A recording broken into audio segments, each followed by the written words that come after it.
the West Point Lincoln and West Point Lincoln of Sugar Land Studios. KILT FM HD2 Houston. On Odyssey Sports Station. The Texans play here. Check out the BetQL Network, wagertainment for every fan. Get sports betting tips from the best in the game. Available on the Odyssey app and our sister station, 650 The Bet. Sports Radio 610 presents Seth Payne and Sean Pendergast. We coming to H-Time. Let's get the work in, man. Let's go. Great day, great day. Oh, give me some juice, baby. Oh, yeah. Let's do it. Hey, what's happening, everybody? Happy Friday to all of you. We made it. Good to be with you. Appreciate you getting up with us. We are with you till 10 a.m. this morning. If those of you listening out there who are on spring break, it's your last day, so let's make the most of it here on a Friday the 13th. Shabuzi out at the Rodeo tonight if you're going there. I'm Sean Pendergast. He is Seth Payne. Hello. Good morning. What's up? Not much. It's going to be Kyler Murray Day today. There's not much going on in Texansville. I was getting hopeful yesterday because you've mentioned this several times throughout the week.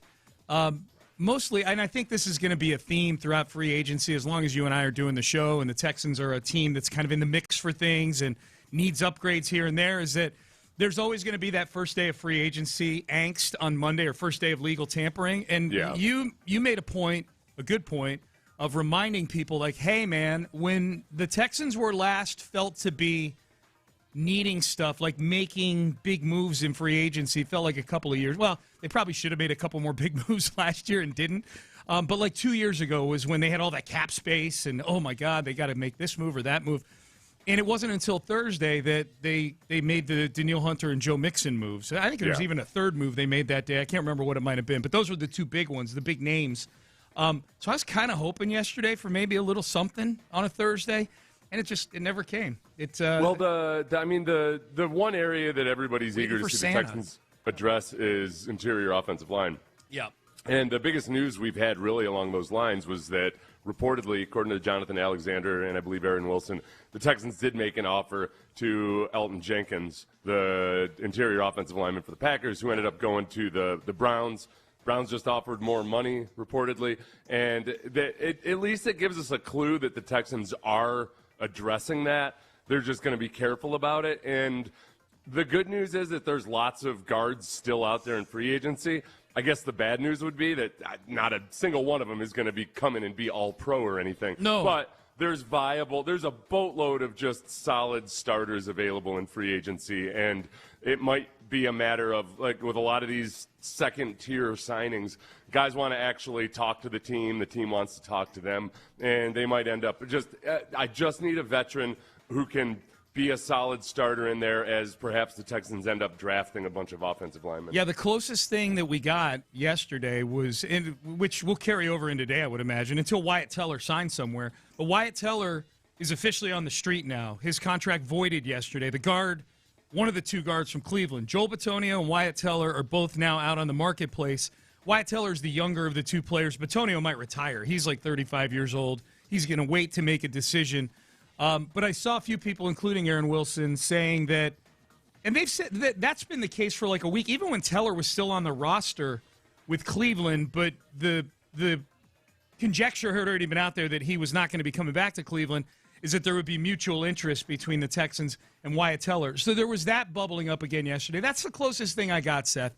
I sat there next to the window, looking up at the sky, waiting for Santa to come in with his 8 reindeer and drop something in my lap like he dropped Danielle Hunter and Joe Mixon. He came down the chimney 2 years ago and put Joe Mixon and Danielle Hunter under the tree, and that was a great free agency Christmas. Yesterday, all I got was, I think that's Santa. Nope, that was an airplane. Nope, and but that's what that was. That was, yeah. Hey, and there were 3 teams, and I didn't bookmark the tweet. It was the Chargers, the Texans, and one other team are believed to be the leaders in the clubhouse, or so I forget what the phrasing was, but those were the 3 teams that were associated with Wyatt Teller. So I'm 100% with you. There's probably not a big splashy move out there still for the Texans, but there's a move that can definitely get people feeling better about the offensive line. I think the most interesting one might be Mekhi Becton, just because Mekhi Becton was a bust in New York, went to Philadelphia and looked impressive, and then went out to the Chargers and didn't look as impressive. And he had made that change from tackle to guard. That's still only a couple years since he's done that. I'd be very intrigued, not necessarily excited, but intrigued about the possibilities if the Texans went after Mekhi Becton. You know my feeling on that one. Yeah. If the 1 or 2, however many good years he had in Philly, if they're with just Jeff, if his only good years are with Jeff Stoutland as his coach, I don't want any part of it. That's the same way, yeah. Same way the old Kyle Shanahan dynamic. Yes. Like, oh, you're going to get more out of Jimmy Garoppolo than Kyle Shanahan did. Oh, you're the one who's going to unlock him. I got it. I was sitting over here thinking that Kyle Shanahan was really good and really smart, but I didn't realize that you're smarter than him. And I guess part of it would be, now look, some of it comes down to price. I mean, if you're coming in, if he's coming in on a reasonable deal, then so be it. It's just that then I get Lake and Tomlinson vibes off. Right. You know what I mean? Like, 1 year, $4.5 million for Mekhi Becton. Honestly, Ed Ingram vibes, which it worked out so far with Ed Ingram. He's still got some work to do and some proving to do, but it worked out. It's just that when you're depending on too many of those scenarios to work out, you're going to fall apart at some point. You're playing parlay on the offensive line. Yeah. Like all we need is for Ed. All we need is for Ed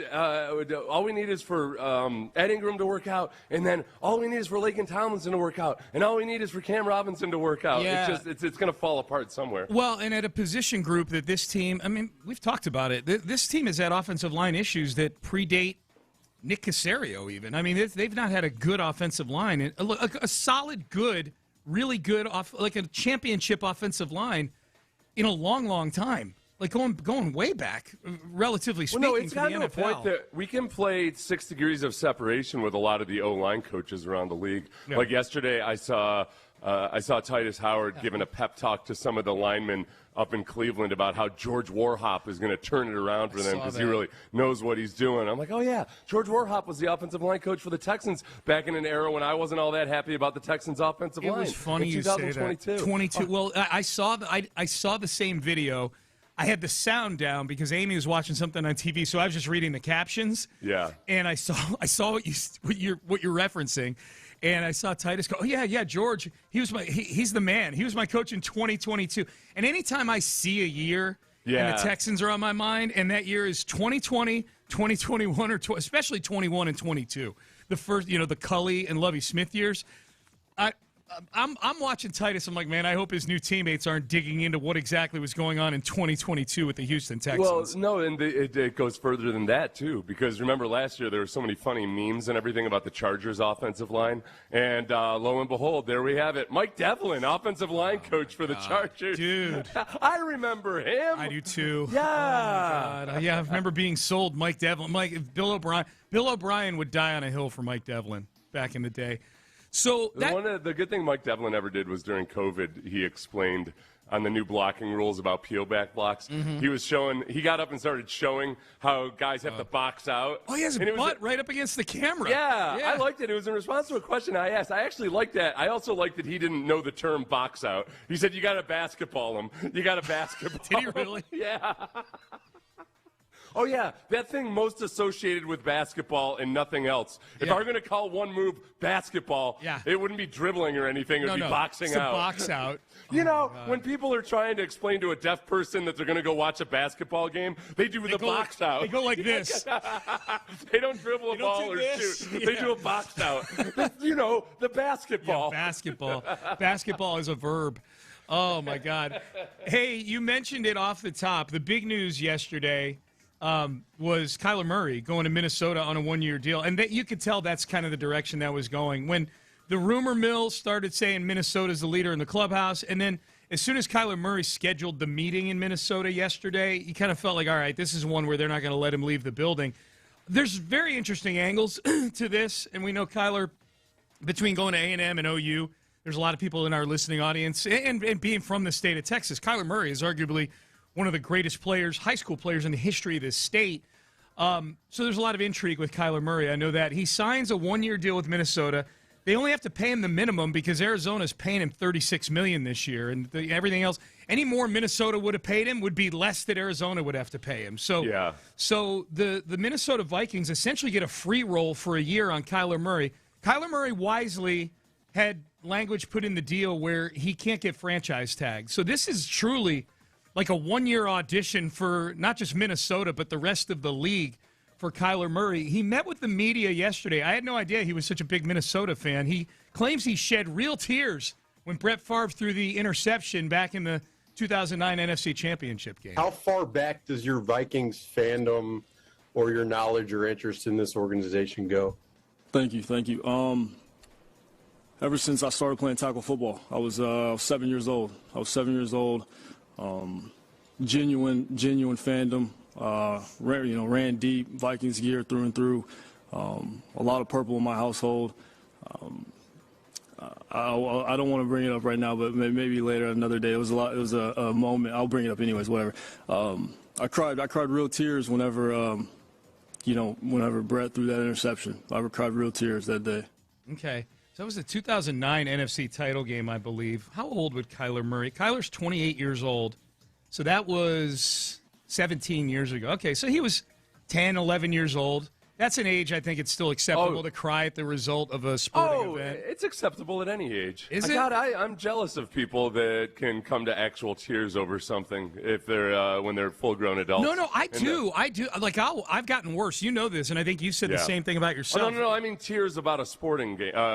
Sports game. I don't. Yeah. It's weird, and I skew. I know I make fun of athletes sometimes, and definitely coaches that cry and things like that. Yeah. But I definitely skew towards the side of when I watch something. Ironically, when I'm watching something fictional, like on TV, a movie or a TV show, I get choked up all the time.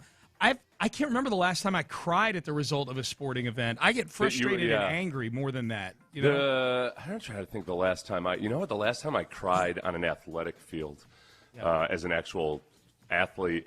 Yep. It was weird, man. I'm still weirded out by this. It was at the end of the first season in 2002. Yeah. And I loved the guys on that defense. We had, most people listening that were around then know that we had the makings of a really good defense those first couple of years. Yeah. Just had nothing on the opposite side. Yep. But I loved those guys. Yeah. And I remember it was the last game of the season. Aaron Glenn kind of. It was in the fourth quarter. It was the end of a miserable year in terms of just being on a defense with a bunch of great guys, and it just didn't translate into wins or anything. Yeah. And Aaron gave this little speech during a TV timeout or something about how much he appreciated being with us and everything. And I swear to God, I'm choking up right now. I had to turn around. Like Aaron was like, "Hey, get your eyes on me," and I was like, "No." You don't need to see this. Are you crying? Yeah. What if I turned around and Aaron was like, "Oh, I take it all back. Oh, you punk. No. You punk." Okay. Yeah. It was I'm really sad I'm not going to play with you, and you now, but this guy. Oh. I think that was the last time I cried about like a sports, like an outcome, and it's almost like a cathartic release at the end of a tough season. Yeah. And really, I did love playing with those guys so much.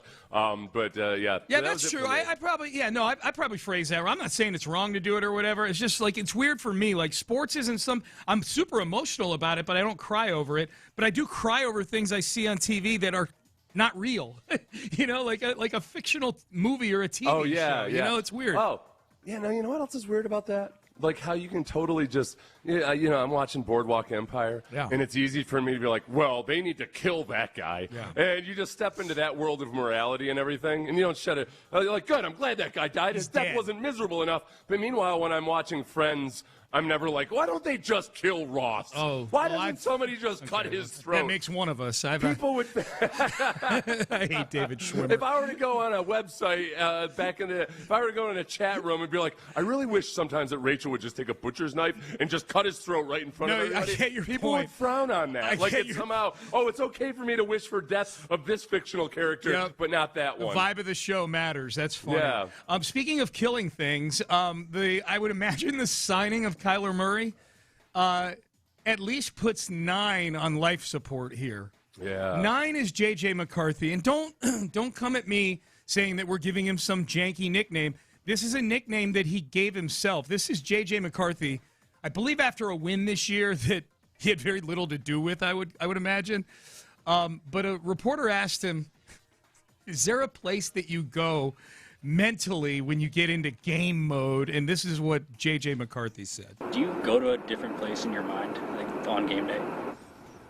I feel like I do. Yeah, there's definitely a level of a switch that gets flipped. For me, it's, that I call him 9.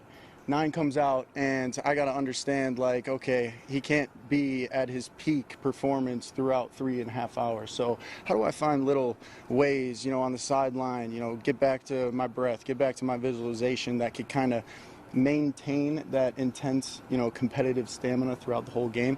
But yeah, it's just, the pure will, determination to get the job done. 9 is not dead, but he's close to 9 dead. comes out. This is the problem I have with 9 is I feel like alter egos are good. You kind of fake it till you make it. You can, right. you got, when you act a certain way, sometimes the courage follows. Sure. That's why they teach soldiers to be so disciplined in their posture and everything. You can fake your behavior follows your actions sometimes instead of vice versa. Yeah. But just know you're going to get clowned. But your alter ego as a quarterback, I don't think should be Ray Lewis, where it looked like he thought that 9. He was the grimacing, the intense gaze and everything. I think he chose the wrong alter ego. You can't channel a Tom Brady or something there. Yeah. It'd be like if I tried to channel if I'm a first-time father or something. Yes. And I try to channel the alter ego of the sniper on Boardwalk Empire. Right. Actually, he was a pretty good dude, actually. He was good with the kids. The sniper? I would say the crazy guy from season 3. Yep. Yeah. What do you think of the Kyler Murray move?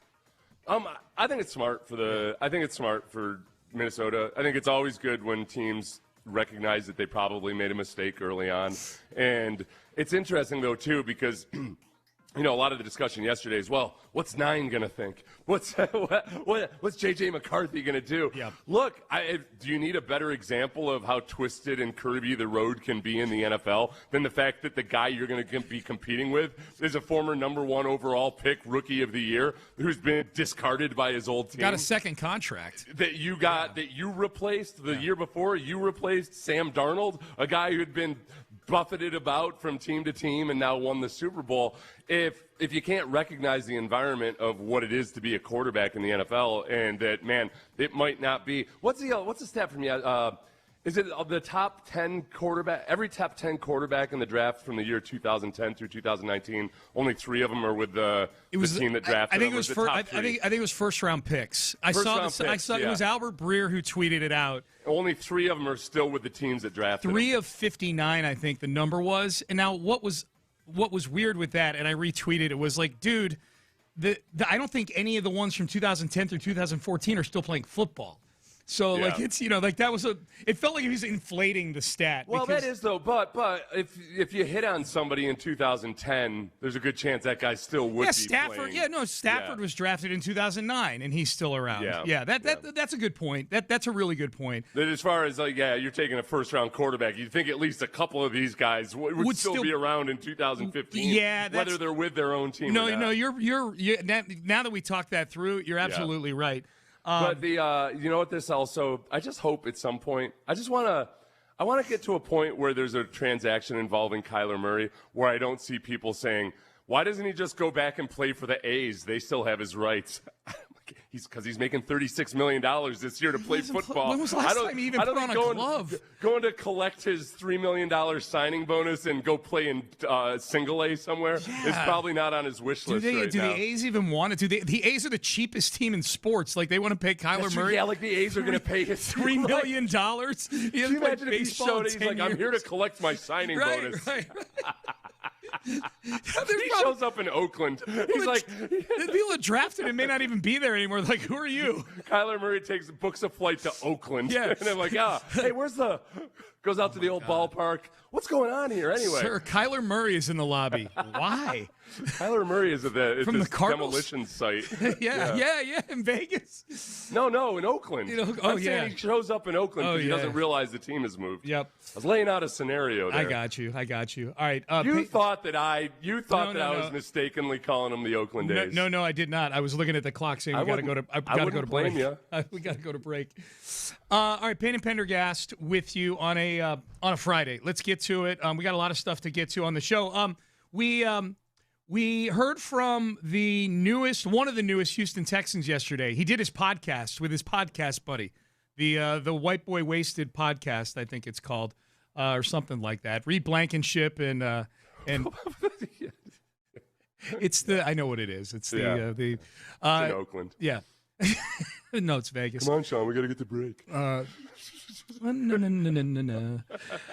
Reed Blankenship spoke on his podcast yesterday. How's he feeling about coming to the Houston Texans? We've got that coming up next. Kirk Holmes. How do you feel about that? If you're building a custom home, go with Kirk.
Sports Radio 610 presents live from the West Point Lincoln and West Point Lincoln of Sugar Land Studios. Here's Payne and Pendergast. All right, great to be with you on a Friday morning. A lot of stuff to get to. We'll hit headlines in the next segment. Reed Blankenship is one of the newest Houston Texans. He's got a podcast. What's it called again, Seth? The podcast he has with Cooper Exciting DeJean? Mikes. Exciting Mikes. That's it's what a it play is. on the meme Exciting Whites. Yes. And if for those that don't know, Cooper DeJean and Reed Blankenship, the rare Caucasian defensive backs. Yeah. So there's the play on words. He's now a Houston Texan. So on they the same team. On the same team. Well, yeah. Not anymore. Starting. Yeah. Yeah, it's a rarity to have a starting white defensive back. Well, a cornerback especially, but yeah, on the same team. Real rarity. Two on the same team. Reed Blankenship is now a Houston Texan. League wasn't going to allow that, Sean. That's why. Is there a conspiracy That's my theory? conspiracy theory. Goodell's like, send that kid. Send that Chad to Houston. Chad. That's what we got to do. Or Reed. Send that basic white boy to Houston. Yep. So Reed Blankenship, who is from the state of Tennessee, he was an undrafted free agent out of Middle Tennessee State, said a big reason why he is a Houston Texan, he really felt like he was wanted here. It felt like I was wanted, I felt like I've never really had that with my whole career. And when Houston started calling, it really felt like they wanted to take a shot on me, take a chance on me. And like I said, Houston wanted me. Houston loved me, and I'm like, why not? So that's sweet. So I'm excited for sure. I wonder how Philly's feeling about that quote today. If it's making the rounds in Philly, he never felt wanted in Philly. Oh, well, I think he said pursued after when, because he didn't get a big time scholarship or anything. Yeah. And that's true. Wasn't like he was a high draft pick. Yeah. He was undrafted. I think that's a thing. You've heard people like Peyton Manning talked about how kind of weird it was in free agency because he'd never been in a situation quite like that before. Yeah. I can appreciate what he's talking about. So that part of it is kind of cool. That I don't think he was when he was talking about how he felt wanted. It wasn't just that the Texans wanted him and said, "Oh, multiple teams are probably talking to my agent and everything." This is kind of cool. I'm the belle of the ball. That's a good point. The overall feeling of just being recruited. In free agency. And boy, I bet I was thinking about this. I was the same way. I didn't get scholarship offers or anything coming out of high school. And it was kind of cool. All of a sudden when, for me, it was getting drafted. Yeah. I was like, holy crap, this is actual business. They really like me. Yeah. An expansion team drafted me, but still, they've been good already. That's right. No, they were in the AFC title game the year before. I was they're kind of like a real NFL team. That's right. And I think, too, when I hear that, I bet D'Amico is great. In the, as they would call it in high school recruiting, they call it in the living room. Yeah. I bet he's great. I'm speaking metaphorically. I bet he's great in the living room. If they were in the Zoom room because they're allowed to meet by Zoom for an hour. Especially on the defensive side of the ball for guys on defense. Well, and I think what the Texans have, which is so cool, is that they've got for defensive players that watch the Texans play on TV. Yeah. When you hear Aziz Al-Shire talk about that defense and what it's like playing on them. Yep. I tell you all the time, Sean, I am unabashedly envious of those guys on that defense because they get to play in an environment like that. It's rare that you get so many guys that are so like-minded that play the right way and just let it go. It's awesome. So if you're a defensive player, there's an intrigue about the Texans being interested in you. They're like, oh, wow. Cool. You want me to play with those guys? Exactly. Hell yeah. Exactly. Here's one more from Reed Blankenship saying exactly that, what you just said, Seth. The Texans have a great defense. Dude, it's in the South. I'm a Southern dude. In the South. Dude, the weather is nice down there, bro. The weather is nice. Yeah. But team-wise, bro, they got a great defense, too. Uh-huh. They got a bunch of dogs on there. So kind of just talking to or just watching them and seeing them, especially throughout my career there at Philly, is just like, man, this team wants me. They already got a really good defense, and now they're wanting me to come to contribute. So that's what really – I just want to see, what the fan base is down there and, how – I don't know. It's just – it's a lot of unknowns, but I'm just really excited for everything. Okay, I just want to give – if Reed Blankenship happens to be listening, I just want to give him a quick tutorial on what the fan base is like down here, okay? Yeah. Because that's what he said at the end. They're much kinder and nicer than the one you just left. We are nicer people. Now, we're not very punctual.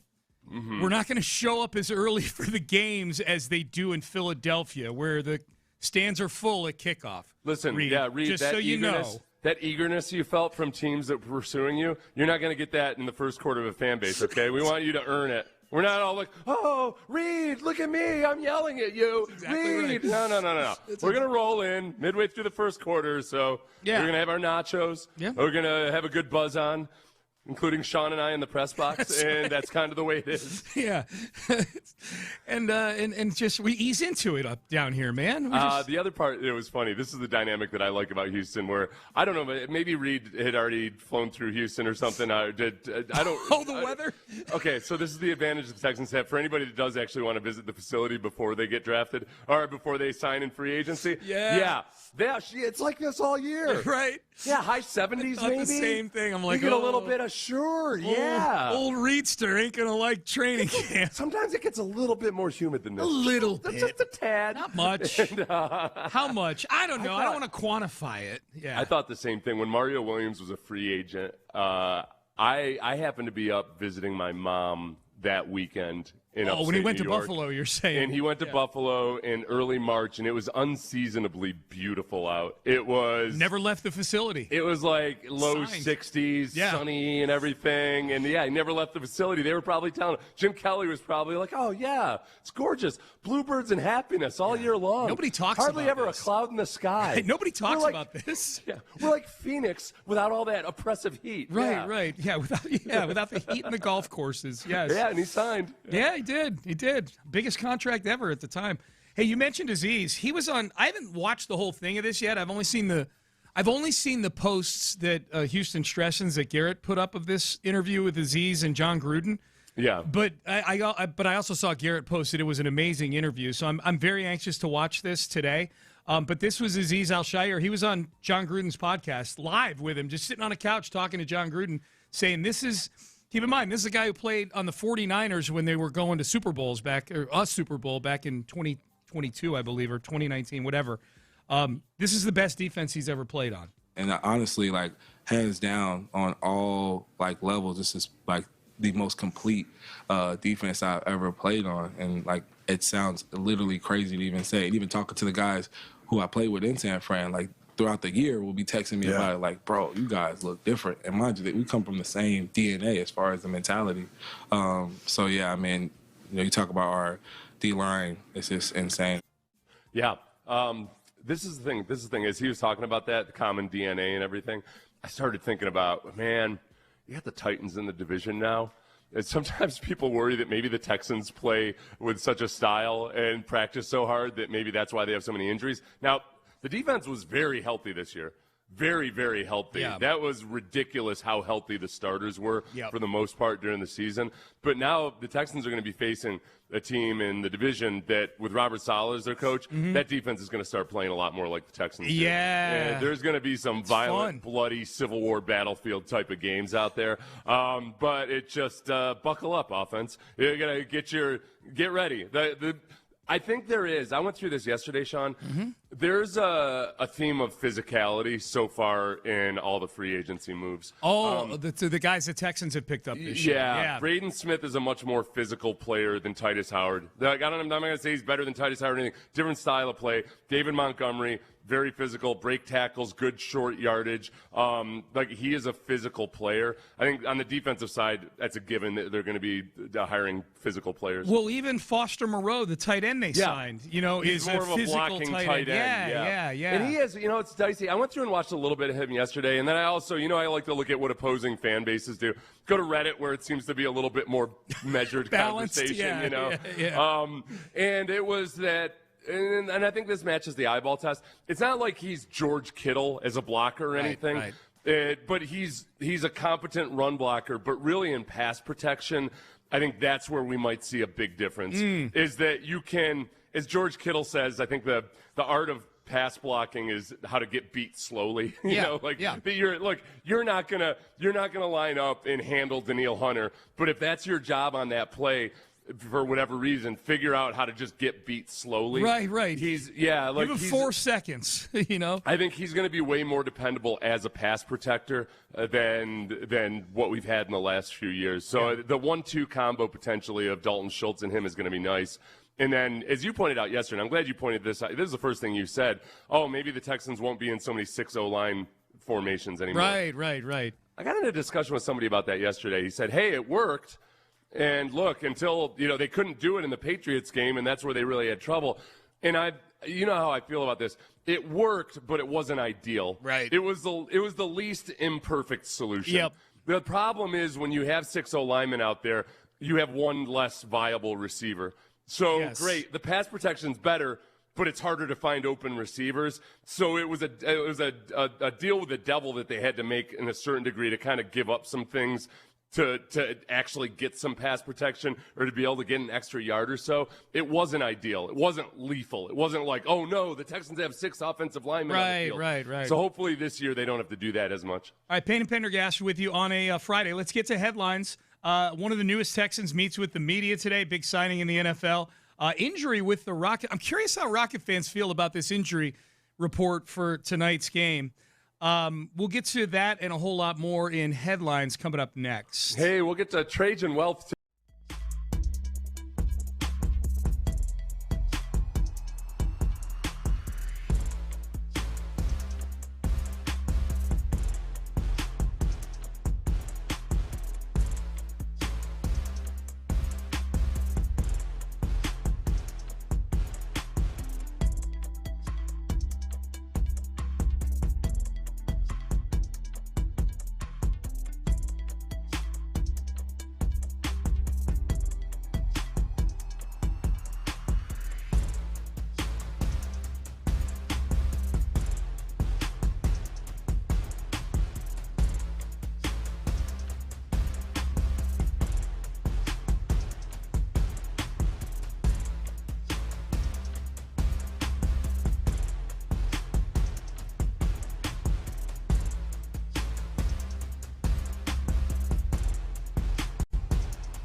610. Payne and Pendergast with today's headlines powered by Men's Tea Clinic. All right, let's do some headlines here, brought to you by the Men's Tea Clinic. Seth is trying to convince me to become a marathon runner during the break.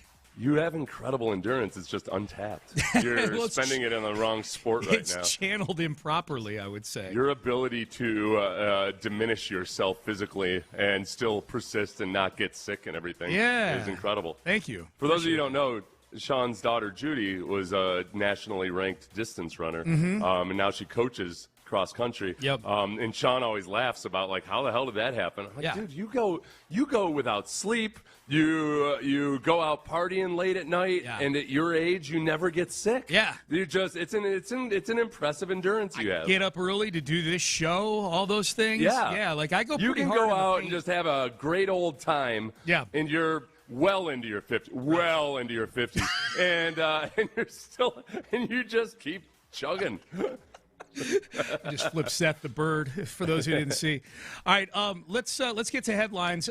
David Montgomery meets with the media today. Seth, did you get the Zoom link? 11 o'clock today. He's meeting with the media. I saw that he was in the locker room yesterday. He was in the locker room. Yep, he's in the building. He's doing a Zoom today with the Houston media. I am anxious for this press conference because we've heard and seen so much of David Montgomery's personality and sense of humor on the St. Brown podcast and other places. I'm always intrigued to hear what the new free agents feel about the Texans themselves. You know, watching from afar, having played against the Texans. Well, especially a running back. Yeah, and having played against this defense. He ain't playing behind that Detroit line anymore. Right. You know, that's yeah. So, how's he feel coming to Houston? And so we'll find those things. We'll find those things out today. 11 o'clock, David Montgomery meets with the media via Zoom. We talked about this in the first couple segments of the show. Kyler Murray signs a one-year deal in Minnesota. Kyler said in his press conference yesterday, huge Vikings fan growing up. How far back does your Vikings fandom or your knowledge or interest in this organization go? Thank you. Ever since I started playing tackle football, I was 7 years old. Genuine fandom. Ran deep, Vikings gear through and through. A lot of purple in my household. I don't want to bring it up right now, but maybe later another day. It was a moment. I'll bring it up anyways. Whatever. I cried real tears whenever Brett threw that interception. I cried real tears that day. Okay, so he is. I don't know how many people knew he was such a big Vikings fan growing up. So this has got to be kind of cool for Kyler Murray to go play for the team he rooted for when he was a kid.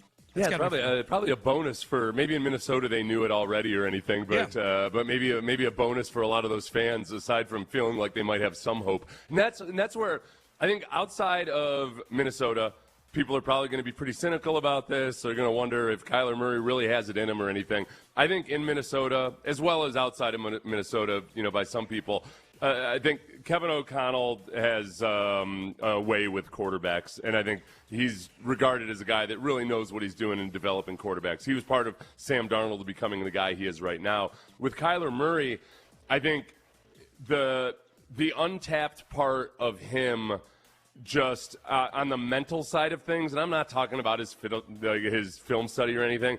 I don't think in his first few years in the league he was really given a plan or a template for just how to process things as a quarterback. Yeah. O'Connell, just like Shanahan and some of the other guys in that world, in that system, they give a quarterback a plan. Yeah. And sometimes if it's a guy like Peyton, that plan might feel too constrictive. But for a guy like Kyler Murray or other young quarterbacks, it kind of unlocks their ability to this is how I make decisions. This is how I go through my reads. This is how I read the defense pre-snap. Mm-hmm. This might be the best environment for him to where he has it's almost paint by numbers in some regards. And if you just execute the plan, you can become a much more consistent quarterback. I'm putting you on the spot here. Do you know what the Vikings record was last year? They were, was it 14-3? No. They weren't 14-3. I know they didn't make the playoffs, but and here's why I'm asking. I think the perception. 7 wins?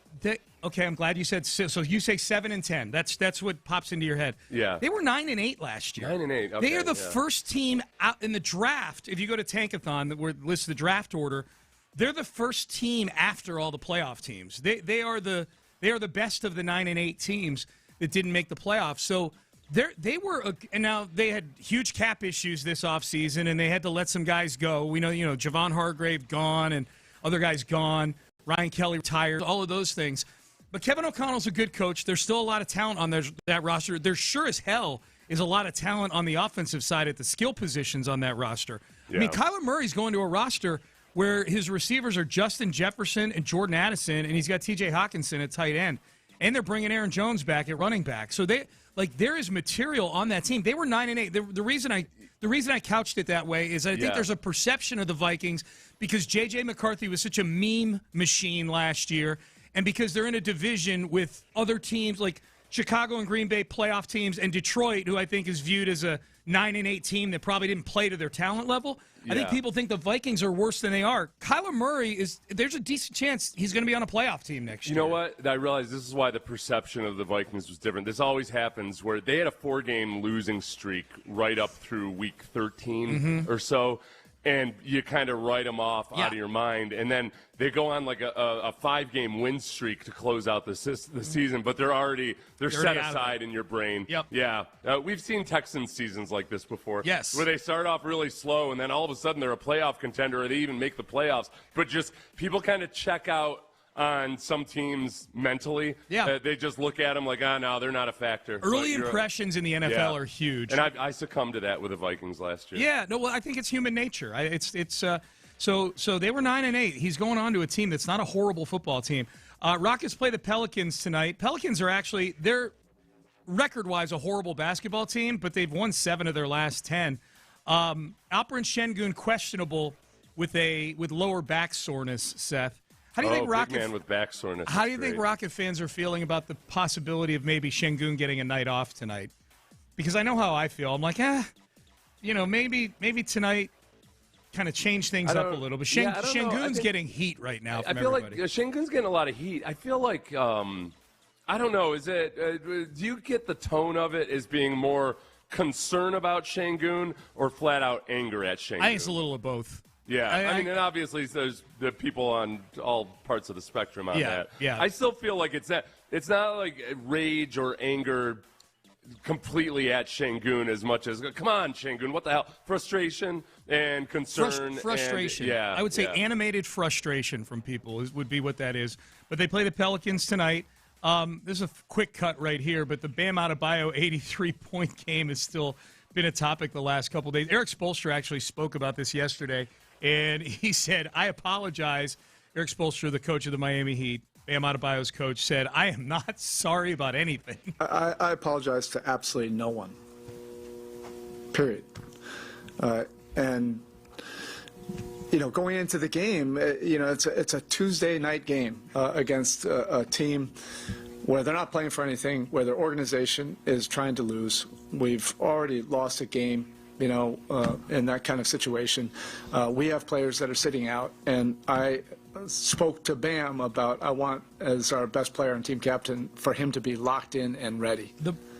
And he sure was. The non-apology got the most attention with that. The thing that got the second most attention is an NBA coach is literally using the words, this team is trying to lose. Just flat out, right. Trying to lose. Saying the quiet part out loud, which is almost, it shouldn't even be a headline because he's not divulging anything that's a secret or anything. He's not. It's just, we don't talk about that in this household. Right. Mister. You're right. We don't talk about that boy that your sister married. That's right. Yeah. That's right. That's right. You don't even have a sister. Mm-hmm. I don't know what you're talking about. I like it. I think one thing I've learned this week is that I'm pulling for the anti-heroes.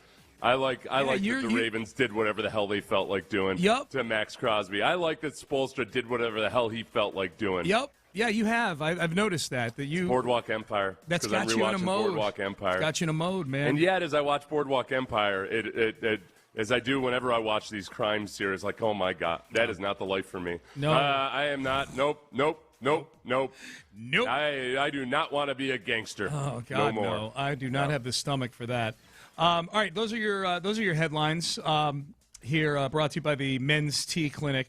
All right, up next, let's circle back. We'll get back to the Kyler Murray news. Pat McAfee divulged something yesterday on his show about, Seth just mentioned it, the Max Crosby trade getting nixed and the Trey Hendrickson involvement in all this. Do we believe, am I still dubious about Eric DeCosta, even after hearing this bit of news, air quotes, from Pat McAfee on that trade? And we got a ton of football to get to here in the 7 o'clock hour. So stay there for that. But before we do that, I want to get you guys sleeping better. And that person you're hearing right there is sleeping terribly, or at least did when that was recorded. That was me. My wife recorded that a long time ago, back when she was my girlfriend. Miraculously, she became my wife. I say miraculous. Really not miraculous, because I...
From the West Point Lincoln and West Point Lincoln of Sugar Land Studios, KILT FM HD2 Houston. On Odyssey Sports Station, the Texans play here. Sports Radio 610 presents Payne and Pendergast.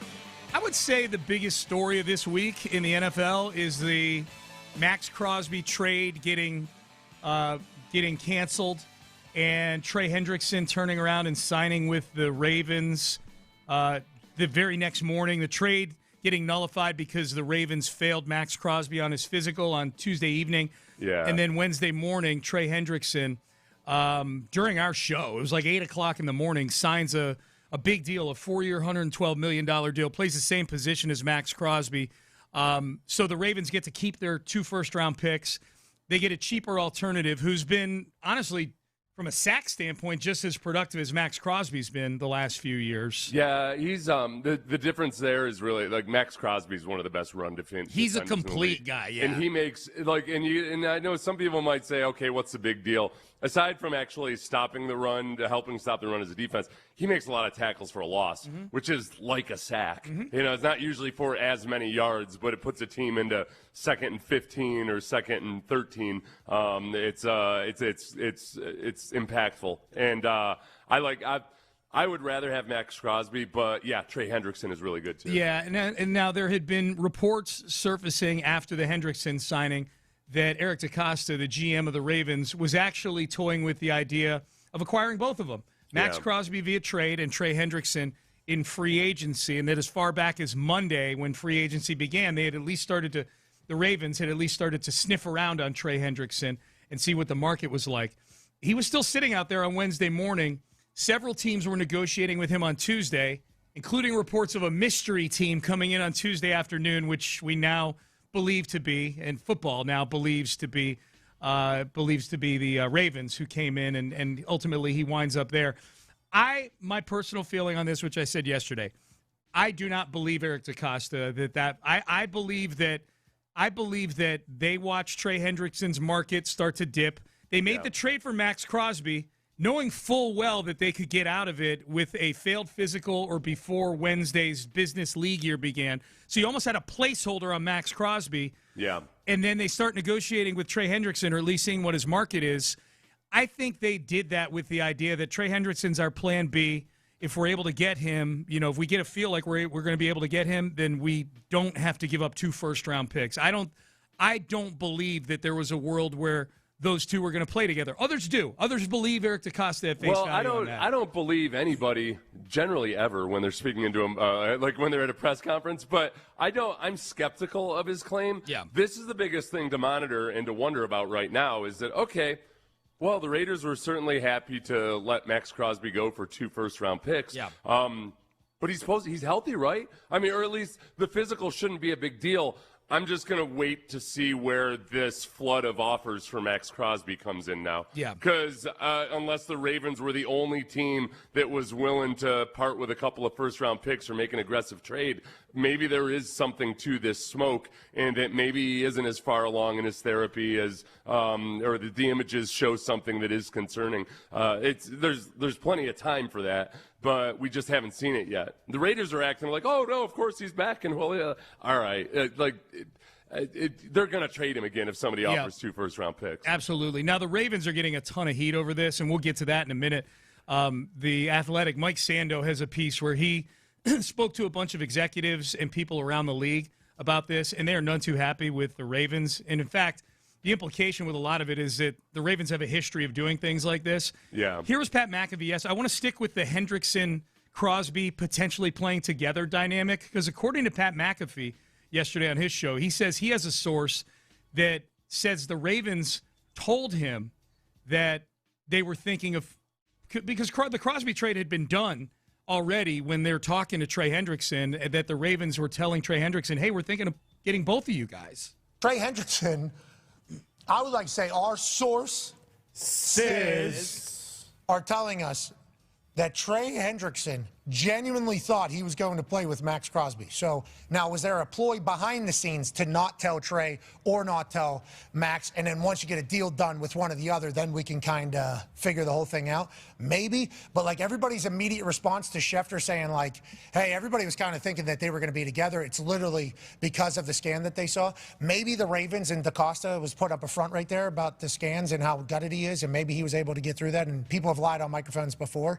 And maybe they were behind the scenes saying like, hey, let's try to work a deal with both these guys. We'll tell them they're both coming. And then if we work a deal with one, we don't have to work a deal with the other. And we'll just kind of drop out. We can still drop out. We got to do that. But from our understanding, Trey Hendrickson definitely thought he was playing football with Max Crosby. And that was a huge selling point, which also might have been why it was being said at the time. Okay, this is my thing in thinking this through. They were negotiating with Trey Hendrickson while the Crosby trade was still a thing. Right. Like while Crosby was still technically about to be a Baltimore Raven. Yeah. Why would they? And if I'm Trey Hendrickson, I'm asking that question. Like, so you're going to have both of us on the team?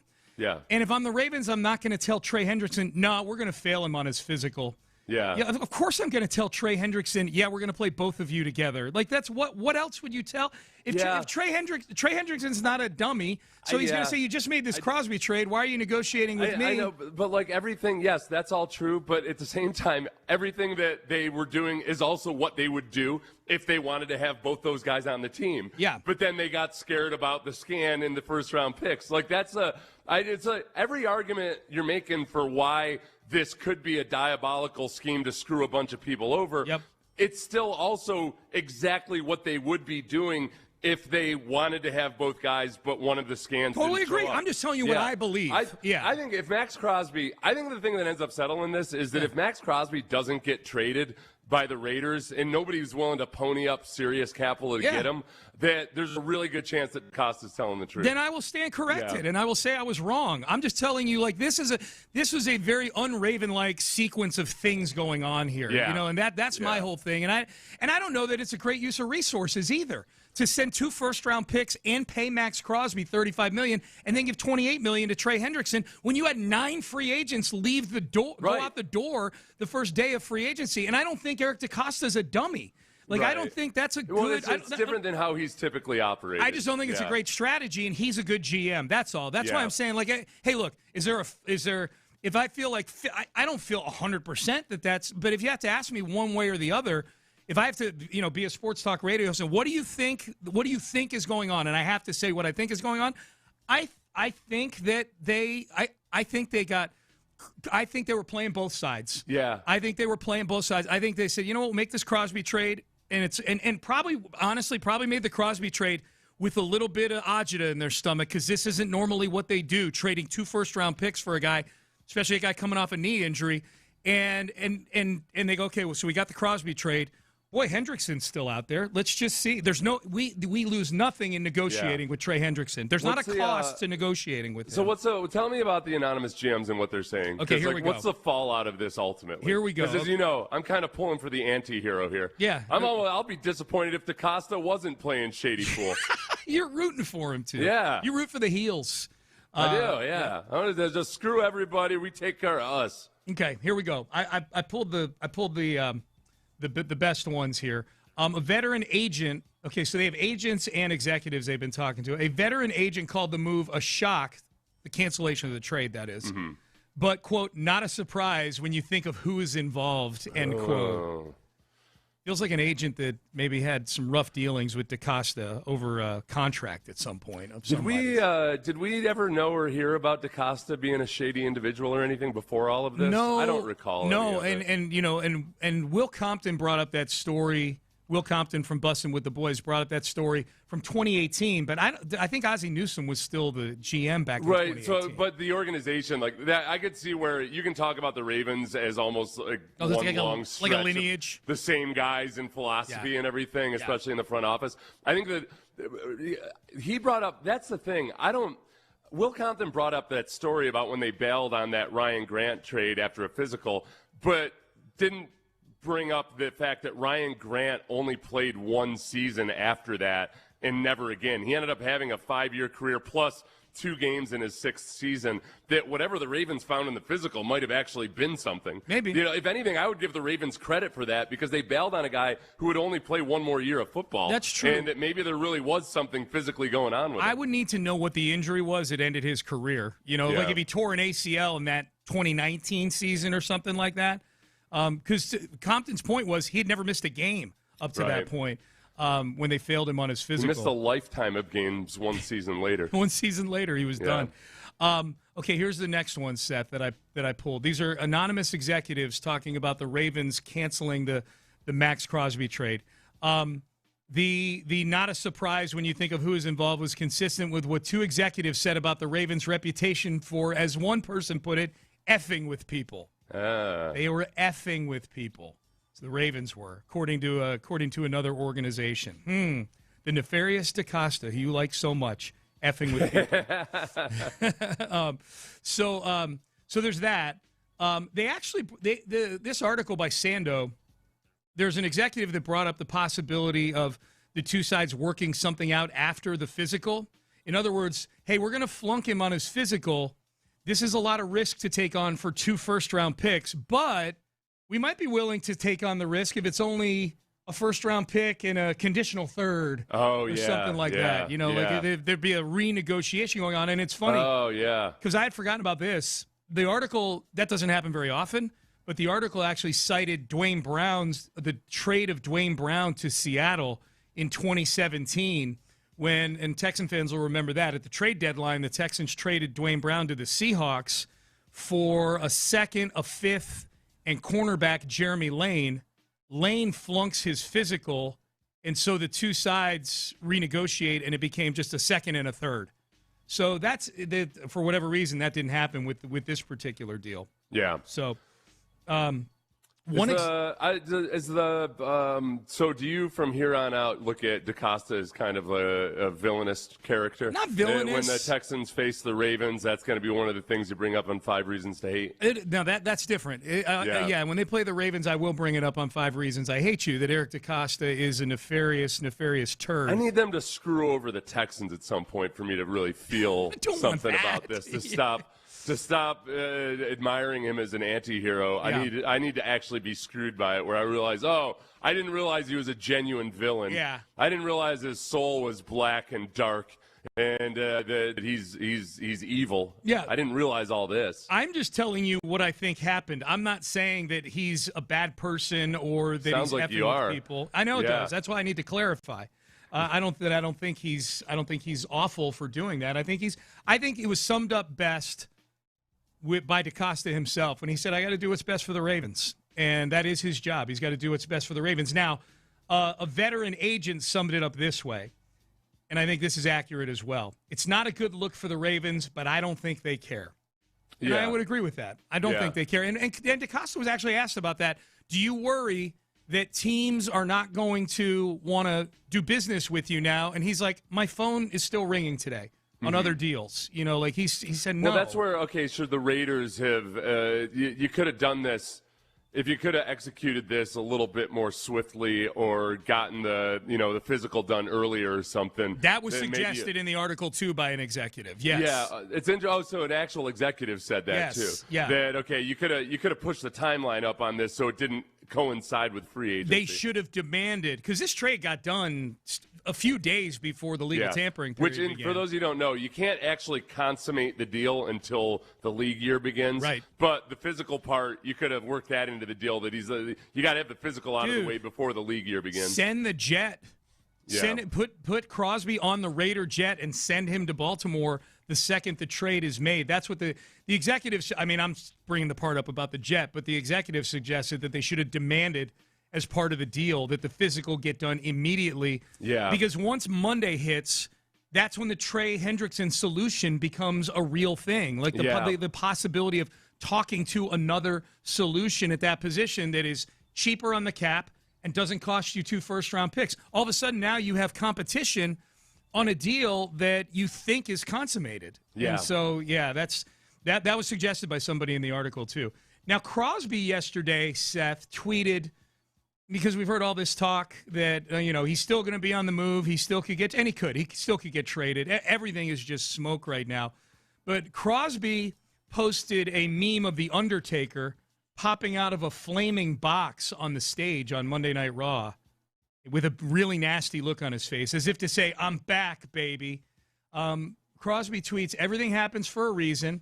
Believe nothing you hear and half of what you see. I'm a Raider. I'm back. Run that bleep. So he's declaring the prodigal son has returned. Yeah. Even though he technically never really left. And I'm a Raider. I'm a Raider. And everything happens for a reason. For now. He didn't put for now, but I would say for now. Yeah. And you pointed something out about this post that's interesting. Is he's one of these guys that capitalizes every word in a sentence. Each word. The first letter of each the first letter of each word in each sentence is capitalized. Does he always do that? I don't know. Some people do that all the time, or some people just randomly capitalize different. Like they'll capitalize every noun or something. Yeah. Did you ask ChatGPT about that? I just did. Yeah, I asked. I asked the question: why do people like Ric Flair and Max Crosby capitalize the first letter of each word in a tweet? And by the way, I'm looking at other tweets, and he does that pretty regularly. Thing. Yeah. Okay. So these would be the reasons. You tell me which one. These are the main reasons. Here are the main reasons people do it. One, it looks more dramatic. It adds intensity. Does this tweet look more dramatic to you with those capital letters? It does. Okay. That's what my first thought was, that it for dramatic effect, it seems to be a good strategy. Especially, it looks like you know what it does? It looks like a title. Well, it's funny you say that. Reason number two. Yeah. It looks like a headline. Yeah, it looks I like think a so. That makes sense when you're tweeting out something, and you're tweeting out a short, a short message. That it does. It grabs your. That's why it grabs your attention, is because it looks like a headline. Okay. Number three, branding or personal style. I think that's part and parcel of some of what we're talking about here. Number four, this is a good one. It pops in the feed. It makes it virtually stand out. If you're somebody who's scrolling, right? People stop on it and go, whoa. Well, I feel like ChatGPT is trying to get extra credit for something they've already said there, just so they could bulk up the number. That's basically point number one, is that it looks more dramatic. And it looks more dramatic. But I think what they're saying, if someone's like thumbing through and they see, and they because see it looks more dramatic. Yeah. Number five, motivational quote culture. A lot of tweets written this way are pseudo-motivational statements, and that format has been common in quote graphics and posters for years.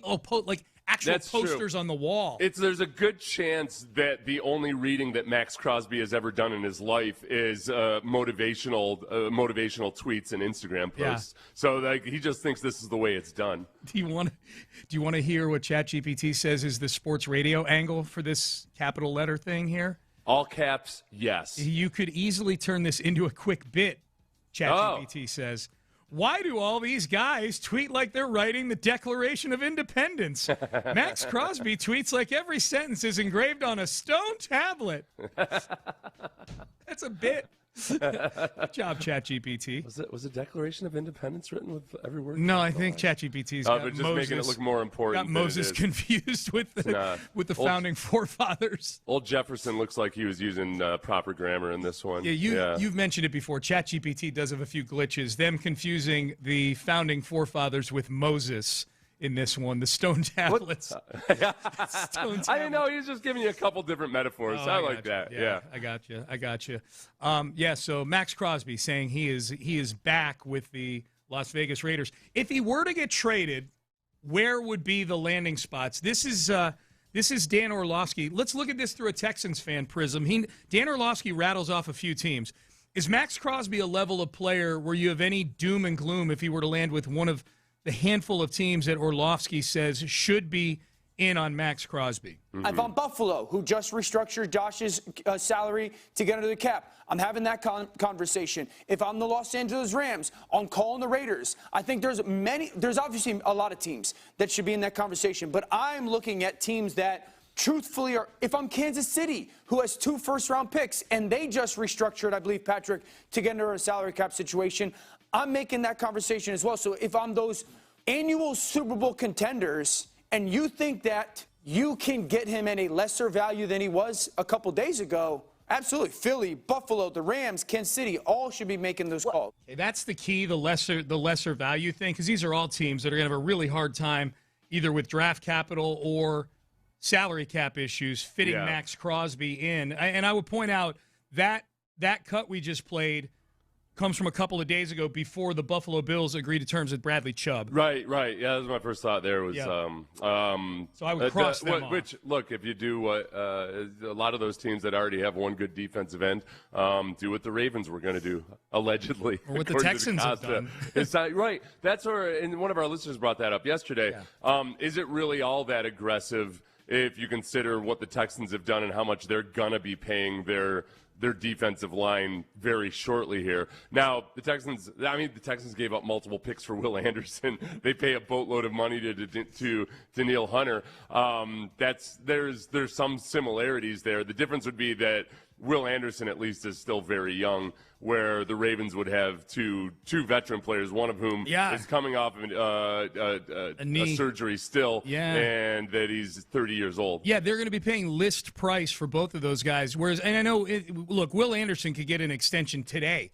I mean, the league year has started, but, and not to go too deep on the cap, by the time Will Anderson's cap number is getting to be something difficult to manage, Danielle Hunter might not be playing for the Texans anymore. Like literally the next couple of years, the Texans are able to structure having both of those guys to where it's a doable thing, and they're not both making $40+ million on the cap. And there's a lot of ways around it. So when Jamar Chase flipped out because he found out that the Ravens were getting Max Crosby supposedly, and they were going to be in the division. Yeah.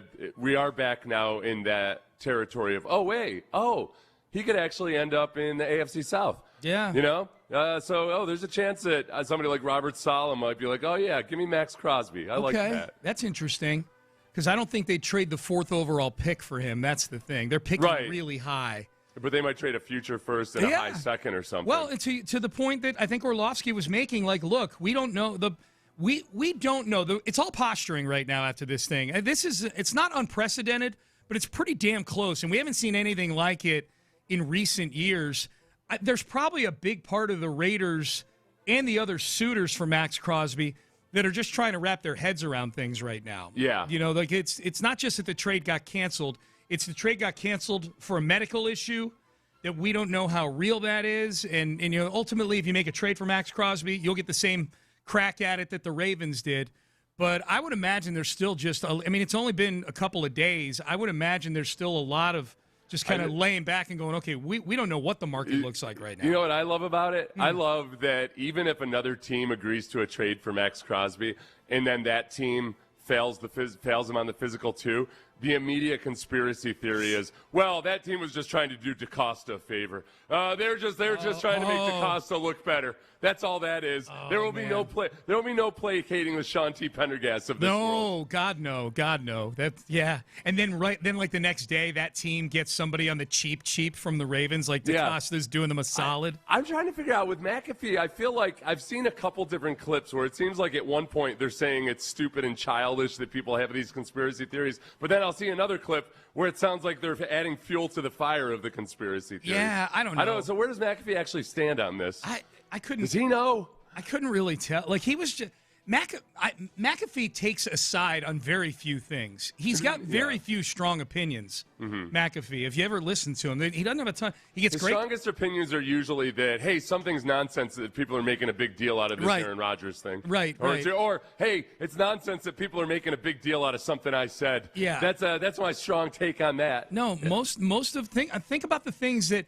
Think about the things that shows like us use from the McAfee show, because there's sort of a feeder system from the national conjecture that winds up on local shows. That's how it all works. Like, I can't think of one big opinion that McAfee's had. Usually the stuff that gets used from McAfee's show is J.J. Watt on the Pat McAfee show. And McAfee's great on the interviews. That's what he does. No, he does a really, really good job getting good interviews and good quotes out of guys. And that's fine. Yeah. But you were asking me the question, like, where do you think McAfee stands on this? I don't know where McAfee stands on anything. Like, he doesn't have strong opinions on stuff. He is like an entertaining Rich Eisen. Yes. That where Rich Eisen, I think Rich Eisen does a good job as an interviewer and everything, but Agreed. he's as dry. Yeah, he's as boring as a sober and dead nun. Yeah. Both sober and dead. And dead, yes. Mm-hmm. Yeah. As opposed to all those hammered dead nuns. Yes. Not even a nun that had to get sent off to a convent for youthful indiscretions or anything. It's like, nope, wanted to be a nun from the time she was 10. Oh, That's my all God. she is. Yes, yep. Pretty bland personality. No. The Magnificent Gladstone met with the media yesterday, as long as if we want to stay in the AFC South for a little bit. Brian Thomas Jr., wide receiver for the Jaguars, who's heading into his third season. His rookie year, he was outstanding. He was in the top 5 or 6 in the league in receiving yards. He had almost 1,300 yards receiving. Last year, not as good. Numbers down, a lot of drops. Horrendous drops early in the season. Early in the season, it was really, really bad. You're absolutely right. And so there were trade rumors floating around about Brian Thomas Jr. The Magnificent Gladstone, James Gladstone, GM of the Jags, debunks the trade rumors. No, we haven't, and there hasn't been a ton of dialogue around that front as teams check in, simply because it seems like there's I know the word reputable came up earlier. I don't think there's been any reputable statement. We don't have any real action on any of those fronts. And, as I think you think back to where we landed at the end of the season, where our passing attack was, we have no interest in disrupting the momentum. We look forward to continuing to build off of where we left things, and know that Brian Thomas is a big piece to that puzzle, and we don't want to make sure that gets disrupted at any time. I got to be honest, look, it's a GM. He may be posturing. Maybe he is shopping Brian Thomas. To me, it makes no sense to shop Brian Thomas if you're the Jags.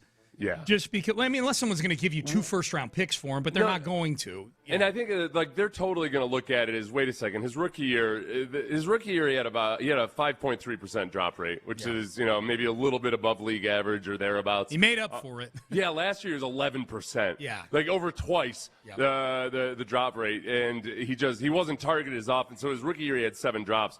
His second year, where he wasn't targeted nearly as much, he had 11 drops, which feels like that's shy a little bit. I know. You know what it was? Some of them were just awful drops. Yeah. It would hit him in the chest. Right. Types of drops. Well, and a couple of them came against the Texans early in the season, so we saw them with our own eyes. Yeah, so I think that the Jaguars are looking at it and saying, look, no, we saw his rookie year. We know what his upside is. We're asking him to do some different things last year in a new offense, and that they're still going to be betting on the upside of a guy who's still on his rookie contract. Still relatively cheap, yes. Yeah, you still got 2 years of a guy that might end up being if he were all pro this year, I wouldn't be completely shocked. Yeah.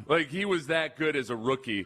I mean, it's 1,282 yards as a rookie on a bad team. Yeah. And so I'm not. I don't. I'd be surprised unless somebody just gives an incredible offer to him. Brian Thomas, Jacoby Myers, and Parker Washington that's a good 3. That's a really good threesome of wide receivers. And the other thing I would add is Travis Hunter's not going to play receiver for them much, if at all, anymore. So that's one name that probably a year ago they thought would be a much bigger part of the offense. As it turns out, pretty much the rest of society was right about that he won't be able to do that, Travis Hunter. So we'll see. Okay, this was interesting. Yesterday, there was I saw a clip of a podcast, Seth, with Jarvis Landry, former wide receiver, and Leonard Fournette, former running back in the NFL, both teammates at LSU back in the day. And they were talking about a time that somebody went back on their word with them. Yeah. So was this inspired by the DaCosta, the Ravens thing? Good question. I only saw the clip. I didn't see what led up to it.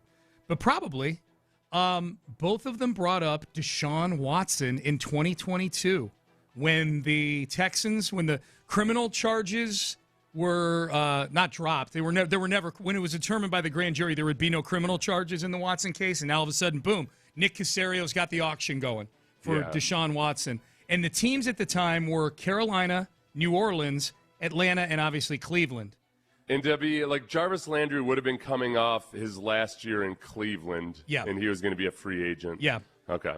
Fournette was still in Tampa at the time, but the way he talked like it's like Fournette ended up staying in Tampa in 2022, but Fournette makes it sound like there was a chance that he was going to get let go by Tampa. There was a chance he could wind up with them in Atlanta. So these guys were both having some conversations. Yeah, with Deshaun. Here's the two of them chopping it. Fournette is the first voice you're going to hear. Jarvis Landry is the voice that you're going to hear for most of this clip. We have a crazy-ass story. Deshaun Watson. It is me, Mr. Jarvis Landry, and Deshaun Watson on the phone. Deshaun's like, I'm thinking about going to Atlanta. That's perfect. So I'm like, all right, well, listen. Keep us in touch. Let us know what you're going to do. But my man left us high and dry. Yeah. I wanted to cry. Think I should be a rapper, huh? I get a call one day from a random number. I didn't answer the phone. And then I get a text. And it was like, yo, it's D4. And I'm like, D4? So I call him back, and it's Deshaun. Obviously, at that time, he's hot in the media, being that, his case got dropped. And then his return to the league is like, it's happening. We talked for like 15 minutes about Atlanta. Next thing you know, man, I'm like, yeah, bro, I'm with it. Yeah. I'm like, I know somebody else that probably with it too. So he was like, well, let's start a group text. I'm on the phone at this point for the next like 3 or 4 days, every day with Arthur Smith. And he telling me how he gonna be using me, and my agent in on it too. I'm about to get ready to book a flight.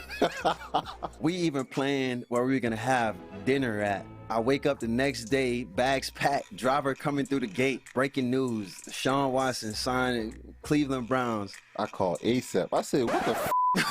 I said, hold up, wasn't he supposed to let us know? But he did text us and apologize. I appreciated that, you know what I'm saying? It meant a lot. But Atlanta Falcons, what if? Yeah, what if? And I thought about the city of Cleveland when I heard that, and I bet if they're playing that in Cleveland, they're like, why didn't he go to Atlanta? Why didn't Atlanta pony up what we did and guarantee him all of his money? That's funny. Yeah. Jarvis Landry ended up not going to Atlanta. He wound up signing with New Orleans. Well, and it was also so Fournette was a free agent, and he tested free agency, ends up re-signing. He went back. Okay. He went back to the Bucs. He was a free agent that year. Okay. But he ended up re-signing with the Bucs. And I had forgotten. In my mind, Deshaun signing with the Browns had happened a lot later than the opening of free agency, but it was actually March 18th. So he was talking to these guys as they were guys who didn't go in that first initial burst of free agency. Yeah. Because when I first heard it, I'm like, okay, well, wait a second. If this happened before free agency actually took place, that Arthur Smith was having these conversations, that's tampering. Like, you're not allowed to do that. But this would have been in that 3-week period where the first burst of free agency is already out of the way. Yeah, and for those who don't remember, Arthur Smith was the head coach of the Falcons at the time. Yeah. You know what? Credit to Deshaun for at least texting him or calling him after. I don't even blame Deshaun. Like, it's one of those things. Like, it's real sensitive. I don't know how well he knows Jarvis Landry and Leonard Fournette. Like, if I go tell them, like, hey, man, before it's been reported that I'm actually going to Cleveland. Yeah. And who knows how loose their lips are. Like, it's a really sensitive thing. Well, no, but also remember the timing of it. And some of the reports were that he really wanted to go to Atlanta. Right. I mean, and Atlanta was all in on it to the point where they were so in on it that they had to trade away Matt Ryan, because how do you rebuild that bridge after you just went all in for Deshaun Watson? No, I can tell you exactly how this went down. He thought he was going to Atlanta. And then he's recruiting guys. And then somewhere between them planning a dinner in Atlanta and the next day, Cleveland came in with a Godfather offer that Deshaun had to ask himself, okay, is this friendship that I have with Jarvis Landry and Leonard Fournette worth an extra $50 million in guaranteed money? The ridiculous overpay that the Browns were willing to give them. Yeah. It's a fascinating story that I think does give you a window. I think it gives a window into two things. One, that Deshaun had really no desire to go to Cleveland until they money whipped him. Yeah. And two, that Atlanta was probably the runner-up in the Deshaun Watson sweepstakes, which would make perfect sense because he's from the Atlanta area. For those who don't know, he's from Gainesville, Georgia, which is just outside Atlanta. So that would have made a lot of sense.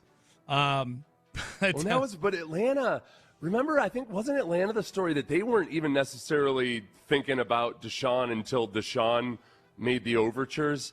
Sounds right. I don't remember. If I remember it that way, it was like they weren't really thinking they were going to get involved in this. Yeah. They were at the very least, they were a later entry to the teams that were definitely interested. That's where I'd feel bad for the Falcons as an organization. Just that, man, all right, You said you wanted to come here. We go all in to the point where we got to get rid of our franchise quarterback who's been here his entire career. That's what if it doesn't work out. Yeah. And they're just left in the lurch like that. That's the other thing. And you just touched on it. That was that whole Deshaun pursuit for Atlanta. At least I perceive it to be sort of one of the final nails in the coffin of the Matt Ryan relationship. Now, I say nail in the coffin. He's running the whole show there now in the front office, so I don't think there was any ill will. And the fact of the matter is Matt Ryan was out of the league a year later. They traded him to Indianapolis, and Indianapolis, he was so good they wound up with the 4th overall pick in the draft that year. They had, and the Falcons would have had, instead of Cordero Patterson and Tyler Algier, they would have also, or had, maybe they'd, Fournette would have been in the mix. Yeah. And the running backs as of October of that year were Drake London. London's a receiver. Oh, sorry. Yeah. No. Sorry, I'm looking at the wrong thing on the depth chart. But anyway, that's poor Falcons. That's what I'll say. It's poor kind Falcons. Of a fun story. I had never heard that story before. Kind of a fun story. If you're us from afar, if you were the beneficiary of all the Deshaun Watson stuff. I got a little confused. But Jarvis Landry was a receiver. You said Drake London. Right. I was talking about the receivers because I talked about who the running backs would be, and then I would say if Jarvis Landry was also there.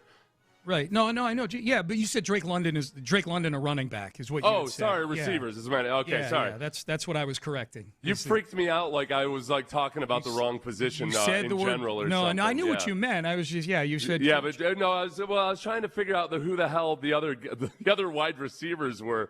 On Atlanta? Daryl Hodge, I don't remember him. No. Olamide Zacchaeus? No. They could have used Jarvis Landry. They could have. Even the end of the career version. I mean, Jarvis Landry is out of the league a year later. He went to New Orleans for 1 year, and then he was done. But he's better than all this. Do you remember Kadarius Hodge at all? No, I don't even know who that is. I don't know these sounds like a made up on this football team. Sounds like a made up Madden. They really could have used a Deshaun Watson and a Jarvis Landry and Leonard Fournette. It is interesting. I know we got to go to break. It is interesting to think, like, if Deshaun had gone somewhere other than Cleveland, like if he had gone somewhere that it felt like he wanted to be, would he have been a better player? Like, if felt like from jump he just didn't want to be in Cleveland, but they were the ones paying him the most. Probably felt like a hoe, know? A little bit. Poor Deshaun. Poor Deshaun. All right, mock draft injection time. The Draft Network's Keith Sanchez has an interesting pick. It's a pick we've seen before for the Texans, but there was news about this player yesterday, injury news. So let's go through this one here in the next mock draft injection. Stay there. Hey, you been out to the rodeo? Those are some tough rides out there. You're riding a bull. You're riding.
Sports Radio 610 presents live from the West Point Lincoln and West Point Lincoln of Sugar Land Studios. Here's Payne and Pendergast. Indeed, here is Payne and Pendergast. Sean Pendergast, Seth Payne with you on a Friday. All right, it's 7:45 on the nose. Bam, right there, 7:45 and 0 seconds. That means it's time for the mock draft injection, the daily injection of mock draftedness for you as we head towards the April 23rd, I believe it is, NFL draft, 3-day extravaganza, somewhere around there, third week in April. We do one every day at 7:45. We look at a mock draft, we analyze it, we agree, we disagree, and discuss the draft here for a few minutes. So, Seth, let's do this one. This is the Draft Network. The Draft Network's Keith Sanchez has a mock draft up. It's current. It's post the first 3 days of free agency. That, quite honestly, is the hardest part of finding mock drafts right now, is finding mock drafters who've had the wherewithal and the chutzpah to put a new mock draft out post free agency. Yeah. Keith Sanchez is the hero that we needed. He's done that. I don't know if he did this one in light of the news we heard yesterday about this particular player. But it gets very interesting when the 28th overall pick in the Keith Sanchez Draft Network mock draft, the Houston Texans select Caleb Banks, interior defensive lineman from Florida. And this is what he says. The Houston Texans have the most dominant defense in the NFL, led by their vicious edge rushers, Danielle Hunter and Will Anderson. The one group on this defense that could use improvement is the interior defensive line position. In this spot, the Texans go with Florida interior defensive lineman Caleb Banks at 6'6", 330. He's a good athlete and has versatility, adding yet another element to an already dangerous defense. What Keith Sanchez is not including here is the news yesterday that Caleb Banks reportedly has a broken foot. For the second time this calendar year. Correct. Yes. And it's believed that he suffered it at the combine in some way. Now, he did a workout the night before, like a partial workout, like a warm-up type workout the night before the on-field stuff, and apparently didn't realize how injured it was. But now he's going to need surgery to repair this broken foot. Yeah. After he had an injured foot during the season that ended up with him only playing 3 games. Yeah, he didn't play many games at all this year. Now, this is what was impressing people yesterday, Seth, on the socials. Was they went back and looked like, oh, he still ran a really fast 40, even with a busted foot. Yeah. So, but I feel bad for the guy because, man, 2 foot injuries for a large man in 1 calendar year. And I read 2 articles on this. Neither of them said if it's the same foot that he injured or not during the season. Well, that would be okay. One of our listeners probably knows. Which would make you more nervous, if it was the same foot or if it was the other foot? It would make me more nervous if it was the other foot. Yeah. Then you start wondering, like, all right, this big guy, he's one of these classic guys that's too big and athletic for his own body can't handle Yao it. Ming. And there's one thing I know, having played defensive tackle in the NFL, Sean. You use your feet a lot. You need your feet. Yeah, you're constantly. It's good analysis. A lot of people might not Seth. realize this. Yeah. This is why you don't know because you didn't play the game. It's left foot, right foot, all the time with this position. No My kidding. goodness. No kidding. Do you have the stomach to take a big man like this at 28? He's going. Like before this foot, before this foot injury, he was like a top 12 pick in a lot of mock drafts. Yeah, I don't. You know what it reminds me of is what's his name, the defensive end that was right there with Will Anderson, Tyree Wilson. Yeah, Tyree Wilson, who had that. He had his foot injury that was undisclosed. That's what saved me from wanting to take Tyree Wilson over Will Anderson. Was I realized about his injury history a couple of weeks before the draft, or even less time before that. So I changed my desired pick to Will Anderson. Okay. Thank God. Because the worst thing that could have happened to anybody in this world was for me to be wrong on a draft projection. That would have been catastrophic. Yeah. City never would have recovered. I want to do an exercise with you here. So you don't want Caleb Banks with the 28th overall pick. I'm nervous. Okay. I hope the best for him. I think he could be a good NFL player, but I'm nervous about 2 broken feet. What I'm about to ask you is with the assumption that the Texans have satisfied other needs to your satisfaction. What about the 38th overall pick for Caleb Banks? No. What about the 59th overall pick for Caleb Banks? Sure. There we go. That's where I'd be okay with it. That's the exercise. That's like what is this injury? Because he's a good player. I agree with Keith Sanchez that I think it does fill a need. I think if you're power ranking needs in this draft, obviously offensive line is still a huge need for this team. I would still take another running back. That's just me. And then I think interior defensive line, getting younger on the interior of the defensive line. That's a good point, because they re-signed Sheldon Rankins, and Tommy Togiai has been a revelation. And the Texans signed Logan Hall. I like the upside of Logan Hall, but last year, I don't want to operate like last year was a normal thing. Yeah. But they had 4 guys who could have been starters at any point in the season go on IR at defensive tackle. Yes. Their depth was really, really tested. I think you get down into the 3rd round, and that's where it feels like, depending on, again, if it's the same foot and it was some kind of complication from the surgery, I still get nervous about that, because that goes back to, remember Kevin Johnson had the broken foot that never healed? Yep. It just always ended up being, oh, no, it turns out he has to have a screw removed. And, it looks like he re-broke the surgery. It makes me nervous that he's had 2 foot issues in less than a full calendar year. Yes. As a guy at his size and athleticism, that's where maybe in the 3rd round you're comfortable saying, wow, if it works out, this guy could end up being an incredible pick. Yeah, foot injuries are sneaky scary, though, man. I'm with you on that. But if the Texans were to draft him, I would just have to throw my faith into the medical staff and their judgment of it, and I'd be excited about the prospect and the upside. Absolutely. Here was Adam Schefter. He said something interesting yesterday. He was doing an interview with Ty Schmidt, who's part of McAfee's crew there, and he said something interesting that I had not heard from anybody yet about how teams are approaching not just this upcoming draft in a month or so, but the draft in 2027 as well. The most underrated part of free agency, the least talked about, most significant thing that I heard over the last couple of weeks was how much teams are trying to hoard draft picks in 2027. It's amazing how when these trades come up, oftentimes teams are targeting draft picks in the draft of 2027. They are looking at that quarterback class. They are looking at all the great players in next year's draft and saying, I want in. Because the value of those players right now is greatly anticipated. It is going to be a quarterback, deep, strong draft, which is going to add to the value of those picks. There are a number of other great players at other positions, and it feels like when teams are having trade discussions, they want picks not in 2026 in the draft that'll be held in just over a month in Pittsburgh. They want draft picks in 2027 in the NFL draft that'll be held in Washington, D.C. Okay, so that was Adam Schefter saying that. There's two things on this, Seth. One, that does jibe with what the experts seem to feel about this year's draft, that this year's draft is a little bit weak just in general. Is what I mean. I'm not John Harris, so I have no idea like what the substance behind that. It's just you had 30,000 feet. This is viewed as a weak, certainly viewed as a weak quarterback draft. There's no question about that. But that leads into my second point. I feel like we hear this every year. The best quarterback class is always the one that's coming up in 2 years. Yeah, that's how you look at all these guys, right? Meanwhile, and then every year it's the one that's coming up a year from now. Like every other year, the guy that's a slam dunk, going to be the number one overall pick, is a middling prospect by the end of the season. He's in the transfer portal. He goes. Yeah, they're just you will watch out for Julian saying. Right. And the only thing I dread is CJ's got to get on his horse.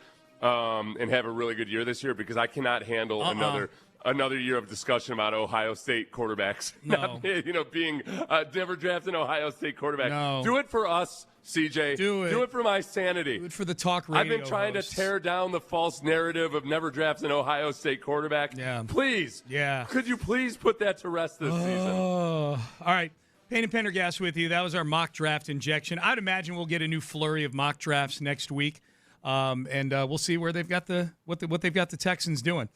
Into the 8 o'clock hour we go. Reed Blankenship, one of the newest Houston Texans. How about a little chalk talk? What are the Texans getting in Reed Blankenship, safety they signed from the Philadelphia Eagles? We will hear from one of the foremost experts on that topic coming up next. What are you getting when you call Montgomery injured?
the West Point Lincoln and West Point Lincoln of Sugar Land Studios. KILT FM HD2 Houston. On Odyssey Sports Station. The Texans play here. Sports Radio 610 presents Payne and Pendergast. All right, Payne and Pendergast with you. A few texts from the Base Power text line, and then we'll get to Greg Cosell talking about one of the newest Houston Texans safety, Reed Blankenship. Going back to the Crosby trade, cancellation of it, and Trey Hendrickson signing with the Ravens. Texter, what do you guys think Trey Hendrickson thinks if he was being sold that he was going to play with Crosby? Pairing up with Crosby might have been a big selling point for him.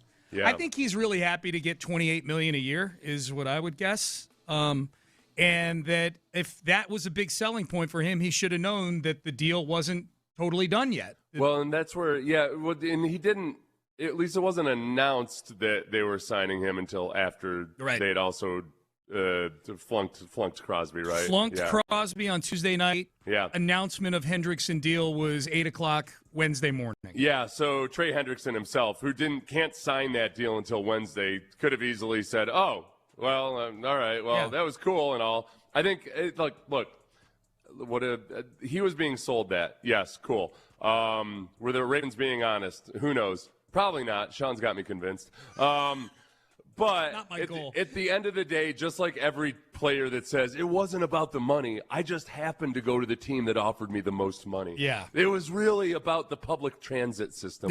But they also, did this team offer me the most money? Yes. But I implore you, please believe me, it wasn't about that this team offered me more money than anybody else. God, yeah. Crosby. Trey Hendrickson, there's something about Trey Hendrickson that I feel like a jerk for having this feeling, but I got to be honest about the feeling that I have. He looks just way too dad-like for me.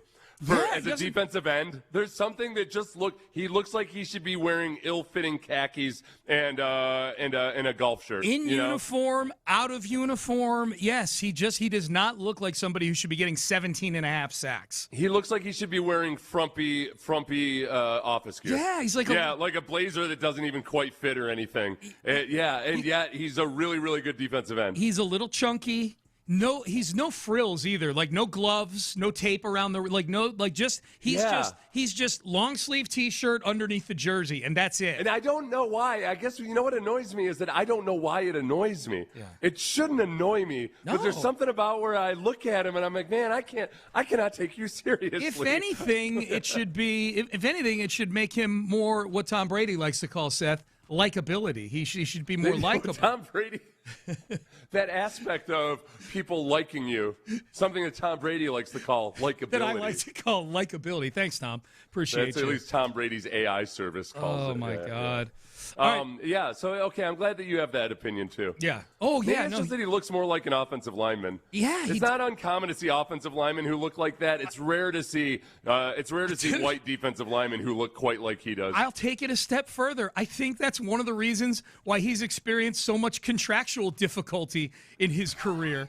You know what I mean? Like the Bengals signed him, and he's super productive, but they're like, I don't know if we want to redo this deal with you. And look, he only got $28 million.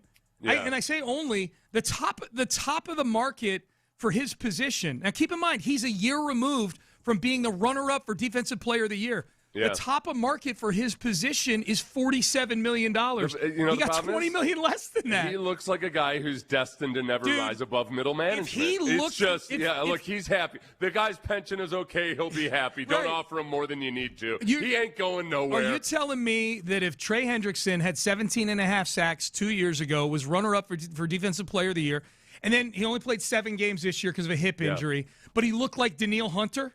That he's only getting $28 million? Like, his actual body. Yes. Yeah, his actual. No, but even though, by white defensive end standards, too, there's almost all right, at the very least, if you don't have that physique, the rare time that the professional advice I would give somebody is to maybe get a neck tattoo or something, you know? You got to shave your head or something, man. Dude. Look at Crosby. He looks like a building on the south side of Oakland, man. He's got graffiti all over his body. This is the problem. This is the thing. There's a common, this is what some players would tell you. I first heard this from a black teammate of mine who basically said that there's got to be a little psycho in you. If you're a white starter on defense, there's a little bit of psycho in you. Yeah. So if you don't look like you're psychotic, the only way he looks psychotic is if he's put up a really good front for a serial killer or something. Okay. You know, like he's the BTK killer or something. But other than that, there's no psycho about him. Do you think that we're about to play this Greg Cosell audio here? Yeah. Do you think part of Cosell's analysis of Reed Blankenship is that as a white defensive back, he needs to have a little bit more psycho in him? Do you think that Greg Cosell's about to say that here on this bit of analysis? No, I doubt it. I was just trying to think about how true that is or not. Yeah. No, I think he's got a little bit of a crazy look in his eyes. I was trying to judge him on that. I thought you were wondering if I was going to get in trouble. Cooper DeJean's the one that's just a total, he doesn't look as crazy as I'd like. These kids these days, you know, they've all had there's too much love and coddling at home. Yeah. All right. Yeah. Oh yeah. Yeah. These guys both look like they had pleasant upbringings. No, we need more tough love. Where do you get off? Go play on offense. What the hell's wrong with you? We need more tough love in these defensive households. What the hell's wrong with you not having anything wrong with you? That's right. Even JJ had a really good upbringing and everything, but he's got a little compulsive psychotic side to him. Well, I think it's because he was so disregarded as a player back in high school. That's true, yeah. He went through the whole pizza boy stuff. He got his tough love from colleges telling him you suck at football. Yeah. That's what he got. And I think he channeled it properly. I think he's doing pretty good. Well, no, Trey Hendrickson, though, too. It's funny. I went through it's hilarious that Trey Hendrickson, Max Crosby, and J.J. Watt all very lightly recruited. Yeah. Two of them started off as tight ends. I can't remember if it was Max or J.J. definitely started off as a tight end. Right. But it's hilarious when you look at their actual their measurables from their combine chart and everything. They're freak athletes. Oh, yeah. But an entire college football landscape looked at them and said, seems like a tight end to me. Yeah, you stupid idiots. Yeah, I know. Freaking racist bastards. You know, it's the dumbest millionaires out there. The same way for years they would look at quarterbacks and be like, seems more like a wide receiver to me. Yep. Yeah. Here's Greg Cosell, noted ball knower and film watcher, did a little study on Reed Blankenship. Here's his assessment of the one of the newest Houston Texans. Blankenship may be the most overlooked safety in the league for what he does within the context of the Eagles' defense, because he doesn't, pile up a ton of tackles or make a ton of picks, but he may be the most critical piece in their defense, because one thing I know for sure, and you probably know this as well, Ross, because of your proximity with the Eagles, is they pretty much make an adjustment on every play, and Blankenship is the driving force behind that. Yeah. You've talked about this in Vic Fangio's defense. Yeah, the difference in philosophy between Vic and D'Amico, without getting into coverages and everything like that, just an overarching philosophy is that Vic puts a lot on guys' plates in terms of changing plays pre-snap, changing responsibilities. He does a lot of more complex things, or things that can tax defensive backs mentally. D'Amico's whole philosophy on defense as a whole is we want these guys to not have to think as that much and just be able to play 1,000 miles an hour. And sometimes it's over, like people overly simplify that, but there is that element to D'Amico. So I'm intrigued by Blankenship coming in and being in a system where it doesn't have to be as much mental functioning before the snap. You can just line up and play football, that you might really see the best version of him. But then on the same token, he's already demonstrated that he is a smart football player. Right. So all of the things that, whether you're in a simple defense or a complex defense, all of the things that veteran defensive backs see and pick up on beforehand, he's very capable of doing all that. Yeah, he might. It could very well be. Greg Cosell saying he didn't pile up a lot of tackles, he didn't pile up a lot of turnovers, just because of his role was kind of the glue guy to make sure everybody's in the right place. As you point out, with the ability with not having to do that anymore, if he's freed up, he may get some numbers now in this defense. Who knows? Man, what a secondary that's going to be this year. I cannot wait for that. No, and I know, I think for people who are trying to throw shade on the Blankenship signing, it's cool if you have your reservations about him not being as impactful last year, all of that. The contract reflects that. They're not paying him like a top-tier guy or anything. So what it is, it's an improvement for the defense simply by having some stability back there. And I think the opposite of C.J. Gardner-Johnson, you don't have to worry about this guy going into business for himself. No. So the discipline on the back end is now you got 5 guys that are all about trying to play the right style of football, And it could end up being really, really good if they all stay healthy, because there isn't that huge hole next to Kalen Bullock like there was last year at times. Did you see C.J. Gardner-Johnson found a new home yesterday? I saw that. The Buffalo Bills. If you hadn't heard the news, listeners, 1 year, $6 million for C.J. Gardner-Johnson. I'll give C.J. Gardner-Johnson credit for this. When the Texans cut him after 3 games last year, and then he went to where? I think the Ravens for a little bit on their practice squad. He ended up with the Bears. He ended up with the Bears, but he went to the Ravens for a little bit on their practice squad, and they cut him loose. Yeah. His career looked like it was in a nosedive at that point. He pulled it out of the nosedive pretty well. He was an important piece on that Bears defense last year. Everything I've watched with C.J. Gardner-Johnson is that, man, I think he's got a good heart, and he knows what his weaknesses are, but he just can't help himself sometimes. Yeah. And it's tough because he kind of you go from interview to interview and quote to quote, and he knows he's got issues that sometimes he just can't help himself. Right. And it's not like he's a bad dude or anything. But on the football field, the way it plays out is that sometimes he just gets overly eager and he just wants to jump a route, or he's got a feeling about something. So I hope he continues to get opportunities to play. Yeah. For him, I think it's just sometimes a matter of what environment he is in, and it's not like it's not a matter of are there good environments and bad environments. It's more that sometimes he's a good fit for it, and sometimes he's not. What are the chances that we get a volatile quote from C.J. Gardner-Johnson next year, the week leading up to the Bills and the Texans? The Bills play here for the 3rd straight year. The Bills are playing the Texans at NRG Stadium this year. We just don't know the date yet. That'll come in a couple of months. What are the chances that we get a volatile, if not hostile, quote from C.J. Gardner-Johnson? I think probably not all that high. I know he went off on his Texans cleats on his live stream the other day. Yeah. But he still didn't actually necessarily really insult the organization itself. I read it more as he didn't have a good experience in Houston. Yeah, that's how I read it too. He wants to forget that portion of his life. Yeah. And I get and understand that. Sure. I think, as evidenced by him staying pretty quiet after he got released by the Texans and then also got released by the Ravens, I think he knows what he should and shouldn't say publicly. Yeah. I think the big question is, do the Texans take advantage of putting him in a situation where they know he's going to bite, or there's a really good chance he's going to bite on something underneath, and do you expose him for it? C.J. Gardner-Johnson's going to be telling himself, don't do it. Because I know I'll paraphrase something he said about before the Super Bowl when he was with the Eagles, is that I can't be full CJ today. I gotta sit back and be the safety net and, play safety by the book. I can't be full CJ GJ. Did a good job. Yeah. In that game. Everybody for the Eagles did in that game against the Chiefs. So Titus Howard is a Cleveland Brown now. And Titus was in their building yesterday. If you go on social media, there's probably videos that'll pop up on your feed if you're getting algorithmed Texans material to you. This was Titus doing a sit-down with one of their in-house guys for the Browns, I would presume. And they asked him, what is your message to Browns fans? What are Browns fans getting in Titus Howard? So as you come here to Cleveland, then obviously kind of your story, only first-round pick in the history of your college, that's pretty darn cool. 7 years in the Texans, now here you come to Cleveland. What's something that you want Browns fans to know about? When they see Howard on the back of your jersey, that's something you want them to think about? Yes, sir. When they see Howard on the back of their jersey, you got to know a guy who's going to do whatever he got on the field to win. A guy who's a team-first guy, stand-up guy. Everyone around the building going to see what type of person I am day in, day out. I'm going to try to be the best leader I can be on the field.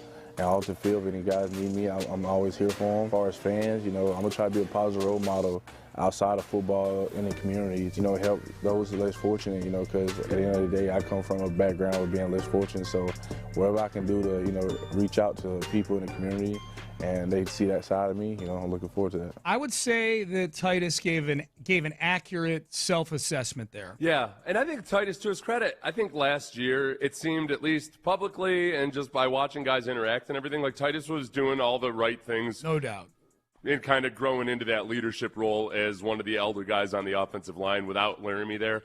So I give him credit for that. And he also, the last couple of years, he was seemed way more open to being the versatile player that he is. It seemed like he actually embraced that. And probably also saw it as like, okay, yeah, I realize the Texans aren't the only team that'll like the fact that I'm versatile. Yeah. That I can play all and over amenable the offensive line. and easy to to manage. Yeah, no, and ultimately I think that you end up now with an offense. If Braden Smith ends up playing right tackle, you've got a guy who theoretically is similarly versatile. I know that I think I'd be fine with him moving to guard if he had to, but it's always still a projection because he hasn't done it in his NFL Yeah, we career. don't have the recent evidence for him. He played guard in college, and there's a lot of reasons to believe that he could be a good guard in the NFL, but it's just not always that simple. But and he's on a much cheaper deal than Titus Howard is currently on. Yes. So, and he's a more aggressive run blocker than Titus is. So it all worked out for both parties. Oh, yeah, no question. If you're asking me, and I say this even with Braden Smith's recent injury history, because Titus hasn't been perfect in the injury department either through the course of his career. Yeah. That I would rather have Braden Smith for 2 years, 20, we'll call it 25, because that's what it could max out at. I think we want it to max out, that deal. I'd rather have Braden Smith for 2 years, 25, than Titus Howard for 3 years, 63. And they're about the same age. Yeah. Titus came into the league in 2019. Braden Smith came into the league in 2018. So I like that move. I like Titus. I'm rooting for Titus. I think Titus is a really good guy, and I think that was an accurate self-assessment. I was waiting for him to say that he's a dog. He didn't say he's a dog because I don't know that Titus is hardcore dog. I think that's a hardcore swarm. But he's a good player, and I hope he does well in Cleveland. So long as his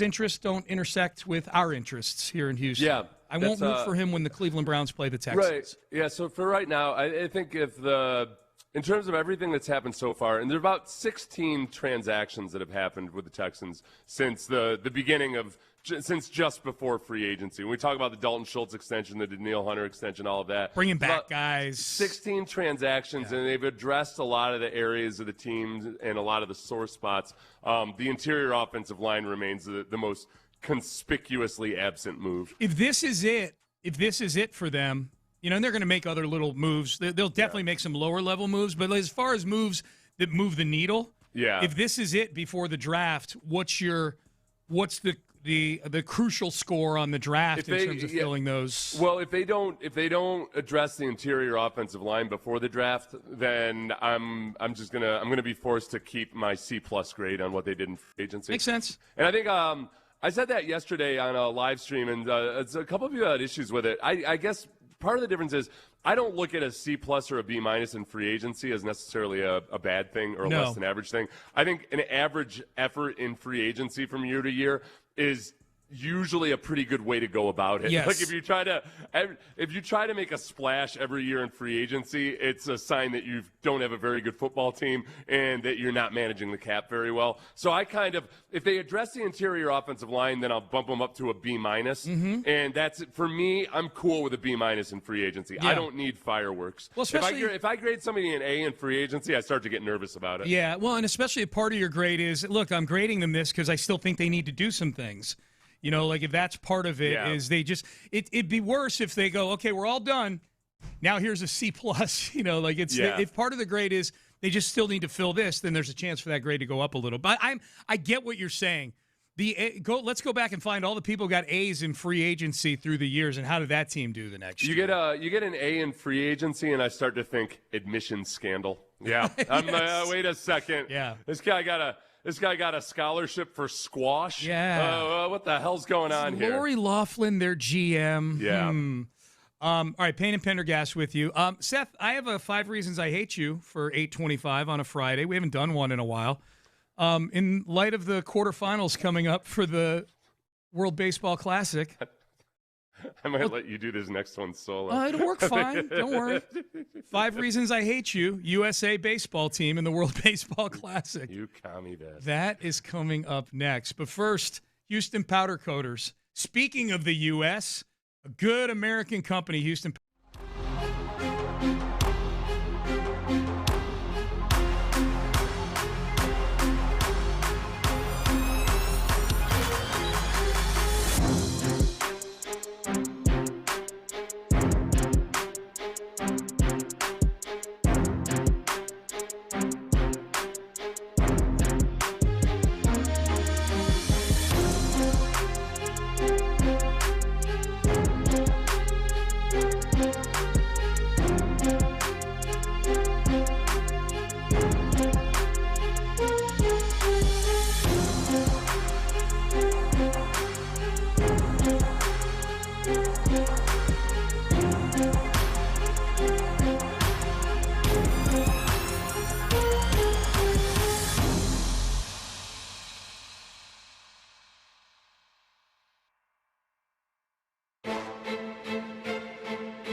610 presents live from the West Point Lincoln and West Point Lincoln of Sugarland Studios. Here's Payne and Pendergast. All right, Seth, are you nervous that I'm about to do this here? That I'm about to be the bold person to do 5 reasons I hate you?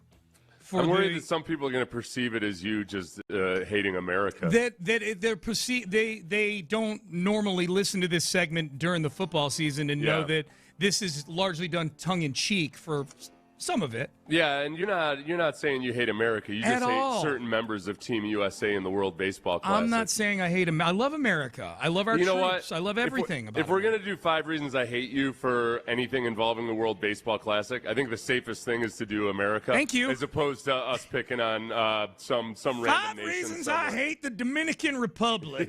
Number 5. Yeah, no, we're not going to do that. We're not going to do that. We're going to do 5 reasons I hate you, USA World Baseball Classic team. And I think once we're done with this, if you're somebody who's a little skeptical about this, or if you're one of the bros who have come at me repeatedly throughout the build-up to the World Baseball Classic, telling me that the fact that I'm not headlong into the World Baseball Classic, that somehow I am not a baseball fan or something like that, or a ball knower, then you may be a little skeptical with me going into this. But especially if you're an Astros fan, I think maybe you'll come away from this segment agreeing with me. If there's a World perhaps. Football Classic, I feel like I feel like nobody can accuse me of not at least understanding American football and stuff. You know, to some level, that I would be 100% opposed to football players playing in a World Football Classic, right before the NFL season. That's my big thing. Yeah, that's so. My big thing. I don't think your knowledge of the sport or anything has anything to do with whether or not you like the World Baseball Classic. No. My glitch is I don't want Astros playing in it. That's it. But also, I've got some issues, at least for the next 11 minutes, with this USA baseball team. Number 5, Aaron Judge is on the team. Yeah. Have you been able to bring yourself to root for Aaron Judge? No, I hate that they picked him to be on the team. He's the captain, Seth. He's the captain of the team. If there's one thing we know about Aaron Judge, it's that in an entire career of playing playoff baseball, he's shown up exactly once. Right. And kind of. Yeah. So that's where... When it mattered. This was the worst. I don't care how good he is as a regular season baseball player. You're in a playoff format, in a tournament. We know that when he gets to tournaments, he's no good. How has he been in the World Baseball Classic? I just know he struck out to end the loss to Italy the other night. Yeah. So I don't know. I care. That's all I saw. Why would you select this guy to represent your country? If you know anything about baseball, you don't select Aaron Judge. Right. No, he hit a home run against Mexico. I know that because I watched that game from beginning to end. So he hit a home run into the opposite field, into the right. It did make me think, like, God, if Aaron Judge played in Dyken Park, holy smokes. I mean, he already hits a ton of home runs. And Yankee Stadium with that short right field is pretty friendly as well, but my God. So number 5. Like he's actually had a few nice plays in the field, too. Aaron Judge is on the team. Maybe this is it. Maybe he's only good when he's playing in non-MLB playoff formats. Right. Maybe he likes Dyken Park now. So that's number 5. Number 4, Cal Raleigh, the Big Dumper, which is a horrible nickname, is on the team as well. I know he's more likable than Aaron Judge. He's still a Seattle Mariner. Ugh. You got to root for Aaron Judge, a Yankee, and Cal Raleigh, a Seattle Mariner, and these are the top 2 MVP vote getters from last year, if I'm not mistaken. There's what an atrocious way to spend an evening. There's a story on Yahoo that's the headline is Cal Raleigh's poor sportsmanship destroyed the Mariners' locker room vibes. Oh, because he wouldn't shake Randy Arozarena's hand. Yeah. Yep. And said some things. Yeah. So that's okay. So I think he's a likable guy, but who also destroyed the Mariners' vibes in that. Okay. In that well, now you're kind of getting me to like the World Baseball Classic if it destroys the Mariners' clubhouse. But I just, in a vacuum, Cal, the Big Dumper Raleigh. No, it's just no. Or as Chad Ochocinco would say, Cal Raleigh. That's how he would pronounce it. Number 3. Mark DeRosa, the manager, who might be an imbecile. He, earlier this week, had intimated that the U.S. had clinched a spot after beating Mexico to go 3-0 in the World Baseball Classic. No. You still had one game left to play against an undefeated Italy team. And he's still leaning on the misspeak excuse that, no. I was on with some buddies on the MLB network, and I got out a little over my skis, and I misspoke that we had clinched the spot. That's not what I meant. He got asked about it again yesterday, and he's still leaning on the misspeak. They played a hell of a game. They smacked us in the mouth early. They got up big. We went into that game prepared to win it. I think there's a couple false narratives out there, but no, I was well aware that we had to win that game based on all the scenarios that could take place. I mean, they went in 2-0. We went in 2-0. We knew they were playing Mexico the next day. We knew there was tiebreaker rules involved. So I can understand the questions about lineup and pitching situations. We were up against, a lot of guardrails with regards to teams, the deployment of certain relievers, how many pitches they can use, whether they can go back out, whether they can clean up innings.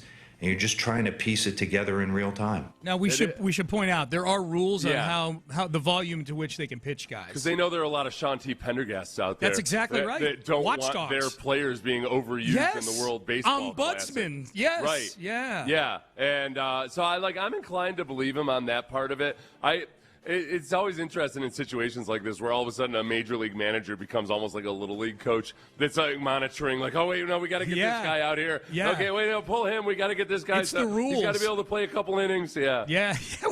We got to get Pete Crow Armstrong. Oh, no, he's on Italy or whatever. But yeah, we got to get Goldschmidt into a game. A few World Baseball Classics ago, I remember being PO'd that I can't remember if it was Bregman or somebody else. There were a couple of young Astros players that barely got any playing time. Right, back in the day. And then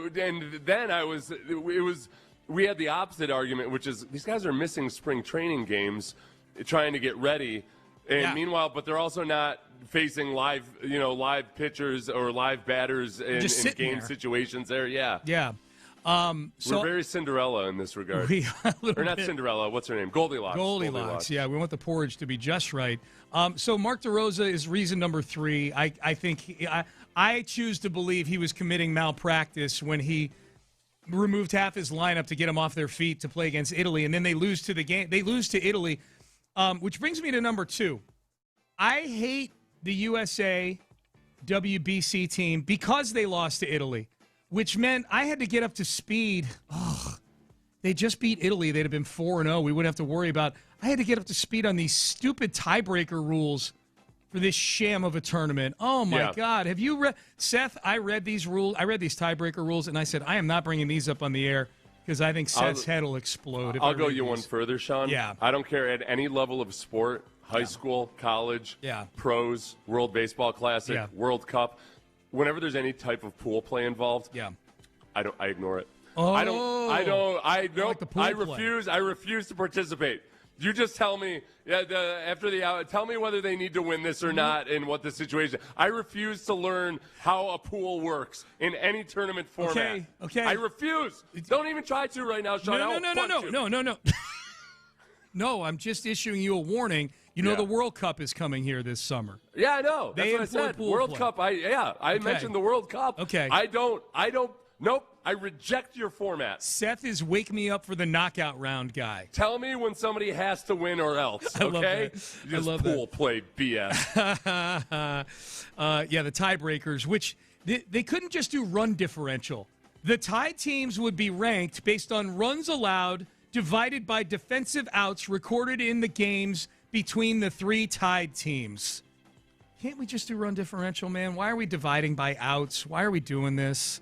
Yeah, because it's an era where everybody wants to make things as complex as possible. There's got to be an algorithm, Sean. Can't be a simple calculation. No. Can't just be a simple algorithm. It's got to be a complex algorithm. All right, reason number 1. 5 reasons I hate you, the USA World Baseball Classic team. Again, this is not me hating the World Baseball Classic. This is not me hating the USA.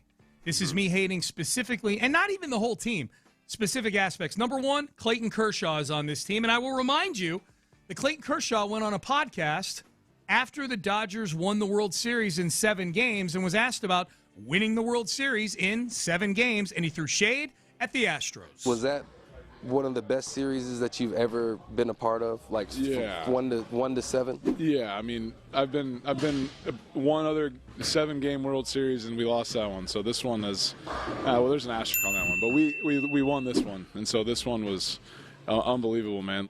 Yeah. No, there's an asterisk on that one. Clayton, you know what he does? Turn the page, man. He's turned into the Dodger who mentions it most frequently. Right. And I feel like this is he's somehow trying to gloss over his horrendous playoff performance in his career.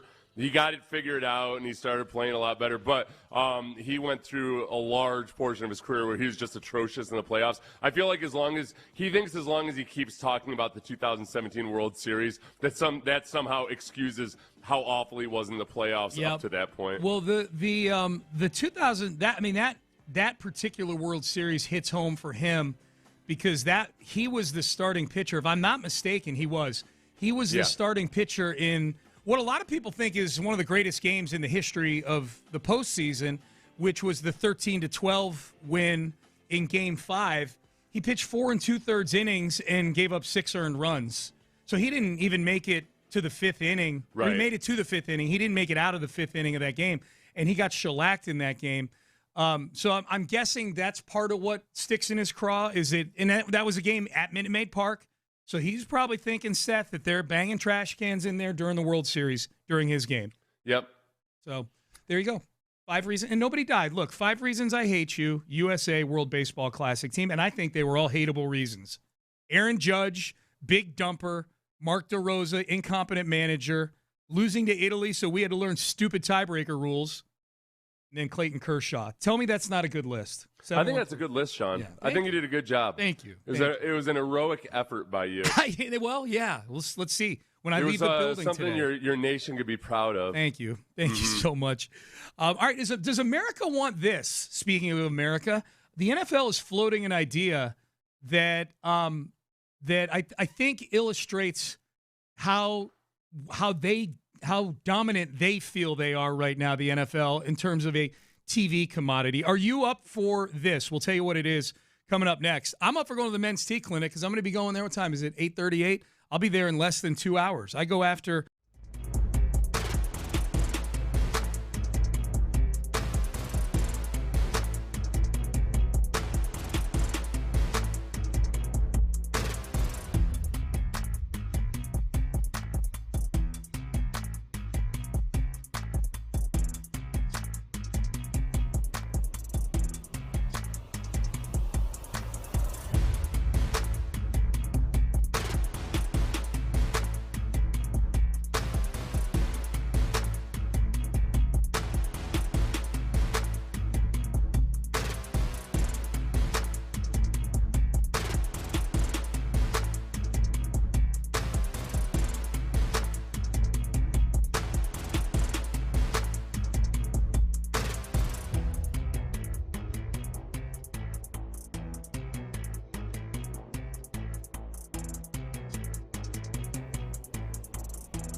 Sports Radio 610 presents live from the West Point Lincoln and West Point Lincoln of Sugarland Studios. Here's Payne and Pendergast. All right, Payne and Pendergast with you on a Friday.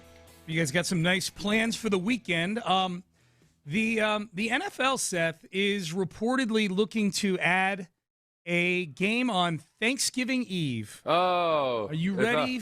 Are you ready for the appetizer for 3 games on Thanksgiving Day to be an NFL game on a Wednesday night before Thanksgiving? No, I'm not. And I know I feel like Thursday night football has been pushing the envelope for years for what's acceptable for screwing up our schedule in the football season. And now that we've ventured into Christmas Day games that were on a Wednesday, this would be something every year that would be on a Wednesday. It would definitely be on a Wednesday. That's a good point, because we experienced the Wednesday Christmas game with the Texans in 2024. Which that you could say, okay, it's not always going to be on a Wednesday if you do a Christmas Day game.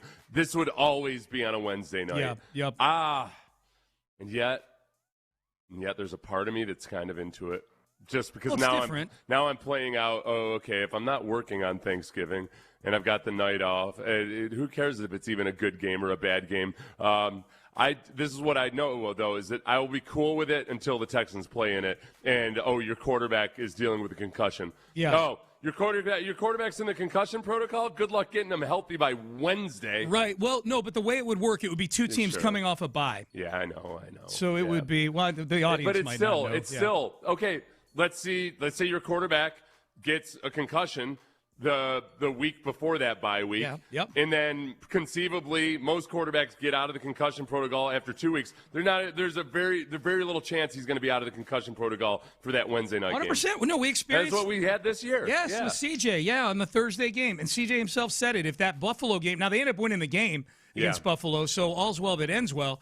But if they'd lost that game, and if they'd lost that game because Davis Mills threw a couple interceptions or something like that, and that's how you miss the playoffs, then they and for those who don't know what we're talking about, that Buffalo game, if you recall, was on a Thursday night. That was a short week while CJ was still in protocol. So as we all know, he ended up missing 3 games instead of just 2 games. I like different stuff like this. I've gone on the record saying, Seth, that I was not a fan of the pandemic in general, as most were not. But I did enjoy during the pandemic that we would get the random game that would get plunked down on a Tuesday because some team had to shut down their locker room on a Sunday. I enjoyed the random games on random nights of the week. I like watching sports at times where you don't normally watch sports. I feel like I'm getting away with something. Yeah, I like it, but I can't in good conscience say that I'm a fan of it when I know that if my team has to play in that Wednesday game, I'm going to hate it. You're going to get, and this is what you're going to get. Your team, instead of getting a full bye week where you got 2 weeks in between a couple of games, you're going to get 2 mini bye weeks, which means you're going to play 3 games over a 3-week period with the Wednesday game plunked right down there in the middle. Yeah. So it gets a little radio unfriendly when explaining it, but just know that if they play this game this year, and boy, it seems like it's pointing that way from all the reports, is that if your team is one of the teams playing in it, the bye situation for them is going to be very strange. You said something interesting. You sarcastically said, you weren't a fan of the pandemic. Yeah. Sarcastic just because you didn't have to make that point. Right. Very few people were fans of the pandemic. Right. There were some people who were fans of the pandemic, which would be Zoom. home fitness manufacturers. Absolutely, yeah. The food delivery services. I would say video game manufacturers. Video games and streaming services like Hulu and all of those. So you have to ask yourself, okay, who's a fan of Wednesday Night Football? By and large, it's the NFL, stocking their coffers with some of those streaming services specifically. Yeah. The same people who benefited from COVID. That tells you everything you need to know, my friends. Mm-hmm. Folks, I always like to ask myself, who benefits from this? Yeah. And the same people who have profited, the war profiteers, the COVID profiteers, are the same people who want to profit off of this. Mm-hmm. This is no different than a nationwide shutdown in terms of these profiteers coming in, these streaming services that delighted in your life being turned upside down. They want to turn your life upside down again and profit even more from it. Somewhere, okay, you sound like Florio in the piece that he wrote about this. Oh, really? Florio seems so anti-capitalism in this piece that he writes about it. I'm just gonna read the very end. Whether the players on the teams that will have their annual 2-week bye chopped in half almost like it or not, it's another way to stuff more cheese into the pizza and to cram more cash into the coffers of ownership, which means it's going to happen. It is, and it's going to happen, and we're going to object to it, but then we're going to sit down and we're going to watch, and the streaming numbers are going to be really high. I'm not that anti, if you want to know the truth. I know you're not anti now, but you will be anti. You will be With the anti then. Texans? When it's a Texans injury situation or something. Oh. I mean, look at that Christmas game. The Texans were all banged up all to hell for that game against the Ravens. I don't think they were going to win, even with their healthy guys, but they were really, really banged up. And you know what? It's for the same reason I understand why some people hate the bad weather games. Yeah. Because it injects too much randomness into it. Yes. Yeah, like I do. That's where I will, even though I like that weather is still a factor late in the year, I don't like that a lesser team has a good chance of upsetting a better team because of the randomness of bad weather. Likewise, a Wednesday night game, there's a whole lot of randomness. Oh, yeah. You know who's not a big fan of this? Not surprisingly, Mad Dog Russo. Here's what he had to say about it. They're going to play a game. They're exploring one on Thanksgiving Eve. Now the NFL wants to play a game on Wednesday, the day before Thanksgiving. Listen, half the games you give us on Thanksgiving stink anyway because you can't flex it, and we're stuck with Denver, Kansas City. We're freaking Omaha. So now we're going to explore playing the game on Thanksgiving Eve. That's an NBA night. I'm in bed at 8 o'clock. I've worked all week, and I worked on this stupid show with him. And then I got to sit there and I got to go home and watch a regular season NFL game with guys who played on Sunday. I mean, that's a little rough. I know they're only exploring it, but can the NFL leave a holy day alone? How much football can we take? Let the NBA have Thanksgiving Eve. Please, Roger. Please. It's bad enough I got to go to a ball game on Good Friday. Good. I think he confused Black Friday with Good Friday. At the end there, yeah. It's like, bad enough I got to go to a ball game on Good Friday. Like, where did that come from? I like it as... Good Friday's like in April. I've never heard the term Thanksgiving Eve before, I don't think either. Really? Yeah, I guess I probably have. I just haven't taken note of it. I do. I feel like it does coincide with, I think for a lot of people, Thanksgiving Eve is when you get together with your buddies from high school. And you go to the bars that you weren't allowed into when you were in high school. I used to love going to McGann's with my high school friends. That is the busiest night of the year at Lizards. Yeah. There's a lot of locals and everything. All the Upper Kirby and River Oaks kids come back from college, and that's where they go drink. Sounds like a fun bunch. That's where it is. That's all I can tell you. A bunch of fancy lads up in there. They are fancy How many lads. fights are there? I bet there's all kinds of, yeah. It's a rough and tumble crowd. There was a fight there last week, believe it or not. They glove slap each other? No, I don't know who it was. They take their white gloves off? And, No, you have offended my honor. No, we're in a part You said my father drives a 500 series BMW. We're in a part of the calendar where it's the riffraff there. Now, spring break, well... It might have been a couple kids slapping each other with their gloves. It's the first weekend of spring break. You might be right about that. Yeah. Father. So I think that coincides nicely with, let me check. Oh, McGann's is closed permanently now. Oh. It's a shame. Yeah, I like it. But watching football at a bar or something with your high school buddies, that's pretty cool. Did you play football on Thanksgiving? I don't mean like high school football. Did you have – a lot of people have like a turkey bowl kind of thing where the neighborhood all gets together we used to and go plays. out. My friends, we used to go out and play no, we would go on Christmas Day or so. No, we did it a lot. Once it was snowing, we would do I can't remember what we used to call it. But we would go out and play whenever. We always did. On Thanksgiving Day, we would play in the morning. We did it on Thanksgiving just with not with my family, though. Yeah. Yeah, we would do like all the neighborhood kids and stuff like that. Yeah, you all get together. Yeah, you play because it's a football day. You play Thanksgiving morning over at Squadron Line Elementary School, and then you come home and you watch football and you gorge all day long. Yeah. Yeah, and then you invite the kids over and you play Atari all night. That's what we did. So. So no, I'll be into it as long as the Texans aren't playing it. Yeah. Now, is that for this year or next year? It could be this year. It could be this year. Could be this year. Yeah. We did the Christmas Day games this year? No. There weren't? Not the Texans, but there were. There were. Yeah. Oh yeah, there were, and there will be this year too. Yeah. Yeah, because remember, I was excited because I got to see what the Netflix presentation looked like. You and I didn't get to see that the year before. Yeah. So yeah, I did. I saw the second half of it because that was JJ doing that game, right? I don't know. Oh no, he did one of the Christmas Day games. He did the one. I think I went back. I think he did the Steelers Christmas Day. The one before the Texans game. It was Steelers Chiefs. Yeah, he did that game. Yep, he sure did. All right, Payne and Pendergast with you into the 9 o'clock hour. We go. Take a Mania. I see that you guys had crowned a new champ last week, Seth, when I wasn't here.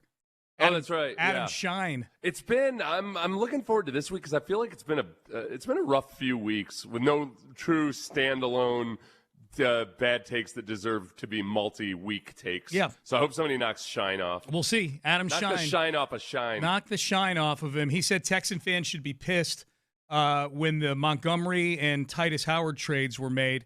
That's the standing champ right now. We've got a few candidates to knock him off. We do it every week at this time. Take a Mania. The bad takes try to take down the champ, and we do that coming up next. But the thing I want to do right now is get you over to West.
West Point Lincoln and West Point Liggett of Sugar Land Studios. KILT FM HD2 Houston. On Odyssey Sports Station. The Texans play here. Sports Radio 610 presents Payne and Pendergast. Okay, quick text. Base power text line. Seth and I were talking about Thanksgiving Eve in the previous segment because the NFL is thinking of plunking a game down on Thanksgiving Eve in the coming seasons. And we got to talking about Thanksgiving Eve at the bars. Yeah. Thanksgiving Eve is cougar hunting night at the bar. All the women's husbands are out at the deer lease, so they flock to the bars that night, and they're out on the prowl. Oh, wow. All the cougars. Well, that's not even just cougars. That's adulterous cougars. Yeah. That's a whole different league there. Yeah. That's a dangerous Thirsty league. cougars. He specifically mentioned the wives of gun owners. That's true. That's true. Hey, that's a great time to go out and pick up a woman whose husband has a high-powered hunting rifle. Probably not referring to the cook at the deer lease. Yeah. That guy's got an appetite for danger. All right. So you and B. Scott crowned a new champion in Take a Mania last week, it looks like. Adam Shine. Yeah. Sirius XM. This take came just after, the day after the Texans traded Titus Howard to Cleveland for a 5th-round pick and then traded a few picks and Juice Scruggs for David Montgomery. Adam Shine said Texan fans should be pissed. I think the Texans are completely out of their minds here. This makes no sense. Like, if I'm a fan of the Houston Texans, I'm wondering what the hell's going on. So they just traded, in essence, Howard for Montgomery. They just traded their best offensive lineman for a backup running back. That's what Montgomery is. And, I like Montgomery. I don't love Montgomery. I've said that consistently. This is my take on Montgomery in Chicago, my take on Montgomery in Detroit, my take on Montgomery now. The Texans didn't need David Montgomery. They needed Kenneth Walker. They needed Travis Etienne. That's who they needed. So why would you take yourself out of that market, perhaps? Are you now going to spend $12 million a year on Kenneth Walker? We just got David Montgomery? I don't know what the hell they're doing. Okay. Yeah. Boy, if I'm a Texans fan, I'm pissed here. All right. The biggest thing I didn't like about that was him basically classifying Jahmyr Gibbs as a backup running back. David Montgomery is a backup running back without acknowledging, like, okay, he's a starting running back on a lot of teams. Yes. He happened to be on a team that has 2 starting running backs. Right. And Jahmyr Gibbs is, a younger, more exciting and electric running back than David Montgomery. But don't bolster your own take by calling David Montgomery a backup running back. Well, I totally agree with that, and I would take it a step further, and as long as we're talking about labels, because that's what backup running back was really a label for Montgomery, not the truth. And no disrespect to Titus Howard, but when you're the best offensive lineman on the 2025 Houston Texans, it doesn't mean that you're Jonathan Ogden. Right. Yeah, no, and the other problem, and he didn't say this, but a lot of other people were saying, hey, the running back wasn't the problem last year, it was the offensive line. And, okay, Joe Mixon was gone the entire year, you dolts. Right. And 2 things can be true. You can need a running back, and you can also need offensive linemen. Yeah. Presenting it as if Titus Howard was going to leave and the Texans weren't going to replace him, that's the other dynamic. He had this take before legal tampering had even started. That's right. Before the Texans, and they would go on to replace Titus Howard at least. I still need them to do more on the offensive line. Sure. But he's got a very good chance of being toppled. This wasn't the worst take. I get where he was coming from. He was, so that was Adam Shine of Sirius XM. Or Mad Dog Radio. He's the leader in the clubhouse right now.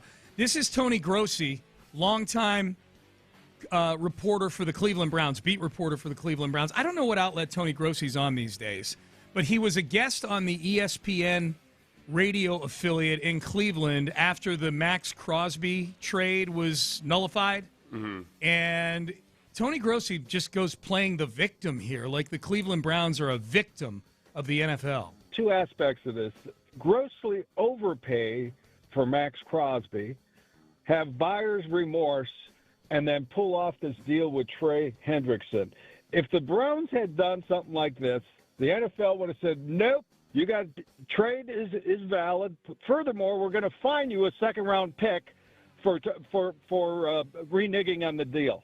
That's the way I look at this. The Ravens they couldn't have asked for a better resolution to this than what happened. All right. Okay. Dude. So he's doing the old, if we had done this, then there'd be hell to pay. Yeah. He's trying to use the old political ploy that people use all the time. He's playing the victim card. Yeah, I feel like he, as shady as it might be, what the Ravens might have done, part of the reason they knew they could get away with it is because the guy is coming off of a meniscus tear. Yeah. So there's not a chance in the NFL, in hell, the NFL would say, no, you have to honor this agreement. Right. Because they had a viable reason to get rid of the trade. It's a super dumb take if he's serious about this. Let's hold this one in reserve until I hear the rest of them. Are you disallowing that? We'll hold it. Yeah, no, you know what? We'll pretend we didn't play it. No, we'll do what we typically have done. Yeah. This is worse than Adam Schein's take. Okay. Current champion for at least the next few minutes. Okay, for at least the next few minutes. Yeah, that's what happens, man. The lineage. All right, Tony Grossi is currently the champion in the clubhouse right now. It's just such a cheap trick. It's like such a cheap argument to say, if we had done this, there'd be hell to pay. It's just it's wrong and illogical. It's just all right, so Tony Grossi, the champ for now. Here's Shady McCoy. Boy, Eric DaCosta gave us a lot of material. This is Shady McCoy on the Speakeasy, Emmanuel Acho's show, who is kind of an old man screaming at a cloud here, in my opinion, saying the Ravens need to be held accountable. I don't like this situation for Max because, when I'm out of the building, my mind is different. Like once we make this trade, I'm not here no more. My mind's somewhere else.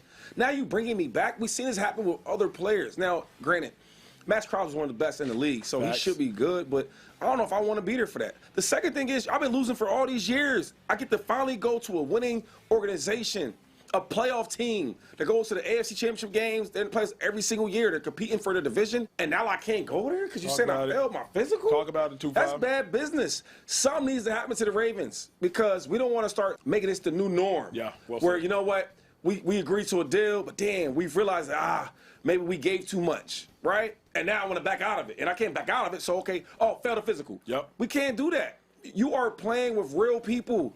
This isn't Madden. This isn't fantasy football. You can't renege on deals. This is terrible. Yeah. It's the same way how y'all want to be aggressive and y'all want to penalize players for things we do wrong. Y'all need to go in there and penalize these GMs and these ownerships on the same thing. That is some bull crap, bro. Okay. Yeah. I feel like he's equating it to the personal conduct policy at the end. Yeah. This is the whole thing. It's again, it's one of those things where sometimes things that are unethical aren't also illegal. Correct. You know? Like in real life. Yes. Things that are unethical aren't illegal necessarily always. And I feel like that's where that's what this category is. But he reeled me in though with having me think about it from Max Crosby's perspective. Okay. So I give him credit for that. Okay. I had thought about that a little bit. If you really think about Max Crosby though, I'm leaving a place where I thought I was going to be a Raider for life. But it sucked. We weren't good. I've had to go through all this. And now I'm going off to a place that's perennially relevant. And boom, you get it pulled out from underneath you. That's rough, man.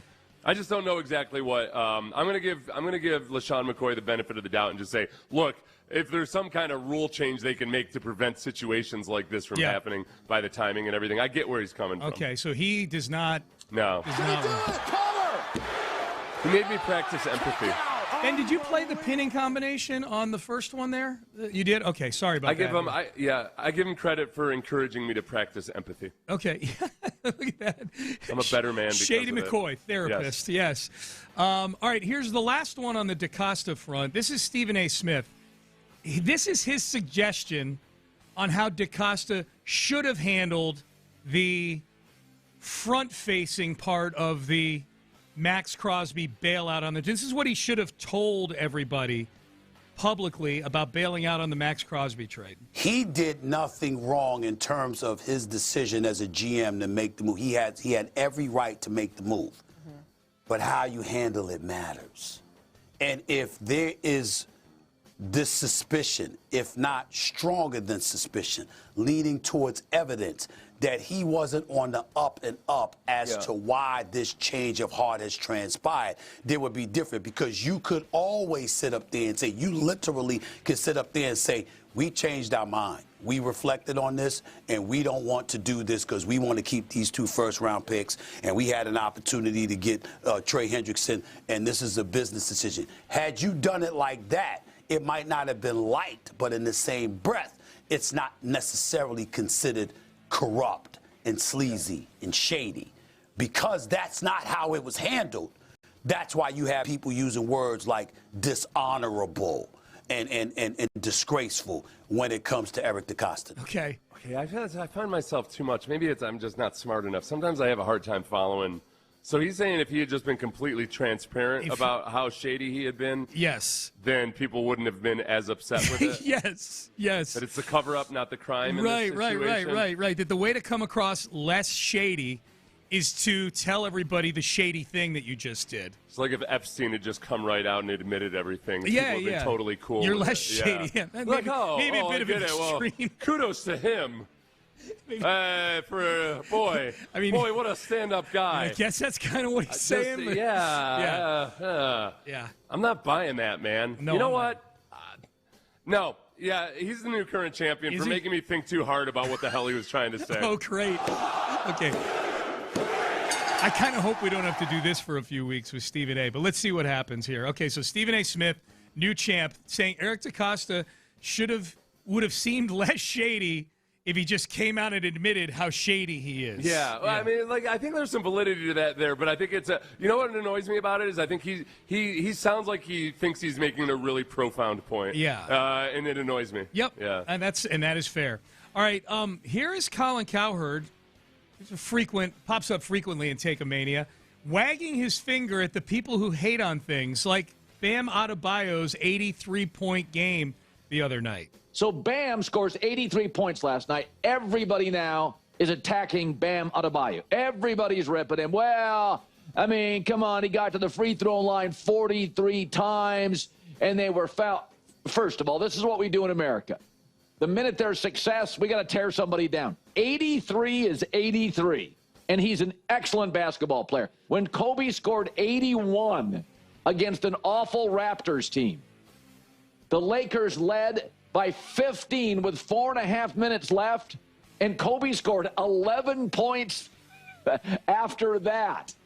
There are just certain things in sports that are true. You don't see pass interference on Hail Marys in the NFL. You could, but refs get out of the way. If a baseball pitcher's got a no-hitter or a perfect game in the 7th inning, expect that pitcher in the 8th and the 9th to get the corner, to get the black. And if a guy's got 62 points and is going for an all-time historic night, yeah, his team's going to probably doctor it up a little bit to see if he can pass Kobe or get close to Wilt. It's baked into sports. Wilt, Kobe, and Bam are not going off against good teams. Okay.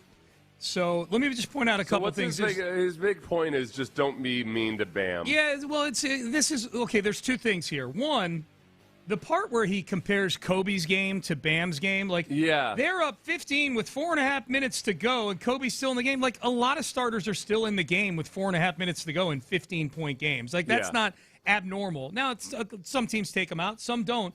And Kobe scored 11 points down the stretch in those 4.5 minutes. He's their best player. I don't think they were fouling intentionally to try to get Kobe 81 points and get him more possessions. It's the thing at the beginning that got people. This is what we do in America. That's what gets because this is what Colin Cowherd does. He makes these sweeping generalizations about how everybody acts in every situation. Yeah. Well, and you know what happened on social media after this, and I don't have enough time to play all the examples of it. Yeah. Several examples popping up, including some of Colin Cowherd taking James Harden to task on things. Right. Yeah. Doing the very thing that he is castigating the rest of us for. Yeah. As soon as he talks about how the people have to tear down something because of its great. That's yes, you've made your whole career. Though we all do that in sports media or whatever. But I can't award him a Take-A-Mania belt based on hypocrisy. Okay. Of previous takes. The take must stand alone. Okay. And even though there's a part of me that agrees with some of the things he says. That's one of his other little tactic is he'll say a few things that you agree with, and you're like, oh yeah, good point, good point. You've been more pro Bam than I have in this whole thing. Yeah. No, not a take. I can't do it based on hypocrisy. Okay, that's fine. You're the judge and jury. That's fine. Knowing full well that I may have done it based on hypocrisy in the past. Ironically enough, yes. The rules change. I very hypocritically cannot base it on hypocrisy. Hey, there was a time where the NBA didn't have a three-pointer, and now all of a sudden they've got a three-pointer. The rules change. The rules change. All right, this will probably be the last one we get to, although there's audio that I do want to play. It might not be Take-A-Mania-ish, but it is some wild audio that we may get to between now and the end of the show. This is Mike Evans. He had his press conference yesterday in San Francisco. Former Bucs wide receiver, future Hall of Famer Mike Evans, and kind of echoing what some of the talk had been on some of the debate shows about. The Niners are signing Mike Evans to 3 years, $60 million. Here's Evans on how he feels he fits in with the 49ers. This was the right landing spot. A team that always compete, even with the injuries last year. I think they went 13-4. I mean, I feel like they were one piece away, and I think that I'm that piece. And I look forward to coming here and proving that. Okay. I want to remind Mike Evans of two things. Yeah. Before you make the determination on this. You're old. He's old. It's by football standards. He's old, and he's starting to show his age a little bit. He was banged up, hamstring injuries, old man injuries last year. He's going to a place that, according to some people, might have an electrical transformer that's basically destroying the soft tissue of the 49ers football players. Excellent point as well.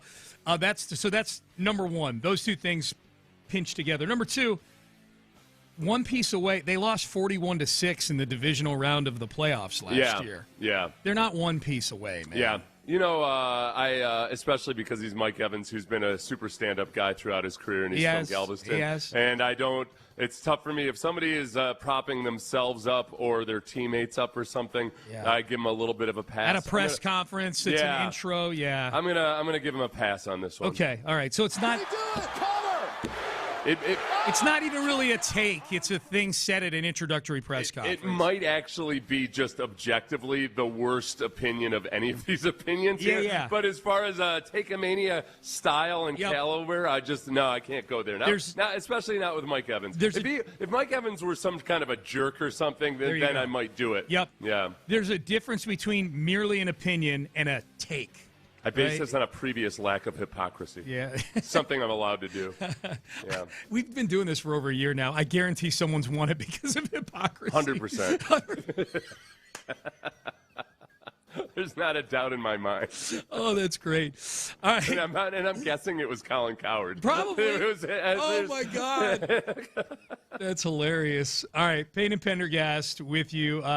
Payne and Pendergast with you on a Friday. All right, I've got the list in front of me here of the guys who are free agents for the Texans, but still not signed by anybody. What are the chances any of these guys are coming back to the Houston Texans? Do we want any of these guys back on the Houston Texans? We will run through that coming up next. But first, I'm going to give you an opinion right now, a take right now.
Sports Radio 610 presents live from the West Point Lincoln and West Point Lincoln of Sugarland Studios. Here's Payne and Pendergast. All right, Payne and Pendergast with you. Some reaction to the to Take-A-Mania.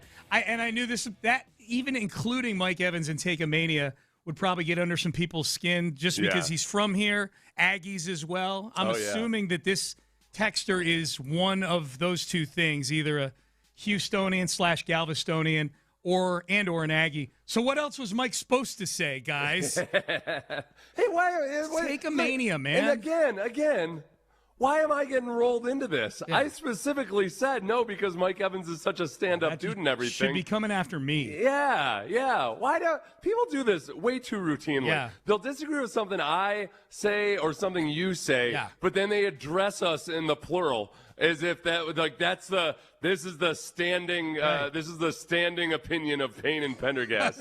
Yeah. Like all those texts that said, why do you guys hate the USA baseball team so much? That was me. That's right. Now, that person might have been upset because I said, okay, what he said was objectively wrong. Like, he wasn't – It is objectively wrong. Yeah. Wasn't the one missing piece to the 49ers. But it's not – doesn't make it a bad take in that context. No. I get – I think I'm agreeing with the texter. I'm like, that's what people say when you're coming to a new place. It's why it lost in Take-A-Mania. Mike Evans got you're mad at us for not having it win Take-A-Mania. Right. Because you like Mike Evans. I don't think you understand the whole concept of Take-A-Mania, sir. 49ers are one piece away. If that piece is a magic health talisman. That's pretty good. So I'm looking at the list. I'm still waiting for the some medical advancements that'll get me back on the field. I'm tired of being a sports radio host. I want to go play professional football again. No. Am I the only? Why am I singled out as the 151-year-old that can't make a comeback in the NFL? Tired of it. You're not going anywhere. You know my other rule that nobody ever agrees with is that once guys reach the age of 35, I think they should be allowed to take whichever PEDs they like. Oh. I feel like the balance is.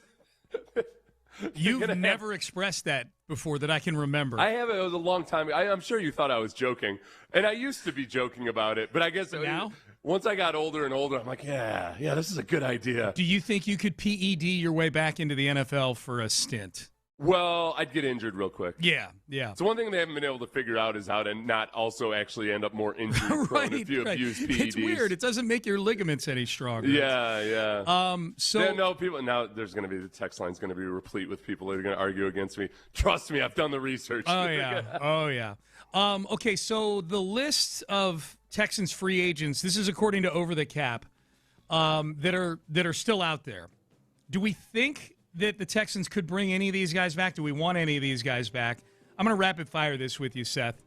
And if the answer's, I think the answer's going to be no on a lot of these, if I had to guess. Yeah. I'm going to start at the top of this list. Wide receiver, Christian Kirk.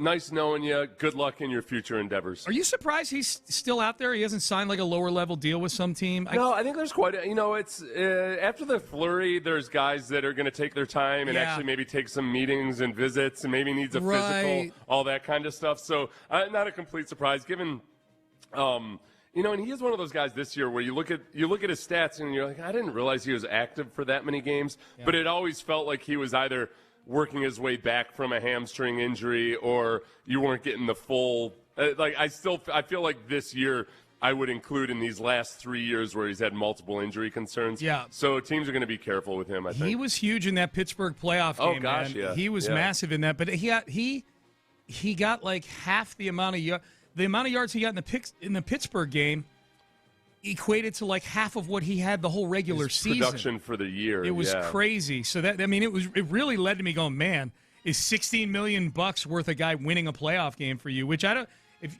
they'd probably win. They won the game 30-6, so he's not worth 24 points. But your defense scored 2 of the touchdowns in that game. And he got you out of some big spots in that game. But I'm with you. I'm not surprised he's still out there. And I think there's a 0% chance he's coming back here, if I had to guess.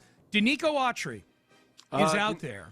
I think Danico Autry, it would be interesting. I think that he's 35 years old. There were reports, too, I forget if it was Aaron Wilson or Jonathan Alexander, maybe both, that Danico wasn't totally in tune with what his role's been on this team. Yeah, I think that was I think it was Aaron Wilson on his live stream. Is that what it was? And Texans Jacob does good recaps of Aaron's live stream. That's what it was. Which I like, because Aaron kind of sneaks in some nuggets during his live stream. He tries to fit them in, and that don't always make the headlines or anything. Yeah.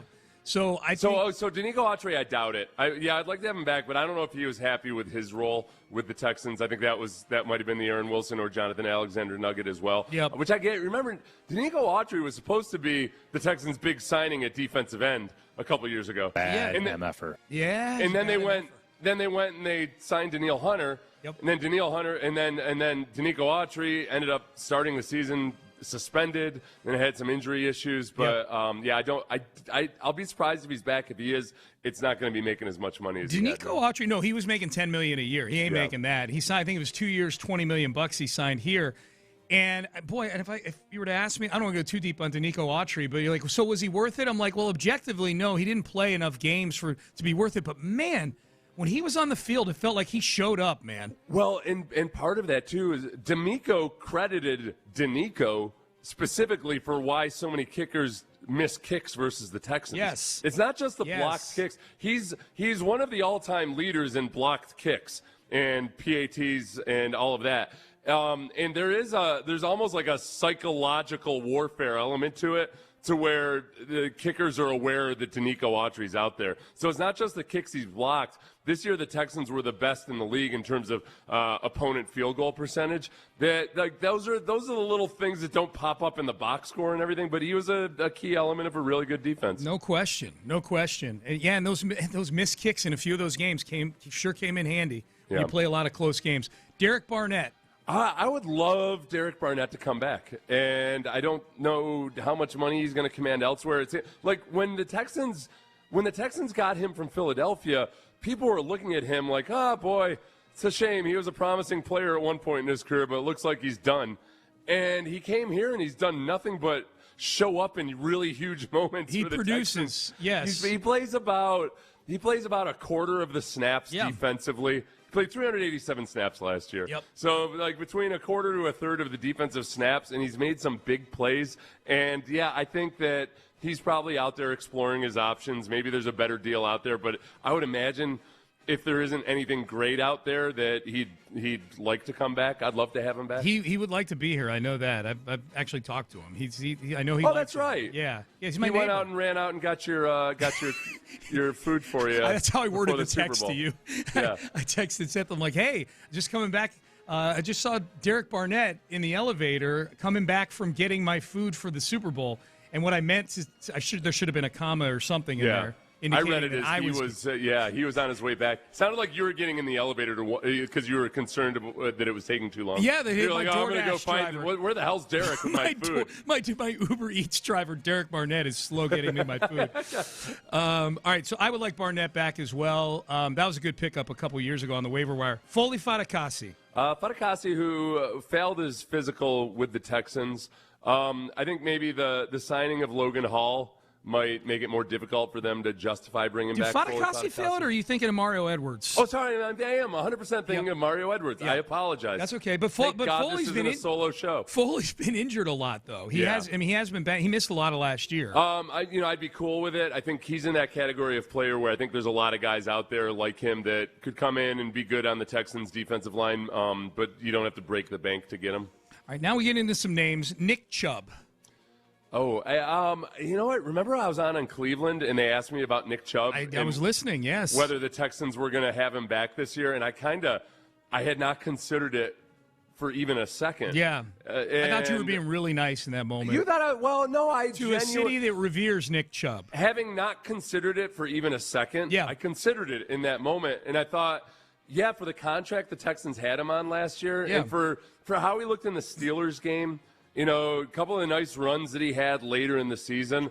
If they brought him back on a 1-year, $2 million deal, I'd think I'd be very, very cool with that, because that's a throwaway amount. You know, that's a number. Like, they just signed Naquan Jones for that deal, right? So I would be cool with it.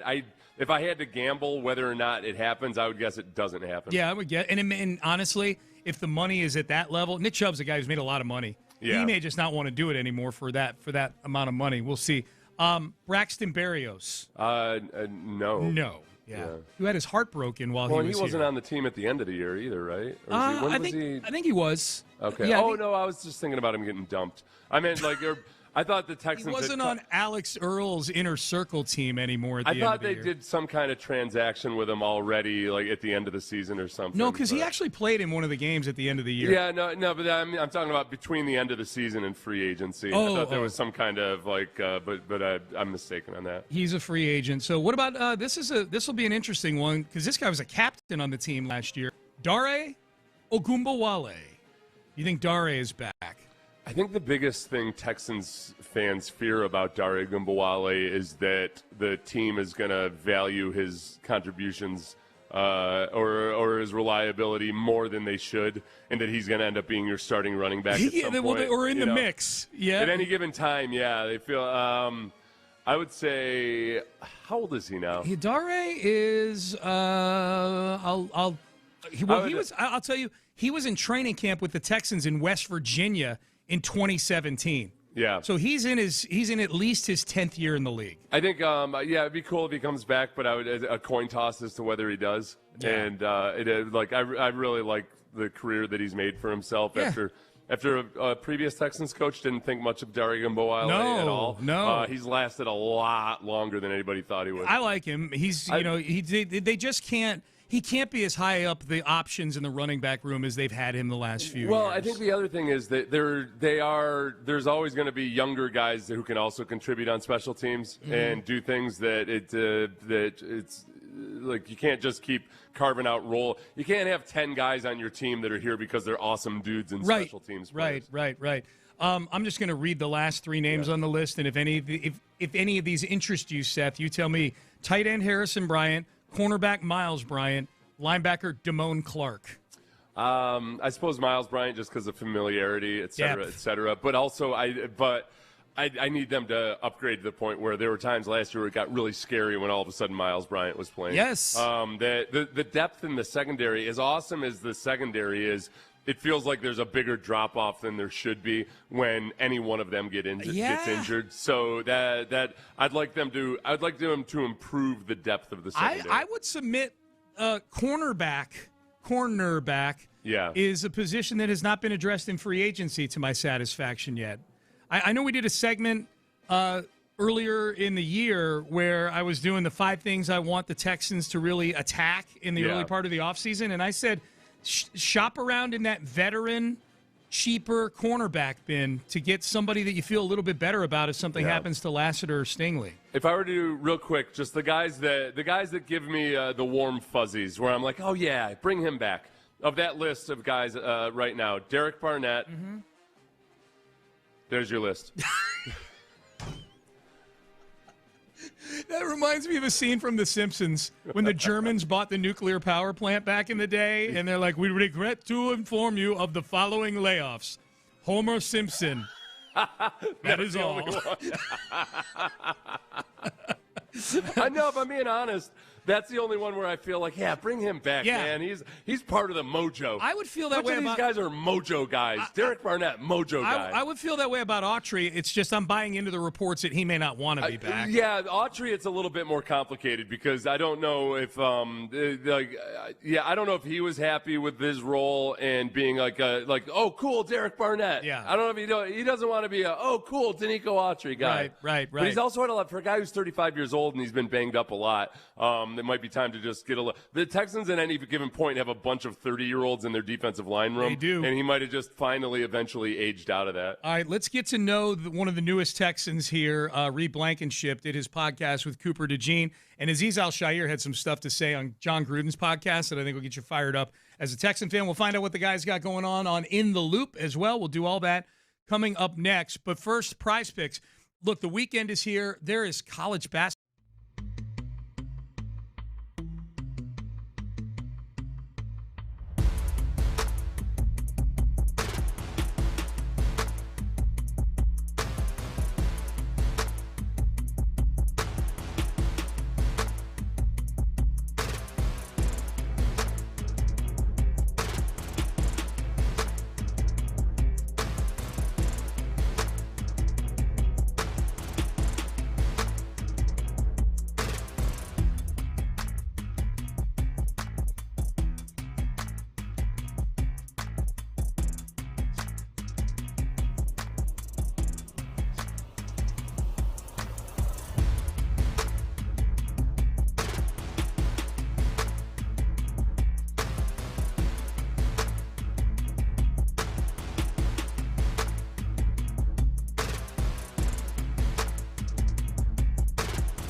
610. Sports Radio 610 presents live from the West Point Lincoln and West Point Lincoln of Sugar Land Studios. Here's Payne and Pendergast. At Payne and Pendergast with you. Here is Reed Blankenship, one of the newest Houston Texans, doing his podcast with what used to be a former fellow teammate, Cooper DeJean. Now Reed Blankenship is a Texan. They were talking about his new home in Houston, Texas. What made you feel like the Houston Texans were the right place to go, Reed Blankenship? It felt like I was wanted, I feel like I've never really had that with my whole career. And when Houston started calling, it really felt like they wanted to take a shot on me, take a chance on me. And like I said, Houston wanted me. Houston loved me. And I'm like, why not? So that's sweet. So I'm excited for sure. You checked me on this earlier, appropriately which is I had said earlier, I'm like, boy, I wonder how they're feeling about that in Philadelphia. Like he wasn't wanted in Philadelphia. And you brought up the point that guy was an undrafted free agent who went to Middle Tennessee State. He hasn't really been wanted his whole career by anybody. Yeah, he's never been hotly pursued or anything, So to actually be in NFL free agency and to have teams wanting you, that's not necessarily something he's had. Yeah, he was an undrafted rookie free agent in Philadelphia. Yep. So it kind of, it's almost like a stamp of validation at that point. That's a good way to put it. Yep. So that part of it is cool. And I'm excited about him rounding out that secondary, that he doesn't need to be anybody spectacular or anything, but I think there's a chance that you see an even better version of him now that he's going to be in a defense where they don't ask the defensive backs to think so much all the time. D'Amico just wants to simplify things and let them go play football. And that's just a different philosophy than the way Vic Fangio operates up in Philadelphia. So he's just he doesn't have to be anything other than just a solid safety, and he could end up having a career year because he's playing in the midst of all those other awesome defensive backs. He's a good player. He's a good player, and he's the fifth best defensive back on the team. Mm-hmm. He's Lassiter, Stingley, Bullock, Petrie. He's not better than any of those guys, which is fine because he's a good player. Well, that was a top 2 defense in the league last year. Well, you just didn't have any stable safety opposite of Kalen Bullock. Yeah. And if they can stay healthy, et cetera, it should be conceivably somehow an even better defense this year. And as soon as I say that, I get really nervous because it's the dumbest way to think in the NFL is that you're just going to roll it back. Injuries happen. Some guys just have disappointing years, all of that. But it's not inconceivable that, they could actually improve on last year. Absolutely. It's instead of just churning it or running it back or doing whatever, they actually might have just, on paper at least, improved the defense, which was already really, really, really good. I think I honestly think health is the only thing that prevents them from doing that. They're bringing everybody back. Hell, most of the guys are signed up for 2 more years now, let alone 1 year. I think I saw somebody say now that Reed Blankenship is signed that 8 of the 11 or 9 of the 11 starters are locked up for at least 2 more years with this defense. And you haven't had any churn on the coaching staff either. Real significant. They let one assistant linebacker coach go, but Dino Vasso came back.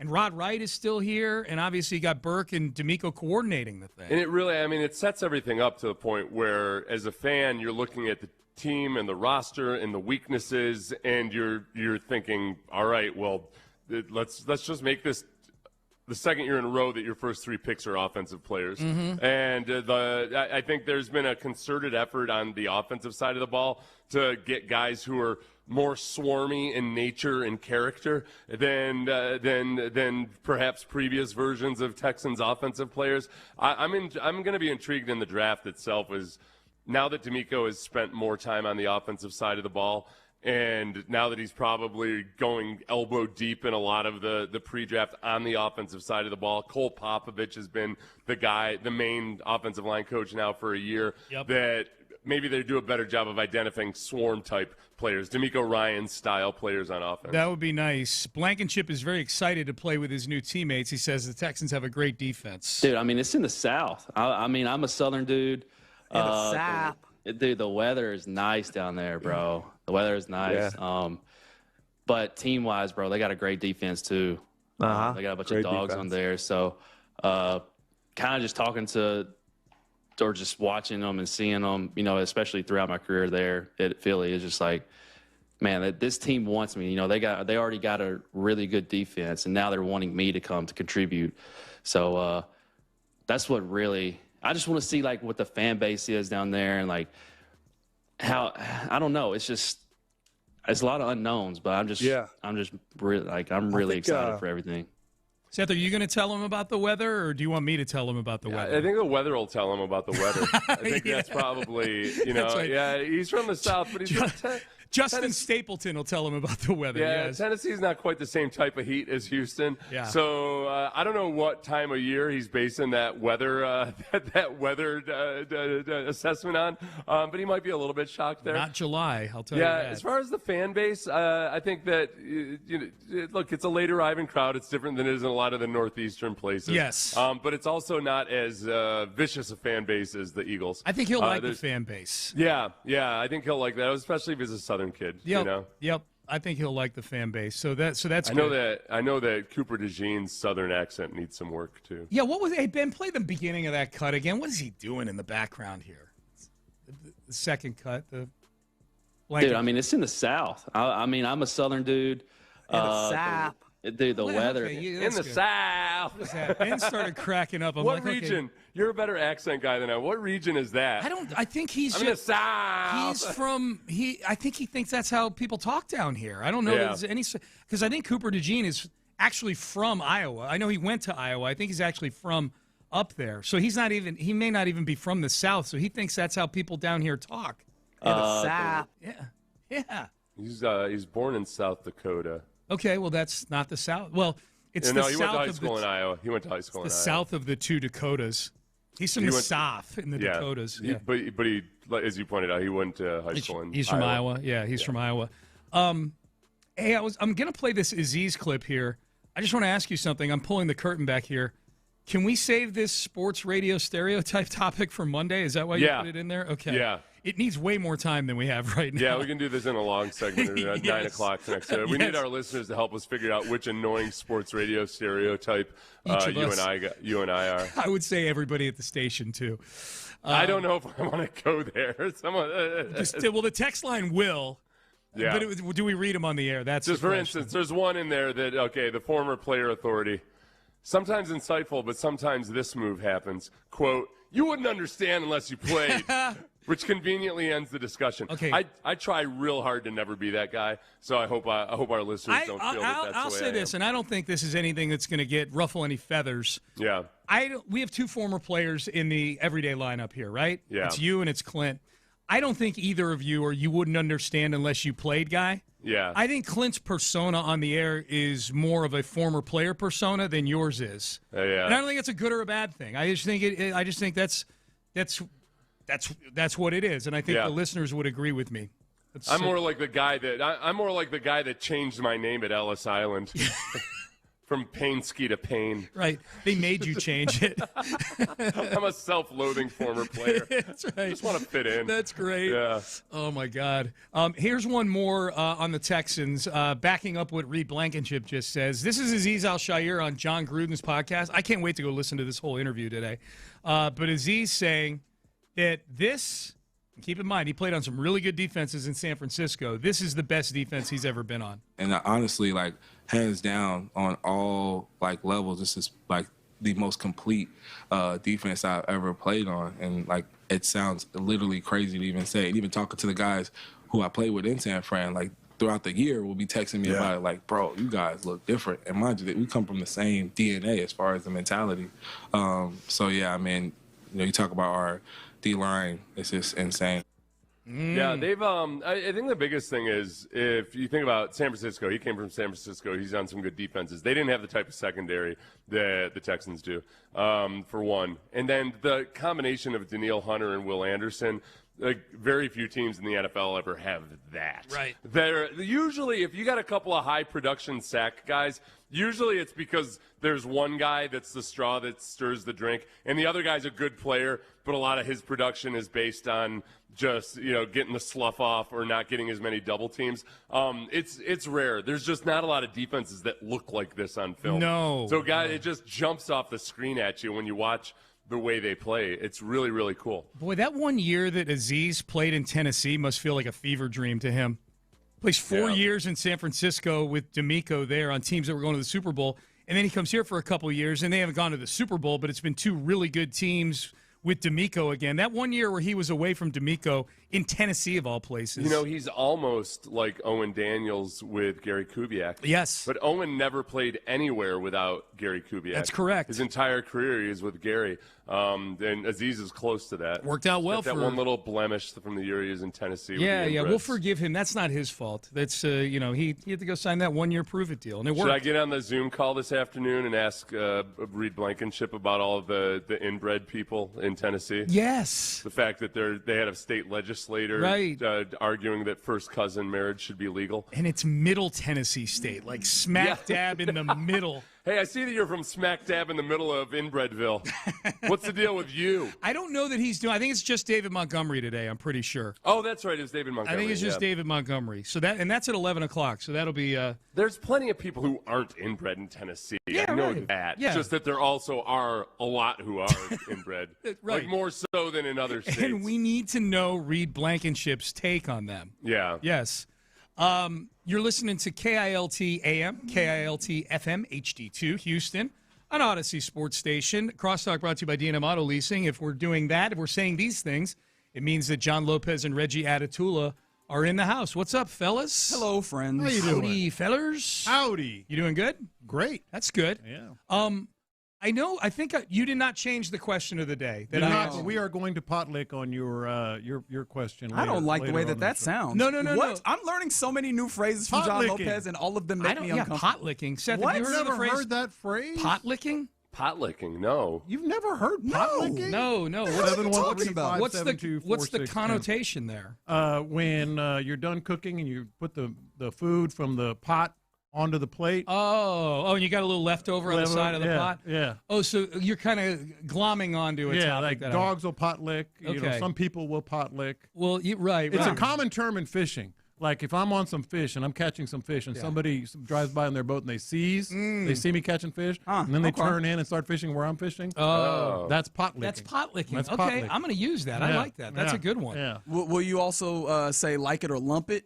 No. Have you ever heard that one? No. Yeah. We're getting real quaint and folksy on this show Like over it the last or couple lump of days. it? Yes, That very is common also term. Ted Johnson used to have a lot of sayings that he would use. My favorite one was, that cake won't bake. Oh, that's so delightfully that cake quaint. Won't bake. I love it. Ted loved using that cake won't bake. Is that a thing that exists in nature? Are there cakes that are unbakeable? In the Ted Johnson world. Hold on. Ted's done some living, man. It's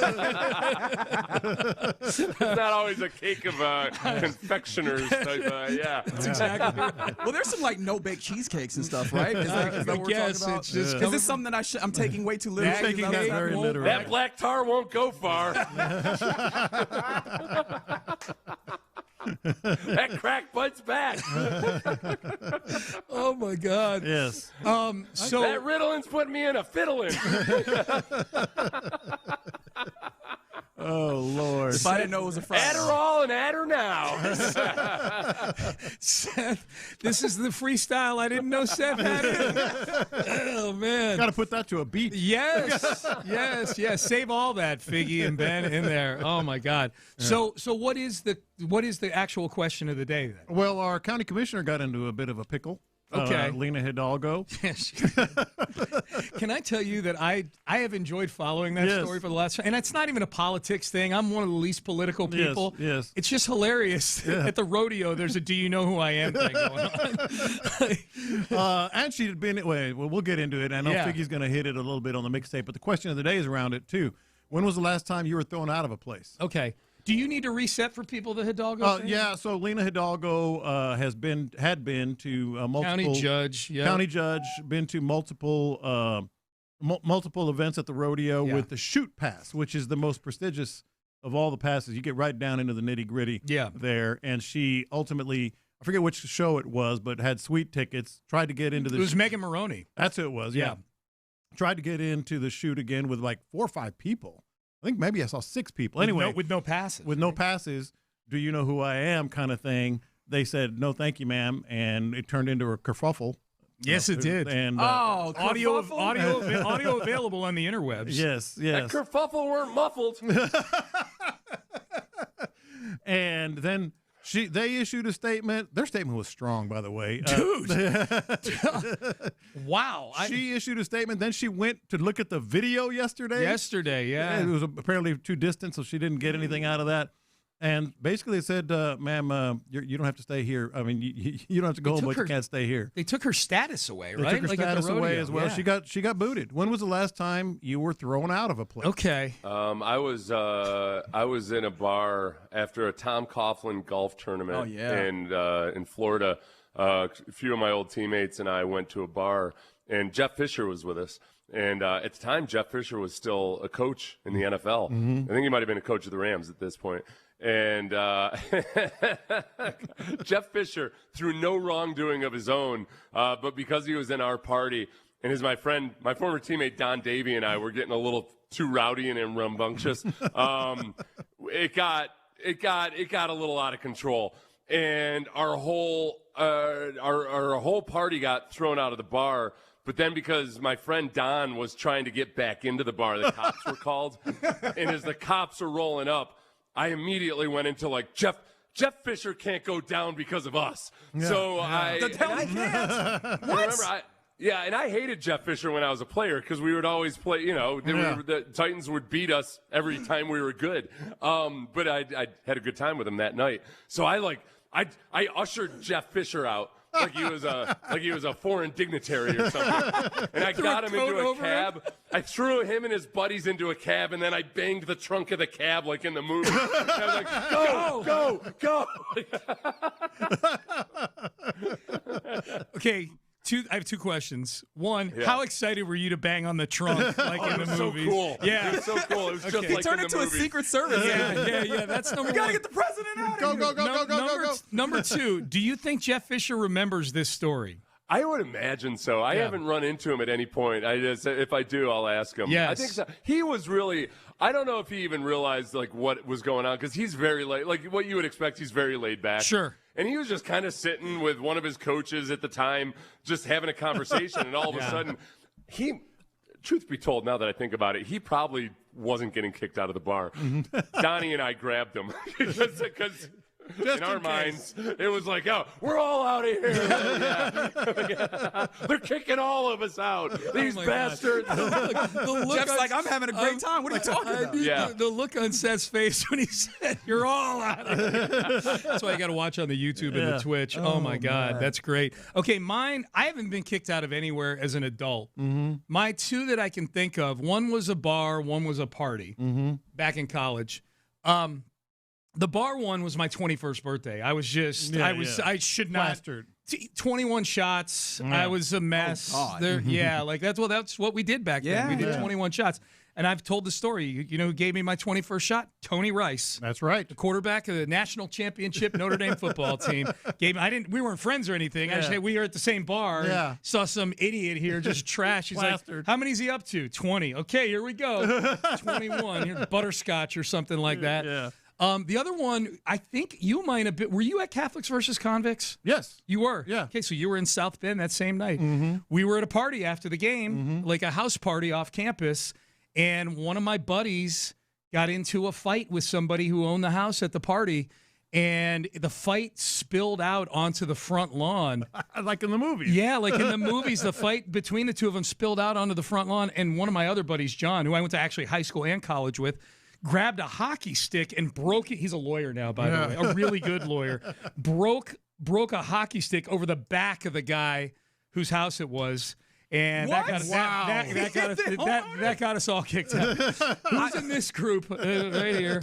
That was also the night that Kirk Gibson hit the home run off Dennis Eckersley. Yes, it absolutely was. Did you see a story about, this is the opposite of that, of the Lena Hidalgo thing. Did you see Sam Bradford was, I guess he was up at the Oklahoma Pro Day, and he didn't have a pass, but one of the cops was like, "There's a statue of you out front. You're cool. We don't need you don't need a pass when you got a statue of you." So out there. Bradford's kind of slow playing it, like thinking I might not get in. Yeah. I think he was just kind of like, "Hey, can I do?" And he was like, "Yeah, you can go." In. Can you imagine if the opposite happened and Bradford's trying to get in there and he's lugging this gigantic statue as his ID to get there, and he plunks it down? Go look at Hold that on, statue. I gotta go take a selfie in front of the statue, and I'll be back. Yeah. Oh man. I got a couple. I don't know if I should throw the church and the Hickey one first or watching the door. It's a long show. You don't have to give it all. Yeah, we can hold on to it. I'll hold on to the church and the Hickey. Okay. Wait, were you talking about Bradford's Heisman? He's carrying his Heisman into? No, he has a statue. No, I was saying he was looking. Okay. No. I think it's more fun if he's like, "Hey, know who I am," and he's just like holding the Heisman trophy. I'll mention this one because it ties in with Seth's. Okay. So a buddy of mine had a big beef with some other dude that was at the same bar. I'll never forget it. It was Speedy's in Austin. I was visiting Austin.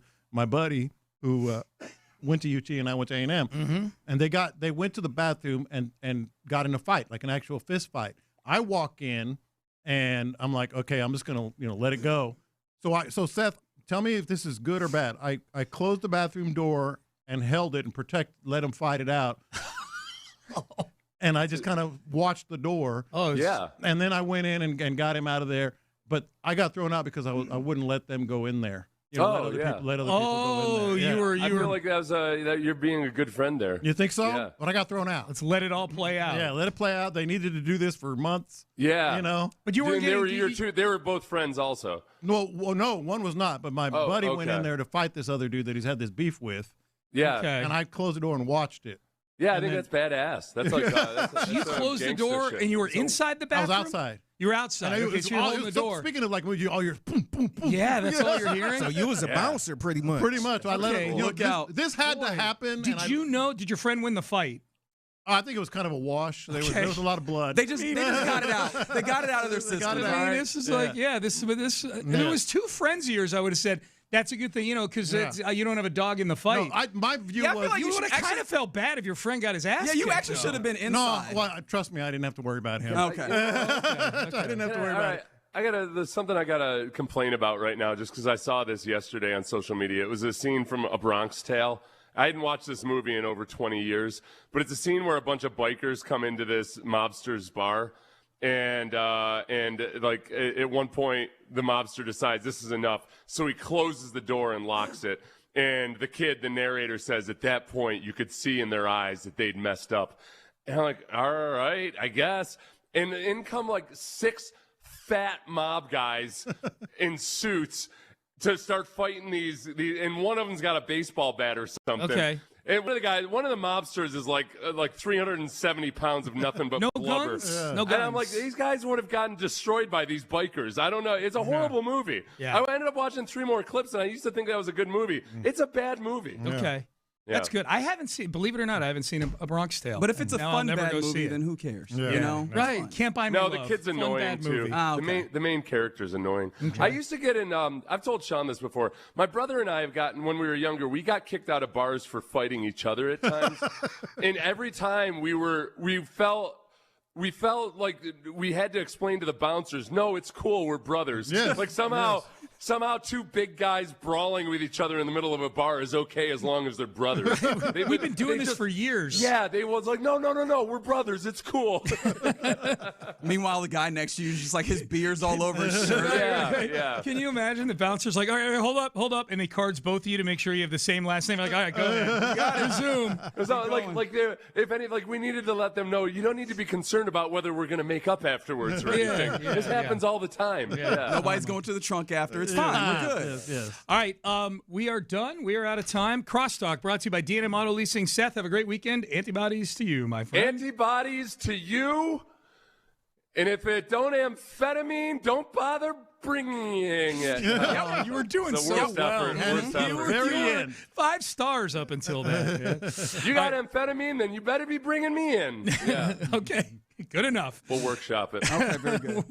All right, we're done. Reggie Atatula, John Lopez, Figgy Fig. They are in the loop, and they start now. Happy Friday to you. You're in the loop here on Sports Radio 610. I think we're gonna have fun on this one. I think it's starting. I try not to. Yeah, I try not to promise these things. Yeah. Go ahead. It's gonna be fun. Yeah. Oh yeah. Okay. Well, I can guarantee it's gonna be fun. If for no other reason than 11 o'clock hour. B. Scott will jump in with us. He has a penchant for having fun. We'll talk to our guy Ben Olsen a little bit later. That's fun as well. And then we have you on the base power text line 713-572-4610. And you, dear listener, always make our show more fun, so we appreciate you getting involved. There also appreciation to the Mo Care and Injury Lawyers for the live stream. We keep it 100. There's the YouTube page, Sports Radio 610, where I see a number of people already having conversations in there. There's also the Twitch chat, 610 Houston. But yeah, man, it's a fun time in the sports world. We're through the first week, or I'm about to be through the first week of free agency. We're going to hear from David Montgomery. There's a lot of fun things that are happening, but hey, John Lopez, one of the most fun things that you can have, especially this time of year into the summer, is a good Astros baseball team. And look, I don't know if I'm stretching. I don't know if I'm getting it out ahead of my skis, but there is something that you could point to that can maybe intimate or indicate that you're going to have a little fun this summer. Yeah, you know what my stance is on spring training. I really don't watch the games too much until it gets closer to regular season. But I monitor. I monitor closely. Okay, retract your booze. And as I monitor, have you been watching Hunter Brown, Tatsuya Amai, and Mike Burrows lately? Have you seen what they've been doing? I've seen a little bit. You've bullied me into not watching as much spring training baseball. Thank you. You've made me less of a sicko. And honestly, I've also thought about it. I'm like, I'm going to watch 162 of these things. Yeah. So one way or another. Yeah. I was like, I probably could afford to take a few nights off during the spring training. I'll watch some box. So monitor closely. Fair. 23 and a third innings with a 0.38 ERA and 31 strikeouts in those 23 and a third innings. Is that good? That is really good. And obviously, people, it's just spring training.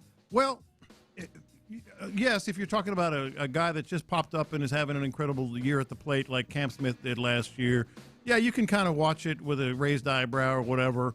But these other two guys, we know what Hunter Brown is, but these other two guys, Imai and Burrows, they're not like upstart, phenoms that, maybe players haven't seen before, and they're just sort of overwhelming pitchers. No, man. They are established pitchers that have been there and done that.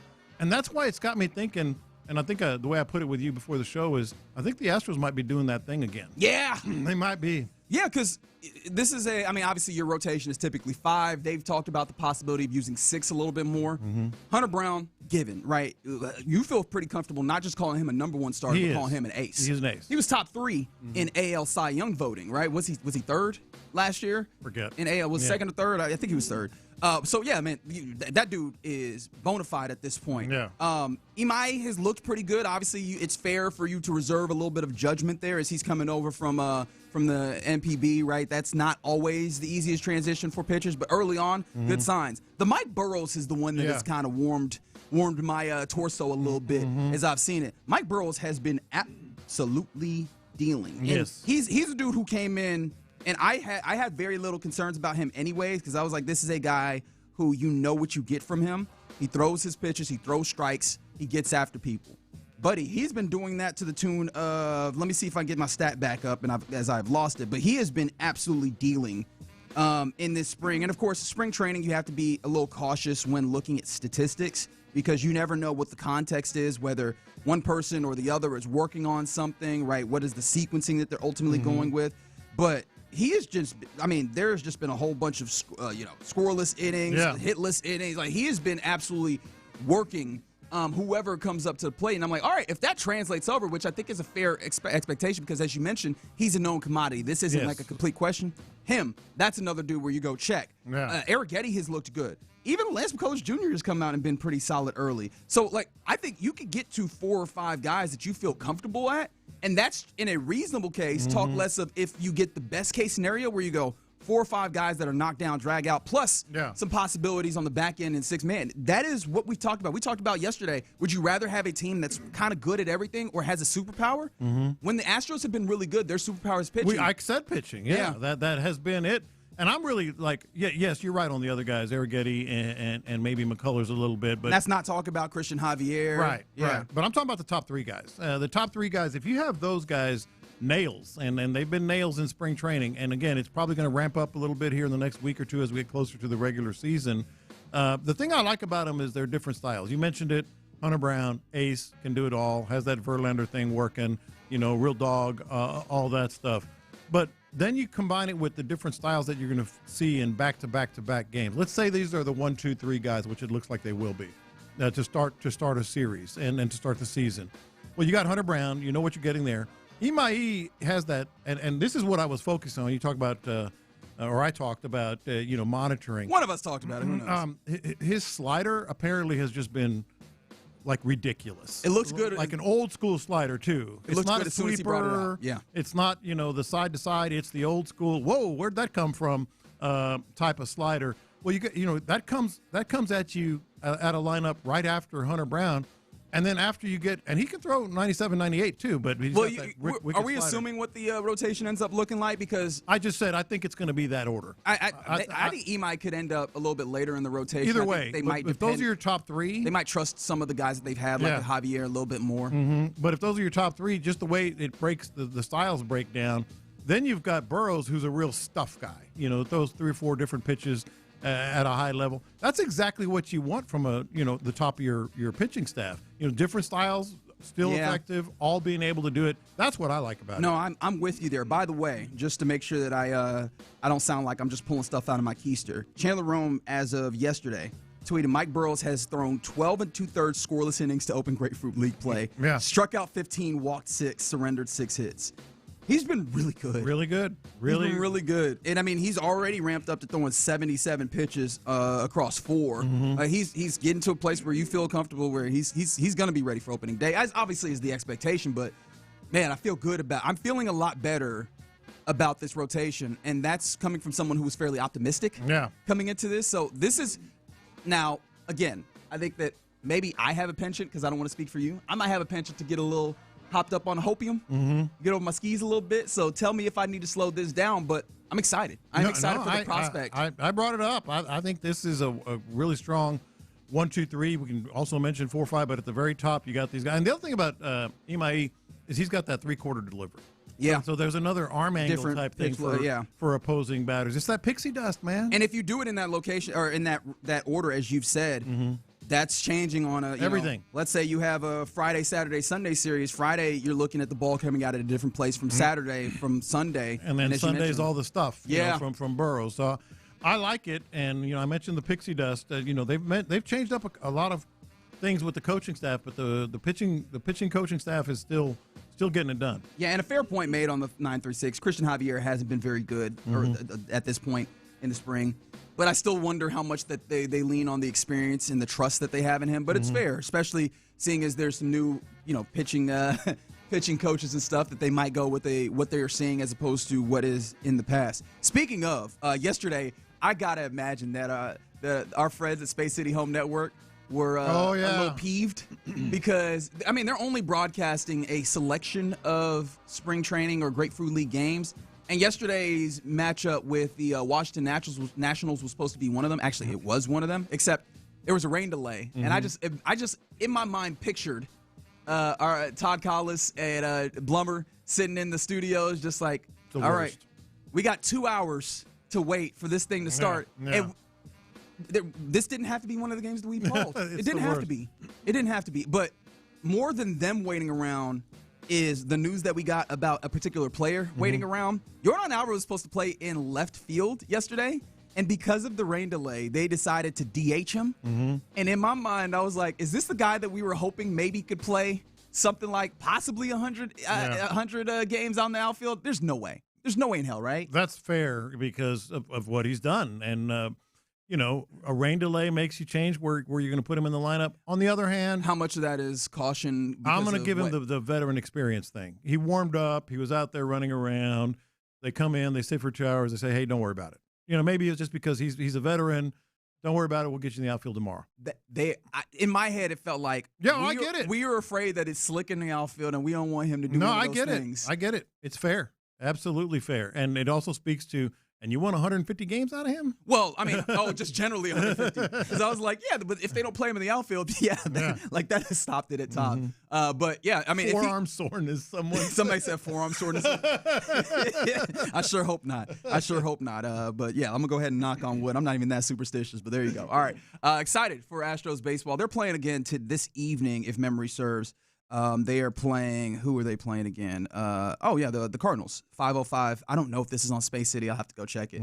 But they are playing again. So at the very least, there's a box score to check out and see what's popping there. All right, you're in the loop here on Sports Radio 610. Coming up next, let's take a step back because we're almost a full week through free agency. Is how this offense is being built telling you anything? 713-572-4610. We'll do that next. All right, how you trees looking?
Injury Lawyers.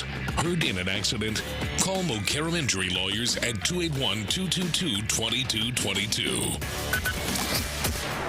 Figgy, let's hit him big time. Because it's Friday, you ain't got no job, and you ain't got to do.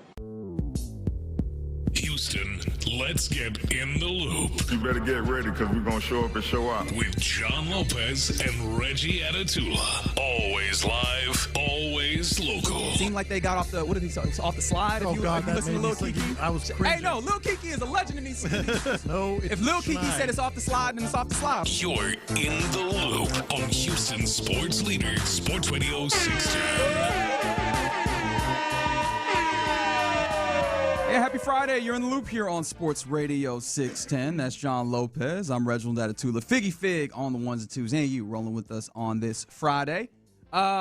Man, we are damn near a week into free agency. It feels like it's been. It only feels like a month. 3 weeks. Yeah, I was going to short you a week there. It has been quite the roller coaster seeing how free agency has unfurled all the way through. But we're finding our way through it, and ultimately for the Texans, you start to maybe not start. That might not even be a fair characterization of it, but you're starting to see what the bones are of what this team is to be. Obviously, there's still a big opportunity to make yourself better in the draft. There's still free agency stuff that can be done, as we are looking at the possibility of a guard addition still. And right. I wonder if we are more encouraged about the possibility with the news that Jonathan Alexander had put out there that the Texans had made a competitive offer to Elton Jenkins, the released Packer, and so guard / center. So, we're still looking at that place. But with what has been done thus far, especially on the offensive side, what does it tell you?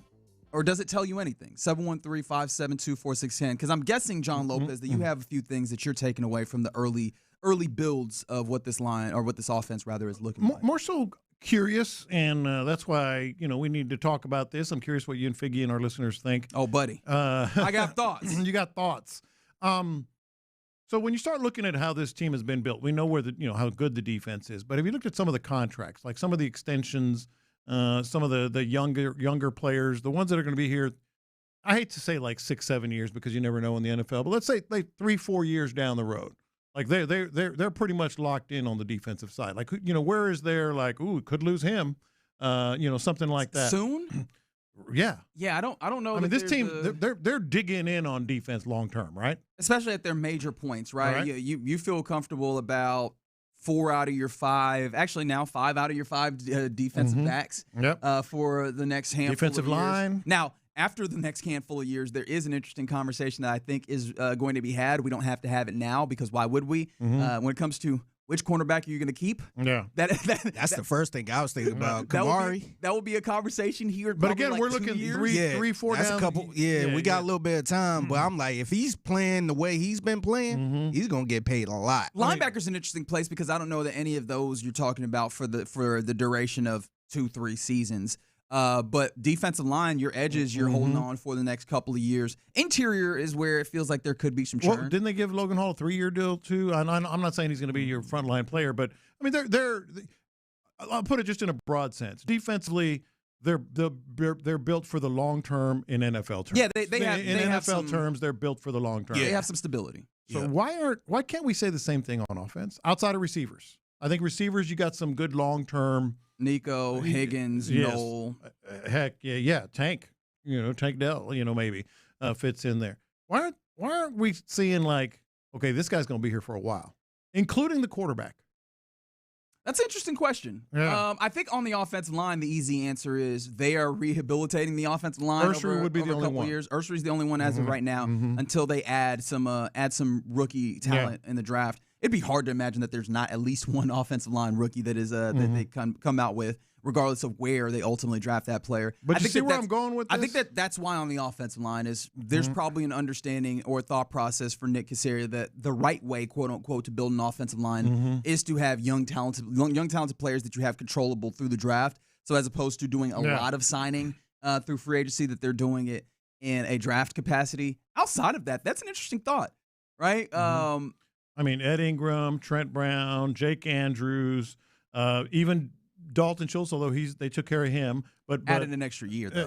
But who knows? Brevin Jordan, Kate Stover, Foster Moreau, And then you can talk about the quarterback.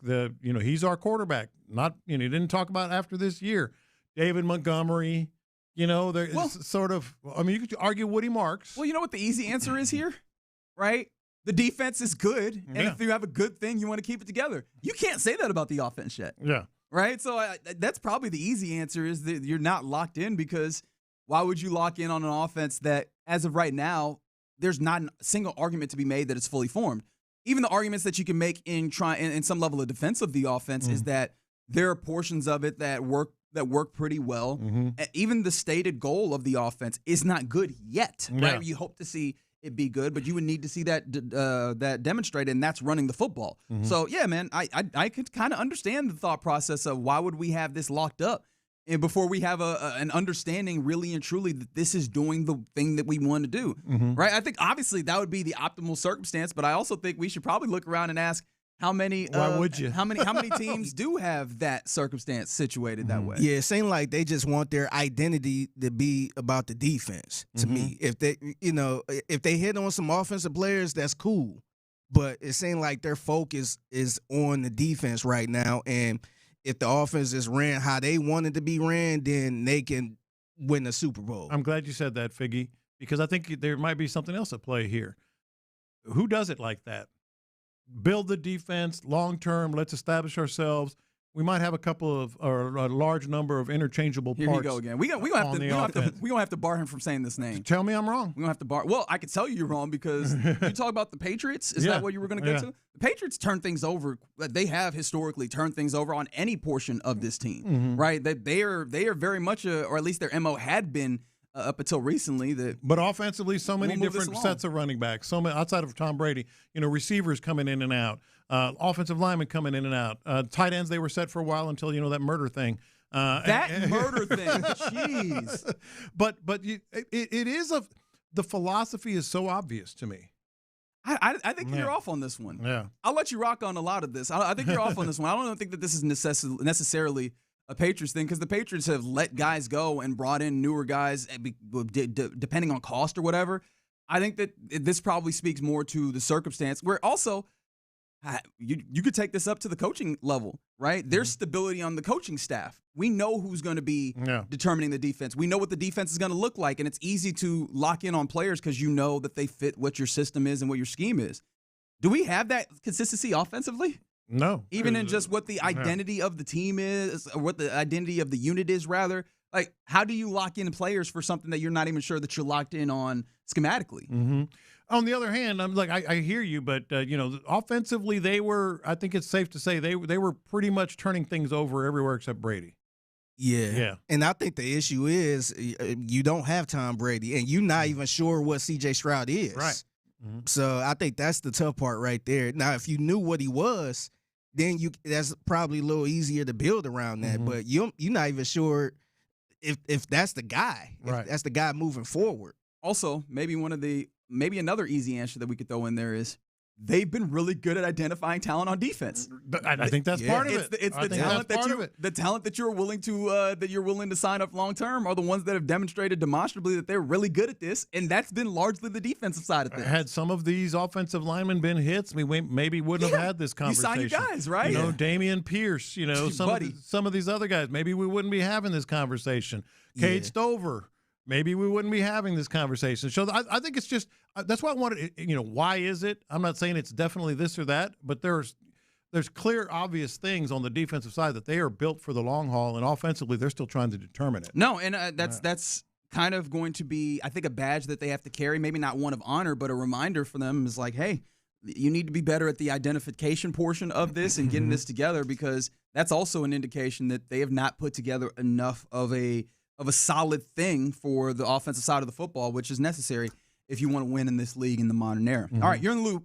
In the loop. There we go. I almost said in the league, which is an entirely different thing. But you're indeed. We are in the league, man. What you talking about? Man. We out here balling. I was like, what league is that, baby? What league is that? Hey, we balling, man. Okay, if you say what so. What you talking about? If Figgy Fig say it, then it's true. All right, you're in the loop here on Sports Radio 610. Coming up next, let's get to the question of the day, where inspired by a local politician who was asked kindly to get the hell off the premises, When was the last time that you or a friend were thrown out of a place? 713-572-4610. Don't be bashful. Let's have fun on a Friday. Next.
610 text line is energized by Base Power. Save money and switch today at basepowercompany.com/610. Sports Radio 610 presents live from the West Point Lincoln and West Point Lincoln of Sugar Land Studios. Here's In the Loop with John Lopez and Reggie Atatula. All right, we're about to get to the question of the day, but I would like to put myself out there real quick because I like to be pretty open and honest at times. I'm an idiot, just generally. But in this appreciate you admitting that, man. this we don't have to say it behind his back anymore, Figgy. I was looking at the YouTube page and I was like, man, it's not popping. It's usually popping. Folks are usually in here.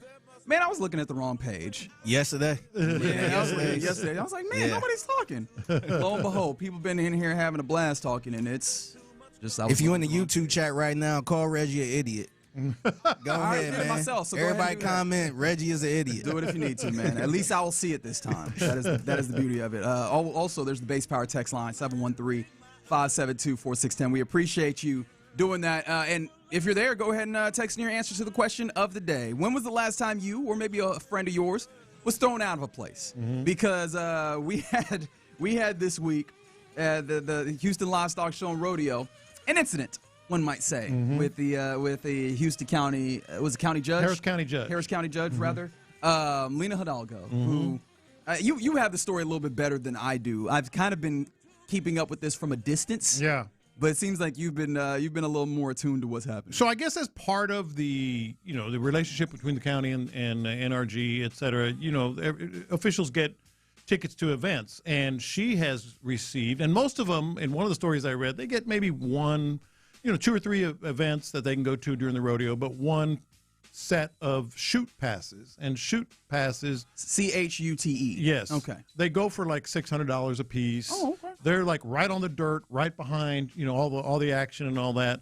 Well, she's been like, I want to say 3 or 4 times already. Went to the Megan Maroney concert. Good concert, I heard. I did hear that too. And had sweet tickets. No harm, no foul, right? Sounds good. Well, she took her group down to the shoot area and kind of like said, do you know who I am? And wanted to get some shoot passes, which is always like, come on. So the way that I'd heard it was kind of like she had shoot passes, but then she was trying to get more people in without the shoot passes. She didn't have any for that. She didn't even have them. For that show. She had previous. That's bold. She had previous shoot passes. That is bold. They asked for a wristband or tickets. Yeah. In my brain, I heard it like, I have one, but let's see if we can slide 4 people in here. You know what I mean? That almost would be better. Now, she had a suite tickets. Yeah, she had suite, but she went down there. Yeah. And then it turned into a little bit of a kerfuffle, if you will. And then it was a he said, she said. The rodeo issued a statement saying, kind of laying out everything that I just talked about, and said thank you, no. And she got booted. She got kicked out. Of the place. They sent her to the vehicle. It was like, you need to go to the car. And then yesterday, she went back to get some video or something, and it didn't work out. And then she had a little impromptu press conference. Anyway. Yeah, I didn't need to get into all that. I just need... people need to know if they fair, don't. Yeah, fair enough. But when was the last time you ever got thrown out of a place?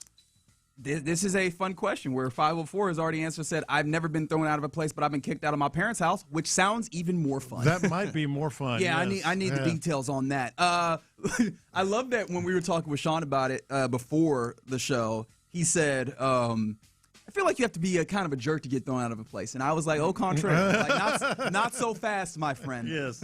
So, in college, you do dumb things, right? Obviously, there's the general dumb things of drinking too much, partying or whatever. And then there's just like the innocuous, we have too much time on our hands, dumb things. And one of those in my friend group was we decided that we wanted to play hide and go seek at Walmart.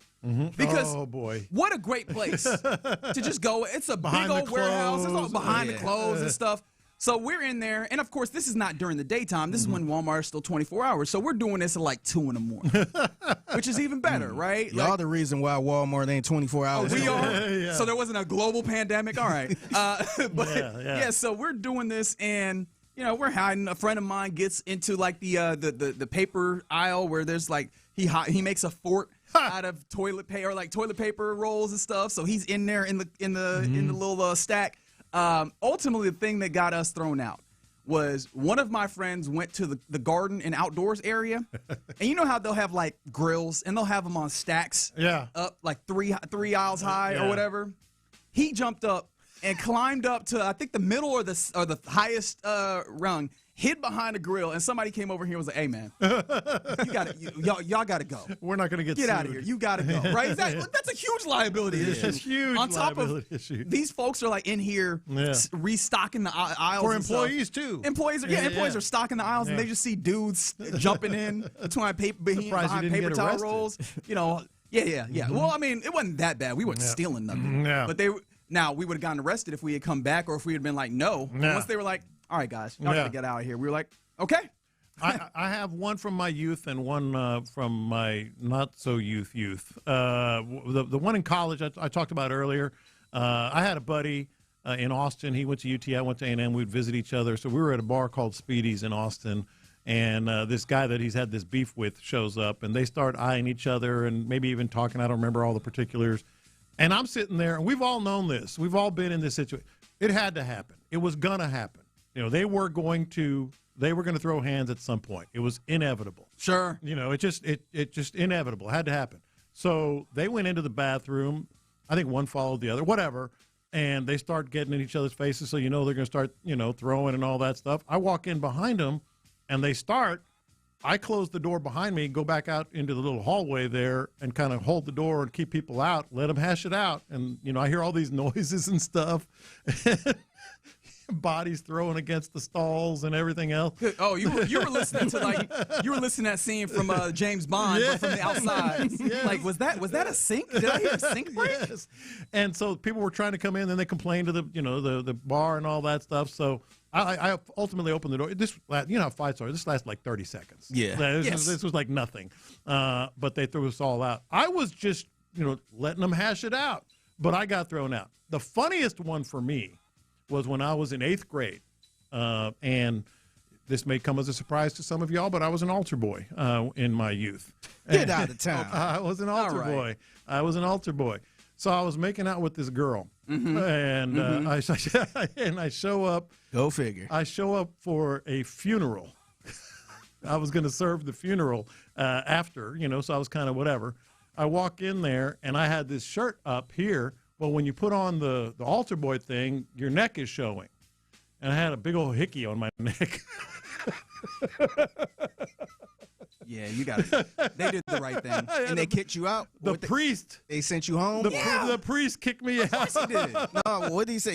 What is that? You got to go. Yeah, that's exactly what he said. He goes, "What is that on your neck?" I was like, and I didn't even know. I didn't even know. And I was like, oh, I looked in the mirror, like, oh, I can raise this. And he goes, no, you got to leave. This is a funeral.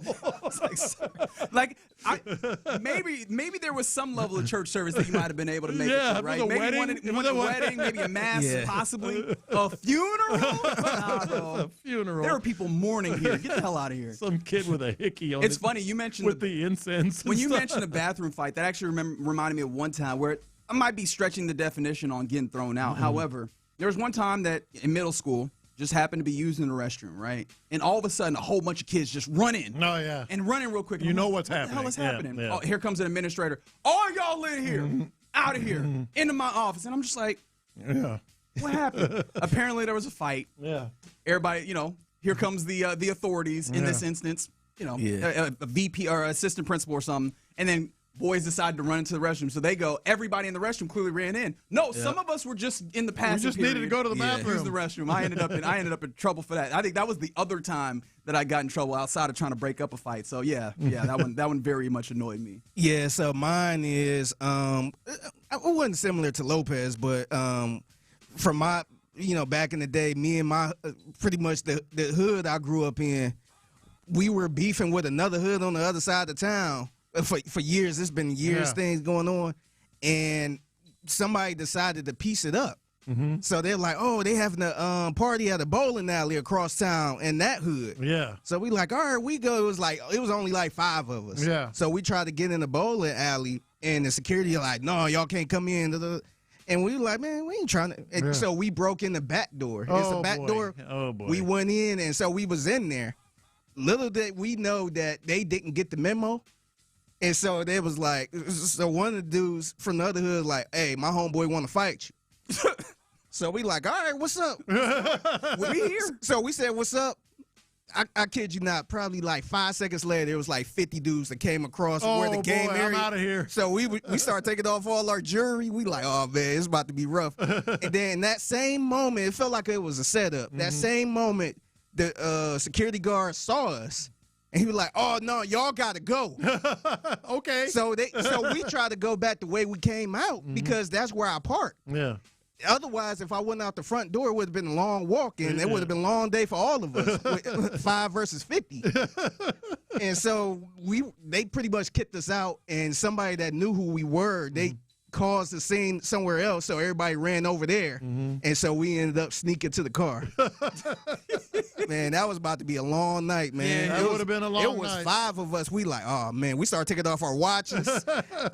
and the thing is, it felt like it was so set up. So the security guard pushing us out towards the main entrance. No, we don't want to go where that they way. sitting there waiting on us.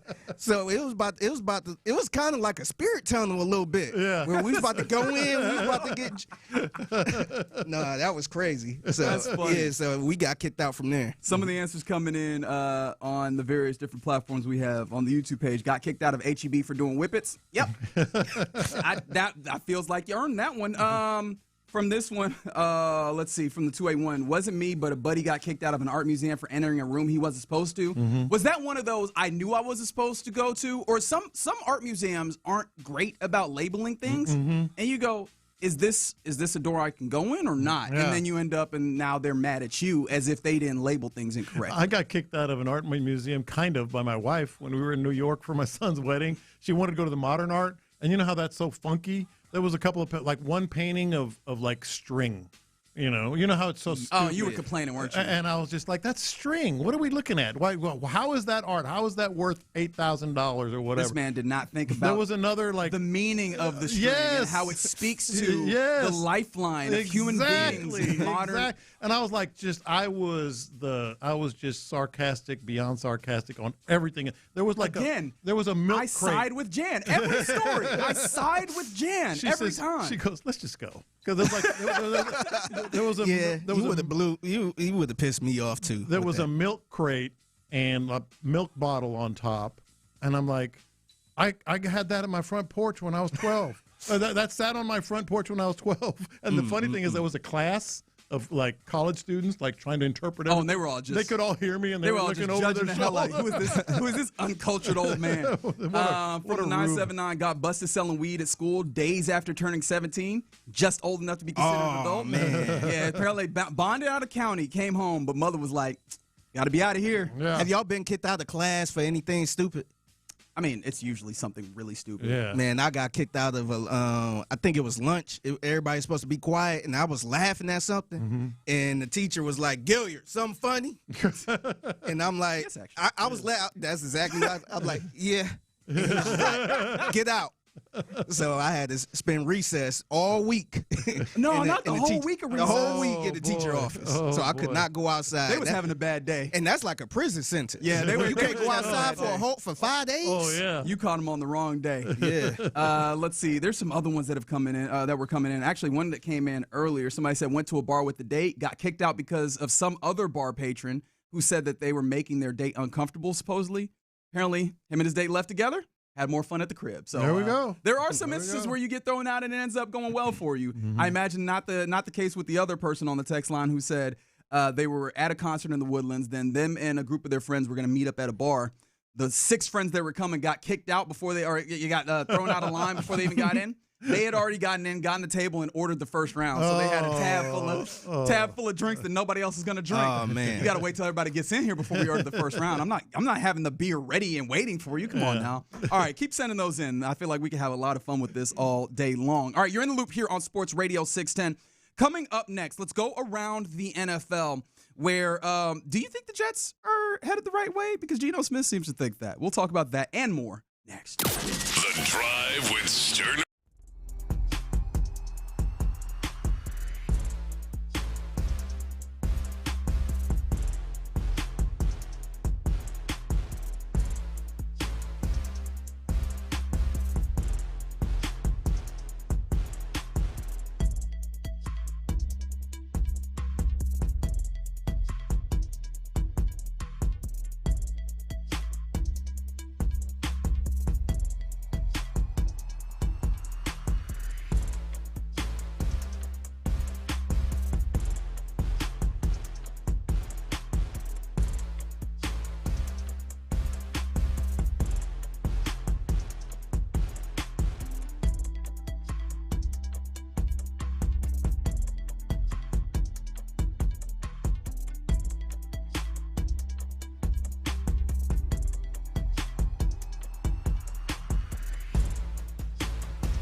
Play here. Let's go around the NFL in the loop style. Why are you smiling? Because I love football. Here's John Lopez and Reggie Atatula. I'm going to tell you all about how much fun you're going to have this season. On Houston sports leader, Sports Radio 610. All right, let's talk this out real quick, and I'm doing this out loud because I am not always the best at these things. So I feel like if I say it out loud, I have to live by it, right? There's a lot of really fun answers to the question of the day about tell us a story about a time that you or a friend got thrown out of somewhere. So what I'm going to do to stop myself from just overrunning this segment here is I will sprinkle in answers as the show continues on. So keep sending them in, and maybe at the start of every segment or something like that, we'll get one, and then we'll get to work, right? Like that's how we'll do it. We'll have a little treat and then do the work every segment. And helping us with our treat this segment as we jump in around the NFL, our guy who jumps in damn near every 11 o'clock hour on a Friday, Brandon K. Scott. What's happening, man? Never been thrown out of here. Never, not once. No, you've left on your own quite a few times. Yeah, every time that I've left on my own, but never been thrown out of the Sports Radio 610 studios. That would be good. Or away from In the Loop. Just get out of here. Yeah, it's the one thing I appreciate in life is that I get to keep coming back. No matter how it feels, good or bad, I get to keep coming back, man. Yeah. You ever gotten thrown out? By the way, I just got a text from someone we all know that says they got thrown out of 4 places the same night. Whoa! They did good to make it through the night. What substances were they on? 4 places? 4 places the same After night. the second place, Is that I'm just like, you know what, I alcohol? need We to go talking about home. something else? Because you figure by the 3rd or 4th place, somebody's didn't had enough of you. No, and you know what I mean? also you're like, you know what, guys, it's us. Oh, it's definitely us. It's us. If I got thrown out of 2 places, Yeah, the I'm second like, place. all right, you know what? I need to go home. Got to or something. reevaluate things. Yeah, it's you after the 2nd place. Yeah. After the 3rd or 4th, you're lucky to not get dealt with. Honestly. No, I've never been thrown out of an establishment, but I got kicked out of high school twice. It's the reason I think why that counts. It's That the does reason count. why I've been to so many high schools. I went to 4 high schools. What'd you if, get kicked out if you for? count the alternative schools. Yeah, it wasn't your fault. Let's establish that Of first. course of all. not. Sure. They had this erroneous notion that I was like some kind of drug dealer or something. Ah. So it's kind of crazy. Yeah. But you know how No way that how was it your be. fault. The news be I having a vouch slant. for you. I would vouch for you. The news be having a slant sometimes. The fake news media trying to get after B. Scott, man. There was a lot of exaggerating of stories back in the day. You did have some nice Jordans that whole time. Though. Wait, what are you doing right now? Hey, cut that out. Hey, look, I've just always been a hard worker. Yeah, that's right. I've just always been a hard worker. All right. One way or another, I was going to get it. That's right. All right, as we go around the NFL, is this dude going to be thrown out or thrown off of some teams' draft boards is the question that I'm asking. The dude I'm talking about, Caleb Banks, defensive tackle from the University of Florida. He ran the 40-yard dash, participated in the vertical jump, all that at the combine. And lo and behold, he did not realize that he had an injury they had suffered the day before the draft. Apparently, not apparently, he is a potential first-round pick. Mm-hmm. He suffered a broken foot before the NFL Combine. It was a workout that he was doing. I think actually Dane Brugler made this note. A workout that he was doing to get himself ready, a light workout. 6'6", 330, ran a 5.05 on a broken foot. But I mean, this is the second time that he's broken his foot in a calendar year. And so the question then becomes, with a big dude and a foot injury on the 4th metatarsal, if you're keeping track at home, do you at all have concerns about his ability to stay healthy, or are you going, is this a possibility that he slides, but maybe slides to a place where teams, maybe even the Texans, could be interested in taking him? Yes. Right? Like the answer is yes to both of those. And specifically when it comes to the Texans, you think about how Nick Caserio has talked in the past about buying when the stock is low, right? You know, like this seems like the type of thing that, I mean, he's the type of talent where you would probably select him much higher if he didn't have these injury issues. To your first question, right? You have to have injury concerns considering exactly what you just laid out, but also considering the talent and sort of the diminished value. I could see this being something that the Texans could be interested in, so I'm keeping an eye out for what happens with Caleb Banks as the draft comes closer. I actually think this really won't hurt his draft stock too much. Okay. Only because the doctors these days, you know, outside of Baltimore, they're really good at the you know. Now if it's something that they feel is going to be longer term, or you know, come back again and again, etc., then it might. But I think a lot of times, you know, broken foot, short of surgery, I think I think they'll, even with surgery in some cases, I think it won't really hurt him too much. Yeah, I'm always fascinated about how you're supposed to play an injury before the draft, because you are in some ways drafting a dude for this upcoming season, so you have to take that into account. But also, you're drafting a player for hopefully 4 or 5 years, and actually, really, the real hope is you're drafting a player for 7, 8 years. Yeah. And so, do you let an injury that could possibly be a few months impact the possibility of 4 to 7 or 8 years? But then also, what are the likelihood that you have a selection at any given time that will be that 4 to 7, 8 years? And is that the smart way to go about this, or is it smarter to really think about the possibility of the first 1 to 2 years, because you don't even know if they're going to be good enough to make it in the league, really? And then on top of that, neither side wants to start off on the wrong foot, of like a so player, to speak. of a play. Exactly.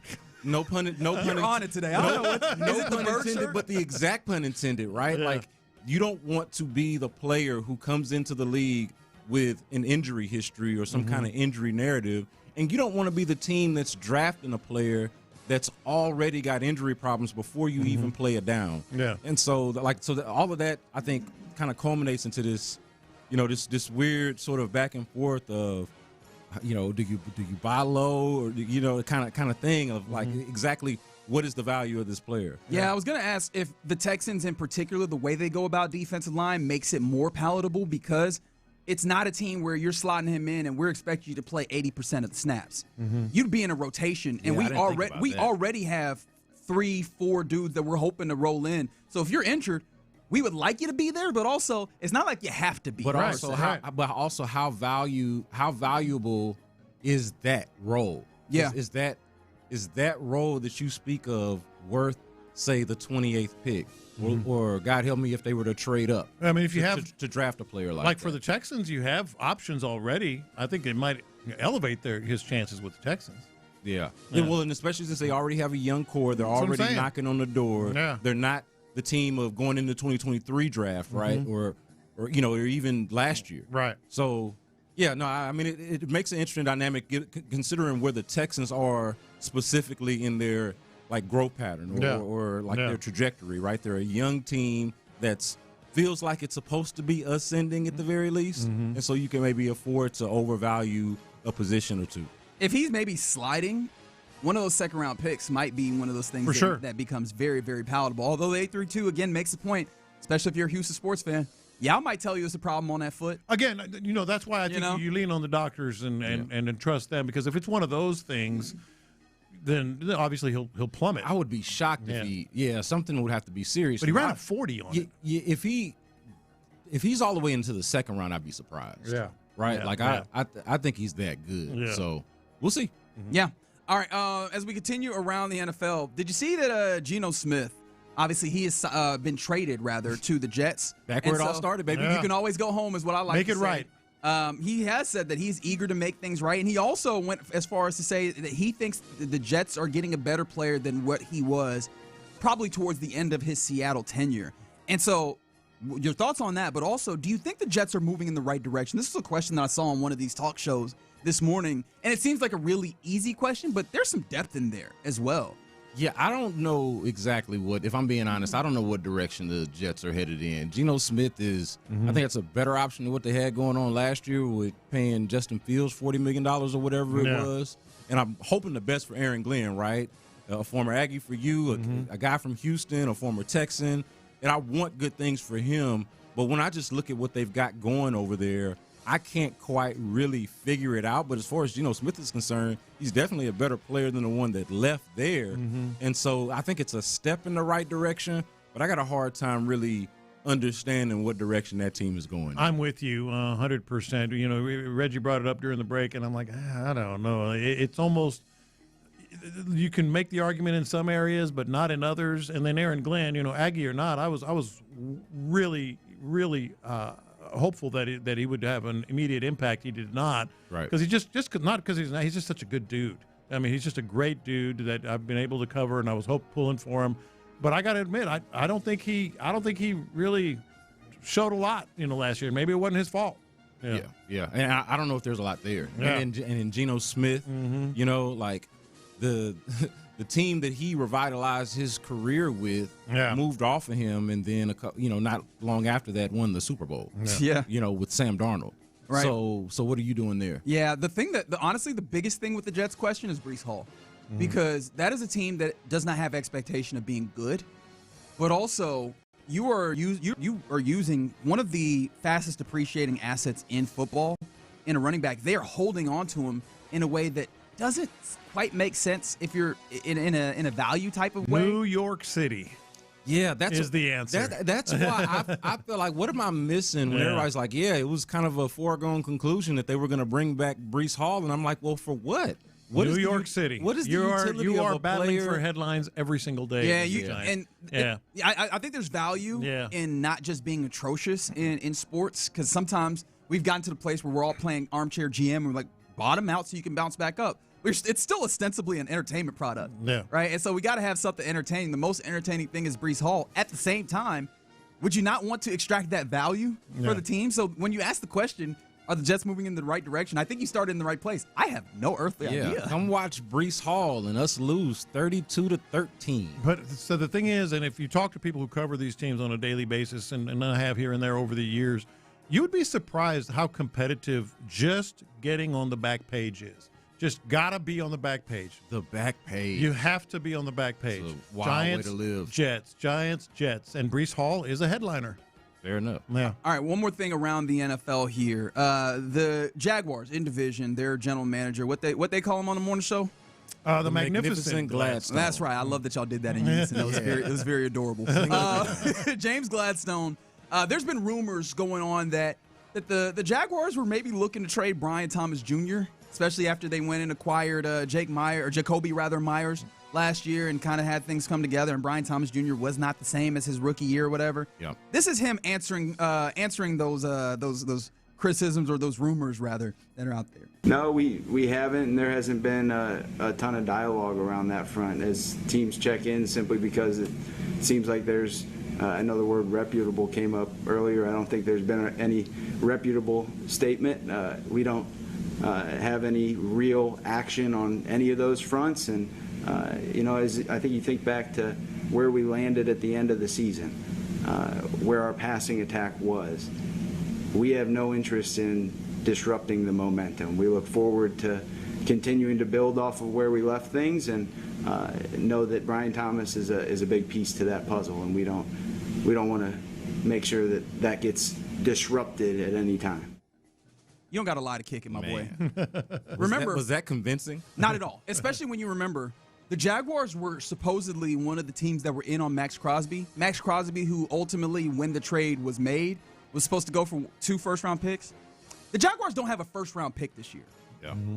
Where was the first-round pick that you were getting there? Yeah. Where was it going to come from? Do you think that Brian Thomas Jr. would get you a first-round pick? I bet if he was trying to get somebody, you tell him that he would.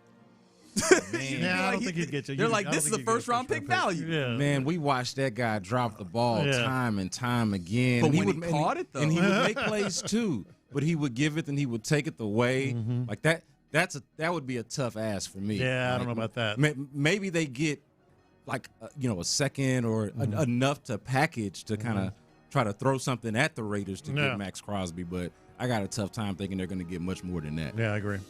Yeah, so obviously it's line season. That was ultimately the thought. Remember, I do agree with him that their passing attack is a lot better with a more trustworthy Jacoby Myers and the upside of Brian Thomas Jr. And then the news, of course, that we found out this offseason that Travis Etienne, and the Travis Hunter. No, you didn't see that? We'll get to it. I lost it. Etienne, now in New Orleans, in speaking to the media, and I saw this just this morning, apparently he made it known that the correct pronunciation would be Achan, which Lopez says, we already got one of those. We already got one of those. You can't do that. What's up with all these dudes waiting until like 5 years after we know them to correct us on there? Tell us so much earlier. Like, yeah, I want to be respectful of these Come on, cats' man. names, but come on, man. Why'd you let us call you ETN We got for one of 17 those. I mean, years? I'm saying he was a famous college player. That's what I'm saying. He didn't just pop out of nowhere. Yeah. Come on, man. He's got a famous brother. And it's not like you don't have know the name. It's not like you don't have the clout to be like, hey, my name is actually pronounced. You know what I mean? Yeah. You could have just told us. Waited until I think he might be making it up. All right. That's around the NFL here in the Loop on Sports Radio 610. I might sprinkle one of these on the back end. Sean the God on the YouTube, God the Guy rather, on the YouTube, or rather on the text line said, my wife and I got kicked out of the strip club for making the girls jealous. I want to know more. Okay. Yeah. Well, he put some figures in here on what he was talking about with his lady, but I am very intrigued as to see how they would characterize you getting thrown out, because I wonder if you felt like that was the answer and they were like, actually, we threw you out for something else entirely. That's two totally different stories. Maybe you're right. Maybe they was just jealous. Who knows? All right, you're in the Loop here on Sports Radio 610. We got B. Scott in the studio, so we got to get B. Scott's thoughts, and we'll do that next. Braden Smith, come on.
the Odyssey app, iHeartRadio app, TuneIn, and wherever you get your podcasts. Houston's sports leader, Sports Radio 610. In the Loop is powered by Mokaram Injury Lawyers. Heard in an accident? Call Mokaram Injury Lawyers at 281-222-2222.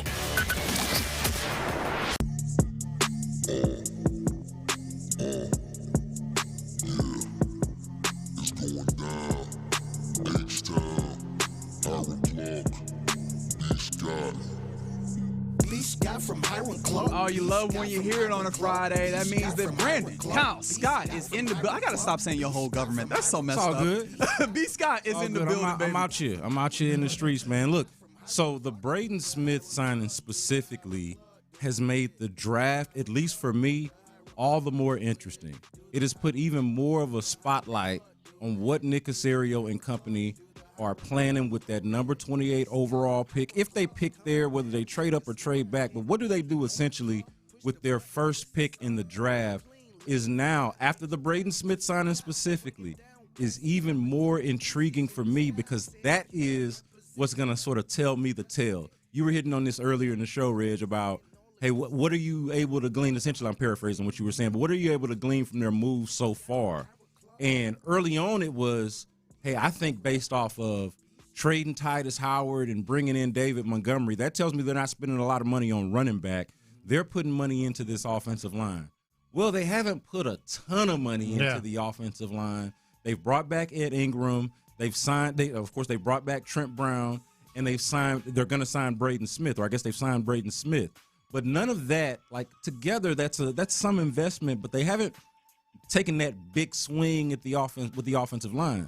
With Braden Smith, as you guys know and participated in this debate, what exactly position is he going to play? He's played right tackle and tackle pretty much his entire NFL career, but is naturally a guard. And the Texans, somewhat infamously, like to move tackles in the guard and guard. You know, they like positional flexibility. They've talked about it at length, and they've shown it. They talk about cross-training. I went back to training camp last year where they were like, we're going to cross-train dudes just in case. It is a thing here, right? It is an undeniable thing here. And so I think it would have been much easier if the Texans had just simply signed, let's say Braden Smith is just simply a right tackle with always has been no guard background. If they simply just signed a guard with no tackle background, you can maybe fixate on the position that they didn't sign and say, hey, maybe this is what they're targeting in the draft. But now that they've got a guy that they can swing back and forth, if they do what all the mocks, or what a lot of the mocks at least have been telling us that they're going to do, and you can't read too much into the mocks, but after a while you do sort of develop some themes here, right? And every one that I've looked at, and especially the ones that I talked about last week and earlier this week when I was on with Seth Payne on Payne and Pendergast in the morning, it was tackles. It had the Texans drafting tackles. If they draft a tackle with their top pick and they've signed Braden Smith and they have Trent Brown and Blake Fisher, who a lot of us think is going to get cut but is still on the roster, okay? In the last 2 years, they've invested a second-round pick in a tackle, right? That's a lot of tackle. That's a lot of investment in tackle when we all know the glaring weakness is at that guard spot. And so that would tell me a lot. That would tell me that's a crowded room for a rookie tackle, Braden Smith, and Trent Brown, all going to be your tackles. And it almost ensures that Blake Fisher's getting cut. Yeah. But all those tackles together with a pretty decent level of investment, to me, tells me that Braden Smith as a guard is more, or would tell me that Braden Smith to guard is a lot more plausible than a lot of people want to give it credit for. And you know what also that would be? That would, in an odd way, and in an offseason where we've been kind of looking at them and going, they've been doing the lip service of supporting C.J. Stroud, but also at the same time have been kind of putting onus on him to be better.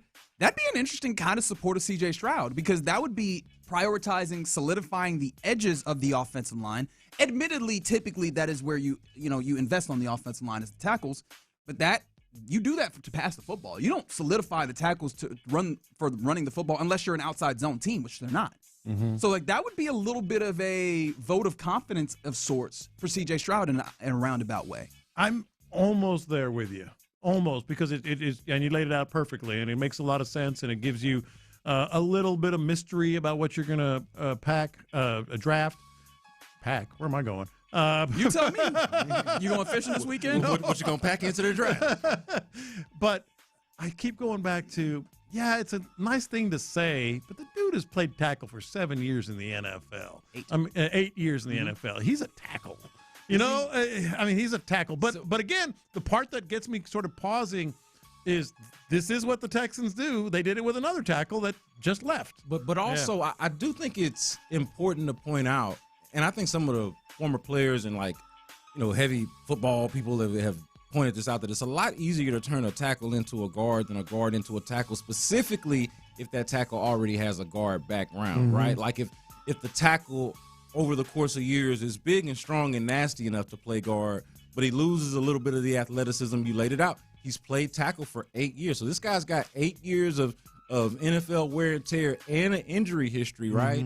And was always really a guard. And they were able to make the tackle thing work, which was really a credit to him and a credit to the Colts as an organization, but not so much, I think, a demerit on his ability to play guard necessarily. Yeah. Or did it strip him of naturally being a guard? I think it's a radical idea. I agree with that after a guy has played this much tackle. But if he's ready to make that transition, and if they actually view him as a natural guard, and we've heard him talk about his style of play, it's not finesse, which is not to say that just to be a tackle that you got to be a finesse player. Yeah. But he plays tackle kind of like a guard. He's built like a guard. Yeah. And was drafted as a second-round pick and was an All-American guard in college. So it's not it wouldn't have been out of the realm for him to play guard when he was drafted. I don't know if it's that crazy for him to, like, I don't know if he forgot how to play guard over the course. I'm almost there. It's just like that one thing. He hasn't done it, but has he forgot how to play guard over the course of 8 years? It's something that he couldn't figure out how to do with an offseason training. I don't think so. So, like, that's why I'm all the more interested in what they do with that pick, because that tells me a little bit, or could tell me a little bit about what they're going to do with Braden Smith. No, that's absolutely a fascinating perspective. That's why maybe I'm lesser waiting till April 24th? Is that when the first round of the draft hits? I don't know why that date is specifically sticking in my head. It's right around that time usually. Usually the end of April. I'm not waiting till late April. I'm like, how are we rounding out free agency? And maybe they do wait till April, because I know that the hypothetical was thrown out by the morning guys that I think it's fair. Could have someone like a Joel Bitonio, who has talked about not necessarily, or that has been talked about as not necessarily knowing if he wants to play this year or whether he wants to retire, could he wait till the draft and look around at teams and go, all right, I think so. Now I want to play? But, you know, if someone like a Joel Bitonio, we've obviously heard a lot of clamoring for Wyatt Teller, so on and so forth. If one of them signs in the next, week or two, that's when you get your answer, right, before we even get to the draft. But it's a fair point. If there's nothing else done until they get to the draft, it will be really telling. But also for me, I like the idea of, if they do get a guard, the freedom and the information that you can take in from where they go then as well. What do they prioritize? Or not even just in position, but if they do have the best player available approach, what talents and abilities are they actually taking? Because some of the times we talk about the best player available, but a lot of times that position of need pops back up. If they got a guard, they would be as free as I think that they've ever been in going into a draft and being able to just select what they want. Yeah, I don't think I'm going to be, just as far as level of concern and panic, there's no need to get too concerned until really you get to OTAs. Yeah. And, you know, after you've had an opportunity to trade, okay, so post-draft and an opportunity to trade, I'm not too concerned about exactly what they end up with, or the fact that they haven't gotten the guard. To me, as long as those guys that you just mentioned, Wyatt Teller and Bitonio, are still out there, and you haven't gotten the OTAs yet, these guys are unsigned. There's still opportunity to go out there and trade for somebody. We've seen them make key moves in the past, and Ingram was a perfect example, even though he was traded for around this time last year. Yeah. But there's still opportunity for them to get that guy, even if it's not something that we can see just yet. So I'm going to give them a little bit of the benefit of the doubt just because there's still opportunity there. But I feel like the moves that they've made so far are kind of showing their hand a little bit. You know what's funny about all this conversation is we're just almost assuming that Jake Andrews is going to be the center.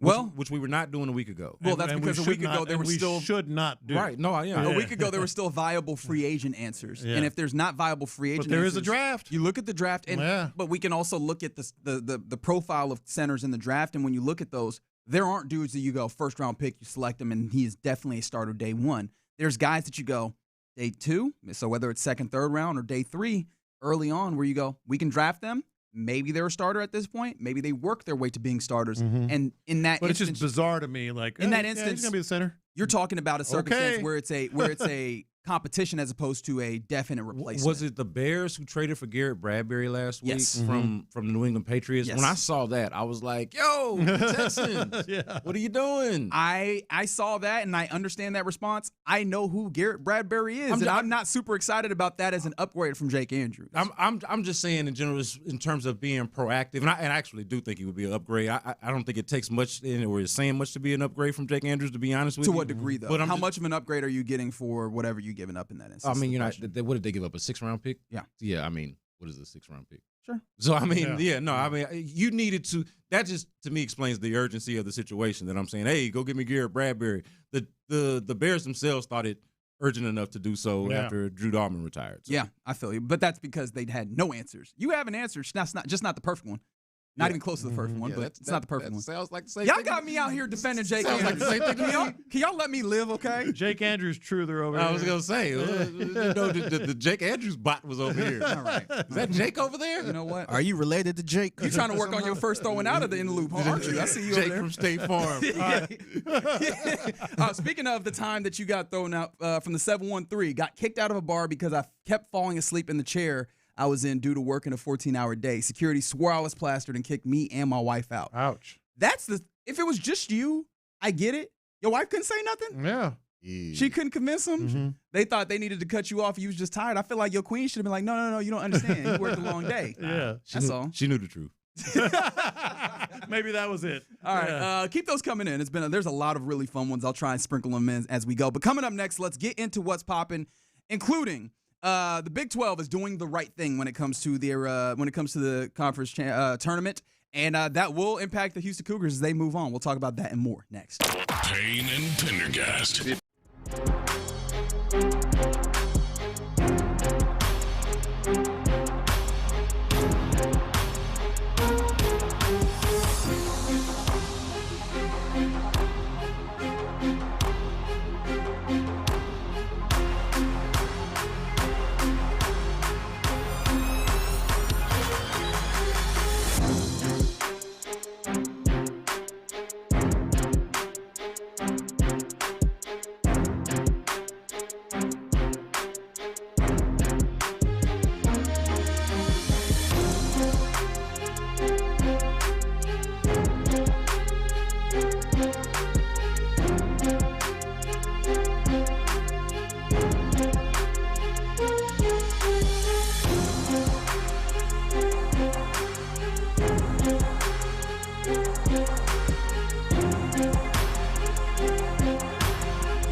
sports today at basepowercompany.com/610. The biggest stories in sports and entertainment. Sports Radio's 610 style. In the Loop presents What's Poppin'. When I tell you we talked through that whole break, through that whole break, continuing to look at the dilemma that is there at center. But that's the conversation that will remain, honestly, through camp and into the early portions of the 2026 season. So you can expect that we have those conversations as we continue. The conversation that I've enjoyed having more in this instance is the time that you got kicked out of someplace. Shout out to Lena Hidalgo. Shout out to the 832 who said they got kicked out of the dentist's office because they were in pain so bad that they would not let them touch them without giving them pain medicine first. That's so Just good. imagine the dentist. You gotta go. And I do, getting thrown out of the dentist is crazy, but he did make the point. Now I realize that they thought I was an addict, right? Because he was like, "No, you don't touch me until you give me the medicine first." And that does sound like like somebody that's trying to get high. Yeah, because the dentist's office normally nobody ever wants to go, but they're normally so polite. I think they know that people have. They realize your mouth. What you mean? Yeah, people don't want to be there, and so they're very, very polite. So for the dentist office to kick you out, you had to have been unruly, as they say. Yeah. How was your dentist office experience? Hopefully not anything like this. Yeah, nothing like that. All I remember is the guy saying, "Have a nice sleep." Those are the best. And I'm like, no, I'm gonna fight this off. And almost immediately, the next thing, go out like that. I wake up and I'm like, y'all are done? Y'all did it? I can't even relate to that, man. Dude, as soon as I said, "Are y'all done?" I could feel the hole in the back of my mouth. I'm like, yeah, somebody definitely removed something Y'all are from back done. here for sure. All right. What is also done in the Big 12 tournament in Kansas City is that LED floor, the fancy LED floor that the Big 12 was running out there. They have made an announcement that they will move away from this after hearing a lot of feedback from players and coaches. That's what they're calling it now, feedback? Yeah. Trashing it. Trashing it openly, but also going through official means and talking about. So they're going to go back to the official wooden floors from the quarterfinals on, which I'm sure the Cougs will be happy about, as they got a big-time win versus, the other Cougs, BYU, 73-66. This was a game in which BYU led at the half by 4 points, and they had, I think, did they have a lead up to? It was a battle, the biggest man. lead was, but it was definitely a battle. AJ DeBonsa was really good in this game, as he often is. 26 points, 5 rebounds. He did have some turnovers, which of course that's a Kelvin Sampson defense for you. But shout out to the Cougars taking a tough battle and managing to get over and get a victory. Yeah, no, DeBonsta was incredible in this tournament, man. I think in 3 games he scored something like 90 points. Correct. I mean, he was incredible, made a really good case for himself as the #1 overall pick. This has been a debate throughout the college basketball season. Is it DeBonsta? Is it Darren Peterson? Is it Boozer out of Duke? Who do you want? Who is everybody tanking for? This guy looks like the #1 overall pick, or definitely did in this tournament. And then the Cougs able to do the Coug thing that they do of turning up the defense, and then Kingston Flemings, how can you say enough about this guy? Yeah. I mean, Onions. in that second half, and he's been this throughout the season. Like, I know it's only 17 points in the game, but the way he played late and how calm he is and how under control he is for how young he is, he himself is a compelling prospect. He's not in the conversation with those top 3 guys. He's right after him. But whoever in the lottery lands with this guy is going to get a hell of a player. And as it pertains to the tournament, I'm actually really intrigued to watch the Cougs play, because they are similar to the Rockets, missing some elements that made them charming in the past, but also have something in Kingston Flemings that they didn't have in the past, which is like a difference maker that is unlike really anything else that they've had before. Kind of like Jamal Shedd goes, no, he's a lot better than me. Yeah. he's a lot better than me. Just real recognizable. And that's a legendary guy there. Yeah. I'm real intrigued to watch them going forward. The other thing is, I thought this was going to be a little easier game, but then you don't take into account DeBonsa. But at the same time, BYU played 3 days in a row. They did. I mean, it was very fortunate for the Cougs. Their defense, got that team like that. And you'd think that would be maybe a complaint that gets thrown up there by the head coach of the team? Nope. You want to know what complaint the head coach of the BYU Cougars has thrown up here? And this is Coach Kevin Young. This is the complaint he had about that game. I'll just cut to the chase right out of the gate. AJ took 10 free throws. Rob Wright took 4. And I don't ever go there. And again, Houston beat us. Stone Cold they won the game. AJ should have shot 20 free throws minimum in that game. Rob Wright only shoots 4 free throws. Guy drives every time. And Sharp shoots 10. And I'm not saying the officials were like, oh, we're going to give Houston calls and not be where. I'm not suggesting that in any form or fashion. I thought they flat out missed calls, bottom line. Yeah, you're kind of saying that. Well, I mean, he's saying that they missed calls. Either way, whether you missed calls or you intentionally did it, yeah, I guess maybe the result is the same and doesn't matter. But the thing is, with Houston, this is their thing. Like, this would be a frustration of probably most coaches that play against Houston, is that they foul so much. They're very aggressive. They get away with a lot. That you can't call every foul. You'll muck up the game. You'll be there for 5 hours. Referees will get blamed. Yeah, man. It'll just be an awful experience. Some of it is just going to get let go, and that's their style of play. They're consistent with it, right? They're not fouling one possession and not fouling the next one.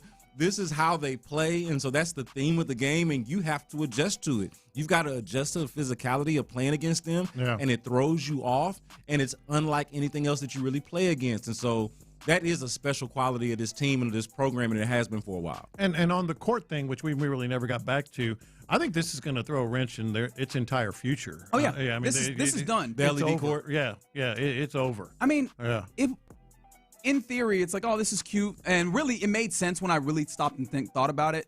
The Big 12, especially under Brett Yormark, who came in as more of a marketing guy before he was the commissioner of the league, they like doing things that try and garner attention. That was the way that they decided to go about this. Not necessarily being the premier product in the nation, which at least basketball they are. But they're like, let's see if we can win marketing-wise. You remember they did the Big 12 championship game where they partnered with the WWE for the title belts and all that stuff. They like doing this type of stuff. So I imagine for them, this is a way we can stand out in conference tournament time by having the LED court. The problem is the lights were giving dudes migraines. They couldn't use anything but this dark court because the light on a lighter court really is too bright. And then it was really slick. You saw this in the Cougars game. There was a couple of times where dudes slipped because the court was more slick than, even though they have like a somewhat rigid topping on the LED, it did not work in the way that we wanted. So it felt like this is where the marketing goes. You push too much to the marketing side instead of the quality side. I'm very happy, though, that they're making the adjustment to go to the quarterfinals, the regular wood court. It did make me wonder. So y'all just had that in the tuck in case? It was there all Y'all along. knew this was a possibility? It always seemed misguided, though, to mess with the court. Like, I get marketing. I get wanting to be cutting edge. I get wanting to take risk and kind of step out there and be creative. But you don't mess with the court, right? Like, out of all it's things, kind of important. Yeah, just the actual court itself, I say leave alone, right? Leave well enough alone, guys. Yeah, well, tell the NBA that on the in-season tournament. Don't be so damn, even that, right? And I actually like some of those courts, but don't be so damn thirsty that you got to, like, mess up the game itself. Especially because we start talking about player safety. This is where it comes up. Yeah, come on, migraines. Houston back slipping. Houston back in action tonight in the only their second meetup with the Kansas Jayhawks, which is going to be another home game. It's not going to be Fall Gallen at least. Yeah, but Kansas will show up big time in this game. That one is at 8:30 tonight. There's a lot of different things that we could get to here. Which one are you most interested in? Because there's been a lot of. Well, actually, you know what? I've made the decision for you, John Lopez. Don't even worry about Thanks it. a lot. Yep. Sorry. My name's on the show too. Is it? There's been a lot of record breaking recently, and it's wild that there's still conversations being had about Bam Adebayo. He didn't even break a record, but becoming the second highest, or the player with the second highest point total in a single game in the National Basketball Association. Well, his coach, Eric Spoelstra, who, of course, allowed and facilitated Bam going for this, he actually spoke out about this. And I'm sure you're wondering, was he apologetic? This is the answer. Oh, the Eric Spoelstra audio. My bad. I thought I'd set this up for you. My bad, brother.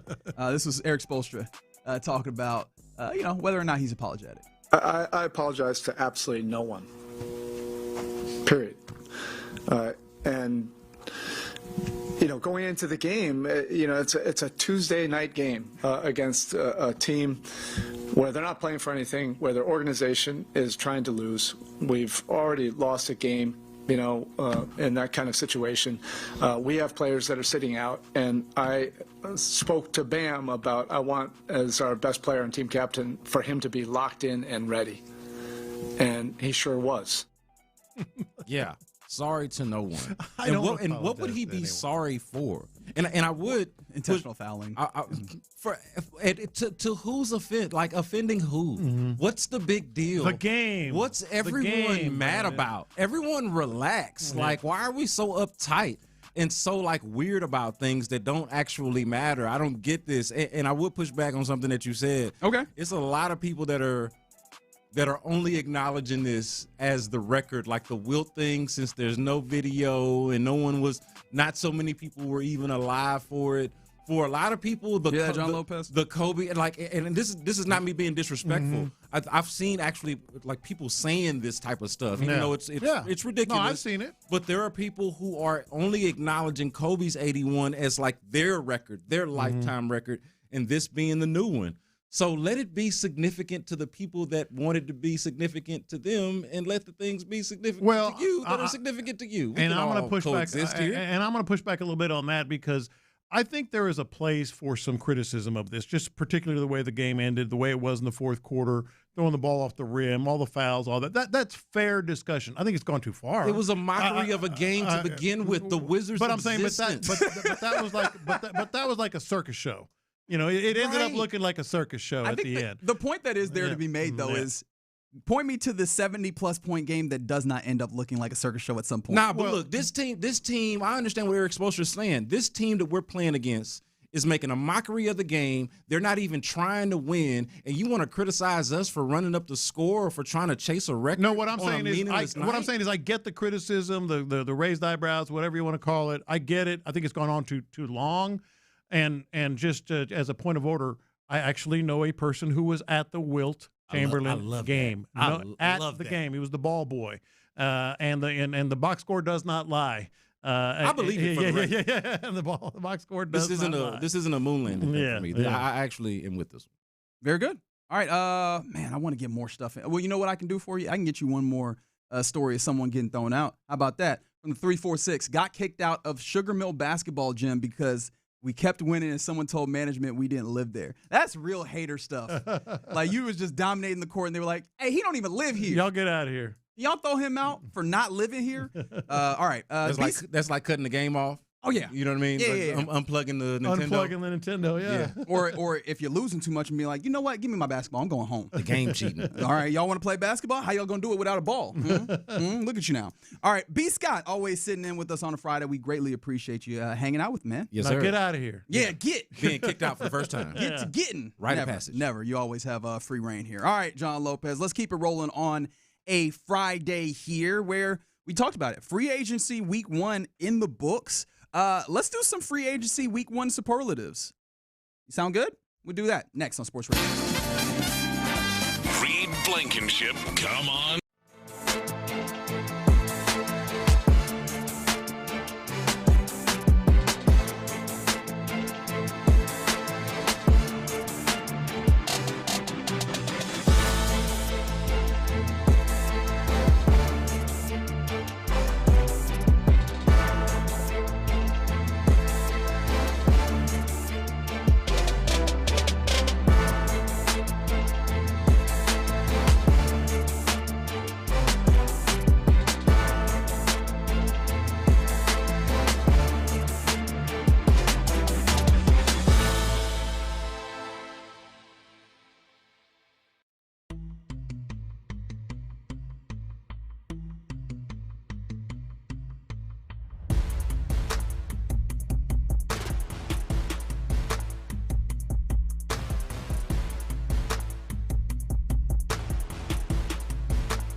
KILT FM HD2 Houston. On Odyssey Sports Station, the Texans play here.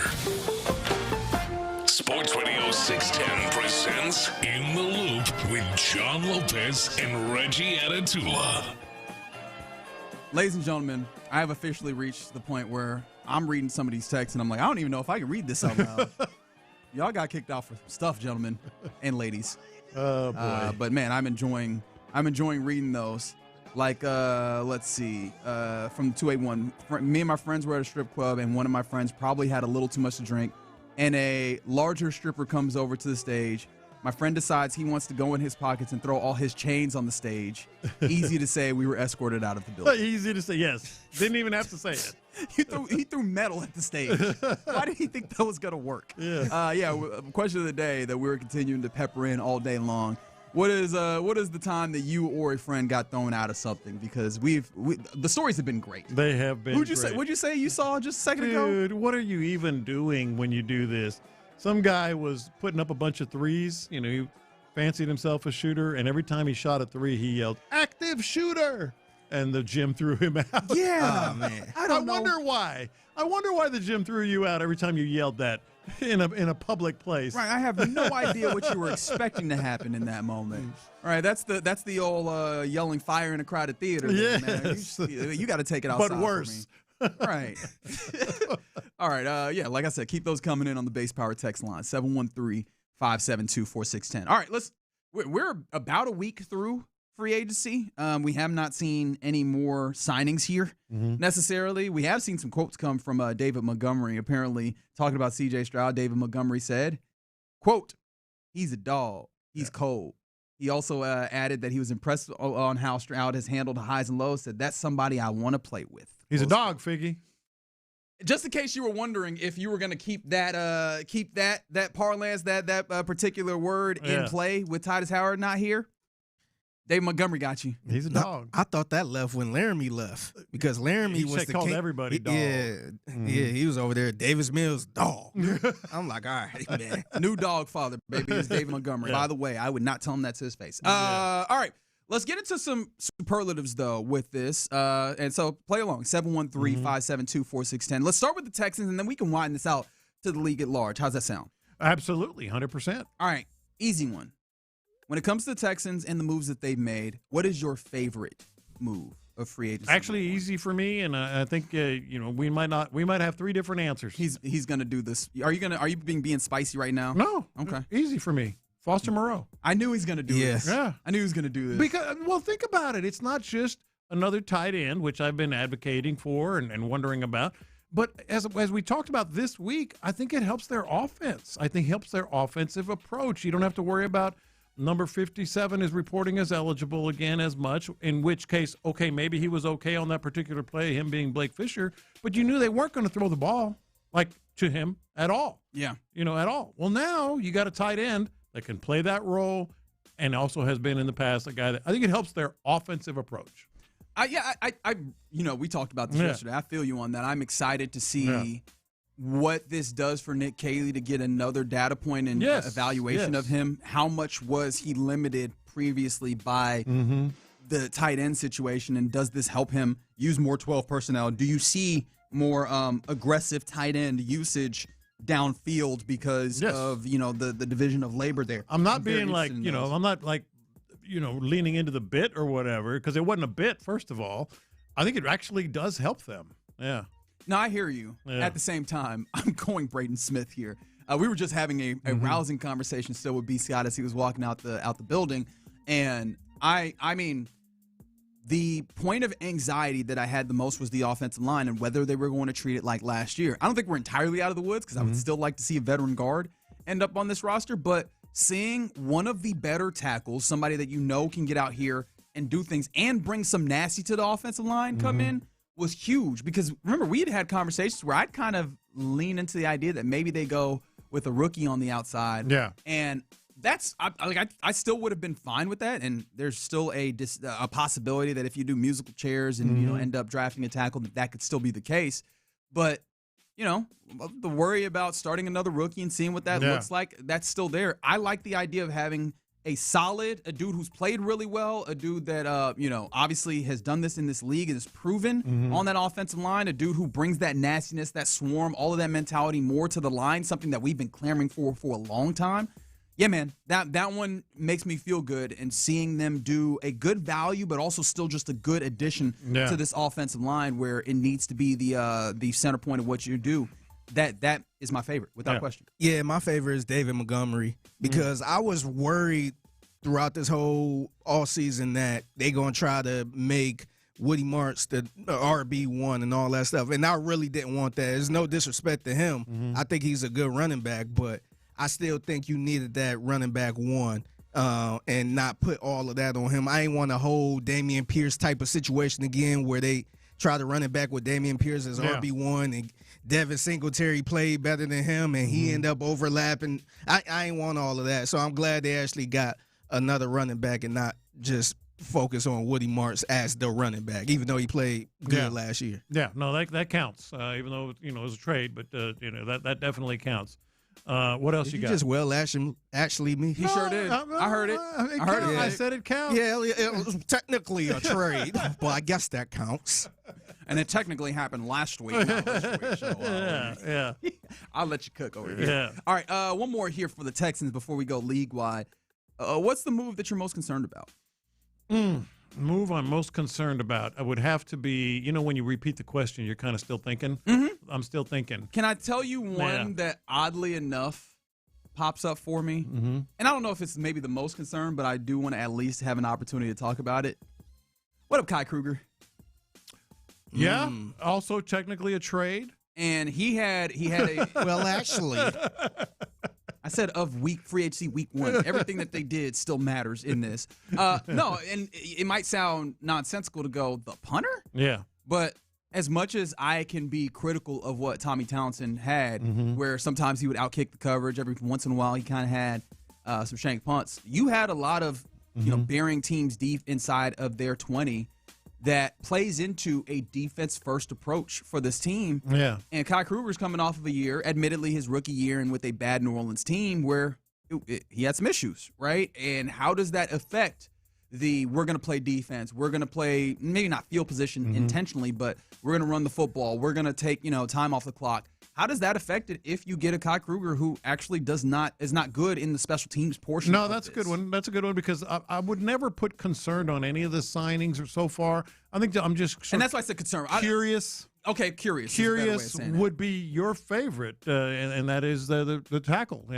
Because Braden Smith, tackle, or is he a guard? What does that mean? Yeah. And are we doing a Titus Howard redux here, that kind of thing. So I'm just also, curious I think about it. It'd be fair to bring up the injury history. And injury history. You hear head and neck, and one of the things I love saying is that trick backs don't stop tricking. Yeah. Right? Head and neck is one of those places that makes and you that's a leverage position. Right? You tend to use your head and neck every snap. Yeah, so I don't I'm more confident, like I said, that is not going to be an issue that hurts them. However, you never know, right? Yeah. And that's one of those things where there is that possible downside. Now, we did get confirmation that at the very least he will be listed as a tackle, which is smart. You don't want to put him as guard, and then all of a sudden you have him pigeonholed there. Yeah, without actually giving him an opportunity to try it out. I still feel very confident that you're going to get at least a test of it, right? Yeah. Figgy, is there one that you're more?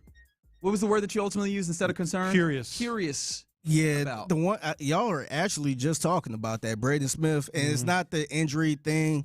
To me, I'm just curious if they're going to try to make him a Titus Howard, aka moving him around, moving him to guard and all that stuff. I really don't want them to do that. I feel like if he played tackle all of his years in the NFL, just keep him there. He was good there. Yeah. It wasn't like a situation where you trying to find what's best for him and you kind of moving him around. So I'd rather them sign a guard or somebody that's versatile rather than making him Titus Howard. Yeah, I'm with you. By the way, just bang for your buck deal, the one that you kind of like the most, maybe not even just Logan Hall. You think Logan Hall's the one? Logan Hall, no question. Yeah. Pretty dang good. Fits a need. I think, he's got the swarm too. Obviously, they're not going to bring anybody that they don't feel that would, but I think he really does. Now, I think it would be Logan Hall. Yeah, I think that's probably a fair one, especially as you make that edge rush rotation younger as well. I like the possibility of that. So, yeah, I really like that as well. I think that you could probably put Reed Blankenship in here. Oh, yeah. I think him too, yeah. The idea of an Iron Dome that is fully solidified, there's no weak points that you could pick at. You forced teams to have to try and throw more at some of these other players as well. I think that, yeah, man. Yeah. I really like that, especially at $8 million average annual value, maybe 8 and a little bit of change for him. I really like that. All right. We'll open this up to the wider league of just what we've seen in week 1 of free agency. The most confusing move to you that you saw happen or that you took note of in week 1 of free agency? I mean, Geno Smith count? Yeah, go ahead for it, man. Geno Smith count. Technically, it's a trade. Yeah, because I've never not liked Geno Smith, but I also have never been over the top. Boy, he's really good, and this is a team, and we talked about it a little bit around the NFL, that is, sort of spinning its wheels right now, trying to get better, but are they with some of the moves that they're making? You mentioned Breece Hall. I would rather – I get it because the way I described it is when you are in New York City and you're trying to get headlines and fighting the New York Giants all the time, you need some headliners. Geno Smith's going to grab that. He did this morning, by the way. Breece Hall's going to do that. But from a football perspective, man, don't you want to just figure it out with youth and rebuild and get it going that way? Yeah, no, I can see that, but you need some bridge. Yeah, and I do think Geno Smith gives them an opportunity to have a bridge, maybe also be just a modicum better. Because I definitely, even if you're not sure exactly what Geno Smith is now, I think he's better than Justin Fields. Yeah. So give yourself a little bit of a better opportunity at a really manageable. I think it's like $3 million and change. Is that ultimately what they're paying or something? This is going to be a lot more manageable for them. So we'll see what that is. Yeah. Somebody said Tua to the Falcons. Which did they actually get this done? If so, I actually kind of like Malik to the Dolphins. I like that one. Yeah. I kind of like Malik Willis to the Dolphins. But, yeah, Tua is the other part of that. Figgy, is there one that comes to mind for you where you go most confusing? Honestly, I was going to say the Geno thing, too, because not even from his standpoint, I'm just kind of curious what the Jets are doing, man. Right. Because I felt like last season the talk was trying to get that number 1 overall pick so you could get a quarterback. And now, obviously they wasn't the worst team in the league, so they ain't going to get Mendoza. So I'm like, man, so you going with Geno Smith, who didn't have a good year last year? Right. And maybe you could get some of that magic back from Seattle, but to me, I'm not really sure what they're doing with that. Most fun move that you saw? I got 2. And fun, you can describe it a lot of different ways. It does not have to be the best, but the one that you're just like, oh, yeah, let me get that. Kyler Murray? To the Vikings? Yeah, that could be fun. That could be fun. And one of the reasons why I like it is also because it is not necessarily a hand in glove fit. I know that people were kind of talking about that, about, oh man, doesn't feel like Kyler Murray gets through his reads enough. I think that kind of makes it a little fun. He definitely has the talent. He sees the middle of the field a lot better than you would expect a dude at his height. I think O'Connell's going to be really good for him. And that's the thing is, this ends up being just enough of a test of Kevin O'Connell's capability of elevating a quarterback. I think this could be really good. Plus, it's even more fun because they're getting him at minimum, man. They're getting him for vet min. So they still have an opportunity to put this in the maximum circumstance. Plus, I just like a league where we could take guys like Jordan Addison and Justin Jefferson and actually have them be of use. I felt like they just fell entirely into the mud of all of this. So I'm sure there's a lot of fantasy football players that for whom this will be fun because they can actually get Jay Jettas back out here and feel like he's a viable player because J.J. McCarthy definitely didn't help that. Before we get figures, let me give you my other one, and I don't know if fun is what I would call it. It kind of scares me a little bit, and that's Kenneth Walker. To the Chiefs. Kenneth Walker to the Chiefs. I think that could be a big problem if you're in the AFC. Yeah, so mine, I don't even know if this is fun. I guess this is more curious. I don't even know if you got a curious sign type deal. Yeah. But I'm really looking at the Browns and how they signed, 3 offensive linemen and re-signed their own. I'm really curious to see how that works because I think all year long we've been talking about this day where the Houston Texans will go out there and sign some offensive linemen and all that stuff. And now they didn't do it how we thought they were going to do it But I'm really curious because they had no starting offensive lineman. And they went out there and got like 3 dudes. And they traded for Titus Howard and all that stuff. So that's one of the teams I'm going to keep an eye out on just to see how their offensive line is doing. Yeah. Because if it's doing pretty good, then I know we going to look back like, damn, why the Houston Texans ain't do that? If they doing bad, we could kind of point and laugh. I think that's a good point. That's a fair point. I hate to say it because it's not going to be fun for us, but that John Franklin Myers in there with the Tennessee Titans, I think the interior capabilities and seeing Robert Saleh like build up a defense, I'm kind of interested in seeing what he does from the ground up. Of course, will not be fun, especially if the Texans don't nail the interior of this offensive line, which again consistently is something that we are interested in. Whether it's trying to move Braden Smith in, which obviously there will be some growing pains of getting back to that, or if they sign another guard, even still you have to consider what does the Jake Andrews of it all look like, or even if there is a rookie that manages to take that center job, what does a rookie of it all look like? So yeah, that's a possibility. And then real quick, is there a legend at the bank for you? And why is it Tyler Linderbaum? Or maybe Linderbaum Zion Johnson getting the big-time guard deal to go. I like Laramie Tunsil. Yeah. Oh, yeah. That's a great one. That's the ultimate legend at the bank. He is truly. That's a Hall of Famer. That's legend a Hall of Famer. At the bank. Yes. 100%. All right. So week 1 of free agency in the books, or I guess seemingly in the books. Maybe something pops up here shortly. But interestingly enough, started out kind of bang, like a lot of bang on day 1 of legal tampering. Day 2 was a little quiet until late in the day. That's when we got the Braden Smith free agency. Day 1 a little quiet until it got going. So it had the fits and starts, but there's still a what is it, third wave maybe that's still out there, including guards that possibly the Texans could get involved in. So we're continuing to watch what's happening there. All right, you're in the loop here on Sports Radio 610. Coming up next, about that time where we do our lunchtime confessions, and we will do those next. The Drive with Stoerner and Hughley.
is powered by Mokaram Injury Lawyers. Heard in an accident? Call Mokaram Injury Lawyers at 281-222-2222. Sometimes it's sports, sometimes it's not. Whatever it is, Reggie and John are keeping it real. It's In the Loop's Lunchtime Confessions, presented by the Men's Clinic on Sports Radio 610. Watch this. These are my confessions. All right, before I get to my confession, guys, I just want to make sure everybody realizes, I mean, Figgy and Reggie know it. But whenever we get office emails, I religiously read every single word in those emails. I bet you do. Right? Right? Yeah. You have to. Yeah. Every single word. So we got an email, and it's about the construction that's been going on here on this floor. And it says everything is moving along quickly. Awesome. Finished the kitchen over the weekend. Awesome. Take delivery of furniture on Monday. Awesome. Are you supposed to read this? I don't know. That's why I didn't say who wrote it. Ah, very good. But I'm going to start on the bathroom hallway there next week. Awesome. At that point, we will need to use restrooms on other floors. I'm done. I'm done. You done with what? You quitting? You quitting? I may. This is the confession. I am, hand to God, two things. I have to have a long talk with our program director because, as you guys well know, how much water would you say I drink over the course of our show? A lot. Close to a gallon, maybe not half gallon. Yeah, I was like probably a half gallon. Yeah. Yeah, I drink probably because that's the only way I can stay. You know, my voice and my mouth doesn't get parched and all that. Sure. And I have a prostate the size of a grapefruit. Okay. We're learning a lot about each other. So the combination of those two things does what? I go to the bathroom. I go to the bathroom 6-7 times over the course of the show, maybe more. And we got 12 breaks, don't we? How many breaks we got? Yeah. You go 7? Yeah, but sometimes I just walk around because I like to move my leg, stretch around. But anyway, I'm done. I may have to do next week's shows, at least the first part of the week, from home.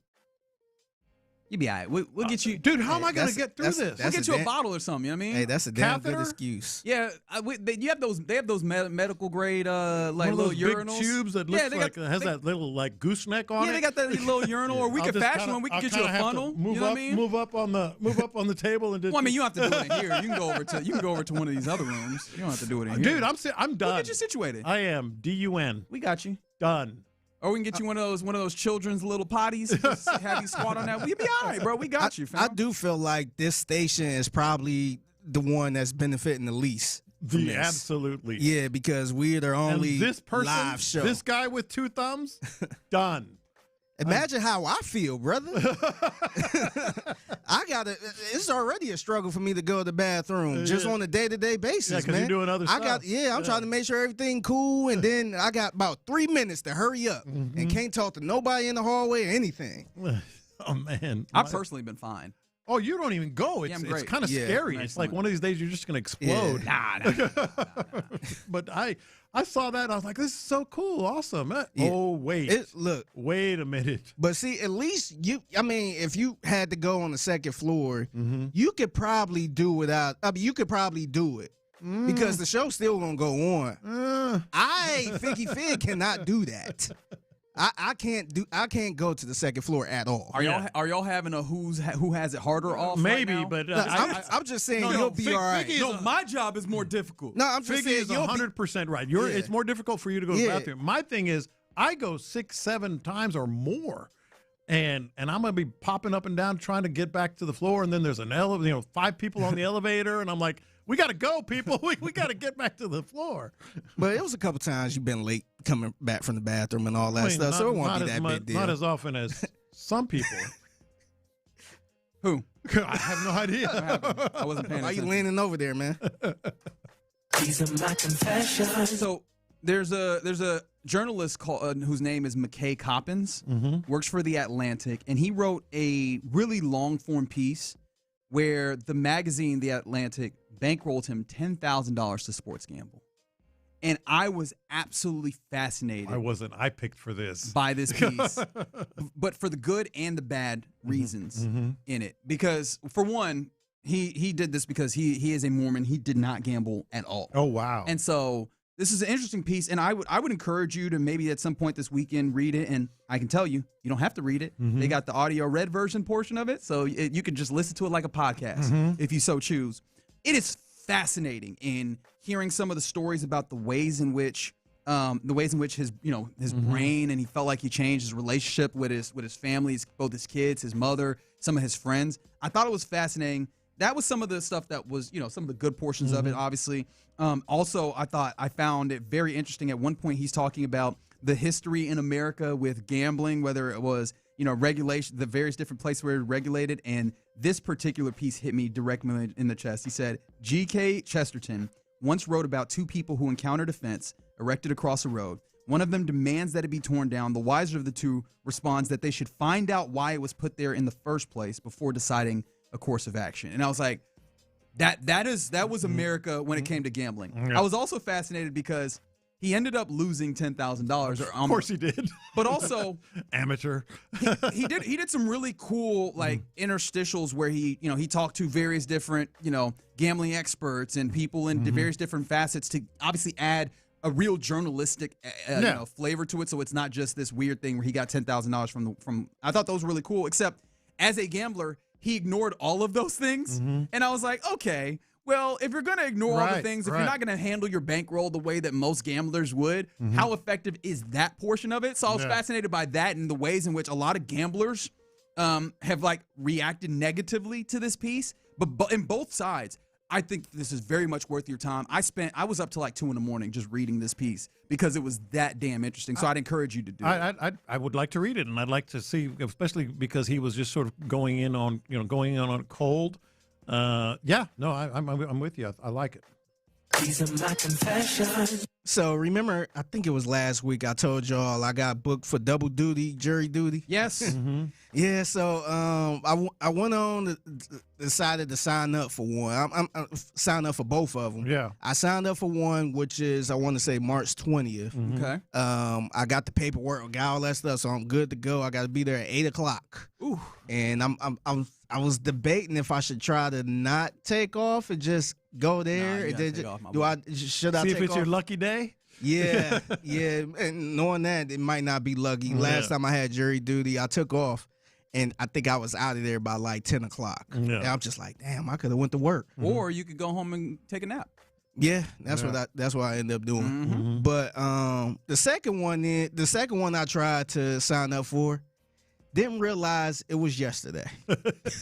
Are they gonna come get you? Then people that's quick. That was real quick. I thought I had a little bit of time, and so I, signed up. And once I signed up, I seen the date. I'm like, wait a minute. I'm like, Thursday, March 12th. That's today. Yeah, yeah. So I just went on and just signed up anyway. They sent me a text, all this other stuff. So I'm like, man, I'm not sure. Should I try to give them a call and kind of let them know? No, you're good. Or should I just wait till they call me? Will they call you? I don't know. I actually haven't had jury duty since being back. Yeah. You've never had jury duty? Well, I've had jury, but I haven't had jury since being back here. Oh, back here. By the way, I texted y'all last week. No sooner were we talking about your two jury duties, I got a summons. Which reminds me, I do need to follow up on that. Is it Harris County? Harris County. Y'all Okay. both gonna end up getting caught up out of laws. I'm gonna be hosting the show by myself. So I got the Harris County one together. Yeah. I missed the city one. The city one. Yeah. So I end up Googling which one is more important. Yeah. And they said both is important, but of course they did. The county one is a little more important because it's more.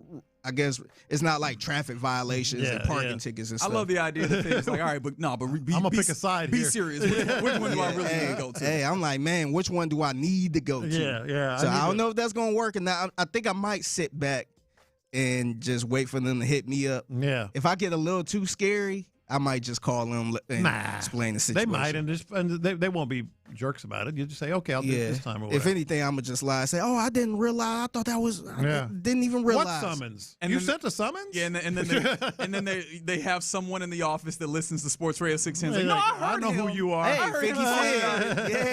yeah, I heard you. Lunchtime confessions. Yeah, I hit the old, my license suspended? My license suspended. Yeah. These are my confessions. So we're going to talk about the new Titans uniforms here in a bit. But my confession is, once I realized what I thought it was, I can't unsee it. Oh, no. What is it? The new Titans logo looks like a uterus. Google it. No, don't. You probably have to Look work. at that. Don't put it Look on at work. that. That is the exact Titans logo. I've seen images of uterus before. I've taken sexual education classes. Dude, familiar. Look at the Titans logo, and then look at a uterus. I've seen that. I've seen the Tesla logo. Mhm. I mean, there's a lot of things that end up looking. You kinda can't unsee like it. T's. Oh, I mean, it's. Let's go uteri. I need you to clip that one for me. I don't know what I'm gonna use it for, but I just need it. Well, I I'm need to just have it glad on you the said it looked like that and not the other thing you said. Yeah, the first thing you said. And then you were like, look it up. And it's like, no, we're not looking this up on the work computer. They're going to send us out of here, man. What were they thinking? Well, we're going to kind of dig in on what they were thinking. I'm glad here you in a asked little that. bit. Yeah. Those are confessions here in the Loop on Sports Radio 610. Coming up next, let's get to this. 713-572-4610 is the base power text line. How much do you care about the new Titans jerseys that basically look like they are trying to bring back the Oilers? On top of that, we'll talk to Dynamo head coach Ben Olsen. But how do you feel about them? Do you care about it? Let us know. 713-572-4610. We'll talk about it next. Creighton's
SportsRadio.com/610.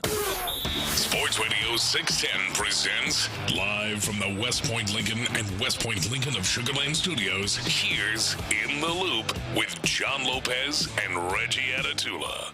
Yeah, happy Friday to you. You're in the loop here on Sports Radio 610. Thursday might have been a little bit annoying for you, though, if you are a Texans fan, which I have to believe that you likely are, rocking with us here on your home of the Texans. Because you're a Texans fan, you're likely a Houston sports fan just generally, and particularly a Houston football fan. If you're a Houston football fan, you were likely a Houston Oilers fan back in the day. That means something to you. That blue says something to your spirit.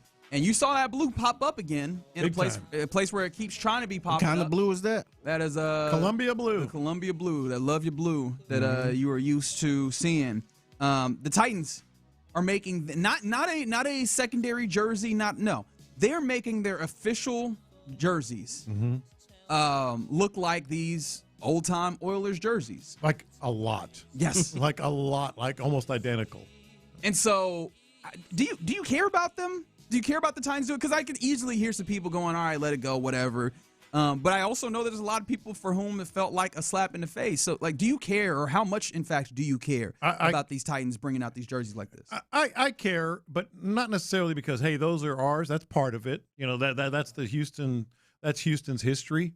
That's Houston legacy. And by the way, when I've seen people argue, Tennessee fans, Titans fans argue, hey, man, they were the Oilers for 2 years. You know, the minute they became the Tennessee Oilers, mind you, not the Tennessee Titans, they started developing their own branding change. They did not want to be that. You know, they played at Vanderbilt Stadium.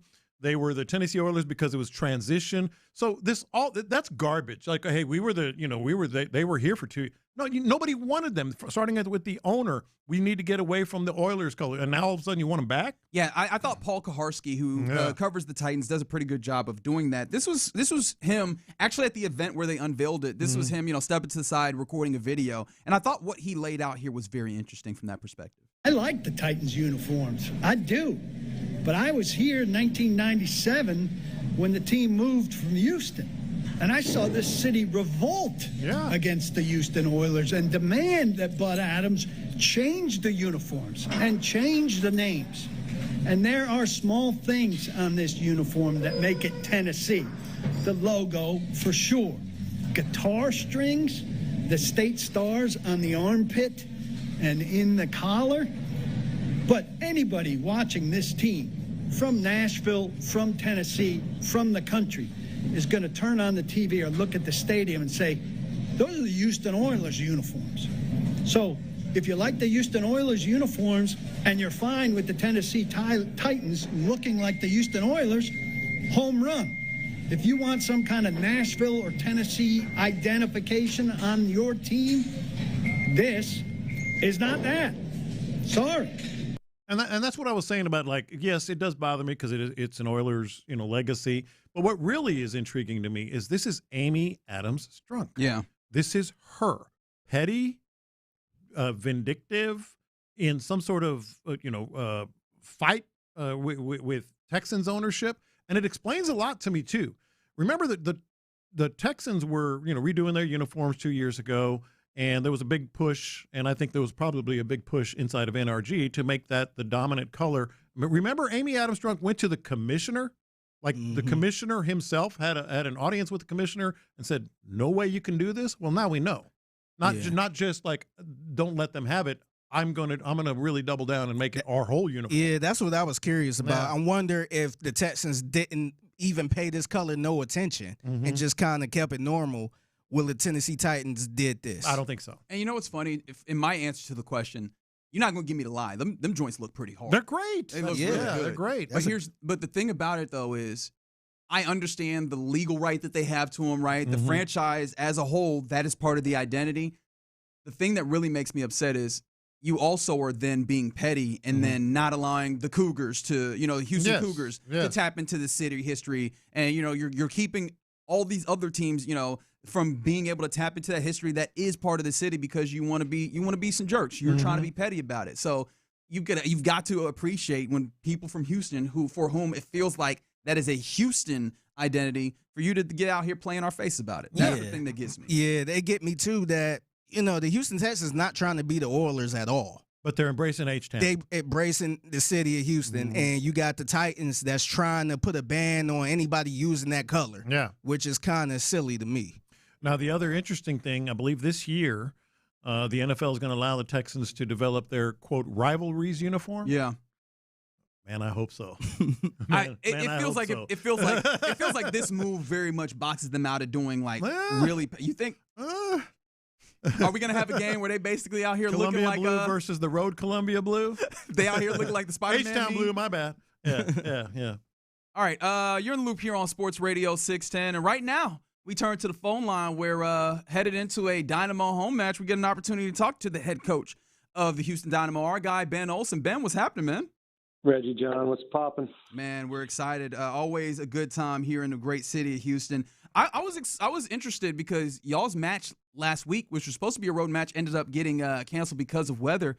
How do you, as a coach, handle a long period off like that? Is it more beneficial in your mind to give your guys a little bit of time, or do you just take the extra training time and lean in because it's early in the season? How do you handle that? It was okay. It was a little moody because you're coming off of a loss and a little bit of a sour taste. So it takes kind of that week to get over that. It's nice to be able to turn the page really quickly and go off to a road game. And but it's what it is. We were able to get some guys back healthy. We were able to get a new player in the door, both of which we needed to have success in this game. So that's good.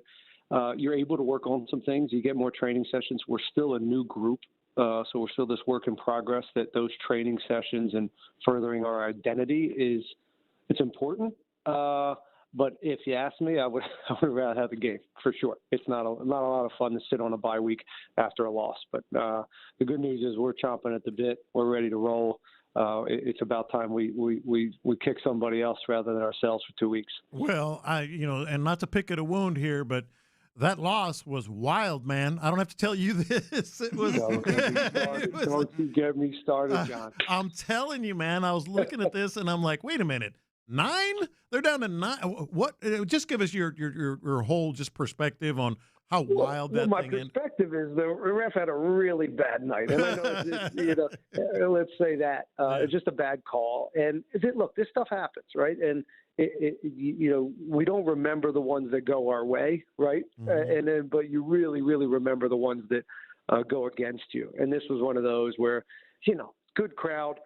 It was up to that point a really good performance from our group. They really followed the game plan, and I thought we were actually frustrating them and growing into the game. And then it just kind of, in soccer, obviously, you get a red card and you go down a man. The whole everything changes, and you kind of go into this different game plan. So it was disappointing. And then we get one late, which happens sometimes when you're desperate and you're trying to push the game. But overall, the effort itself, and we talk about character with this team and personality, even stepping away from that game and losing in the way we did, we were really pleased. I think the group felt like we stood up, and even the coaching staff afterwards, that was pretty damn good still for being down a man and then being down 2 men. So I guess there's something there to build off of, but we need to win. We're at home again, 3 in a row, which is again a little strange to start the season with 3 in a row at home, but we got to take advantage of this weekend and grab 3 points. Yeah, absolutely. You got the Timbers coming into town, but also when you talk about coming into town, Aliyu Ibrahim returns to the club from Columbus. Are there additional considerations that you have to have when reintegrating a player who was previously with your squad, went off, came back, or is it as simple as just plug and play and let's go? I guess it depends on who and what you're bringing them back for, right? Hector is a different animal. Bringing Hector in a different kind of role. Ibra is still kind of in the prime of his career. He knows us. He's familiar with what we're doing and our principles. So he's hopefully going to be just plug and play. We've changed his position will change a little bit of how we'll use him. I actually think one of the reasons we went and got him is that's a strength for him, where we're going to now use him in that wingback position. I think it's a better fit for him in this structure than when we used to play him, and that was part of the reason he kind of left in the first place. I'll tell you what, the other thing, just from the early portion of the home schedule here, I mean, fans are buying in, man. It's not just the marquee, value of the games that you've had, but also your style of play. You mentioned identity earlier. Do you think that's resonating and fans are coming out more? I hope so. It's an important part of this gig. It's an important part of professional sports. These people spend their money to come watch us. We got to send them home, of course, happy, and we got to win games. But if we don't win games, do we still resonate with them? And are they still happy, or are they still hopeful about what we're doing here? So it is a part of it. It's not. I'm sitting on the blogs. I'm not necessarily sure how they all feel, but that's good to hear that they are excited about where we're at. And I've heard kind of the same. But that's all talk. We got to put up. We got to get results, and we got to keep this team improving every week, and we're not done. I've talked about this. We're going to try to add 1-2 more pieces here in the next probably couple weeks to continue to get this team to be as deep and powerful as possible. Ben, not to be a jerk and keep going back to a match that was frustrating. Go ahead, be a jerk. Not a jerk, Well, I know you can be fiery, especially in moments where you have someone have a red card and you have one of your players thrown out. And we've been talking all day long about the various different instances where we might have been thrown out of a place. Do you have a fun story about being thrown out of a place at any given point in your time, kicking it on Earth? A bar or a game? You tell us. You tell me. I'm interested because I got thrown out of church once. Yeah, he got thrown out of church for having a hickey as an altar boy, which was very uncomfortable. That is very uncomfortable. Games I usually average. For a while when I was younger, as a coach, I was averaging one a year. Bobby Knight throw a chair type stuff. Just losing and wanting to get kicked out. I'm a little better now. I still get enough yellow cards where I definitely sit upstairs one game a year. And in the end, okay, no big deal. I got a good staff; they can handle. We usually win that game anyways when I'm out, so I don't mind it. It's mostly just chirping. I haven't done anything that crazy to be thrown out, other than just run my mouth and basically just go red from some of these calls. And it's hard. It's something I actually have had to work with. I was like this as a player. I always was combative with referees, and I've had to work on it because it can. Even as a player at times, it was like I was playing against the opponent, but also playing against the referee. And, look, people want passion from their coach. It matters. It matters to me, and I'm an emotional guy, so that's gonna show itself. And I can live with that. But I'm a little bit better. We always thought of you as a big old teddy bear. Yeah, always. When it comes to refs, have you felt like more often than not it's magic word, or is it working their nerves that ultimately gets it done? You know what I mean? Is it that you just one more time, or is it just you hit the magic word and now you're out of here? Both. I've hit the player. The magic words. And it's not the magic word the one time, but it's the magic words after a few, or getting personal with these guys. Look, they're humans too, and they're all different. And if some have more machismo, some allow you to have more dialogue with them.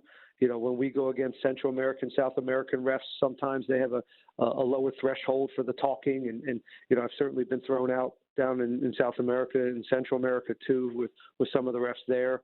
So you a little bit of you got to know who you're working with. Real quick, just if you can give this to me real quick if possible. Is that a challenge at all to know that you're fiery and not have that be a mentality for your players as well? Yeah, 100%. I've only had one or two teams in my career where the personality and the fire wasn't a hallmark of that. And if I'm being honest, last year was one of them. And if I'm the cheerleader every day, if I'm screaming and yelling, and that's a bad sign.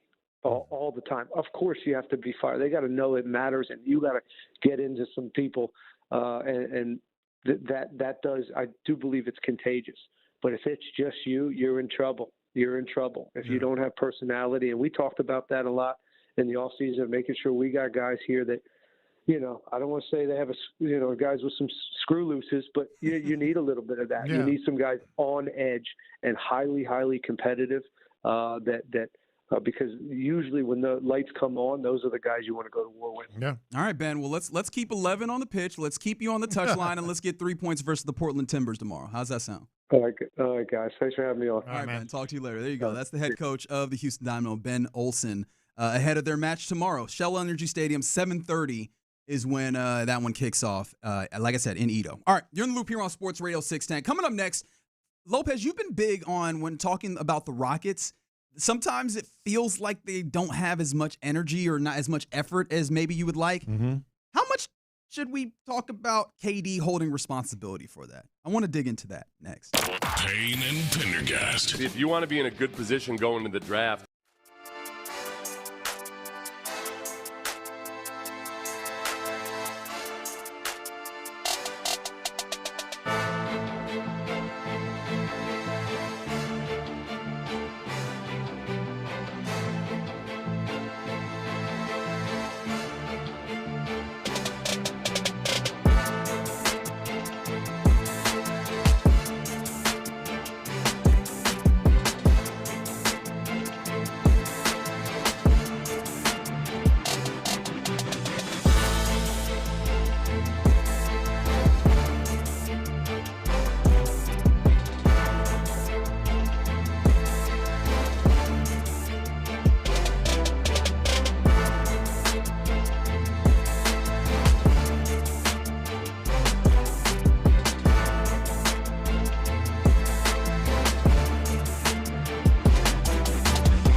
HD2 Houston. Insider access, exclusive content. Sports Radio 610. The Texans play here. An Odyssey sports station.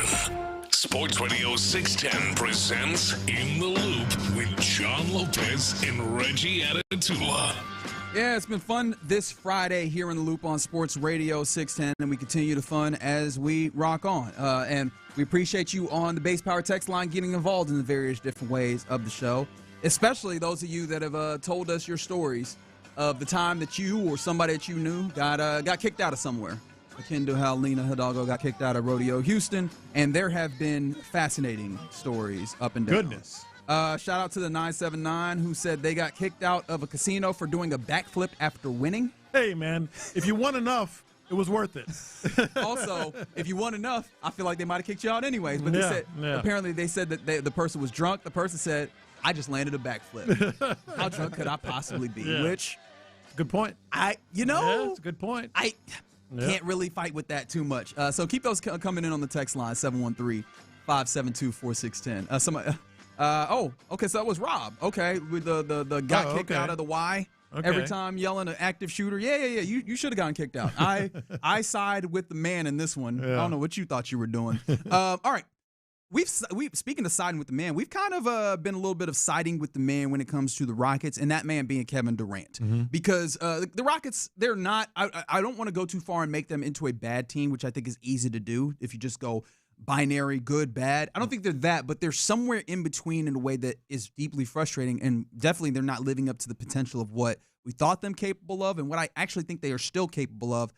But it felt like, and I think rightfully so, Kevin Durant has gotten a little bit of a pass because he's still out there knocking down shots, being the entirety of the offense, being denied the basketball and fighting to get the basketball. So he's actively going through physical strain just to get to the ball to go and ply his trade. But a question that I had, because you've been down on some of the effort at times. You said that it feels like they're kind of giving up at times. They're checked out. Yeah, or at least checked out is the way that you've used it. Yeah. How much responsibility does KD hold for that? I think some, but it's hard for me to criticize anything that Kevin Durant does, even though I'm about to say one thing that he does not well is he does sometimes get driven on, pretty easily, or the switches can be a little bit, step slow or whatever. Anytime you have a guy like that, and you might have to give up a little bit on one side of the court, you don't care. Sure, you just don't care. So that's why it's hard for me to criticize him at any point. And then the other reason is I don't think Kevin Durant is top 3 by any stretch of what the problem is defensively when they have problems. And they've been cratering defensively. I think most of it is effort, and some of it is individual effort that you can point to, consistently. And effort, to me, number one, goes to Ime Udoka. Not that he's not delivering the message, because we know one thing he can do is coach defense and stress defense, but it's just not landing. It's just not landing collectively.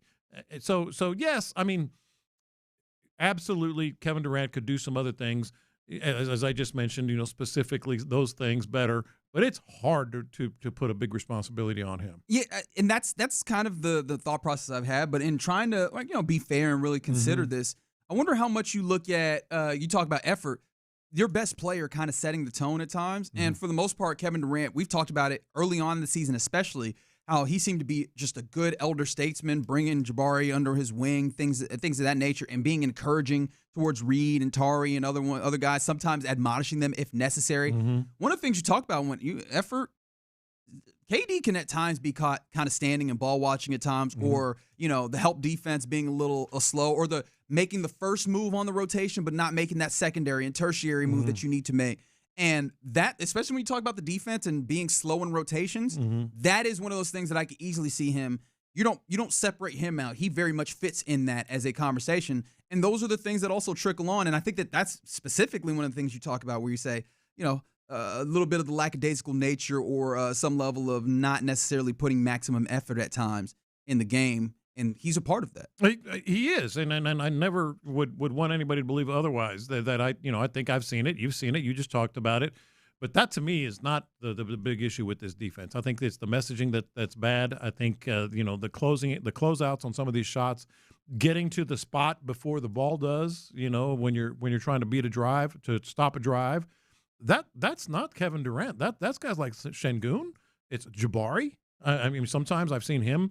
Some of the guys that you depend on defensive, Tari. I mean, when that happens, Tari has had a little bit of a rough spell here recently. When guys like that you would expect them to be the tone setters, Tari especially, one of them anyway.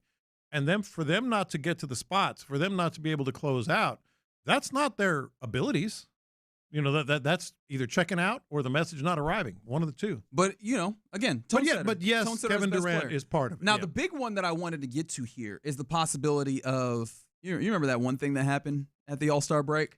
Where the KD files, as was referred to, where you had the supposed burner account of one Kevin Durant, again, supposed, alleged, don't know exactly what else to term it as, had criticisms for some of his teammates. Yeah. I think that one of the things that I wonder how much, and obviously we still can't even verify exactly if it was his, but it did open up a circumstance where criticism of Alperen Şengün, which was already kind of there, has gotten a lot louder and more frequent. I do wonder how that affects the way that this entire thing goes. I do, and I'm just kind of going off the top of my head here, so correct me if you've seen otherwise. I think the players that I've most seen either shrug their shoulders or go palms up with each other are Durant and Şengün. A lot of times Durant will look directly at Şengün and then they'll kind of talk a little bit, not like argue, but sort of like, hey, man, or whatever. Yeah, quick communication. Hasn't it been those two more than anyone else? Yeah, and I think you could, if you wanted to try and wipe it away, you go Kevin Durant, who oftentimes setting things up by getting the ball out quickly, and then if you see like a night like, was it last night? No, the night prior, where the Rockets just shoot atrocious. It's like, I'm doing the right thing and getting the ball out, and you guys aren't knocking down shots. That creates a frustration. Alperen Şengün, who ends up being a dude who has to have a lot of attention on him. I can understand how sometimes that'd be the case, but also Alperen at times has had real reasons for criticism, and I think that criticism gets even louder when you go, hey, and you remember that burner account was saying that Kevin Durant, and so I don't know how much I could put that at his feet, but I do wonder if that has created an atmosphere where the hard gets harder in a way. I mean, those or guys, the tough gets tougher is maybe the better way to say it. Well, but those guys in that locker room are just like us. They wonder, no matter what they've heard or been told, I think they wonder. And Kevin Durant's track record, I think it's undeniable that maybe he might just be one of the guys that does that. So, yeah, maybe that's a factor. I mean, it absolutely could be. But ultimately, right, there's still opportunities for you to get better. And that felt like a game in which you missed shots and you were going up against the best offense in the league. I don't know how much tonight tells you about where the Rockets are and what they're doing, but I'm trying to be as fair. I'm watching the Cougs my tonight. criticism, yeah, that's fair. 8:30 tonight, Cougs versus Jayhawks. But at 7, maybe you watch a little bit of that before you get to Cougs basketball. They're playing the Pelicans. Zion has been a better version of himself recently. I don't know if that tells us anything, but at the very least, that's a game where the Rockets should handle their business because they typically have handled their business in the games that they should. You said something twice now in this segment that I'm curious about. Yep. You said you see them getting better overall. Twice you've said that. Who, the Rockets? Yeah. I'm curious how. When they play the teams that are not as good. Oh, okay. I thought you meant like going into the postseason, you could see where they would be. Oh no, I think that version. I feel uncomfortable because usually I try and have at least some positivity in certain things. But that's why it hit me twice. Like, okay, I am a lot less. You confident. see them ramping it up when they get in the postseason. I'm curious how. I have a lot less confident than I would want to be about the way that this Rockets team works in the postseason. Right now, we talked about that yesterday. I think we sure did. That's why it kind of made me want to ask you about that because I'm trying. It's hard for me right now to say okay, they can flip this switch or whatever. I think the main thing is Durant on offense. Durant on offense, and somehow they need to shoot outside of him. If they can knock down some shots, they can help alleviate some of that pressure that KD has. And that leads to my other point, which is going to be Şengün being able to be able more of a facilitator. I mean, he hasn't been anything close to what we thought he was going to be. Or, I mean, even what he looked like very early on in the season has not been quite the same. But they continue on tonight versus the Pelicans at home, Toyota Center, 7 p.m. Interestingly enough, you talk about things that things that you were hoping to be better. The offensive line for the Texans is one of those. And we were having a little bit of a conversation earlier on that I'd like to bring back, if you don't mind. B. Scott, when he was was talking about the versatility, right? That's one of the things that they seem to value. And we were having a spirited discussion about whether their desire, the Texans, for versatility hampers their ability to build the offensive line. Do you view that way, that they're how they value versatility and the being able to cross-train and hold down different positions if the need has actually hurt their ability to build their team? I think maybe that would rank third in their problems with the offensive line. Number one is the draft. They've just missed far too often on the draft. Number two is they haven't spent to get the big ticket sure thing item. That's what's kind of frustrating. Is you're like, hey, maybe this guy can do this. Hey, maybe Braden Smith can be a better tackle than what we've had, or maybe he can be a guard. So that's the versatility part. They haven't gone out and gotten. They haven't gotten even Trent Brown, even Ed Ingram. Even re-signing Ed Ingram. You're like, well, okay, maybe, but they haven't gone out and gotten. Okay, that's the guard. Yeah, that's the tackle. That's the center. Jake Andrews was not a starter, and now he's almost like a given that he's going to be back. That I guess penchant for wanting to coach guys up and have them reach another level, or find something and have them reach another level. To me, that's the biggest issue right now with the offensive line. And, of course, number one being missing on so many during the draft. Yeah, I think that the versatility, I think I completely separate this. And maybe this ends up just being like a distinction in thoughts between two reasonable people. But I feel like the versatility actually has kind of saved their keister a little bit. Because if we just use last year as an example, right? It's not the end-all, be-all, but I think we can kind of use that as a microcosm for the larger exercise. The versatility that they have in Titus, that was not the plan. Right. And it wasn't even the secondary, it wasn't even the pivot, right? The plan was, we're going to have this Laken Tomlinson. Laken Tomlinson doesn't work. We're going to rotate him in with, Drew Scruggs. That wasn't working the way. We going to get out here. A dash of Jarrett Patterson. A dash of Jarrett Patterson. We going to throw CD So out here. That's my point. Right? Yeah. And then they got to a place where, okay, well, the versatility will be a backstop that helps us. I actually view the versatility thing as a value as long as you don't make that your priority. And they haven't, at least, it doesn't feel like they have.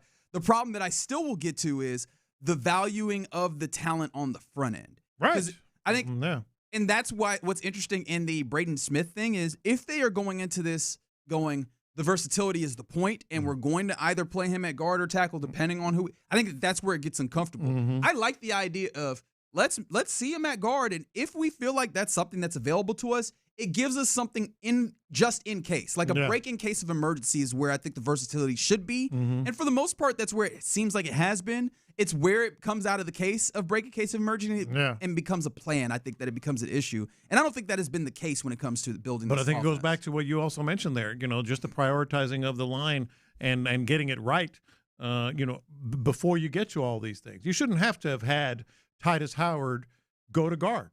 You should have had Juice Scruggs playing there. Yeah. But that draft pick didn't work, and you ended up trading him.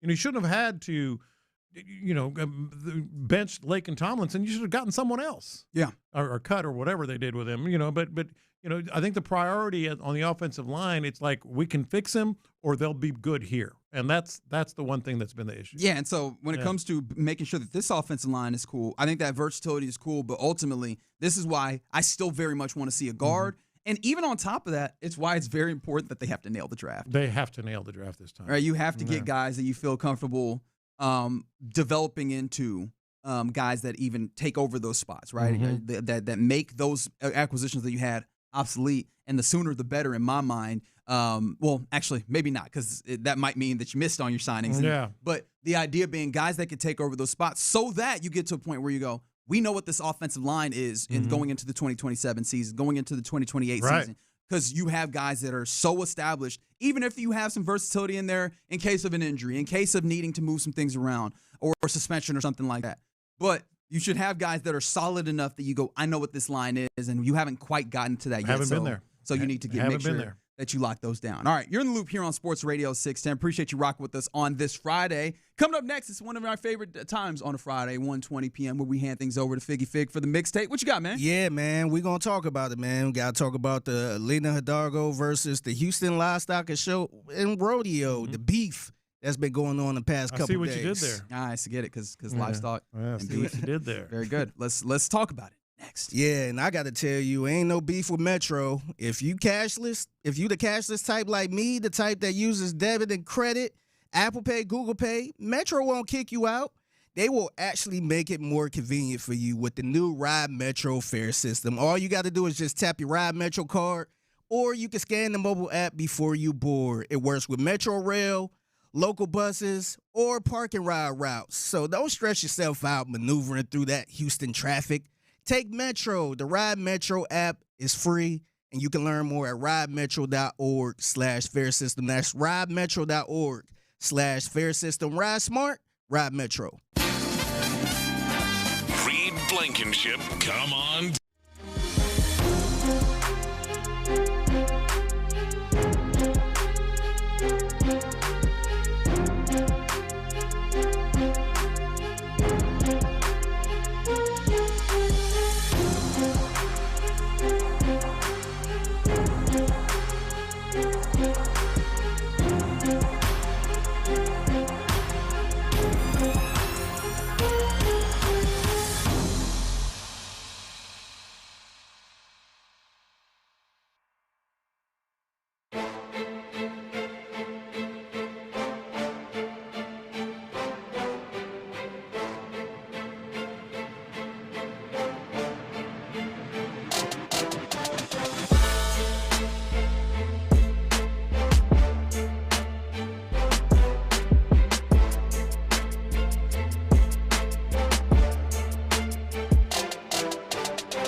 Sports Radio 610. In the Loop is powered by Mokaram Injury Lawyers. Heard in an accident? Call Mokaram Injury Lawyers at 281-222-2222. Pass the aux cord and crank up the volume. Figgy Figs in the driver's seat. Sit back, relax, and enjoy the ride. It's time for Figgy's Mixtape on Sports Radio 610. Yes, it is the Mixtape in the Loop, Sports Radio 610. It's your man Figgy Fig holding it down on a Friday. Happy Friday to everyone out there. We've been talking about this kind of all day, which led to the question of the day. And you can keep sending them in at 713-572-4610. That time you got kicked out of somewhere. And Lena Hidalgo, she's the Harris County judge. She was kicked out of the rodeo, man. Point blank, period. Yeah. I mean, who amongst us, you know? Yeah. So she was at I think it was the Megan Maroney concert, and she was trying to get to the shoot area. Yeah. And if you don't know, the shoot area is a kind of a pricier, bougier type of area. Is that down on the dirt? Down on the dirt? Yeah, it's down on the dirt. Yeah. So she was trying to get down there, and she didn't have a wristband. They hit her with the old Drewski skit, the staff only. This is staff only. I don't know what they do with the staff only. So here is KPRC2 Bryce with the story about this situation. There's some drama involving the rodeo and Harris County Judge Lena Hidalgo after she claims she got shoved and threatened with arrest at the Megan Maroney concert.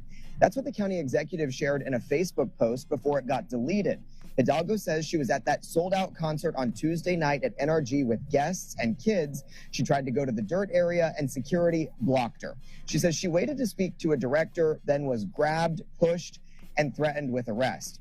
She wrote that she's an ex officio director because she's county judge, and says she's been allowed on the dirt before without any sort of special access. But rodeo officials say Hidalgo didn't have a valid shoot seat ticket or a wristband, and neither did her guests. They say dirt access is only for shoot seat ticket holders, a premium ticket that costs about $425. So a rodeo source tells me she's the only elected official to ask for shoot tickets. So far this year, they say she's already been given nearly $9,000 worth of those up-close tickets. I love seeing the game that's being played because obviously, regardless of who is actually writing this, you know, when you get two sides of a story, you can see where each side is trying to spin a little bit to their favor. They ain't have to say the amount of tickets. They're like, we already gave her $9,000 worth of tickets. Or her side. I was there with my guest and kids. Yeah, there was children. There were kids there. You don't throw babies out? Yeah, she threw in an ex-military person. And she spiced it up on her side. You don't support the troops? Yeah. That's crazy. That's wild. And you know her dad died serving this country. That's right. Unbelievable. That's who was with me trying to get to this bougie area. Yeah.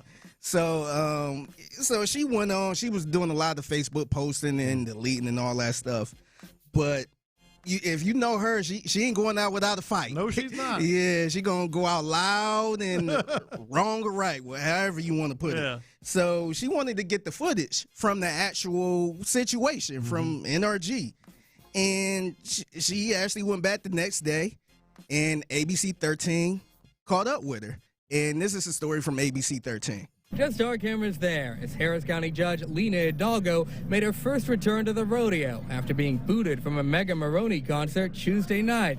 Hidalgo here to review surveillance footage she hoped would prove her account of Tuesday's events, that she was manhandled by rodeo staff. First there was one man yelling at me, then there was multiple men shoving me. That's Hidalgo yesterday in an ABC 13 exclusive, detailing what she claims happened when she and her guests tried accessing the dirt floor, an area the rodeo says Hidalgo didn't have tickets for.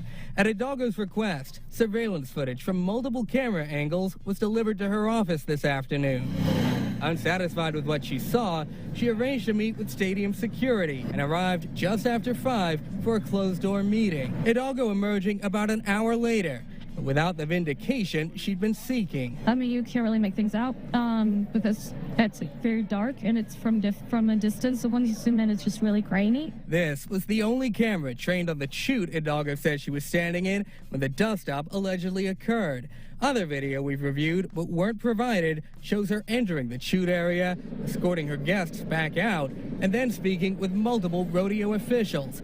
Hidalgo expressing dismay at the lack of cameras inside the chute and suggesting the stadium add some. I hope they do that so we can make sure a situation like this doesn't happen again. It likely won't happen again, at least not with Hidalgo. Today, the rodeo board voting to strip her of her ex officio director title.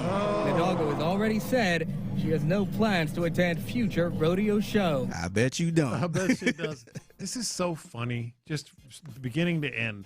You know what would happen if I tried to get down on the shoot area and then caused a scene? Multiple men would grab and shove me, just like they did her. Hey, sometimes you walk in that bad boy with a badge, and they be like, hold on. Yeah. They be looking at the badge, trying to make sure it's me. Yeah, they shoved me. Yeah, you didn't have the ticket or the wristband? Staff only. That's what they do. They push you out of the way and back to where you belong. Man. Hey, you got to be somebody. You got to be Cal and Hannah. Yeah. Be going through there with no doggone wristband or badge or something. Yeah. You can't just be walking up there like that. Yeah. They got jobs to do.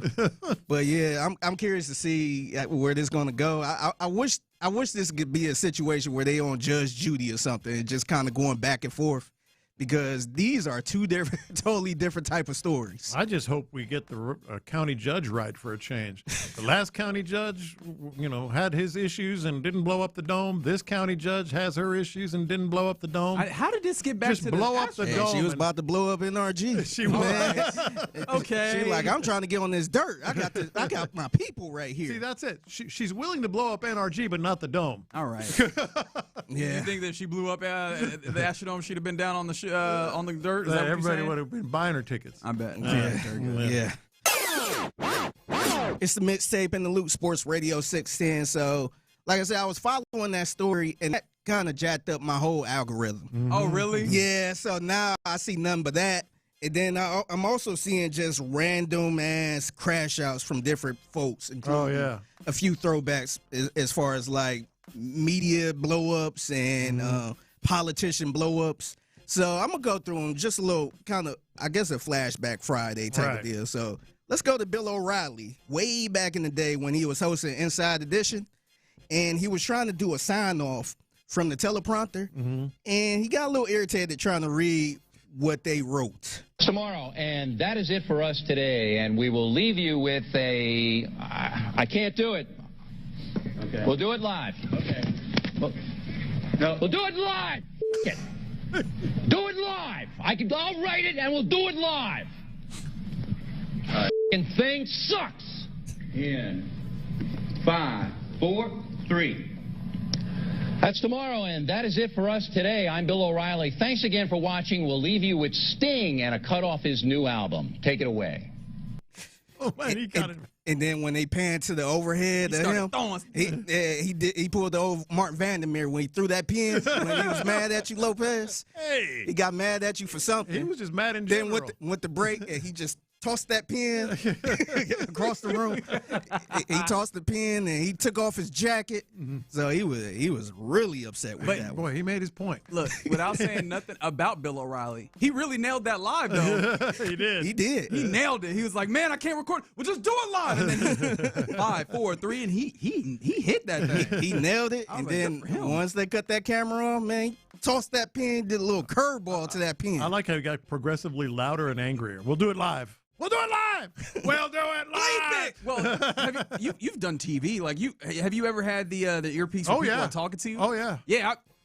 Your brain goes to that place where you're just like, I done told you. I told you. Stop talking in my ear. Yeah. I think what it was though, he was trying. So they tried to set it up in a way, and he didn't really understand how they set it up. Yeah. He was just trying to read it, and I guess he kept screwing up a little bit, and he was just like, "Man, I do it myself. I write the damn thing myself." So it sounded good though. Well, I never realized that was Inside Edition. Yeah, I didn't either. Yeah, I didn't. That was the thing that got me. I was like, "Oh, word, that was Inside Edition." Yeah. So Yeah, so this is the other one that came across my timeline, and I'm sure you guys seen this. I'm sure a lot of people seen this. As we continue on the mixtape in the Loop Sports Radio 610, this is a throwback. I want to say it was 1980. Okay, real throwback. Yeah. So this was the mayor from Philly by the name of Frank Rizzo, who was walking his dog as a reporter walked up to him, and the mayor had to let him know. Oh, no. Fine, sir. How are you? Get away from me, you crumb. That's a challenge, except I'll put my dog away, and I'll come back. And you got 1, 2, 3, and I'll do it along with you. In that back of that fence. Just the 3 of us, 4 of us, me and you. Was this right? Show you what kind of a man you are. You're less than a man. Okay? You're a crumb creep. And I wouldn't take that off for nobody. And there's 3 of you, and I'm by myself. And when it's over, there'll be nothing to it. Win or lose, okay? But you don't have the courage. You're a real crumb bum. Put that on camera. Well, they did. You're a crumb bum, the 3 of you. And I challenge you. The 3 of you. You're a coward. You're a yellow sneak. Yellow? And if you want to, now what I say, let's forget all the rules of this great country we live in. I will go back to that wall with the 3 of you. Just me. There is You're a crumb creep coward. You can't take, you won't stand up to a man. I'm standing up. We're not here to fight. We're here to get some answers to some questions. That's all. I want to fight you. Why is that? Because you're a crumb creep. That's right. Lush coward. You don't even know me, Mayor. You are a lush. I can tell by looking at you. Oh! Wow, lush. Dang. I was like, this definitely is like 40-something years ago because there's no way that can happen now where people would not have cuss words in there. He did all of that clean somehow. He did, didn't he? He did all the nice things. He said all 3 of us. All 3 of you. With the S on the end. I was like, I don't think I've ever heard that as a slur before. Yeah, man. Salute to Frank Rizzo. That was Frank Rizzo. He was the mayor of Philly. And if you didn't know that, I was like, he sounds aggressively Philadelphia. And that old school Philly, too. Yeah. That old school. All 3 of us. I'll go to the back of that wall with all 3 of us. Yeah. He sounded like the dude. Remember the fake movie they was watching on Home Alone? Oh yeah. He sounds just like that dude. Now say your prayers. Reach for the sky. You was here last night too, wasn't you? That's right. I was singing at the Blue Monkey last night. You was here, and you was smooching with my brother. So this is your timeline now. It's just because you were seeing the Lena Hidalgo, you're just getting these crash outs. Yeah. So I'm just getting all type of random blow-ups. I think I seen Isaiah Carey, his famous blow-up when he was out. Tired of this country, dude, and it happens fast. The other day, I was just intrigued. I saw Jimmy Page guitarist for the Led Zeppelin. Mm-hmm. There was a really cool tease on the video. The headline got me. It's like how he's showing these 2 guys, John Mayer and somebody else. How he came up with this riff. I said, I'm curious in that. So I clicked on it, watched the whole thing. After I closed Lopez like guitarist. Every single thing. I was like, good Lord. Oh, he like rock and roll. You want to go to a concert? Oh, my gosh. It just was nonstop. Hey, you want a guitar? Here's a guitar on sale. Immediately. Yeah, so that's all I see. I just saw, I ain't got to play this Isaiah Carey, but he was in that old bleaked up country town, this country mother effer. Yeah, that popped up too. It's always fun to remember, you see people on TV, especially when they're putting on the TV voice. Oh yeah, that could be very different than what it is. Seeing that flip is very, very hilarious to me. Yeah. All right, I'll get y'all out of here on this. It's the mixtape in the Loop Sports Radio 610. How do all 3 of us feel about Buc-ee's? All 3 of us. Pro. I am pro Buc-ee. You good? If you could give it a grade, what would you give it? I'd give it a solid A. Yep. A? Yeah. Yep. I'm not going to say A+, but solid A. Well, what's stopping it from being an A+? Well, an A is obviously, the best grade you can get outside of an A+. That didn't answer my question. No, what I'm saying is some of their... Oh, man, started deflecting. No, but A is good, though. You sound like one of my teachers when I got a doggone B. No. And that was 1 letter off of me having straight A's. I'm hesitating. A B is good. Because ain't nothing wrong with a B. I know what's coming. You're going to call me a barbecue snob. Yeah. Their barbecue is average. It's average. Brother, it's on the side of I-45. Is it supposed to be a gas? It's a gas station, man. Well, but it's they more supposed than to have that, and A+ we know- barbecue. Like, I'll eat their other sandwiches are really good, but I get their brisket or The brisket sandwich. It's okay. This man is looking for Better barbecue, A+. I mean, this man is looking for. I know what's Michelin coming. Star. This brother looking for killings. No, just the type of better- barbecue. better Pinkertons. Why is this not Dang. truth? What's happening here? I'll bet you some of our listeners come back Oh yeah, up on that. already somebody was like, Buc-ee's is overrated. Nah, man. Yeah. Honestly, Buc-ee's is a across the board, except that one thing that I knew I was going to get. especially because you pull up to Buc-ee's, there's 50-11 pumps. Yeah. And that in and of itself is a blessing and a half. Yeah, and all of them be full pretty much. Yeah, but you can get in one of them. Yeah, a couple times you got to wait, though. And I bring that up because the BBB, the Better Business Bureau, they decided to give Buc-ee's an F. An F? For what? They got an F. So they recently gave them an F because I guess they're citing that a failure to respond to nearly 90 complaints filed against the business. Who's complaining? Wait, I'm very because we're having fun. I don't think that they're like without any level of fault. I was obviously giving you hell. People giving them an F. I'm curious. So it's a bunch of complaints. A couple of them I saw somebody say Buc-ee's had terrible, in all caps, customer service. And I know. Yeah, so I guess they was referencing a lost or stolen gift card. They had no phone number to call, only email. I filled out a form with all the information multiple times and yet to hear back from them. I just want my gift card back that I paid for. And then somebody else said they wouldn't talk about the brisket sandwich. They was talking about a chicken bacon avocado ranch wrap. It was so disgusting I had to throw it out the window. Now that's harsh. Like I said, it's good. It's fine. Chicken it's bacon fine. avocado ranch. Yeah, there were no bacon, no ranch, only a few pieces of chicken. I asked my husband if he wanted some, and he tried it too. He said it was the worst thing he ever ate. Tasted like the most flavorous thing I ever had. Yeah. On top of it was $9.49. So you probably got a bunch of those type of complaints. Yeah. Nah, that's I think Buc-ee's, to be fair, Buc-ee's probably like, man, screw them guys. You know what? This only steals my resolve that I like Buc-ee's because I feel like there's a lot of businesses that I will not go to if it's only 5-star reviews. And I feel like you need those 1 stars here and there to prove like, oh, okay. Yeah. You kind of relatable. That's like you don't want to all be like you got to have a couple people that I don't care for that guy. Yeah. You know what they say, if you got a couple people that don't like you, you made it. Yeah. So probably that, yeah. Okay, all right, there you go. But they got an F. You got some people in there that are agreeing with you on the barbecue. Yeah, it's average. But it's an A store all the way across except for that. So you wouldn't get the brisket sandwich ever? I never do. Oh, wow. Yeah. Okay, well, more for me. That's the mixtape here in the Loop on Sports Radio 610, 1:20 p.m. every weekday right here on Sports Radio 610 at the Figgy Fig on social media if you believe that you see something mixtape worthy. All right, coming up next, what happened? Nothing, man. Continue. Hey, man. AB conversation. You see your way out of it. Okay, all right. You know what? I'm ready to be done with the show, and that means that coming up next, we're going to draft the weekend. We'll do it on Sports Radio 610. D&M Auto Leasing right now. Let's get to D&M Auto Leasing. Let's get to your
West Point Lincoln and West Point Lincoln of Sugar Land Studios, here's In the Loop with John Lopez and Reggie Atatula. What a fantastic Friday it's been to this point here in the Loop on Sports Radio 610. Much appreciation to our guy B. Scott for jumping in with us in the 11 o'clock hour. Also, thanks to Ben Olsen, head coach of the Houston Dynamo, for jumping on with us in the 12 o'clock hour ahead of their matchup versus the Portland Timbers at Shell Energy Stadium tomorrow evening. Man, appreciate you guys for doing the show, as always. Although y'all get paid for it, so actually I'm going to just go ahead and take that right back. We've been having a lot of fun all day long with our question of the day. Always fun when one of those questions just kind of rolls on. That being, what's the time you got kicked out of a place? Or you or somebody that you know got kicked out of a place, where 361 had responded and said, got kicked out of a go-karts place because we kept playing bumper cars and were warned a few times. Yeah, that'll do it. Yep. I mean, you earned that one. You should have known that was going to happen. This one I found to be pretty hilarious. Oh, well, not hilarious, but I kind of get where the texter is coming from. Asked to leave Planet Fitness for wearing a sleeveless shirt. I got asked to leave while standing next to a woman working out in nothing but a sports bra. I could hear that. I mean, yeah. I am amazed. Yeah. At a gym, getting kicked out for a sleeveless shirt feels like, getting kicked out for wearing athletic shorts. Like, I feel like this is normal attire here. What you mean? Yeah. Right, there's still At a a shirt gym. on. Right. Yeah. Like, maybe I could see you getting kicked out for no shirt. Yeah. A sleeveless shirt? No, you got to wear a shirt. I could see you probably should get kicked out for no shirt. Yeah, but a sleeveless shirt? Put something on. Yeah, it's a shirt. Yeah, it's wild. Yeah. And then this one, the 832. Got my mom, stepdad, and brothers kicked out / evicted from our apartment. Oh, no. Thus getting kicked out of the house. Friend came over with some LSD, and we took it. Had a bad trip, freaked out. Cops showed up. He fought the cops. Oh. I was left to explain to the cops and the parents what was going on and what we were doing. That feels a little more serious than just getting kicked out. I mean, I'm sure the cop didn't say, you're going to have to leave now. No. They said they got evicted, right? Like, no, I'm saying arrested, too, is what I'm saying. Yeah. Fair enough. Yeah. So, if you have one of those stories, feel free to text it in for the last little bit here. Before we move on to draft in the weekend, something that I did see during the show that we did not mention, the Titans finally did make that one of those moves that we were thinking that they might make. There we go. Releasing L'Jarius Sneed, the cornerback. Does that do anything for you? And it's expected, isn't it? I thought so. Yeah. But I saw someone like, would you make that? I'm like, I don't think that he's doing a minor deal. Yeah. And I don't think that you need him, to be completely honest. No, that's the least of my worries right now. And to be fair, I mean, he's played okay football. He's played more than okay football, but not lately.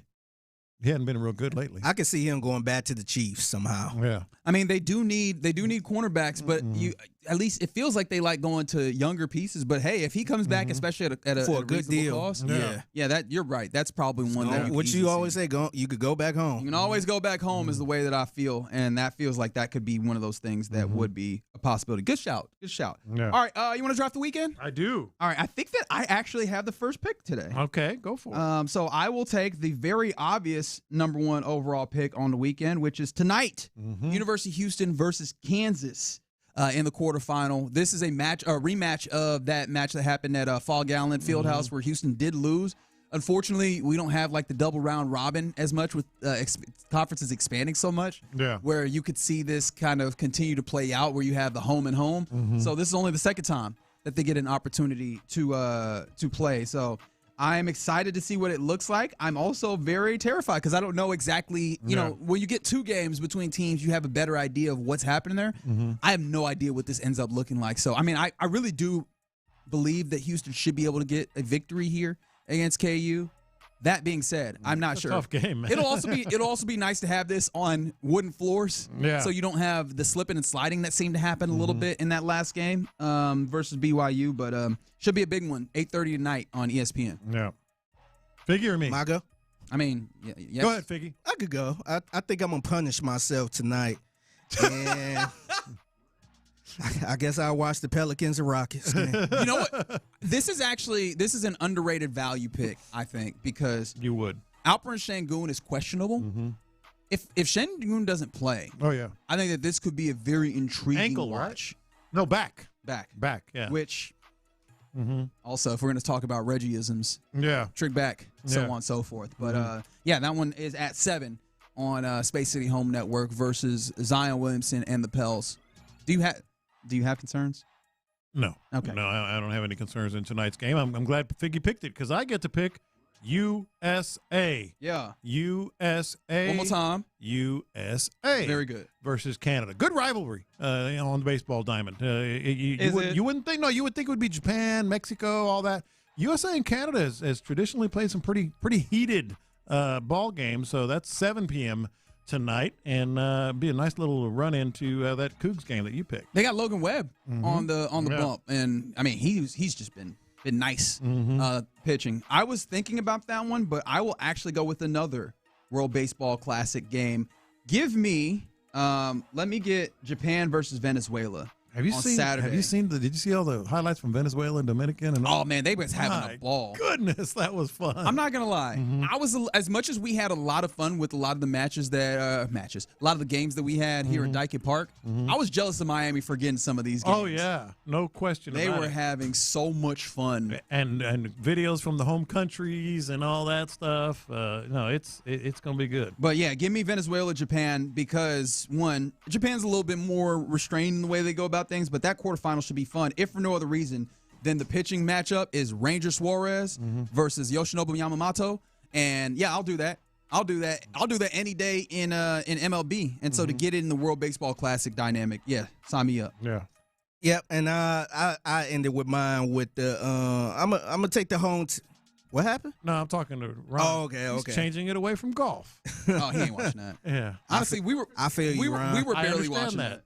Go ahead, Figgy. I'm gonna go with the Dynamo and Timbers this weekend. All right. Tomorrow. I think Coach Olsen kind of sold me on it. I'm like, he's an intense guy. It's fun. Yes, yes. I wanted to hear some personal stories of him getting kicked out. There's a lot of them. That's the problem. Is he was like, there's too many of them. He looked like he was kicked out of a bar a couple times. Oh, yes, sure. 100%. I might see if I can. He looked like he might have slid somebody across the bar. Speaking of kicked out of a bar, there's Clint right there.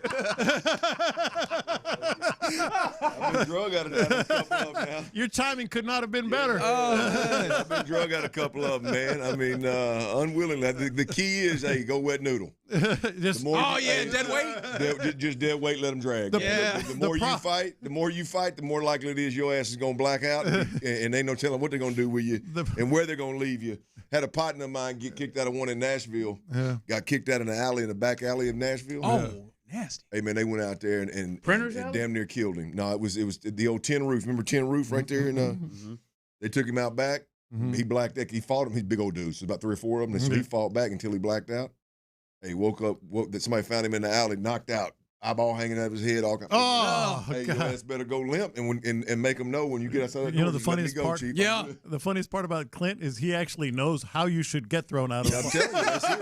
Best practices for getting thrown out of that establishment. Let me tell you, if you can get thrown out of the bar, you got these three. It's a 3-point plan. Hey, when they get you under them arms, or one of them gets you by the neck.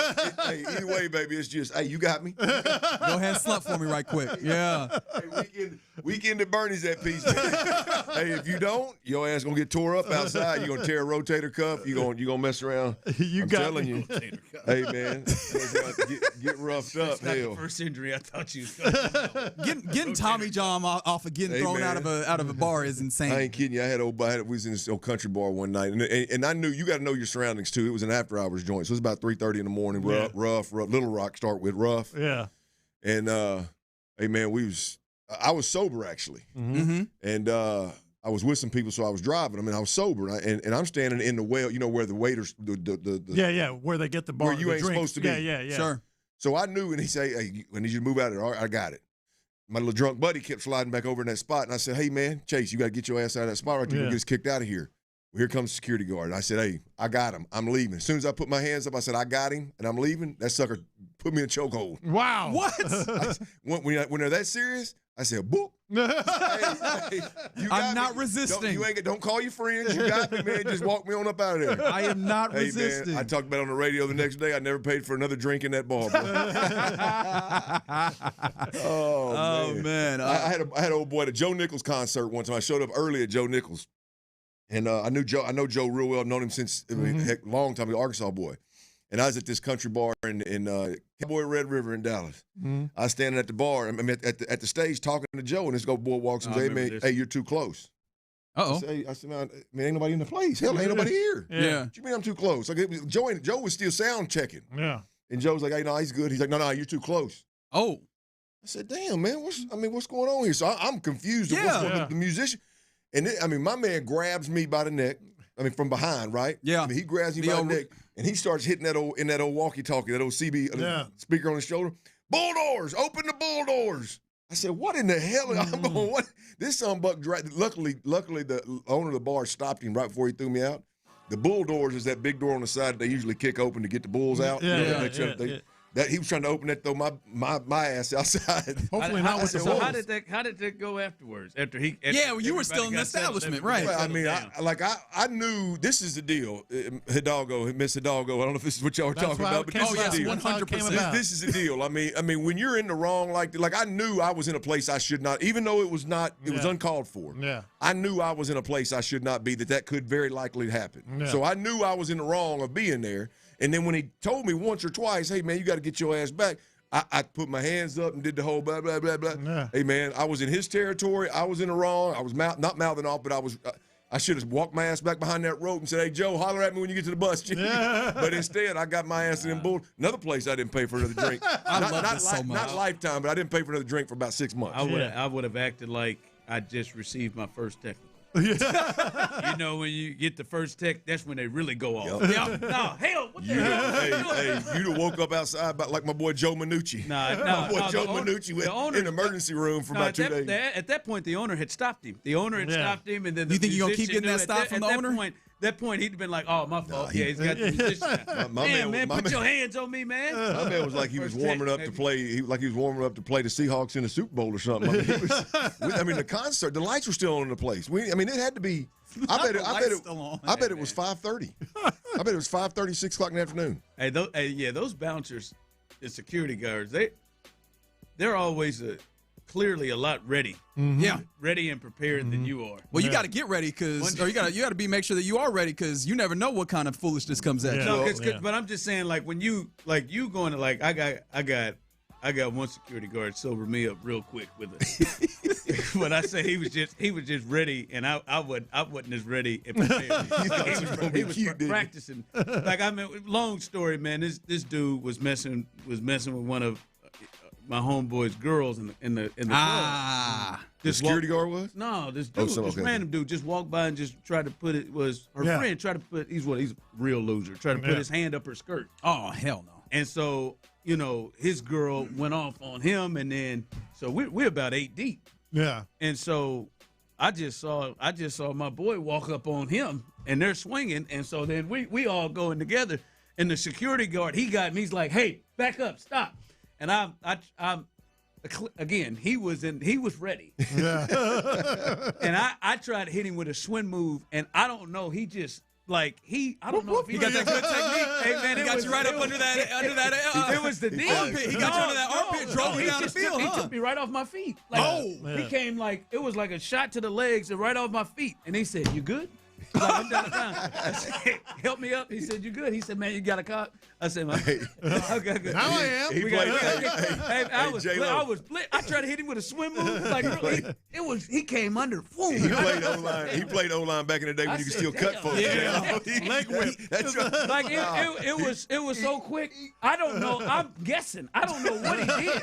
Yeah. I just remembered swim. Oh yeah. Helping up. I'm good. He's like, "Man, you gotta calm down." He's like, and of course we all got kicked out. But I was damn. I'm like, man, that dude, he was ready. Impressive. He was ready for a move. He had standard protocol. We were in different ready modes right there. He took me off my feet so fast. I don't know the move that he made. Look, there's people still on the text line sending in the times they got kicked out. I'm not telling y'all how to do y'all business. I'm just saying if y'all keep soliciting them, y'all will get some good answers. If you ain't been kicked out of a bar, physically removed from a bar, man, you ain't living. Right. Yeah, there's still an old boy in one spot, a little after our spot in Little Rock. I was whooping the brakes off this old boy in the little commons area in this bar. Again, 3 o'clock in the morning, shouldn't have been there. Yeah. But it was clearly never my fault. But I'm wearing his ass out. And the security guard decides he must have been his buddy. Yeah. He threw me up against every wall in that suck. He's bigger than me, stronger than me, and he threw me up against. He knew who he had too. That in Little Rock. They knew when I walked in. They knew. Yeah. He ragdolled my ass off. I was in about an 8x8 little lobby entryway. He ragdolled my ass off every one of them windows in there. And that's the only time the next day I was like, I know I was in the wrong, man, but damn, next time I saw him, you didn't have to do that, man. It was unbelievable. Big old dude. I said, God, dog, man. If you ain't been kicked out of a damn bar like that, like just physically drugged, you need to go get removed from on tonight. I don't know. Go try to get on the dirt at the rodeo tonight. Yeah. Get on there. Hey, man. I know right where your ass can get tossed around a little bit. That's right. Try to get on the dirt tonight, baby. I can't read past this first sentence. Yes. Somebody texted in. I think I know which one. This person said he got kicked out of an AAU game while he was working the scores table. So I won't read past it. I just won't read past it. I am looking forward to the rest of the show. Honestly, I feel bad because I didn't give you guys on air the story that I gave B. Scott and Lopez about the time that I was afraid that I was going to get thrown out of a place through no fault of my own. I'll save that for another time. But right now, you're listening to KLT AM, KLT FM, HD2 Houston, and Odyssey Sports Station. Again, we appreciate D&M Auto Leasing for the opportunity to crosstalk. But right now, the drive is live. That's right. The drive is live, and we are live on a beautiful Friday. Those of you on the base power text line, 713-572-4610, welcome in. YouTube and Twitch as well. Welcome in. If you're on YouTube and Twitch, you can see us right there. There's Tyler waving oddly. There's Figgy getting his stuff. Figgy look like he ready to get the hell up out of here. He got to get to Austin. Figgy's up out of here, boy. He said he hit the weekend. Let's go. Let's go. Get your stuff. Hey, it ain't going nowhere, Figgy.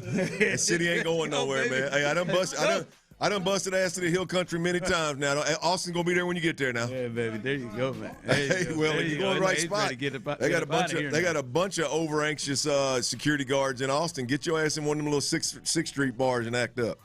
Unfortunately, I ain't been thrown out of one of them yet in Austin. Yet I got Nashville. I got several Arkansas cities. I got Nashville. I've thrown out in Printers Alley, that bar in the back. I didn't get thrown. I got arrested. I didn't get thrown out. I was not arrested. I was asked to leave. Worst fight I ever got in was on 6th Street.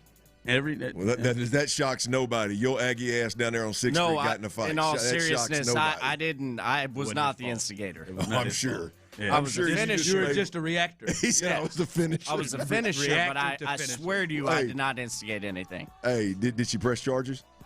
Come on, man. Hey, man. Hey. Nah, bro.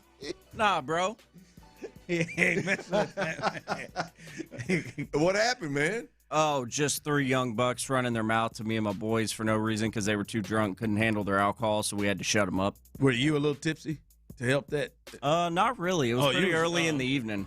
But they started running that mouth, said some things they should have said. They threw the first punch.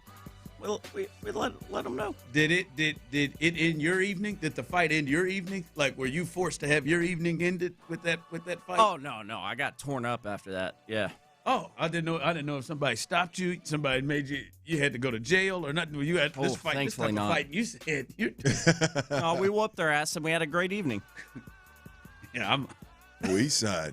They ran it East Side in Austin, didn't they? Yes, sir. I'm usually in the fight as a blitzing linebacker, coming off the edge. Nobody Superman knows. I'm disguising a blitz. Oh man, the good old days. Boy, I'm glad them are behind me. When I've gotten in fights and we've gotten out like that, it's always, y'all know that person or persons in your group that seems to get you in spaces. Feels like Clint might have been that person. No.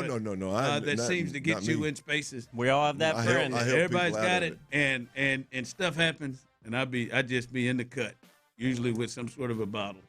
Got to get in them trenches. Just coming off the edge. You gonna catch a case? I'm telling you. Well, I just grabbed something. I'm coming off the edge, man.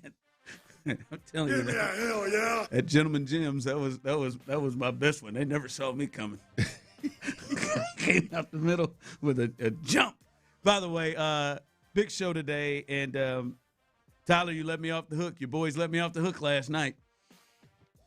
This is why I can't bet. By the way, I told you I was going to put money on it if he went 3 for 3. He was close. His Aggies effed it up. Should have been 9 for 9. My damn Aggies His in Aggies the street. are the ones. They didn't even come close. I just kept looking at that score like this is getting worse and worse. I saw it early. I thought they may make a run and get back in. It didn't happen. There was no run made. It was a rough one. But the Sorry to hear it, T. But the Kansas game is why I can't gamble. I think T will take 8 or 9 though.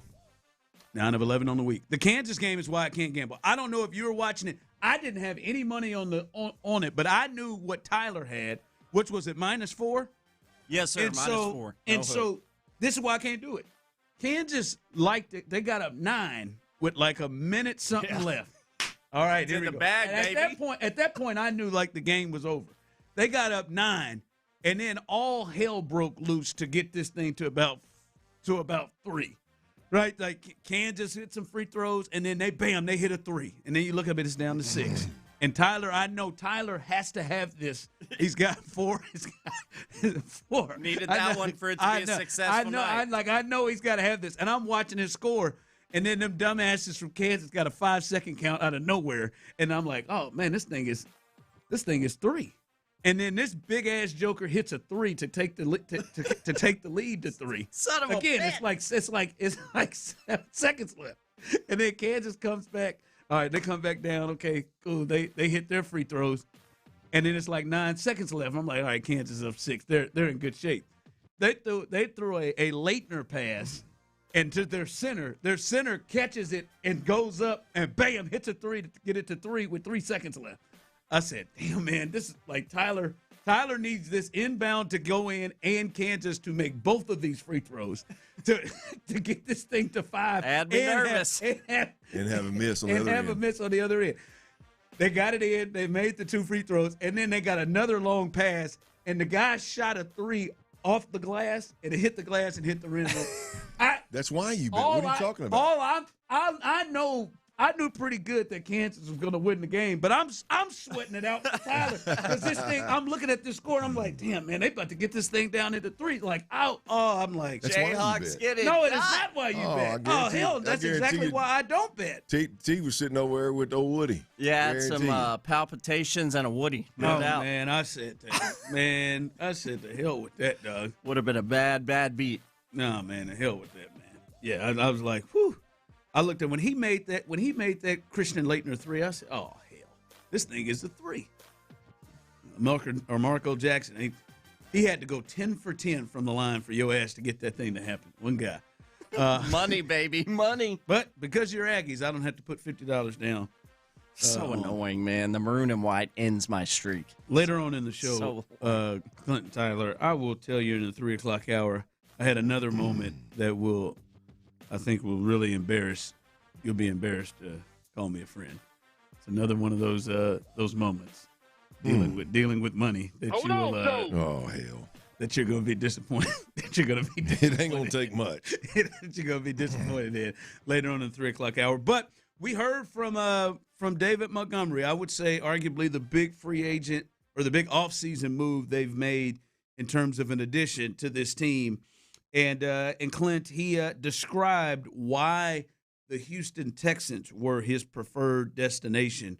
Here is David Montgomery speaking to the media today. Definitely, Houston was definitely the place that I wanted to go if that was the case, which it was. I think for me, it just you look at the whole organization as a whole, right? I was in Detroit. It was a very successful organization.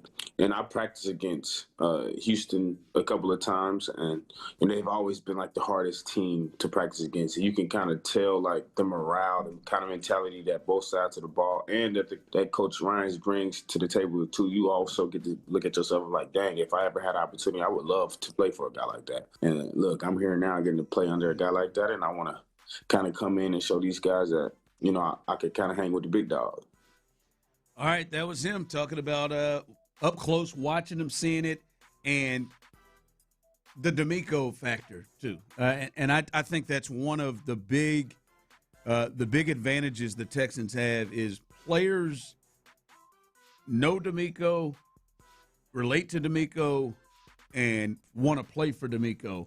And especially players, which oddly enough are the type of guys D'Amico's looking for. Hard-nosed is usually we see it on the defensive side of the ball, But this is a guy that looks at a guy like D'Amico and he craves to want to play for a guy like that, like he just came from in a way. Yeah, look, I think a lot of coaches across the game at all levels, I think a lot of coaches, want to be a player's coach. And in reality, you've got to coach from within your own personality. And if that is being a hard ass and not being a player's coach, if that is not having any kind of connection with your players and making it as transactional as you can and just keeping your distance, so be it. But a lot of guys make the mistake. A lot of coaches make the mistake of wanting to fit a certain mold, and most of them it becomes this player's coach where you want to be their friends and yada yada yada, and it very rarely works out. I mean, D'Amico Ryans has the it factor, and very naturally seems to be a guy that is a player's coach. He has that natural ability to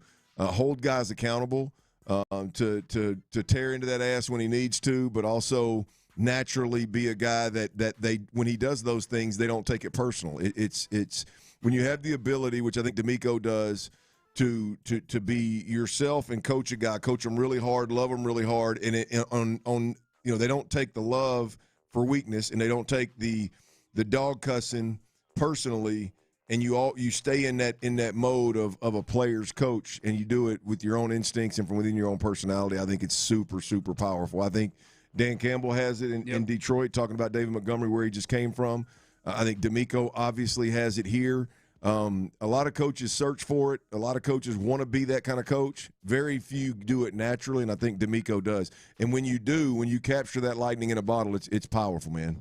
And I think D'Amico has it, and I think the Texans have captured that lightning in the bottle with their head coach. And it's crazy. No question. You see players like they were able to have those joint practices with them. Yeah. And he looked over there and was like, if I ever like that's I wonder how often that happens around the league where a player like that. Yeah, man, I like what they got going over there. That is something I would be into. When he watched the coaching staff and the style and how they go about things, and he was into it. The funny part of that is go back to when you and I first started working together, and it was the dysfunctional years of the Texans, and we talked about it ad nauseum almost of like, man, I mean, nobody worth the damn that has options is going to want to come play here.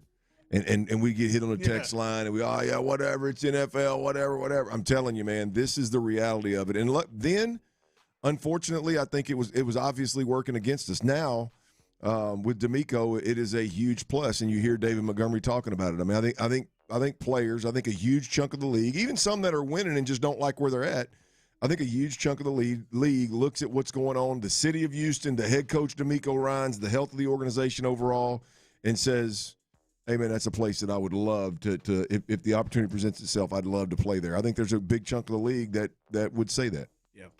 All right, David Montgomery, we'll hear more from him as he met with the media today and had some good nuggets there that we can look at and discuss. Coming up as we continue right here on a Friday here on The Drive Live. Stay with us. What potentially did the success last year do for the Brass, Nick Caserio, D'Amico Ryans? What did it do for them? And is there anything where, hey, man, there's a bit of a cause to pause on how they're thinking about the success they had last year? We'll discuss that coming up next. David Montgomery. Creighton Smith, come on down.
281-222-2222. Sports Radio 610 presents The Drive with Stoerner and Hughley.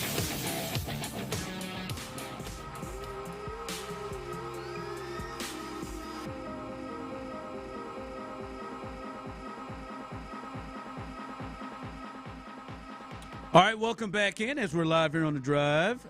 You can join the show many ways. Those of you on the Base Power text line, 713-572-4610, jump on and hang out with us.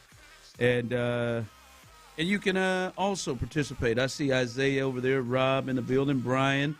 That can't be Cam. Yes, Champs Lights, I'm certain, will be in the building, and others.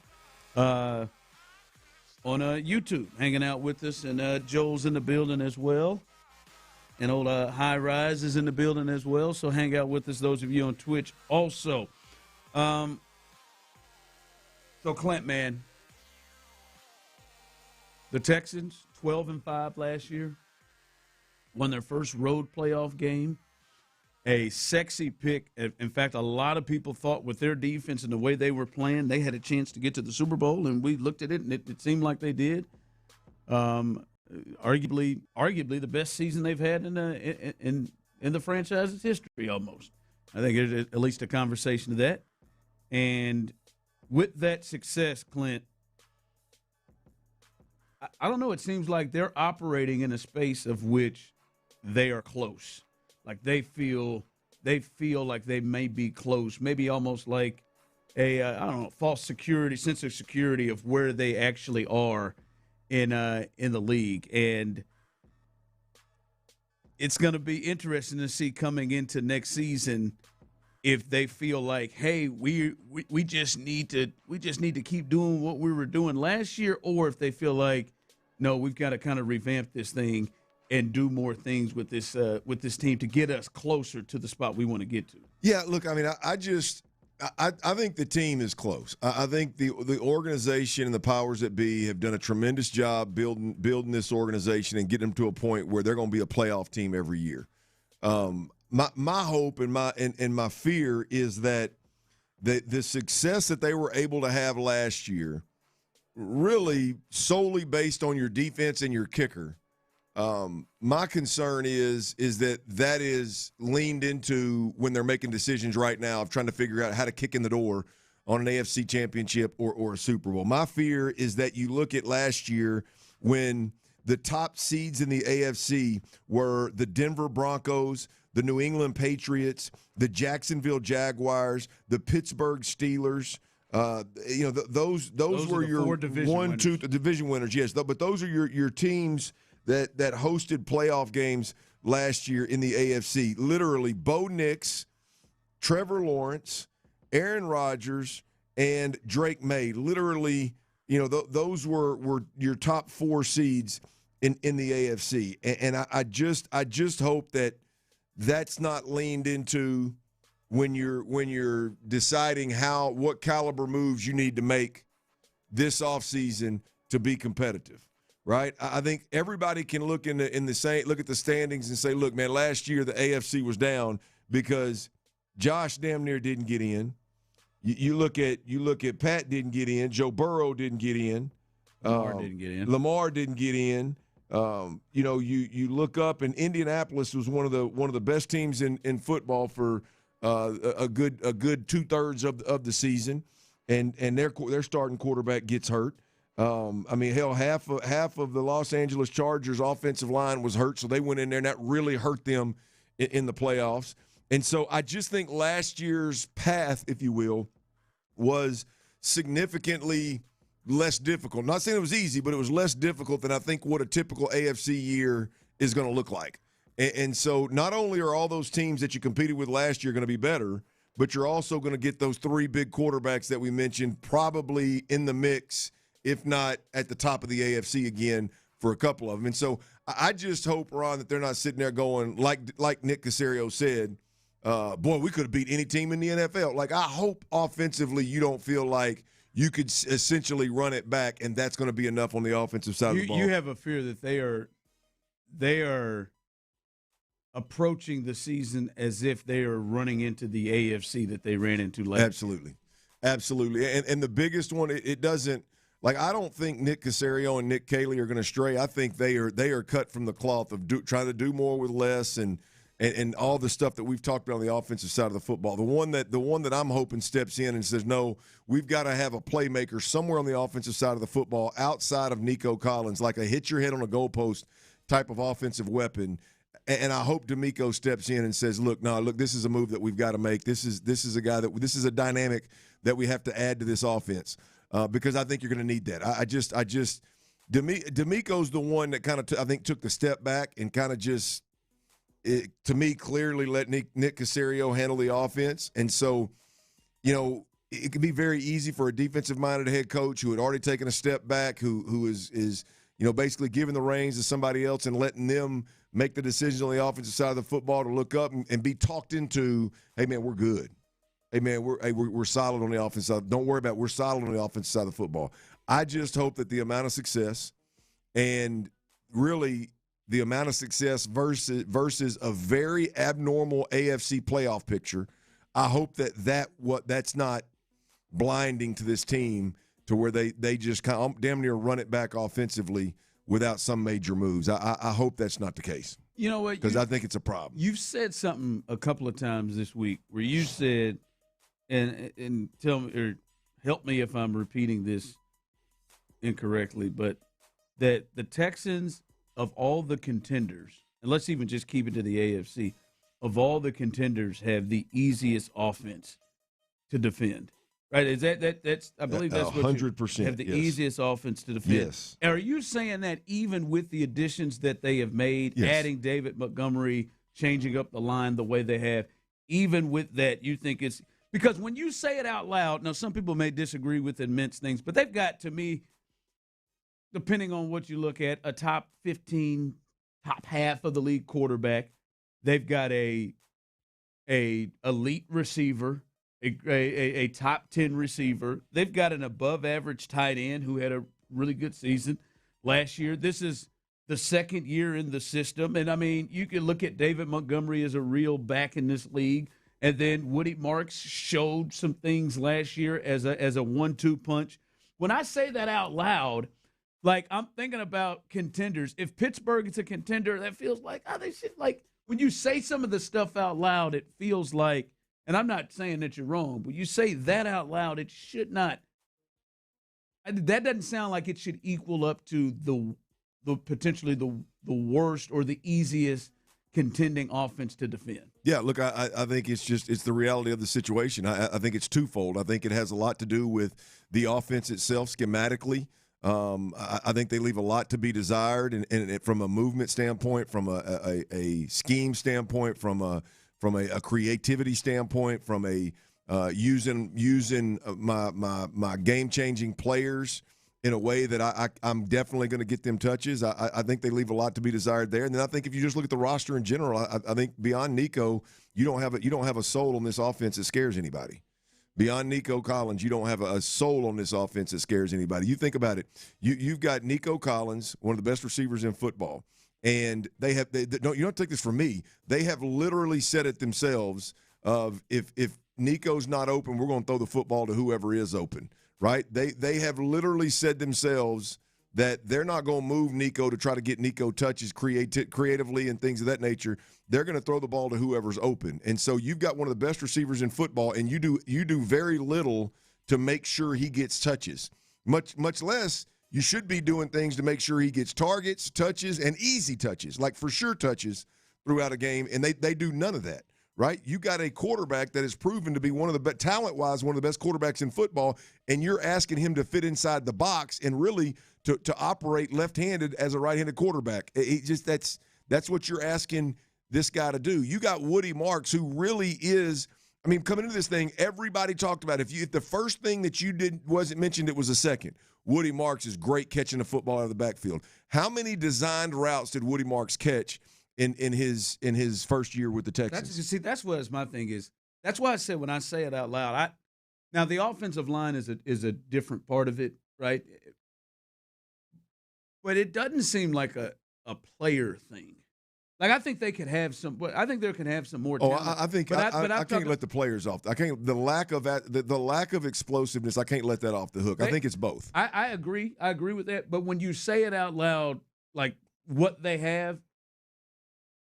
Like it shouldn't be the last of the contenders, right? Like I could go up and down it. I mean the the Patriots don't have a receiver that can hold. They're right down there with them. Can hold a candle to Nico, right? Like the Bills don't, even with DJ Moore, they don't have a receiver that can hold a candle to Nico. The Chiefs don't. The Chargers don't. The Broncos don't. Right? CJ we know can throw the football and can do things. I don't know.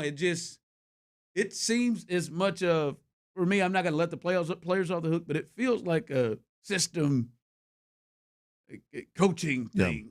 Oh, I think it's both, Ron, in a big way. Now, you can say it's a systems coaching thing because the scheme one way, and then it's the lack of explosive players on the offense on the other side. But the reality of it is I mean, this is one of the easiest offenses to defend. I mean, if you know how to line up pre-snap, the odds are there's not going to be a creative formation and there's not going to be some level of motion that's going to put you in a bind when you got to communicate and adjust. They just don't do it.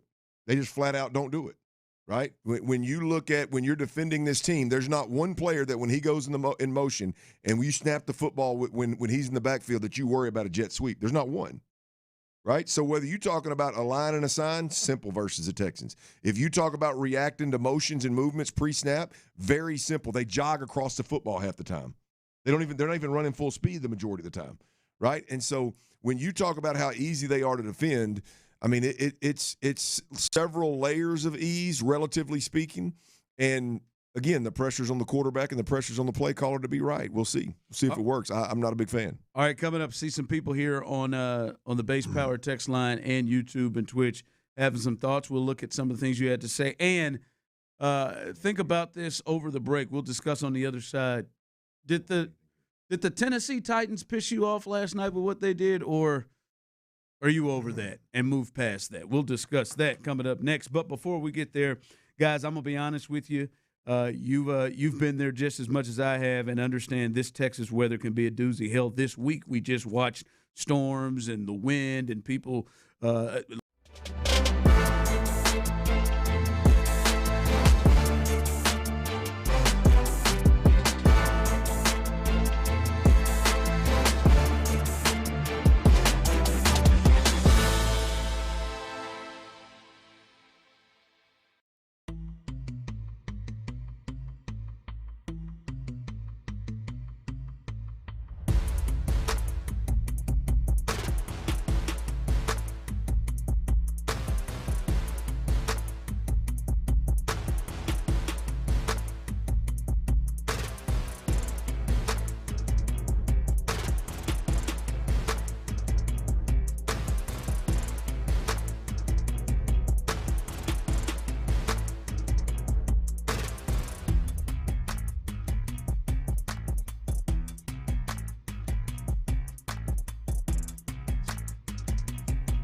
610 text line is energized by Base Power. Save money and switch today at basepowercompany.com/610.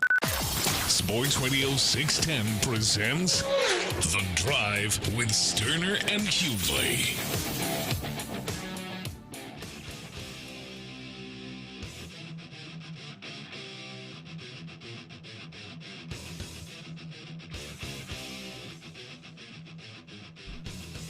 Text line coming through with their thoughts. Also, Cornbread on YouTube, Clint. All right. Y'all need to stop with this nonsense of Caserio is running the offense. I don't know that he's running the offense, but it's hard to deny that he has not had a major hand of the offense since they parted ways with Bobby Slowick. It is. No, look, D'Amico's dipping from his John Carroll roots. You're right. You're right. All that time that D'Amico spent in that New England system and in that with them John Carroll cats, you're right, man. He's leading the charge. He's just fishing in that John Carroll New England pond, man. That's. I mean, it would be. It would be. I mean, irresponsible to hire this many New England guys and John Carroll specific guys if your general manager wasn't driving the ship and didn't know everything and anything about every one of these guys. Yeah. I mean, it doesn't even. They made a swift change to what seems to go more to what he grew up in for over 20 years. Let me guess. D'Amico's calling a meeting and going, "Hey, Nick, found another John Carroll guy, man. Need you to vet him. Hey, man, found another guy in that New England system up there. Think he's going to fit what you want to do, man. I need you to vet him out." No, man. I mean, it's clear what they're doing. I mean, there's nothing wrong with it. I'm not a big fan of the offense in general, right? Unless you're going to bring Tom Brady back, I'm not a big fan of the offense in general. So, that's where I lie. But I mean, I'm not saying it's a negative. If you're going to run this offense, if you're going to run some version, some iteration of the New England early 2000 offense, which is what the video that C.J. Stroud was watching when Nick Caley first took the job, right? I mean, if you're going to run some iteration of that offense, then yeah, go hire guys that are experienced in that offense. It makes sense. If that's the offense that you're going to commit to, which they clearly are, then go hire guys that have that experience. And there's nobody in the building to connect all the dots of, yes, this guy has experience in that system, and I've known this guy for a long period of time, and he's a great coach. He's a great communicator. He's exactly what we need. There's nobody better in the game to do that in Houston than Nick Caserio if you're going to run this offense. So it would not – none of this would make sense if this were just D'Amico going, all the offenses out there, the offenses that I watch take me to Super Bowls, the offenses that I've been a part of, right? I don't want anything to do with those. Most popular offensive scheme in football in the NFL right now. No, I don't want anything to do with those. I'm going to go blindly fishing in the New England Patriots early 2000, late 90s, early 2000 pond, right? It's like I don't. I mean, people take it negatively. It just the reality. It's only negative because I don't like the offense. I don't think it's a fit for CJ. I don't think it's gonna. I don't think it's ultimately going to win. Win at a AFC Championship or Super Bowl level. Personally, I don't. I think it leaves a lot to be desired throughout a season and schematically. So that has nothing to do with how they're building it. Hell, I think the way they're building it, if that's what you're going to commit to, it's the way to do it. But I'm not going to sit here and try to tell you if Nick Caserio's in that building and he is not running that show, that driving that ship of what they're bringing in here right now on the offensive side of the football, then they're wasting resource a critical resource in Nick Caserio. Yeah, I mean it's clear. Yeah, they didn't like how it was going, because I do think obviously I think D'Amico picked Bobby and picked that style. They didn't like the way that was rolling, and they made it a different shift, and the different shift seems to walk down with any person that is connected to Nick Caserio, from the OC to now the guys that have stuck around. The guys that have stuck around. were either New England guys that were here when Kaylee got here already and stuck around through the whole deal with D'Amico, or they were guys that have been brought in. They fired guys that weren't and brought in guys that were, that have that experience. Again, which, hell, I commend them for it. I mean, the more guys you can have in that building that know exactly what that offense is made of and how you make it work, the better off you're going to be. All right. Last night, the Tennessee Titans released their new uniforms.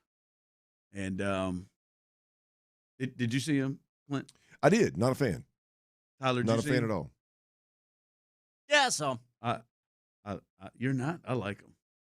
I mean, yeah, they're fire, but it's an identity I was going to say, crisis. I was about to say, can we all admit that they are nice, but you don't like them? I don't. Really? No, they're nice. I like the all white. I like the all white with the blue numbers. That was clean. I think the logo's silly. I mean, the logo's kind of dumb. Even though I think the logo probably means something with the 3-star. I don't know, 3-star. Like you probably I think it's a Tennessee thing. Looks like one of them birth control things. You could probably talk me into it, into understanding why. I think they look a lot better than their previous jerseys. I mean, obviously it's play on the dark blue Titans jersey was clean, boy. I mean, they were nice, but this is like every time they wear the Oiler throwback, clearly they're just copying that. The fake Oilers. They can. Every time they wear it, it's one of the best uniforms in football, and they've just tried to copy that. I think they are clean, personally. But they're clowns for doing it. That's text line coming through. The Titans are pitiful. It's like seeing your ex pop out with the Dollar Tree version of you. Solid text. And then someone else said, Ron, I'm probably in the minority, but I don't give a lovely F about what uniforms the Titans wear. I still care more about the missed call. All right. Did it piss you off, Tyler?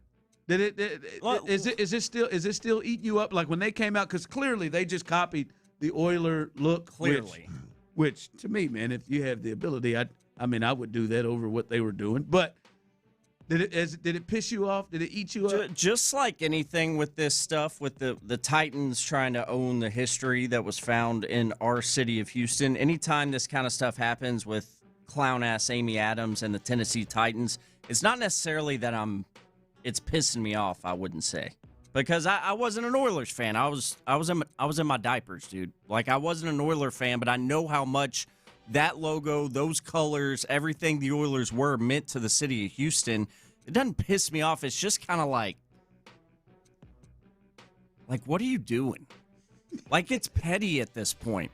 Like, I don't think Amy Adams did this uniform change for the Titans thinking this is going to look way better. This is way more fire. In your mind. I think she thought, they got that H logo with the new H-Town blue for the Texans. Let's up our game now. Let's one-up them. So you think it's all spite? You don't think they were like, 100%. I think most Texans fans believe that. 100% and maybe 100% strong. It is majority to this point. Anything that blue or resembling the Oilers in Nashville, it's just pettiness and clown acts from Amy Adams and company up there. Here's a quick. It does look a lot better, and I hope it does. This is on the website. The fresh new look pays homage to the Love You Blue Days as the Oilers, which they were, and also incorporate elements of the team's nearly 30-year history in Tennessee. That history just isn't theirs. That history is found right here where we are. Right. It is theirs. It's theirs, but where's the passion and the emotion that goes into a football fan that rode and died with a team every game like the Oilers? Where's that found? It is found in the people here. They know what they're doing, and they do look better, but they have an identity crisis. It's not their history, man. It's just not.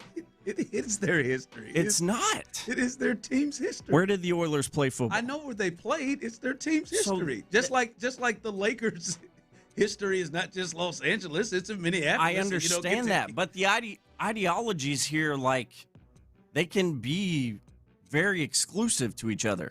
I get your passion. I know the logic that they own all that. I got Twitter people coming at me all night last night. You don't understand. They own this. And I'm like, man, if I have one more person tell me and try to explain this, I get it. But it is their history.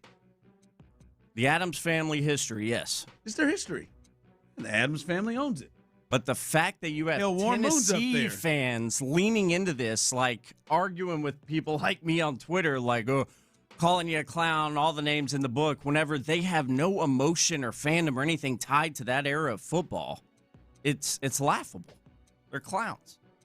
Well, look, the uniforms, are. I think the helmet and the logo is a big part of it. I think the fake Oilers. I think the whites with the blue numbers and the blue accents on the sleeve with Tennessee written across the chest is fresh. That's clean. The blue, I love that blue, but Titans on the chest. Yeah, why do they have to write that across? I hate that.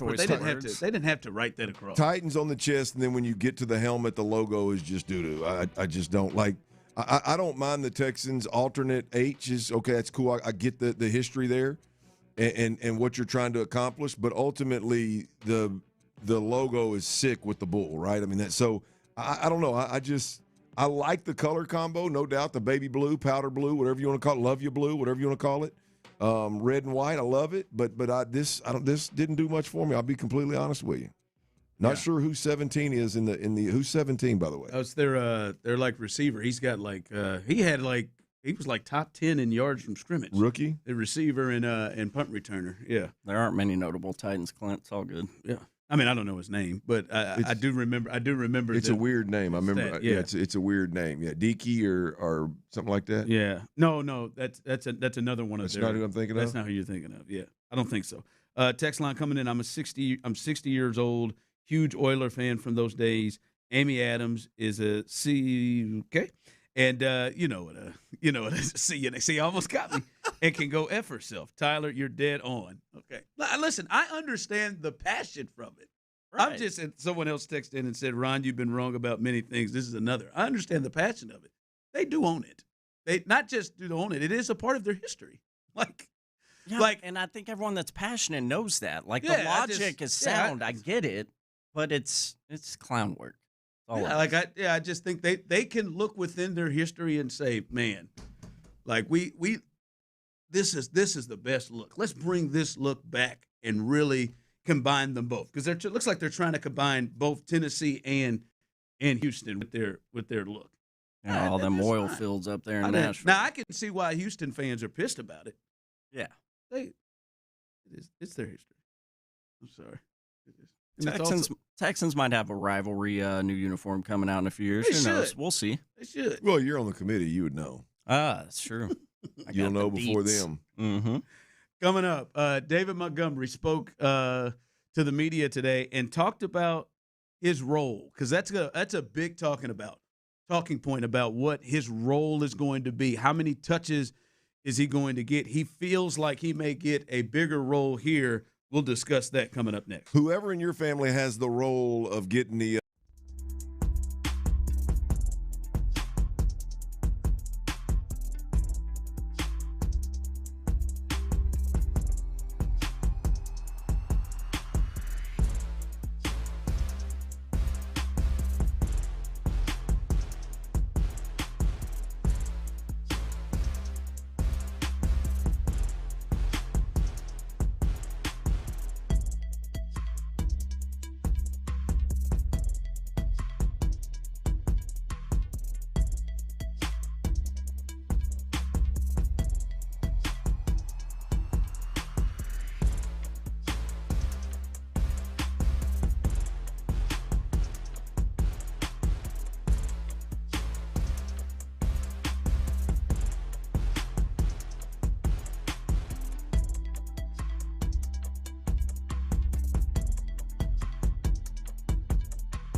ones who get it done. From the West Point Lincoln and West Point Lincoln of Sugar Land Studios, KILT FM HD2 Houston. On Odyssey Sports Station, the Texans play here.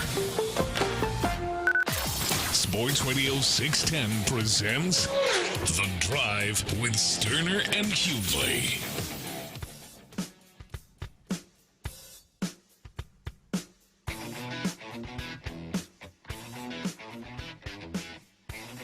All right, welcome back as we are live here on The Drive. Love the folks on YouTube and Twitch, and also on the Base Power text line.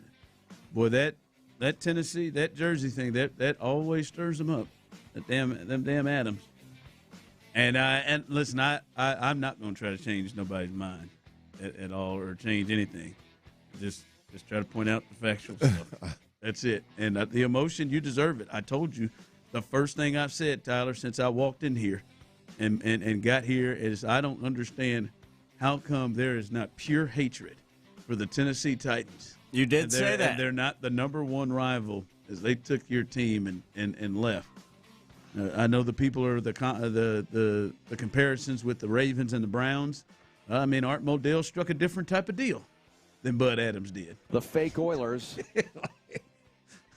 So it's a different type of deal. But love the emotion and the passion from you all, as always. You can jump in the Base Power text line 713-572-4610, YouTube and Twitch to get involved. As we said, David Montgomery, although Kyler Murray somehow beat him to having a press conference. Beat him to the podium, didn't he? Beat him to the podium and was signed. What was he at the podium 15 minutes after he signed? After it was announced, but we finally heard how'd they get that how so to fast? get there. We finally heard David Montgomery speaking with the media, and he talked about what I think is going to be a big talking point, Clint, in regards to his workload, how much he's going to be used. Is this going to be a number one back type? Is this a guy that's going to get 200-plus touches from running the football? Here is his response to that. I'm just here to kind of help and advocate and be a leader of those guys, however they need me to be. And, talking to Coach, he needed me to come in and be a leader. And I've been in the league for going into my 8th year now. So, yeah, you like to put the veteran thing on it. But, I honestly feel like I'm in my prime. And, I take care of my body really well. So, in terms of am I able to handle the workload? Yeah, because I put a lot of stress and I work a lot harder in the offseason to ensure myself a chance to being able to do something like that. All right. He seems to want and believes he can handle a bigger workload. And that's what we heard a lot. Amon-Ra St. Brown, his former teammate with the Lions, he had a podcast talking about, that's one of the first things he said. He's happy for him because he knows he wants more and wants more of a workload. He is 29 years old, Clint, and last year he had 158 rushing attempts. By the way, that was easily the least of his career. The only other thing close was the previous year, 185, but he has been somebody that's had over 200 carries. He had 24 receptions last year. So he didn't have a ton of touches, and he's been used to splitting things. They do have Woody Marks, and I think they believe in Woody Marks. Woody Marks had more touches than he had last year by a lot. Woody Marks had 196 carries, and he didn't get the starting spot till, halfway through the year, it seemed like, and 24 receptions as well. What do you think the workload is going to be for David Montgomery, and what should it be? Yeah, look, I don't think you sign David Montgomery to be a backup to anybody. I don't think David Montgomery signs anywhere to be a backup to anybody. I find it hard to believe that David Montgomery wanted out of Detroit because his carries were getting cut, which we know they were. I mean, they openly said that in Detroit a couple years ago. I think the head coach Dan Campbell said that. But you don't leave a situation where you are playing second fiddle to one of, if not the best back in football right now, in Jahmyr Gibbs, to come be second fiddle to Woody Marks. Like I just no slight to Woody Marks, but you ain't Jahmyr Gibbs. I don't think he'll be second fiddle. But if he's look, I don't think David Montgomery left Detroit to go anywhere and quote unquote split carries with a second year back. I just don't believe that's the decision that's made. I mean, if I'm David Montgomery and I'm going to split carries, I'm gonna go do it with Derrick Henry. I'm gonna go do it with Saquon Barkley. I'm gonna go do it with somebody that is significantly better than me, and I can understand, playing second fiddle or splitting carries. I just don't see him being a guy that was drawn here by I'm gonna split carries with somebody. So now I agree with your point that they like Woody Marks, but I'm just a believer. And I know a lot of folks, it's going to be hard for people to understand because they watched Woody Marks be the best back here last year. It's hard for people to wrap their head around, but Woody Marks is not an every down back. I don't think Woody Marks is a first down back. I don't think Woody Marks is a guy that should start games as your first down back. I think he's a change of pace third down back, and a guy that should be his efforts and his energies should be put into being a dual threat guy, not just a downhill between the tackles guy, which he had to be last year because it's all we had. But I think his role should change, and I think that's how you get a David Montgomery in the house. Because I want to get the difference between the two. Because I personally think, Clint, maybe not to the significance of the split that it was with Jahmyr Gibbs and David Montgomery, but I do think that they brought in David Montgomery with the thoughts of having Woody Marks is like a 1B. Like I feel like you're saying you think it should be David Montgomery and then not really necessarily a 1B. Like you think there should be a clear separation in the carries and touches between Woody Marks and David Montgomery. I don't know if that's how they view it. Like I said, I don't know if it's going to be a David Montgomery and Jahmyr Gibbs type of a split. But I think it may be closer than maybe some desire. Like, I don't think he's going to have 158 attempts. I think he's going to have more than that. I think he'll have the most. But I don't necessarily know if he's going to have, like, clear, like, one reps. Like, I think we could see Woody Marks get series where it's just him and have more of a split than maybe some people are looking for. Well, look, I think they're going to rotate backs. I do think that Woody Marks has their confidence in the ability to go get series. I just think that this offense is going to be built around and tilted in the favor of David Montgomery. I think they already are. I said it multiple times last year with Woody Marks. I mean, Woody Marks is going to have the shortest career in the history of football if he's going to be the guy that's expected to run downhill. I love Woody Marks. I love what he brings to the table.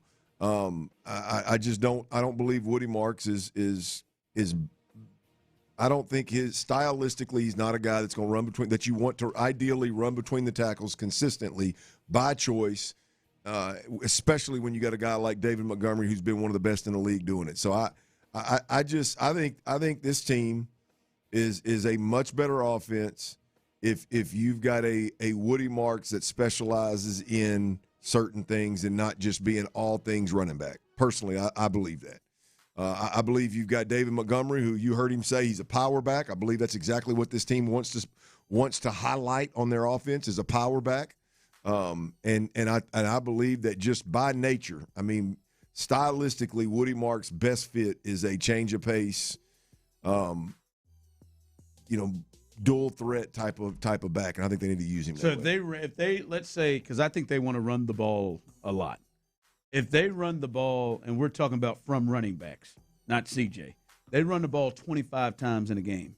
How many attempts do you foresee David Montgomery getting if they ran it 25 times? Oh, I mean, I think it's every bit of 2 to 1. I mean, I think he's high teens at the very least.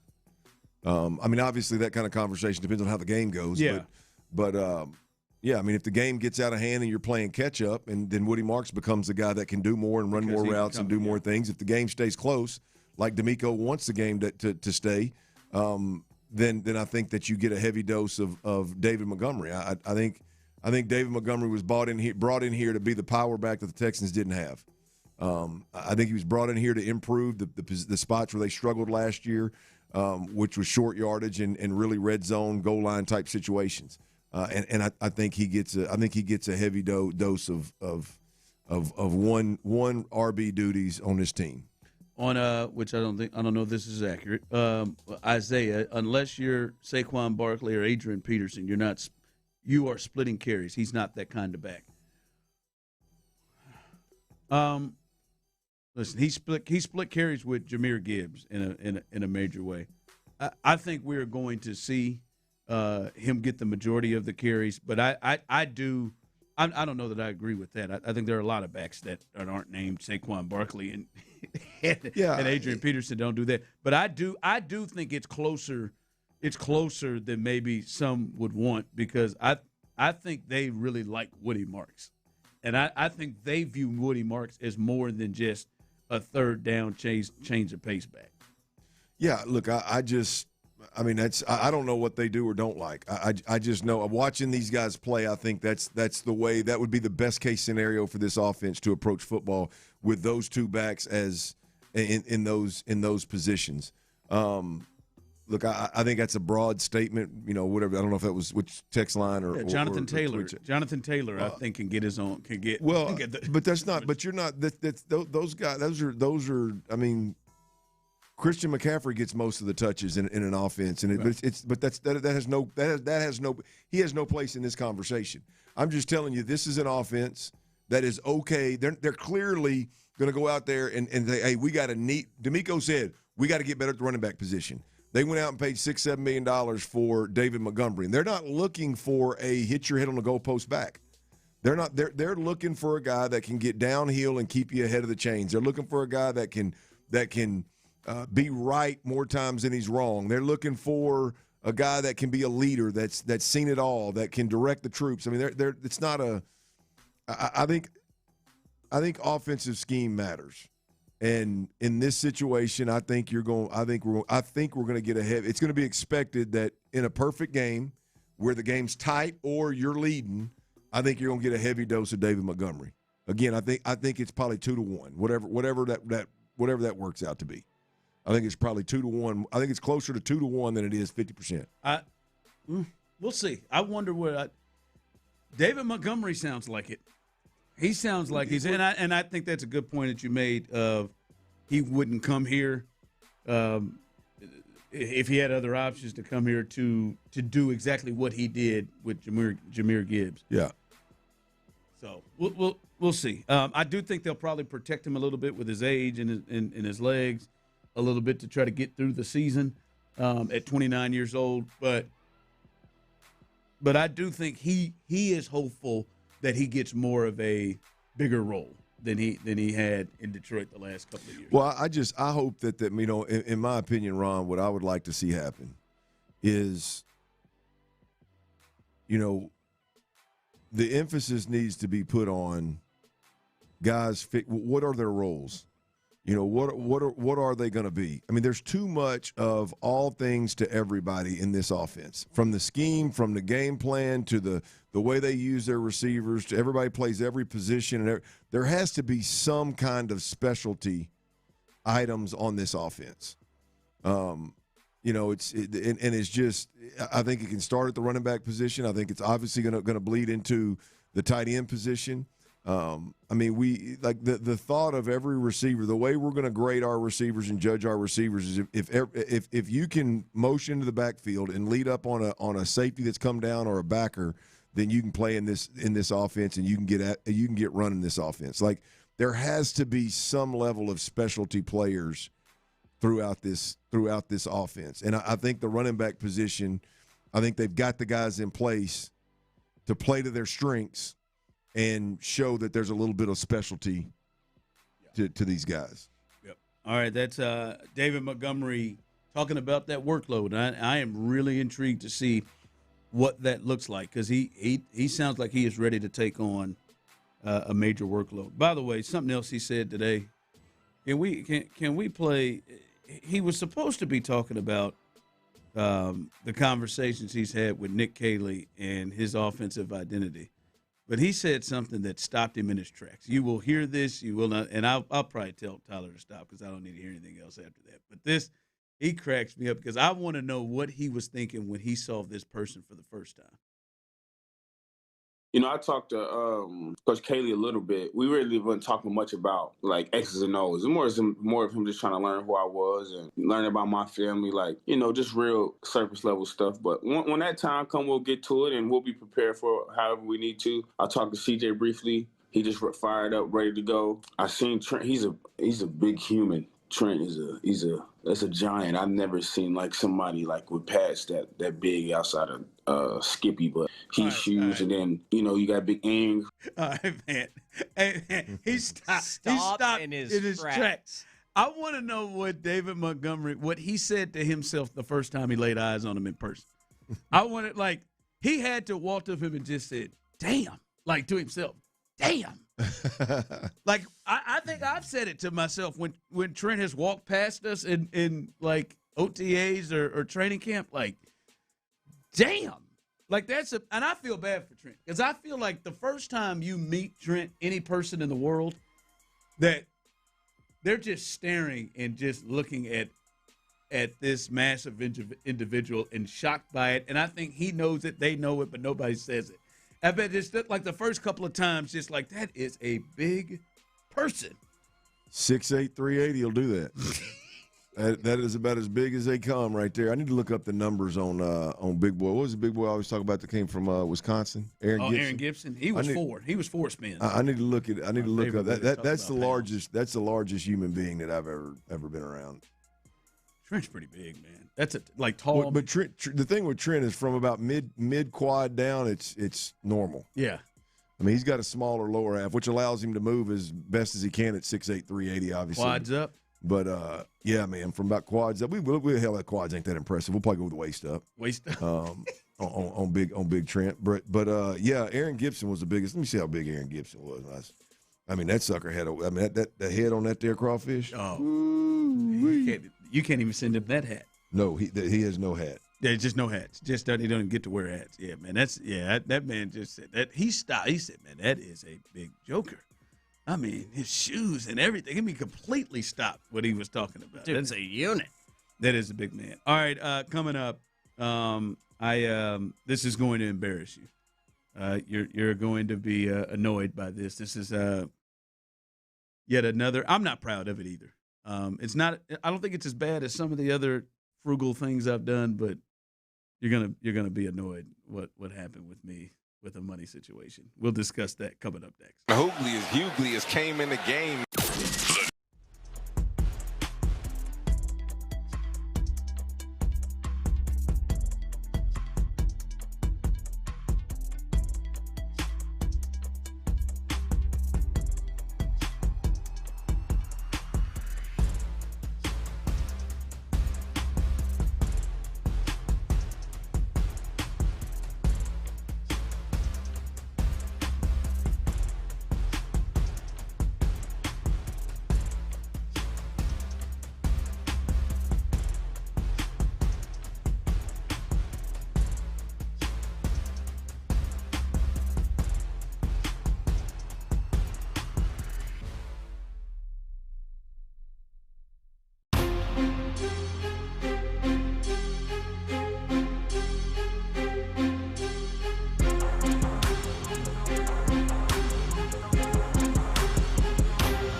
wherever you get your podcasts. The best sports talk around, anytime, anywhere. Hear your favorite Sports Radio 610 hosts wherever you go. Live, podcasts, video. It's all at your fingertips 24/7 on the Odyssey app, iHeartRadio app, tune in, and wherever you get your podcasts. Houston's sports leader, Sports Radio 610.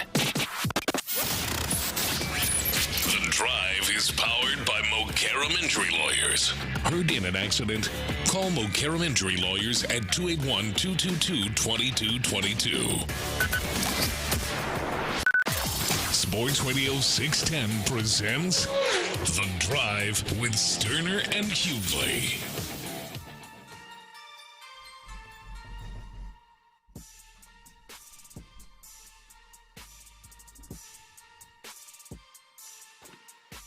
Cornbread coming in. Woody was breaking down too, to be honest. He's not a 2RB. Yeah, he was starting to get that probably wasn't going to be good for him to take those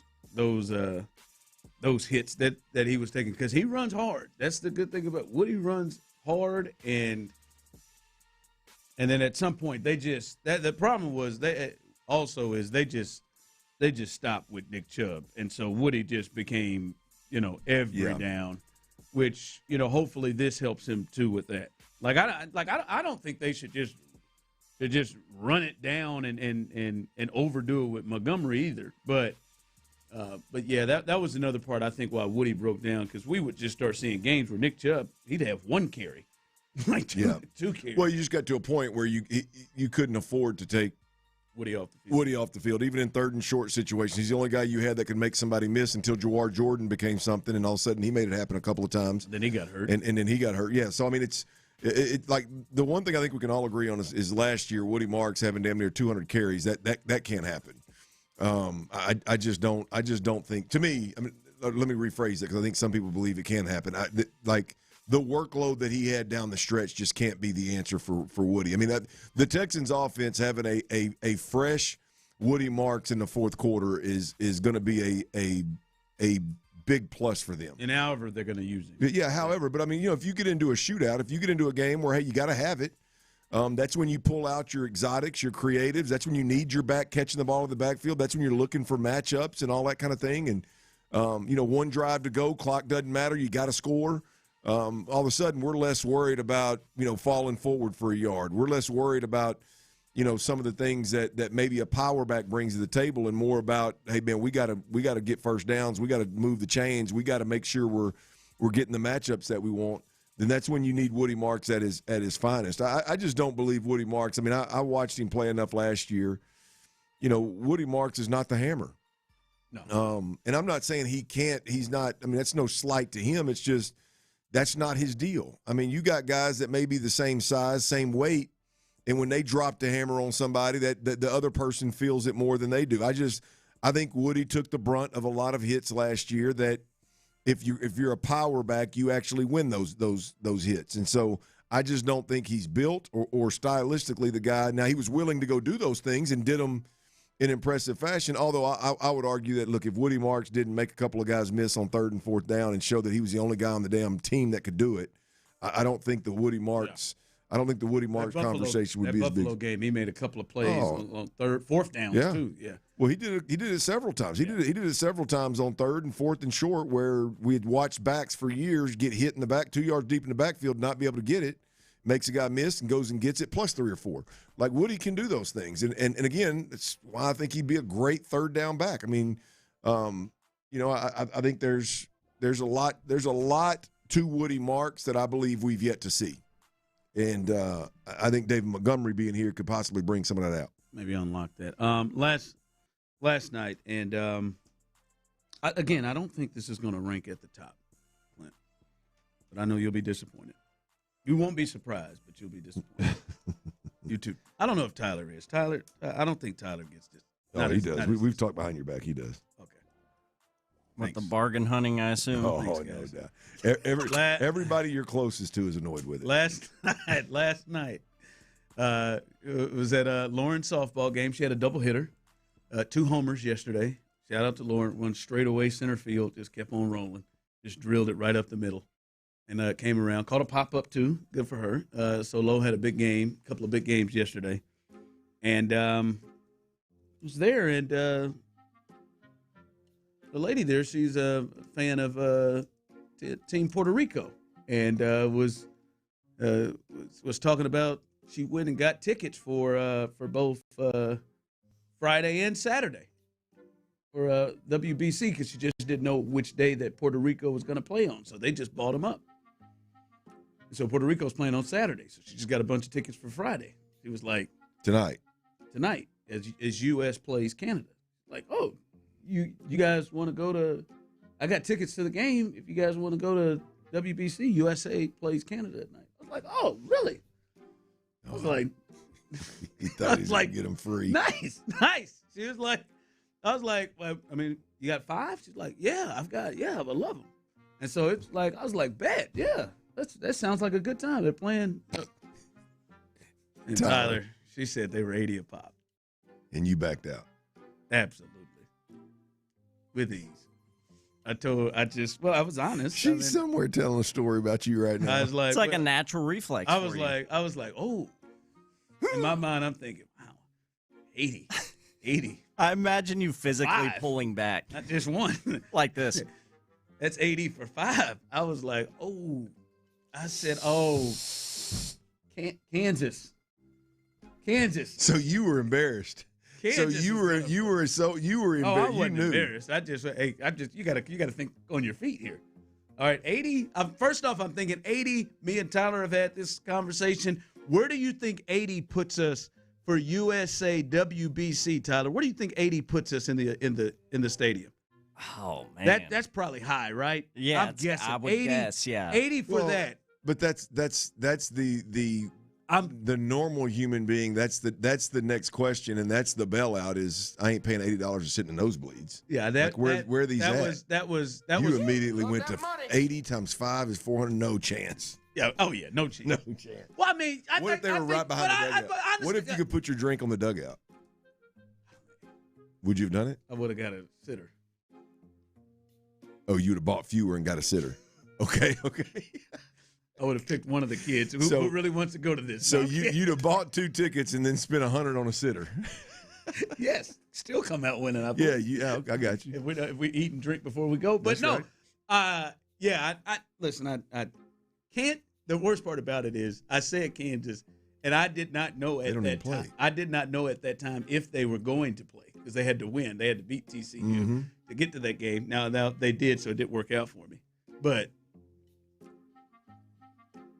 hey, Tyler, you didn't even ask where the tickets were. It all changed when that was off when it wasn't on the house. That doesn't surprise you. I can't believe I believe she's got to lead with that. Did you really think she was going to give you the tickets? She was very convincing. It did not seem. I mean, do you know this lady well? Her tone was so convincing. I think she's on the team. Hey, somewhere right now, Tyler, whoever she gave them tickets to, she said, "Yeah, they're $80 a piece." All right, look, here's your $400. I said, "You're not going to believe this. You're not going to believe this." I had to. I wish we could have circled back around. I mentioned it to this old boy, this old Ryan Hughley guy. I mean, we could have knocked. That would have been a next. Like, hey, man, look, I know you're in a pinch. I'm not going to give you full price for them. I'll give you half. Can I get a little cut here? I mean, I'm all about that. You just immediately It's 80 and 5, man. Come on, man. I mean, she's somewhere telling that story about that old cheap-ass Ryan Hughley. Thought I was going to give him these tickets. I mean, I really thought I liked him enough where I was just going to give him some tickets. Text line, 80 puts you in the outfield first level. I don't know. know. I'm going to assume somebody that texted in probably looked at it. Are you sure of that? I just thought WBC, that was going to be up in them 600s. I can't believe that you wouldn't pay $80 a ticket to see USA Canada. I mean, if you thought about it. You can't. For 5?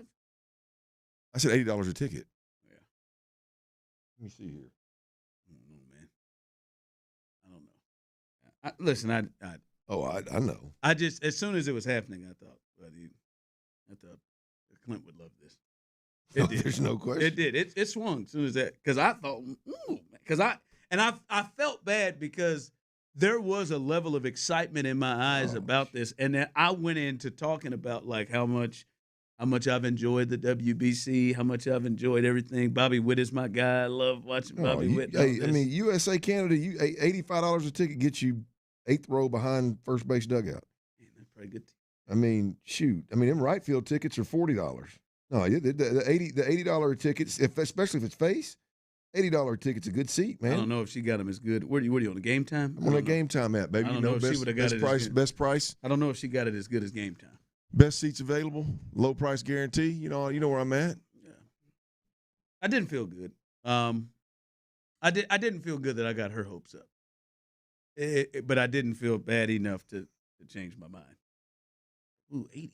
But I can't. The point is like you got to a point where you were like, hell yeah, I'd love to take my family. That sounds good. And then, nah, can't do it. I couldn't do it. Yeah, no, you start 80. Come on down to 20. You can do something. All right, maybe. All right, come on. Got to have a parking pass with it too. Coming up, if the Texans, there are still 3 players in a position of need for the Texans. How would you feel? How much different would you feel about the offseason if they made a move to get one of these guys? We'll discuss that coming up next.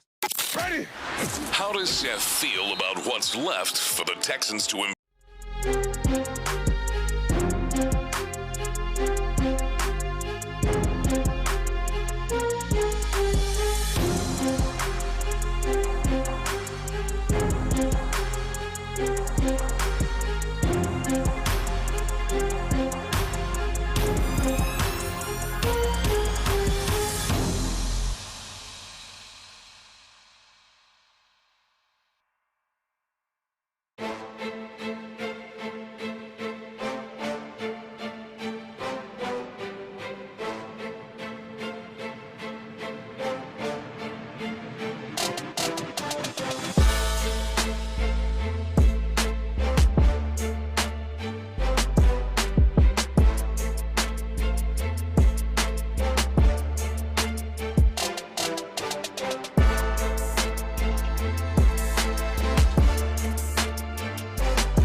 Millions of finds, each with a story. eBay. Things people love. Injured? Call Mokaram Injury Lawyers, 281-222-2222.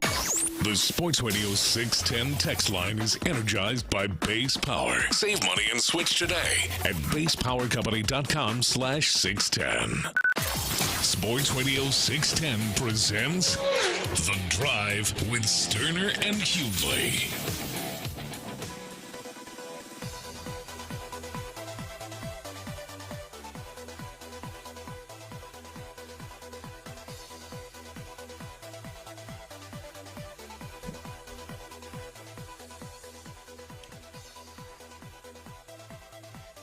People were still kind of stunned like you were. You really expected to get those for free.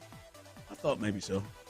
I think if you were there, you would have felt like it was a comp gift too, Tyler.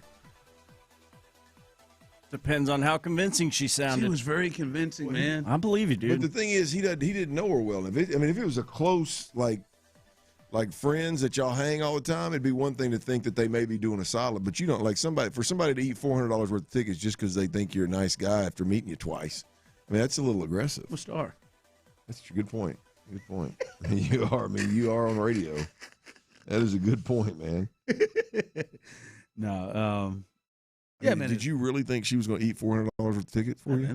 I'm telling you, as Tyler said, she was very convincing. You take these off your hands. I mean, she says she needed what I thought she really wanted to do it for the kids. Yeah. Maybe you should have offered, hey, give me the tickets and I'll take 2 of your kids. Give me 3, I'll take 2 of yours. No, I don't want to do all that. I just wanted to enjoy myself there. Now it turns out they were pretty good tickets. Judging by everything everybody's sending in. Still didn't change my mind. Well, if you want to go, I can get you on that Game Time app. You can get. There you go. I mean, you can spend 40 times 5 and get in the outfield, and $200 you can go. Yeah, that's an option. Or you can just go to the house for free. I'd probably take that one. It is an experience. They are playing Canada, so we'll see. Big one tonight. All right, Clint. As we look at the Texans, they've been kind of quiet the last couple of days. Free agency. As they've been active, hell, before free agency period started earlier this week with trades and things of that nature. But they still have that spot in that hole, right? Are you one that is concerned, Clint, if they walk into the draft and it's Jarrett Patterson is penciled in as the starting left guard? Are you at that point concerned? Like, do you think it's imperative for them to get a veteran starter, someone before they get to the draft at the left guard spot? Yeah, I would think, or at least left guard or center spot. Yeah, one of the two. Yeah, I mean, you can't go into the draft with a center need and a guard need, and the only change that you've made this offseason would have been the Braden Smith sign. I would be disappointed if this team doesn't make a move at center or guard other than in the draft.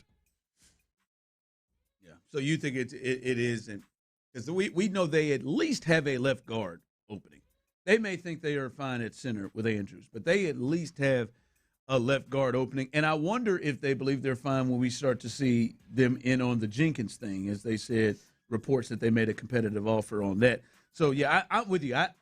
I would much rather, especially this doesn't seem, at least early on, first round wise, a great draft for guards. I would, if I'm a Texans fan, be a lot more comfortable if they have an answer at this interior spot, and then we get to the draft, and it is not now a necessity that they have to go and do that. And I'm hoping that is the move, that they feel like they got to do that. There are 3 dudes left. I saw a multiple list of top 10 interior offensive linemen. Okay. And there were 3 left on it. Wyatt Teller,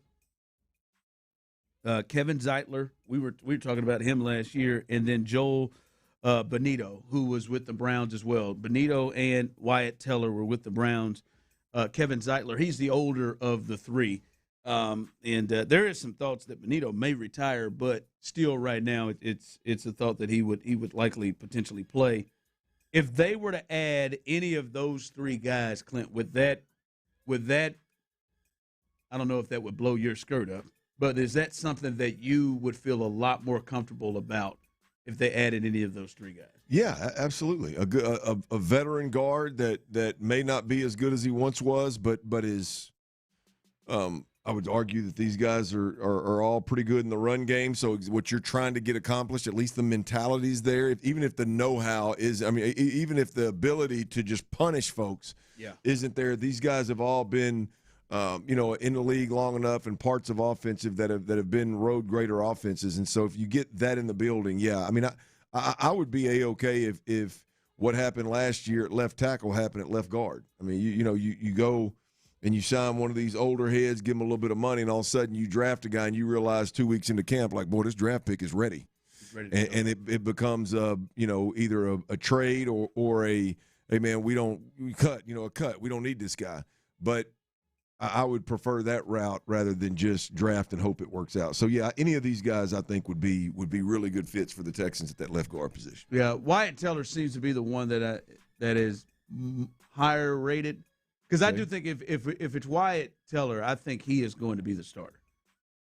Like, I think if they were to I think they'll probably pay decent money for a player like that he's going to be a starter, but still could draft a player that could jump in and be that. But I think it's pretty important that they get themselves somebody there to where you enter the draft. Because right now, Jared Patterson is on most depth charts and makes the most sense as the guy that would be the starter for this team if they had to go right now. I think it would behoove the Texans to be in a better situation than to have to go with him as the starter. That would be a tough sell. I like him as a depth guy. Well, yeah, I love him as a depth guy that can play all three positions inside. Yeah. I mean, the problem is you're going to have, boy, it's hard as it is. I mean, you're going to lose some folks if you decide you're just going to run this thing back and Braden Smith at right tackle is the only thing you change. You run this thing back with Jarrett Patterson and Jake Andrews. Jake Andrews, yeah. So obviously, and I don't believe they're going to do that.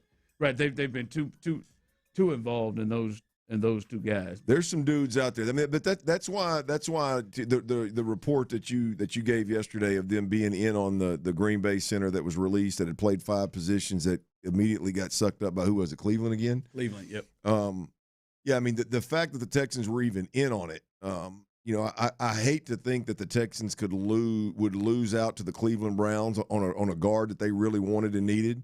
But the fact that they reported the Texans were involved in it is I think for the most part, whether we agree with moves or how they have done things or how they have addressed things, I think with the exception of that left guard center, that interior spot, they've pretty much put an answer to all of like potential issues, right? Running back, whether you thought they should have gone with Montgomery or more, they have addressed it, and they don't go into the draft with a need to get a running back. They don't go into the draft to need to get a safety in Blankenship. They don't go into the draft to need to get a right tackle with Braden Smith. This is the only thing where it's like, I don't know if you have anybody on the roster where you would be really comfortable with them starting. Yeah, that's not. But they've done a good job with that. Yeah, you feel pretty good. I would say you feel pretty comfortable on the offensive side of the football at every position except for your number 3 receiver, so your slot receiver, if you, depending on what personnel you're in, and obviously your left guard. I think those are the two that I would lean towards them feeling pretty good about everybody other than those two. Now, again, I would think, and again, I'm not knocking Jake Andrews, because if Jake Andrews is some kind of whiz kid and processing at that level and communicates this offense at that level, I can eventually learn to like it. But I wouldn't count out an upgrade at the center position as well. But definitely to your point, I think left guard number 1, and then I would say, that slot interior receiver on this offense, who's that going to be? I'm assuming Jalen Noel, but we'll see how much they believe in him when it all plays out of what the roster ends up looking like. Yeah. So I think they can go in several directions. By the way, Tyler, looking at college basketball at KU and them Cougs tonight. The hometown team taking on your squad. I'm not going to lie to you. I'm always very honest with you. I'm a little nervous. Cougs are good. A little nervous tonight. Well, not just they're good. We probably whooped their ass pretty good the last time we played them. They're probably going to come in with a little revenge on their hearts. You taking them Hogs tonight? Who they got? You taking them Hogs tonight? I haven't even looked at it, to be honest. Who they You got don't need- tonight? You don't need to. Oh. You don't need to look at it. Say it don't Just matter. take the Hogs, cuz. Just take the Hogs. I don't know who they got. They probably got Kentucky, I'm guessing. Whoever beat A&M, maybe? Oh, they got Oklahoma. That's right. Yeah, it was supposed to be the Hogs and Aggies tonight, but That was a rough one. Them Hogs? You got them Hogs? I'll check into it. Okay. I honestly haven't pulled up my bets. You got a little while to think about it, Yeah, Bob. they're a You got- 6.5-point favorite. You got a little while. Hogs are. I'll put some thought into it. See if I think I'm going to go NBA wagers for best bets today, though. Houston 5.5-point favorite. Wow. Okay. They are in Kansas City, which is the second home to. I mean, you got the Cougs and the Hogs on the wood. We had to get into this later. I know we're about to go to break. We got to get in this later, but they scrapped that floor, didn't they? They had to. Jeez, Did they scrap it? Oh yeah. Yeah. Oh, they didn't move it completely out. As soon as the last game between Kansas and TCU ended, they ended it, and Scott Van Pelt came back and said, "This was so stupid." Yeah. Yeah, they got. I saw the Big 12 commissioner talking about it and said, Yeah, we love the technology. They're going to go back to the drawing board and figure some things out, though. Yes. Yeah, I would say that. When you see getting people sliding into second base coming across the half court line, that's probably the half court line that they can barely see. Probably not a good answer. All right, what you got coming up? Big shout out to the Houston Rodeo security last night. I don't know. I mean, somebody out there trying to big league security and it didn't go over too well at the Houston Rodeo. We'll tell you who that is and discuss. You been kicked out of a bar, Ron? You been grabbed by security? Hey, Tyler, how many times you been snatched up by security? We'll talk about that next right here on Sports Radio 610. Texans' new running back David Montgomery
Odyssey Sports Station. The Texans play here.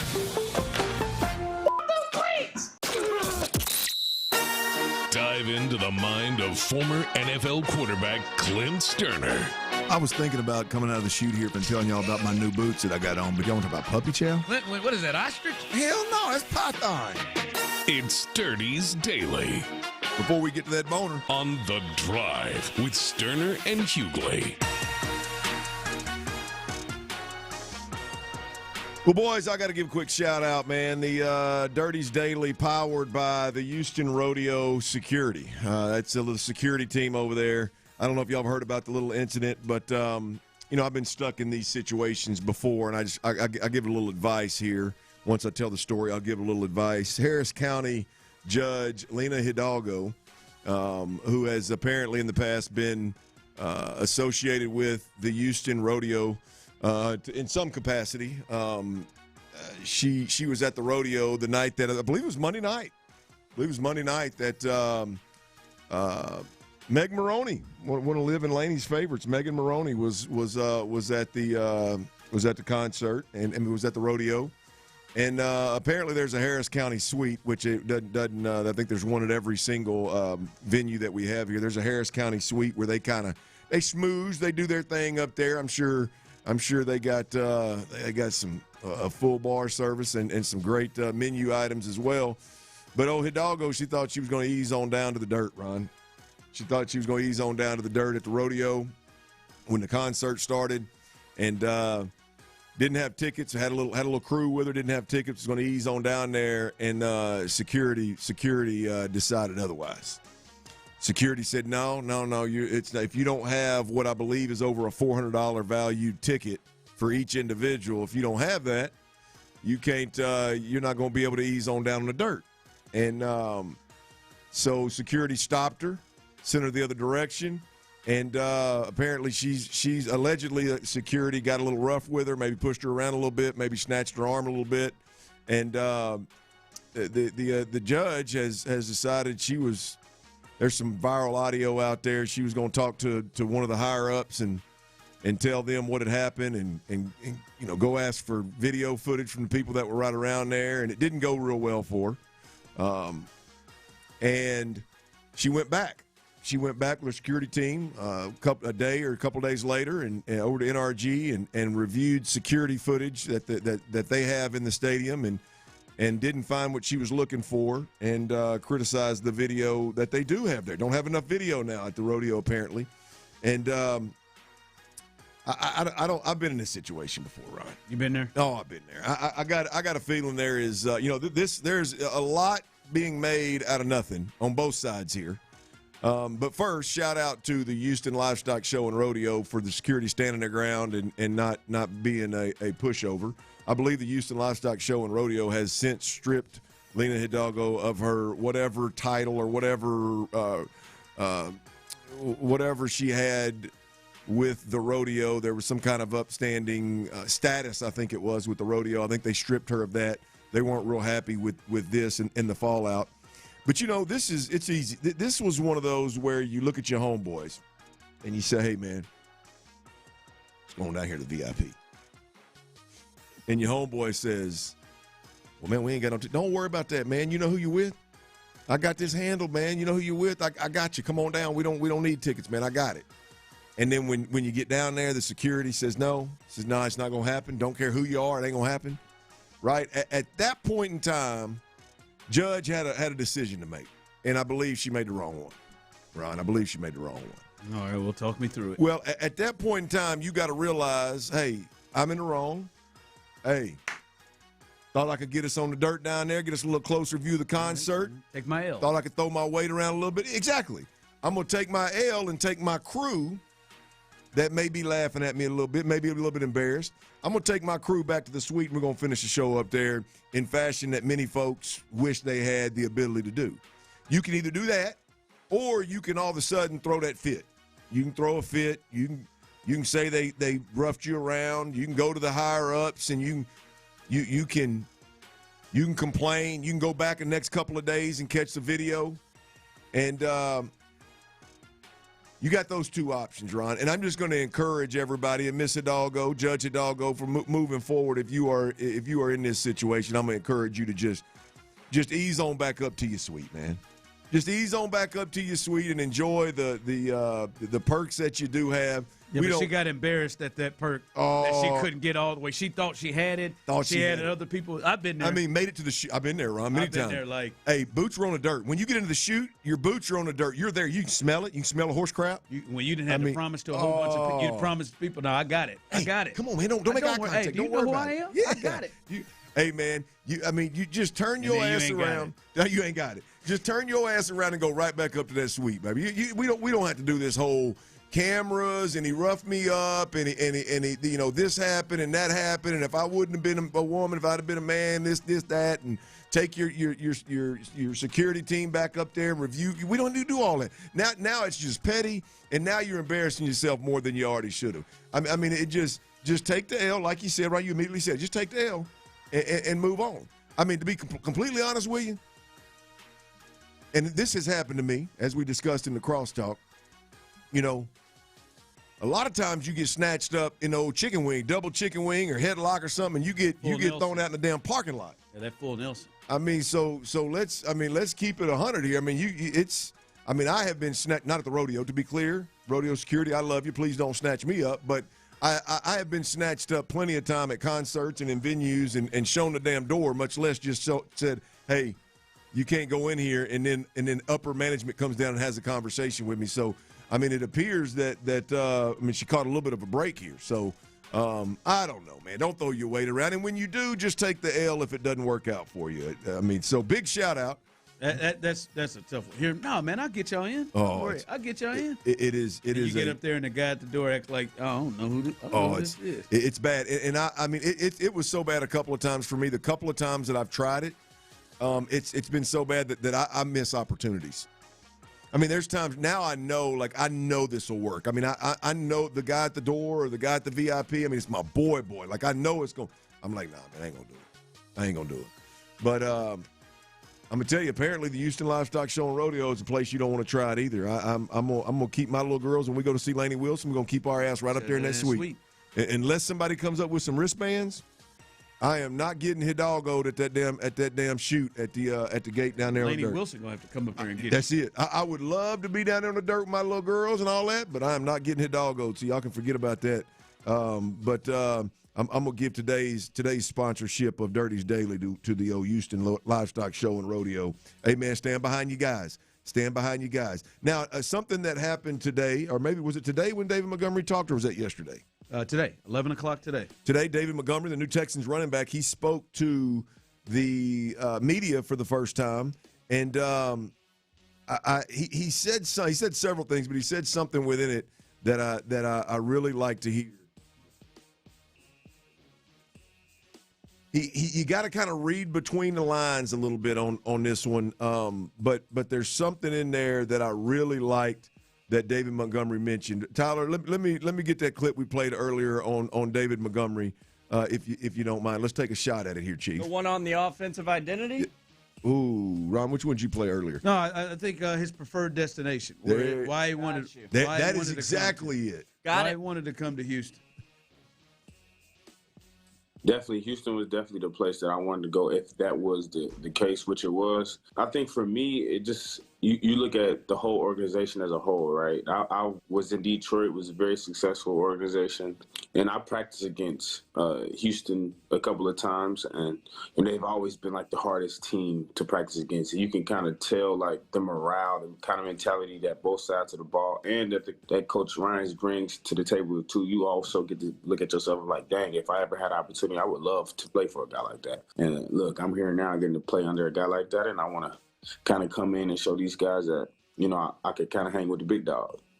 Well, there's no doubt about it that D'Amico Ryans is a huge plus here, and the tables have turned. There was a time when this was not an organization where free agents to be desired to be here in Houston, and so there's no doubt about it that D'Amico Ryans is a big reason why. But Ron, the piece that I'm talking about is what D'Amico told David Montgomery he needed from him when he got here. and that was the leadership piece. Yep. You've been talking about the That's need it. of that. We talked earlier. We talked about it. How many carries, the load management, this, that, and the power back versus this kind of back, and all that's big. All that's important. All that's really important.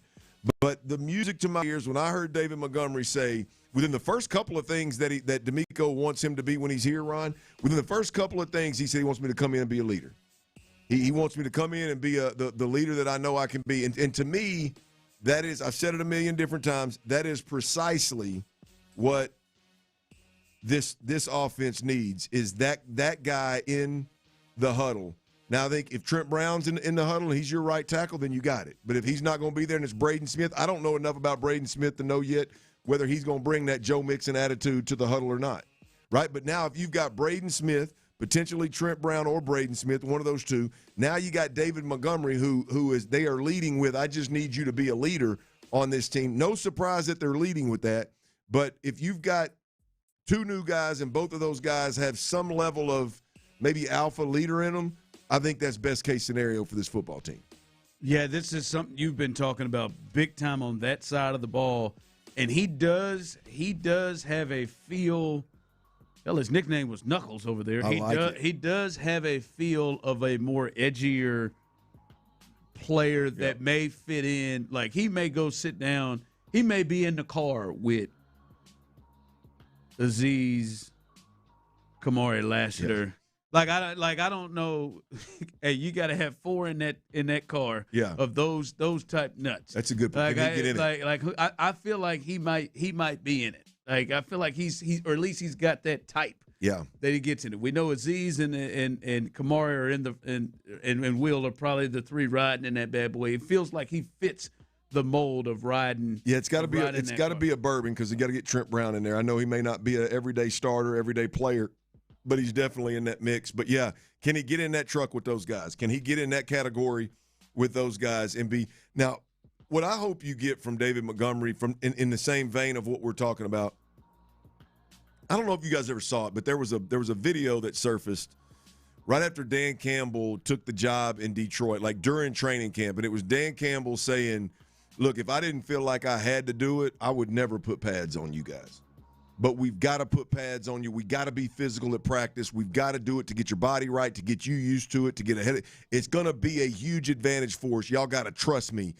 There's a certain way you got to practice if you're going to be that physical of a football team. If you're going to offensively, we know we got that defensively, but offensively, if you're going to be one of the more physical football teams in the league. Right now, the offense is benefiting from the defense. Everybody talks about how physical Houston is, and they're talking about the defense. They're not talking about the offense, okay?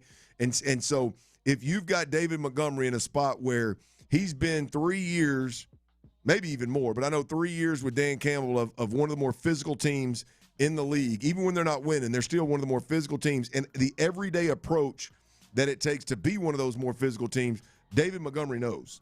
He knows about it, right? And if he's coming from that. That's life. That's it, man. If you've got that personality in the huddle, I've said it multiple times. Who in that huddle, when practice ain't right, is gonna say, "Hey, man, start this thing over.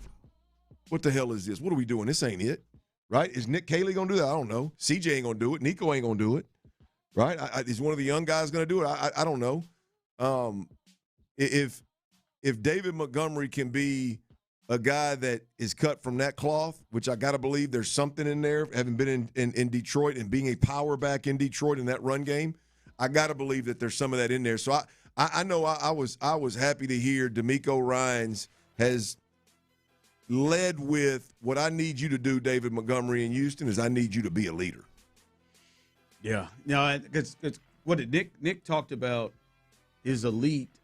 What was a word he used? Makeup at Iowa State. That seems to run into that. Yep. And at least maybe they're thinking around at least the same lines that you've been talking about. Joe Mixon was a missing piece with that last year because of the injury, and then just not being around the team in general.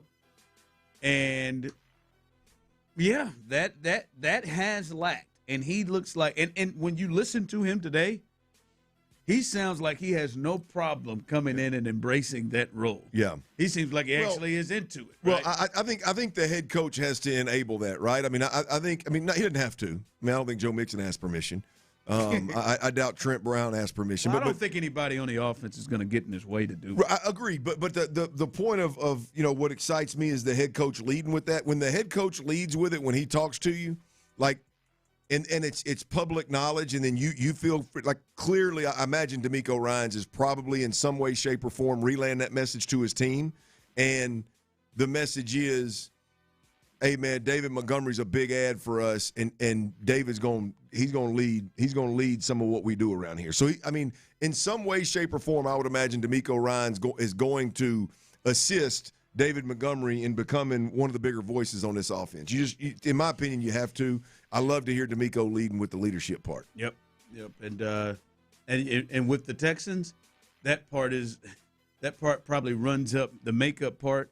That may run as much as the ability part in some cases like that, especially if it's close. Well, with this offense, Ron, and how desperate I think they are for that, I would say it's neck and neck. Yeah, that's probably a little bit higher on than some others' list. All right, coming up as we continue, some news here is the Astros as the Rockets they get ready to play the sorry-ass Pelicans. There's a lot of bad basketball teams. Volleyball? Yeah. Well, we'll give you an update on Şengün.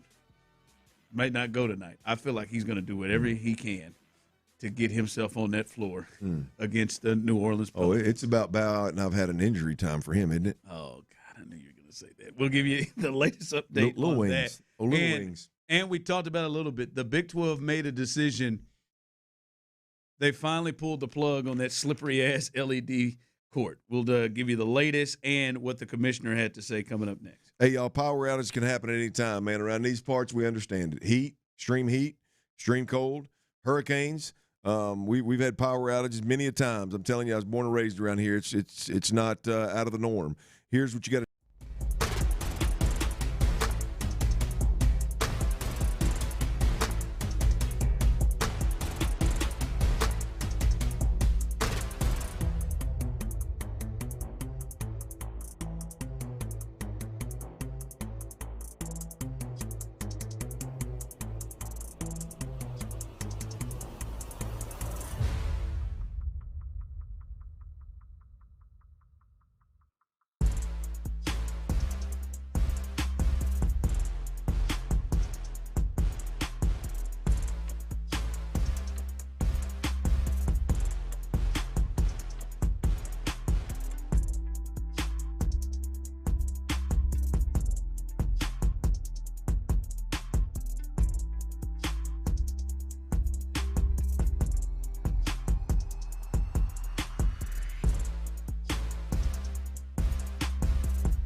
Tonight's H-Town postgame, energized by base power on Houston's sports leader, Sports Radio 610. The Drive is powered by Mokaram Injury Lawyers. Heard in an accident? Call Mokaram Injury Lawyers at 281-222-2222. Sports Radio 610 presents The Drive with Stoerner and Hughley.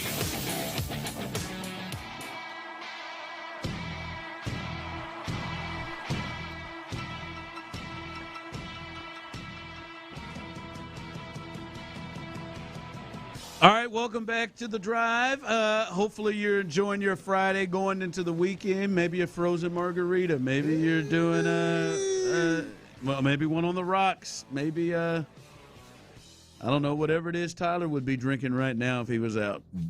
Double dirty water. Nailed it. No, I think Tyler's feeling different today. I do sometimes feel different with what I want to drink. Tyler has a look right now. He wears chinos, flat bills. Not right now. And drinks dirty water. Right now, he's got a mimosa look. Ooh, I do love a good mimosa. He didn't say you love one. Hell, I love a good one. I love a good multiple. He has a mimosa look right now to him. Can't start a vacation without a good mimosa now. Zero chance. Just telling you. Mimosa look right now. I would drink one. I would drink a few. What is that look? What is that look? He's got the hat turned backwards a little bit. And he's got like kind of the old baseball undershirt that thing going on today. That's old school. That's Three-quarter sleeve, man. Yeah. He's and he just has that feel and vibe today. Because hey, decide who nailed it here. Decide who nailed it. Well, we both. I think we both. He's just can. being Mr. Nice Guy I think today. we both can, and I think later around the 7 o'clock range, we then move to dirty water. But I think right now, that's the move. Right now, you're a pro. Tyler wouldn't be caught dead. Maybe a little something light right now. Tyler wouldn't be caught dead. That's not true. He wouldn't be caught dead in the beautiful city of Houston. That's not true. At 4:30 or beyond on a Friday afternoon drinking a mimosa. Why not? If anybody out there ever sees Tyler and after lunch, hell, I'll give you 4 hours. After lunch, drinking a mimosa in Houston, Texas. Slow play. On a Friday afternoon. Ain't no chance. He ain't slow about that. That is all gas, slow no play. break. No, he is not. 7 o'clock on a Friday. All gas, no break. You act like you've never seen Tyler Guardrails pace are coming himself. off by You act 10. like you've never seen him pace himself. Yeah, I'm a responsible adult beverage consumer. I don't know that I've ever. I don't know that I've ever. I know how to have a good time, but I'm responsible. I'm not saying you're not responsible. I don't know if I've ever seen. I don't know if I've ever seen Tyler. I said I'm not saying it. I'm not saying. I'm not saying I don't get torn up and drunk. I'm saying I'm responsible. I don't know that I've ever seen Tyler partaking and been like, boy, that guy right there's. I've seen Tyler pace himself. Me and Tyler went out and we were getting just strong drinks. What is that? Where is that place we were at? Next to that Frank's Pizza? Yeah. God, dog, man. It was like that place seems like it's been there forever. That was my first time there. I can't even remember the name of it. Again. Shout out to Victor Games. Hey, boy. Well, hey, boys. I mean, Laura's she's selfish. I mean, I just gotta put it out there. Laura, that's strong. Laura, you're selfish, and I want to address you right now. You want to do what? Well, I want to address her. Oh, address. I want to address, not undress. I didn't know if you said address or undress. All right, I didn't say undress. I want to address you right now. You're being selfish to the people, to myself personally, to Clint Stoerner, Tyler, who works very hard, that you don't give us sexy traffic at least once a month. Oh, I agree. I couldn't agree more. It's just selfish. I'm not going to say it doesn't take hard work to write. I flutter a bit every time he has that drop. I know the listeners. There's certain listeners out there that do. Sweat behind my knees right now. And not just and not just due to my side. What knee? Both. Oh. There's sweat between both behind knees. Not the third one, but not the. Well, hey, boys. Not that one. No. You gonna get Show's socks wet right here now. Come on, man. Hey, I'm just saying. Like you have one of the, and I'm not kidding when I say this. Laura had one of the most unique bits in radio history. I've never heard sexy traffic. It makes me want to drive into traffic when you hear her. I've been thinking about this all afternoon. Come on, man. Just once a month. I really do. Once a month.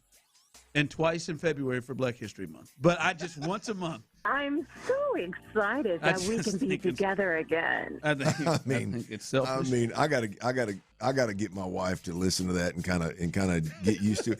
I just need that every now and again. I mean, just once a month. I need Lo to put that kind of emphasis on how excited she is to see me again. Just every now and again, you know. I'm just saying, like, you got a gym, and I just throw that out there, and I'll be done with it. I think you're making a very valid point. I couldn't agree more. I'm not sweating behind my knees, but it definitely makes me flutter a bit. It makes you flutter, makes me sweat behind my knees. Yeah. Tyler's keeping cool on what it does for him. But I believe I'm always good raw dog in the drive. I believe it gives him a reaction. All right? It's my favorite position to watch. You ever felt better about sitting in your car for 60 minutes and learning that you're going to sit in your car for 60 minutes? Just close your eyes and take in the weather. Just take it in, man. I've been thinking about I'll this tell you, all if I could get old Andy to give me the weather backed up by sexy traffic, we'd be on that top 20 list. I mean, we're on to something. We'll be on that top 20 list again. I think Laura may be out of the question, but I think Andy. I think we can get. No, I'm not giving up on Laura. We can get Weatherman Andy. I've decided to go by a flat-out public call-out. I mean, I think it's attainable. You can flip her. By the way, all right then. By the way, Houston hosts the Pelicans, and to be honest, nobody gives a damn after they just keep getting their asses annihilated by all the good teams. But they face the Pelicans tonight, and guess what? Alperen Şengün is a game time decision with a back. Might not be able to make it tonight.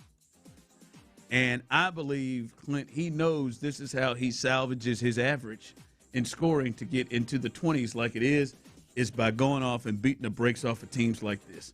And he knows he can probably give Derek Queen the business and whoever else they're running out there right now for the Pelicans. By the way, the Pelicans, they do play hard. All right, they've won several games. They're on a nice little streak right now. But I fully expect Şengün to be in this game tonight so he can get his numbers. You think it's too good to pass on? Oh, absolutely. Absolutely. I mean, is it too good for Tyler to pass on with his bets as well? Well, I don't know. Tyler had to think about it. We'll see if he plays. Yeah, he may get knocked right off if he doesn't go. But you couldn't pay me to bet on Şengün right now healthy, much less if he's questionable. Nothing? No. What is that? You don't even assist? Tyler assist has been all right for you. No, spoiler alert, no Şengün props tonight. No. Not for a while. By the way, he's Little Wing for me from now on. Little Wing? Little Wing? He's Turkish, not Native American. Yeah. His hands, the wings.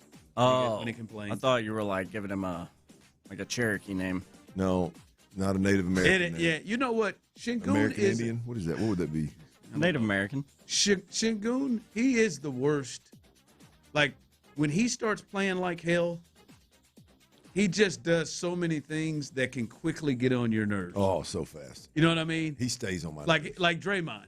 Like when Draymond, if you're a fan of the Warriors, and yeah, Draymond at least Draymond's works on the opponent, too. Yeah, but I'm just saying, when Draymond's struggling, like when Draymond can't hit the backside of a barn or the front side. Or the broad side, whichever you want. Any of them, front, broad, back. He can get on your damn nerves. Every time he throws a tantrum, you got to be, would you shut up? You can see it in Steph's eyes. And Şengün is the same way.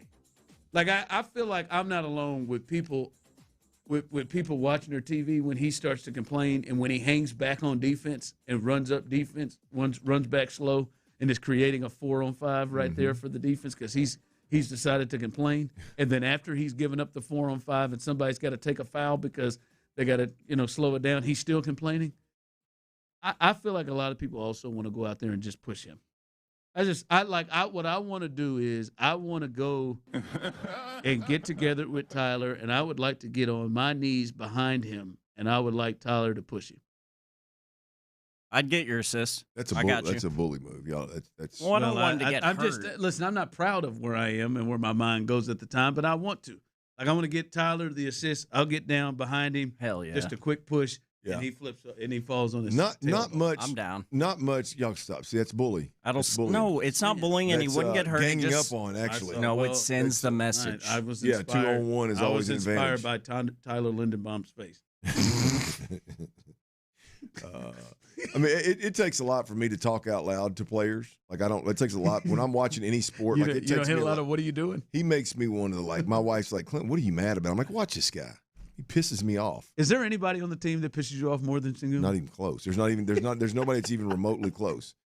I mean, I am like I like Amin Thompson, and so, but I can get good and mad at his head down dribble into nothing. I can get mad at that. But Sengun's on a whole different planet. When they slide that camera over there on Ime Udoka at times.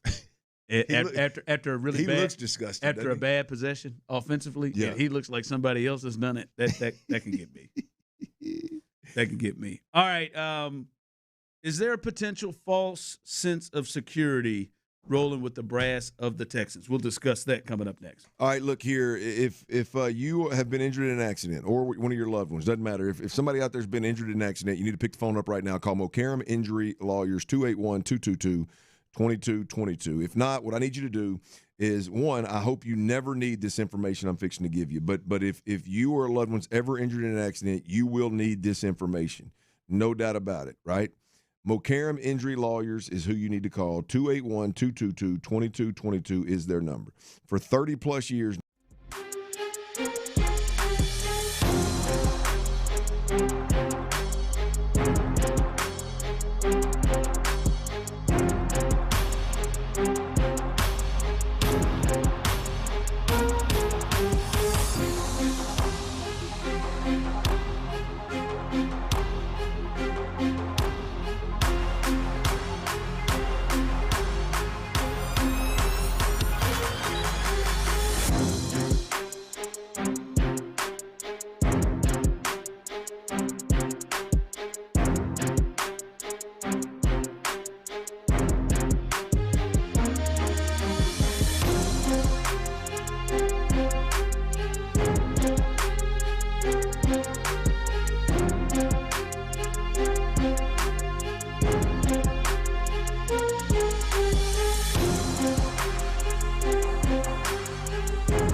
Save money and switch today at basepowercompany.com/610. Sports Radio 610 presents The Drive with Stoerner and Hughley.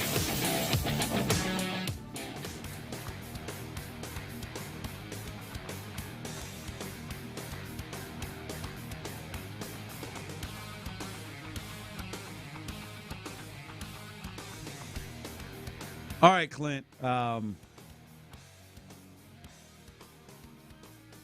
Any fears that the Texans brass, the guys that are making the decisions, and we've sat here through what they've done thus far in the offseason and the start of free agency, and we've seen the type of players they've put together and the moves they've made, particularly on the offensive side of the ball. Does it concern you that the Texans, and by the way they're treating this offense and making decisions, feel like they were this close or good enough offensively last year and that they can do what they did last year? Yeah, I'm concerned that what the AFC was ultimately in the 2025-26 season, I'm afraid that they're not taking that at face value. You know, we heard we heard Nick Caserio say, "Hey, man, look, we were good enough to beat anybody in the league, this year." Last year, yeah. Last year, and I look, I don't know that I don't know if you're beating Seattle, I don't know if you're beating LA, I don't know if you're beating. There's some teams over there on the other side of the bracket that I'm not real sure you're beating. But the point was I don't disagree with what he said, but my fear is that they're not taking into account that this was a season in which there was no Joe Burrow, there was no Pat Mahomes, there was no Lamar Jackson. There was on the AFC side of things, I mean, your top four seeds, not that they were bad football teams, but your top four seeds were teams that I don't know if they're going to be able to repeat, right? You got Denver, you got Pittsburgh, you got New England, you got who's the other one? There's one more up there. Jacksonville. Those are your top four seeds in the AFC. Those are your division winners. Those are your top four seeds. And so, I fear that the Texans, as they build this year's roster, takes last year's results into consideration a lot more heavily than they should. I think last year was an anomaly. I think last year was a year that, New England made it to a Super Bowl with a second-year quarterback. First year in that system, I believe, or was the second year in that system? First year in that system, I think. In that system with Josh, right? Yeah. And, made a run to a Super Bowl. Weather played a big part in a couple of their games, obviously, and I just hope that that's not the mindset of the organization as we move forward, getting ready and building the Texans roster for the 26-27 season. You're going to need more offensively to compete in the playoffs than what you needed in 25-26. That's just flat out real talk. You're going to need a better football team to get to an AFC title moving forward than the New England a significantly better football team to get to an AFC title in 26-27 than the New England Patriots were a team in 25-26. And when you look at what they've done in the offseason, David Montgomery, who they've added. They've added Braden Smith. They've moved on from some guys. Reed Blankenship, who they've added on the defensive side of the ball. We'll see what they do in the draft. They still have some ammo there. Do you feel like they have done things from moving on from the quarterback coach, right, adding some new there? Do you feel like they've done things to get themselves to that spot? No, I don't. I think they've done a good job of raising their floor. I don't think they've done a good job of raising their ceiling. And I think they're going to have to raise the ceiling in order to kick the door into an AFC championship or a Super Bowl. I don't believe that you're gonna high floor your way to an AFC championship or a Super Bowl. I really don't. I don't believe that. Now I understand why that is a priority for DeMeco Ryans and Nick Caserio after how your offense played against Pittsburgh and your offense ultimately played against New England. I understand why that's a priority, but I don't think you're going to raise your floor to a level on offense to where that's going to ultimately determine a Super Bowl champion or even an appearance in the AFC Championship. And there's no doubt they've addressed some issues. I think they've gotten better. They've raised their floor. They've gotten more solid. They've got more dependable guys. They got more options. But I don't think they've done anything necessarily with their ceiling and what their offense is going to be capable of doing in terms of winning games and pressuring good defenses. I don't think they've moved the needle in that department. I could be wrong in this situation because it actually did not actually come to pass last year. But I think there was an honest space when we started to see how the AFC was developing. Yeah. And we saw some of the teams that were at the top that we walked into the season thinking these are the teams that the Texans have to deal with. I think we could look at it and say, oh, when that flipped and we saw the other teams that it was, I think there was a real good point, Clint, where it was like, if the Texans scored 20 points in a game, just the way that it was starting to unfold and who the contenders were, if the Texans scored 20 points in a game, and it really doesn't matter how they get to the 20, they're probably going to win 90% of the games. Yeah. 85, 90% of the games. I don't think that's going to be the case next year. Especially against especially against the good teams, not the Titans. Well, but Ron, just to your point, the good teams next year, I think the old hats are going to be back, and the young hats are going to be better than they were last year. So the whole group the whole AFC as a whole is going to get better. I don't know if the Steelers will, but I just mean New England, Jags, Denver, Jacksonville. I think they're going to be fine. Yeah, I think if you could bank it on 20, and I think that has to adjust your mindset.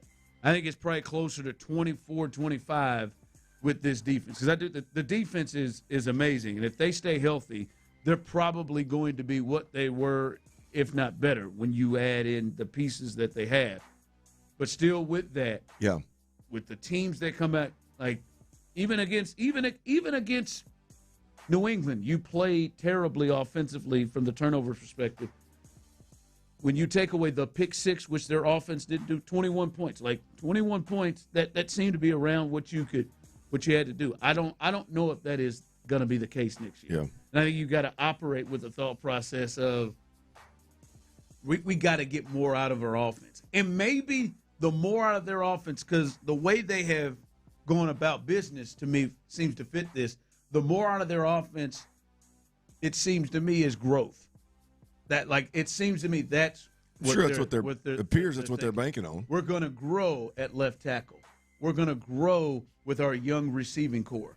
We just added in David Montgomery, but we got another back that we're going to grow with. Maybe we get Brevin Jordan back. We're going to grow there, and then just naturally, this is CJ's second year in Nick Caley's system, and Nick Caley is going to grow. I feel like that, just judging by their moves and how they've gone about things, that is kind of where they are. Because I think it was Champ Slice who said that I'm just going to wait to see what they do at the draft. Yeah, I believe that. I'm just going to wait to see what they do on the draft, and before I pick some thoughts on it. Well, look, we're going to wait on the draft, which is fair. And if they don't add anything offensively that moves the needle, then we're going to wait on the rest of free agency, right? And then we're going to wait on and see if Brevin Jordan can stay healthy, if Tank Dell is who he was before all the injuries, if Noel can take the next step. I mean, there's, to some degree, you're going to have to wait on somebody at one of these positions. What does Woody Marks look like with David Montgomery in the backfield? Like all these.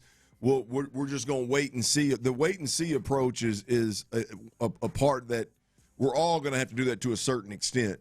But the reality of it is pointing out, that this season, Ron, I believe was an anomaly. Like this season was an outlier. This season was a year when you could go to a Super Bowl with an offense that was that left a lot to be desired, that just didn't turn the football over, that ran the football well. Like, I just don't know that that's going to be the case moving forward, and I hope the success from last year, in that year when it was a little bit of an outlier, I hope it's not leaned into so heavily where you're like, see, we don't need those kind of guys. And then you look up and Pat Mahomes is back in this thing and Lamar's back in it and Josh is Josh and somehow Burrow gets in this thing, and the next thing you know, you've got Denver with Sean Payton has gotten better, and all of a sudden you look up and you're like, man, we don't have the guns. Yeah, you're probably not going to stare down the road of Aaron Rodgers, a very young Drake May in his first playoffs, in Jarrett Stidham. And a backup Denver Bronco quarterback. Jarrett Stidham. Yeah. That's not usually been the path. I don't think that's going to happen. Of the AFC. Hopefully it does, but I just don't think it's going to happen. I don't need to see Jarrett Stidham. Yeah, by the way, I'm not wishing anything bad on Bo Nix there. Sorry about that, Bobo. I don't need, but even if it wasn't Jarrett Stidham, Bo Nix, that path is not unusual. So I think their offense is going to have to pick it up some. All right, coming up a little 5 o'clock fire. David Montgomery, wait till you hear exactly what he said was the reason why Houston was where he needed to be. The Big 12, they had a problem that they created, but they have absolutely moved swiftly to end that problem. Do you give them kudos for that? We'll discuss that as well. And then WBC, I may not be in the building, but you may be. USA, Canada tonight, knockout round. We'll discuss everything and more right here live on The Drive. Guaranteed success. No matter what I'm going to tell you next, that's a winner right there. Now, take guaranteed success and realize that I'm talking to all the fellas out there that are dealing with a hair loss issue, right? No more putting a hat on just to cover it up. No more just saying, hey, man, I'm going to face the music and I'm going to go out with this bad hair situation.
Point Lincoln at West Point Lincoln of Sugar Land Studios. KILT FM HD2 Houston.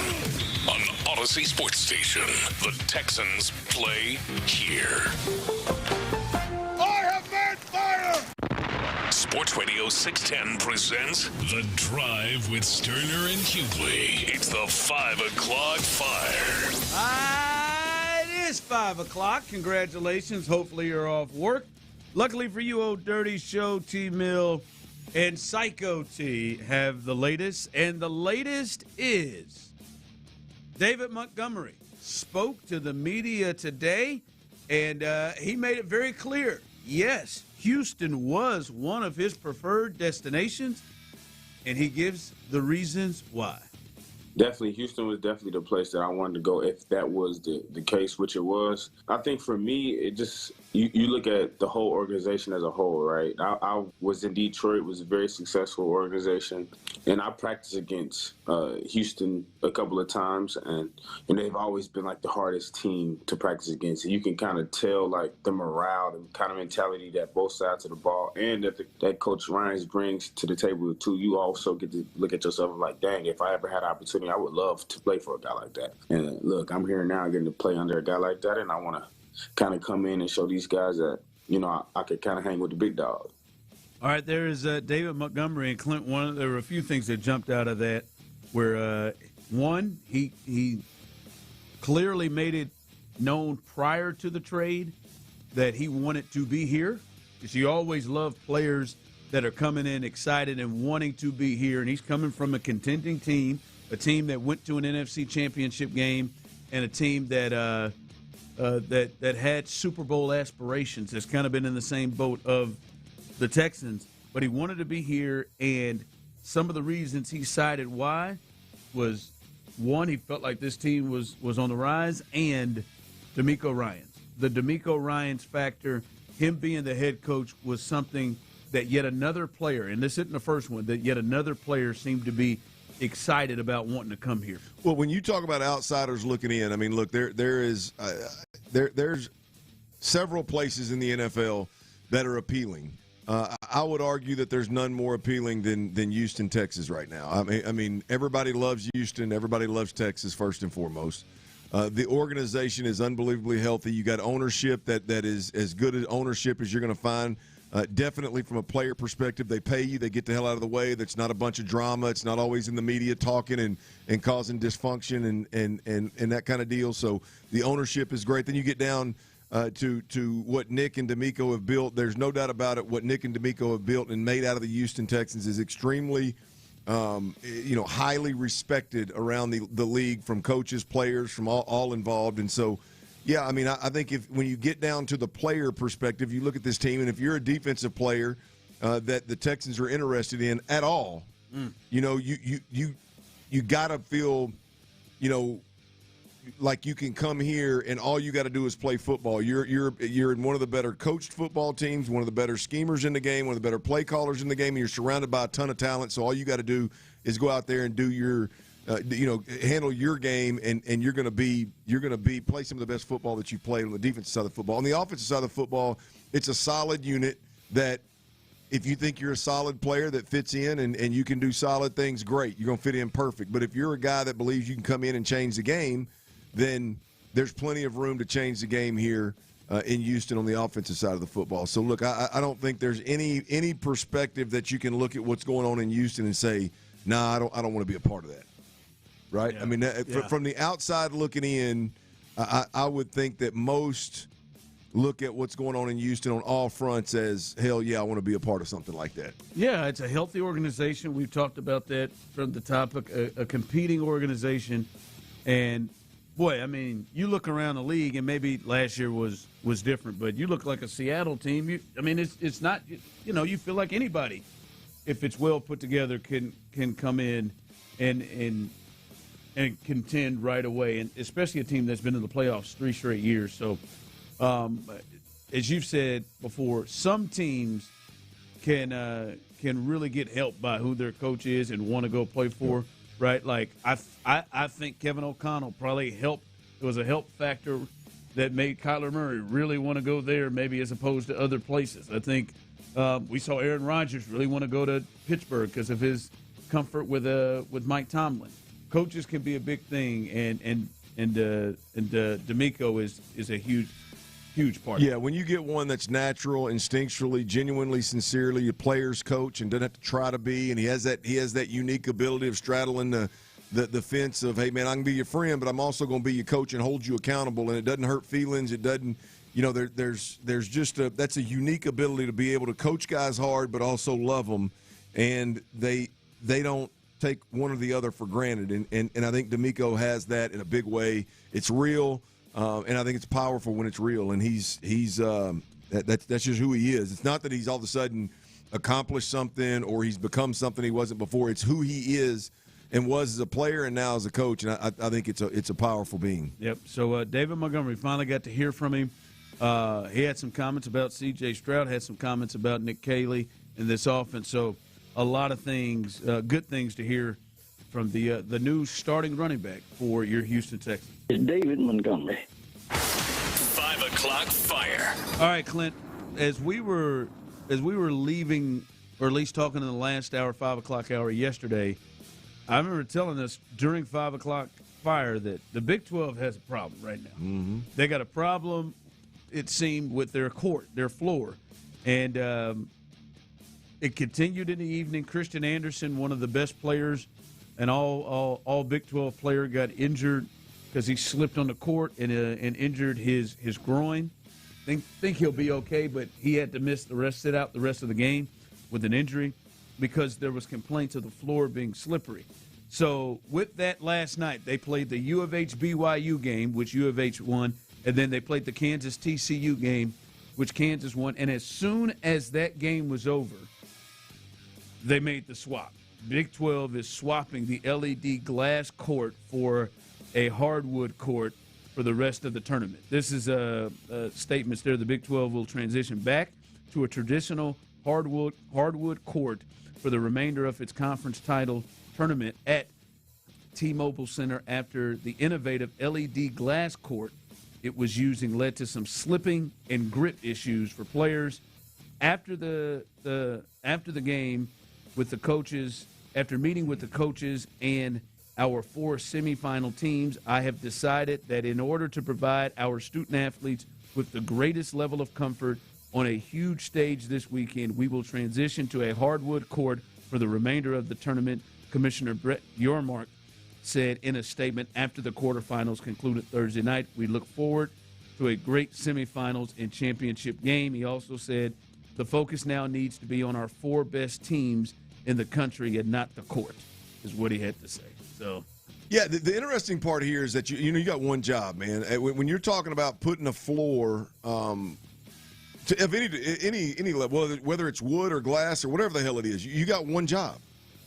Like there's one thing that floor cannot be, and that's slippery. Not yet. Right? Whether it's when sweat hits the floor or with certain shoes. Like the one thing you've got to make sure doesn't happen is that you've got a grip issue. And to think that the Big 12 put that floor down, although it is beautiful and then they can do a bunch of crazy things with it, it's cool technology and all that, to think that you put that floor down without knowing damn good and well that you're not going to have some kind of slip issue, some kind of grip issue, to the level of guys getting injured on it is beyond me. They let that sucker go 3 days. Yeah. Well, Ron, I mean, like seriously, like you got one job, man.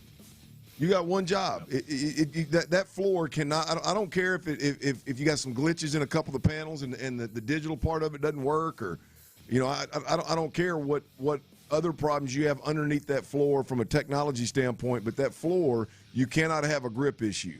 And to think that they let 3 days of a Big 12 tournament go and be played and guys get injured on that floor is wild. Yeah, just the slipping. Like last night, they said what it is? I mean, because obviously, if you sweat or you got water on a wood floor, you're gonna slip like crazy. Well, too. I heard Boob Shambi said that it is designed to have some give, and it has more give than wood. Than wood. And whenever they would go to try to really make a hard cut or a real smooth their feet would. So it's not the actual surface and how slippery the surface is; it's how soft the overall technology is, and the floor giving way. And then the other part was, to be honest with you, that's even worse. That means there wasn't like sweat dripping or something. The other part was where the players were saying that they were kind of getting confused by the lines. Because the digital line, like the out of bounds and the 3-point line, because it was all gray, whatever. It was a tough look. I will give credit to this. There's sometimes some hard-headed people. There are sometimes some people who would have pushed through this sucker, and would have just said to hell with it. Making a change. We're gonna and not just they. He knew he had to pull the plug.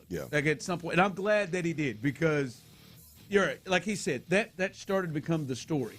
And listen, I like Brett, and this is somebody who is a Big 12 fan. I've grown up in the Big 8, Big 12 conference, and my favorite team is in the Big 12.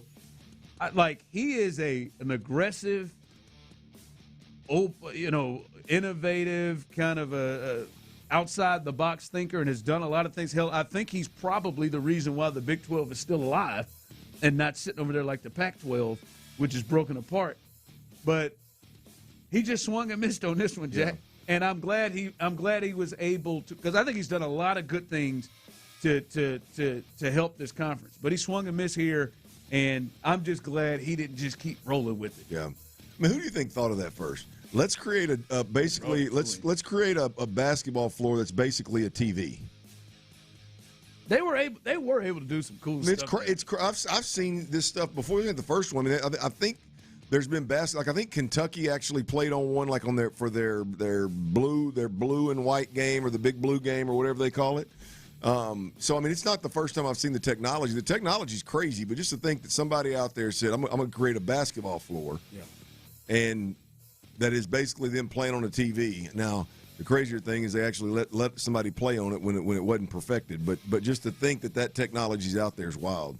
Yeah, it was cool while it lasted. It was. They were able to do some cool stuff on the floor. Just some guy just slipped himself into the splits. That probably ain't it.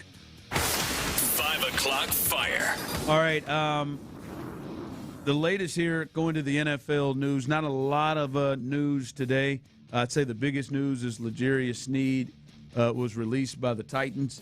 After 2 injury seasons there. We'll see what he does. I feel like L'Jarius is in some little trouble, but we'll see. He is a free agent. That's probably the biggest news of the day. But the Falcons, they've spoken about their new quarterback, Tua, and the GM said he will compete with Michael Penix Jr.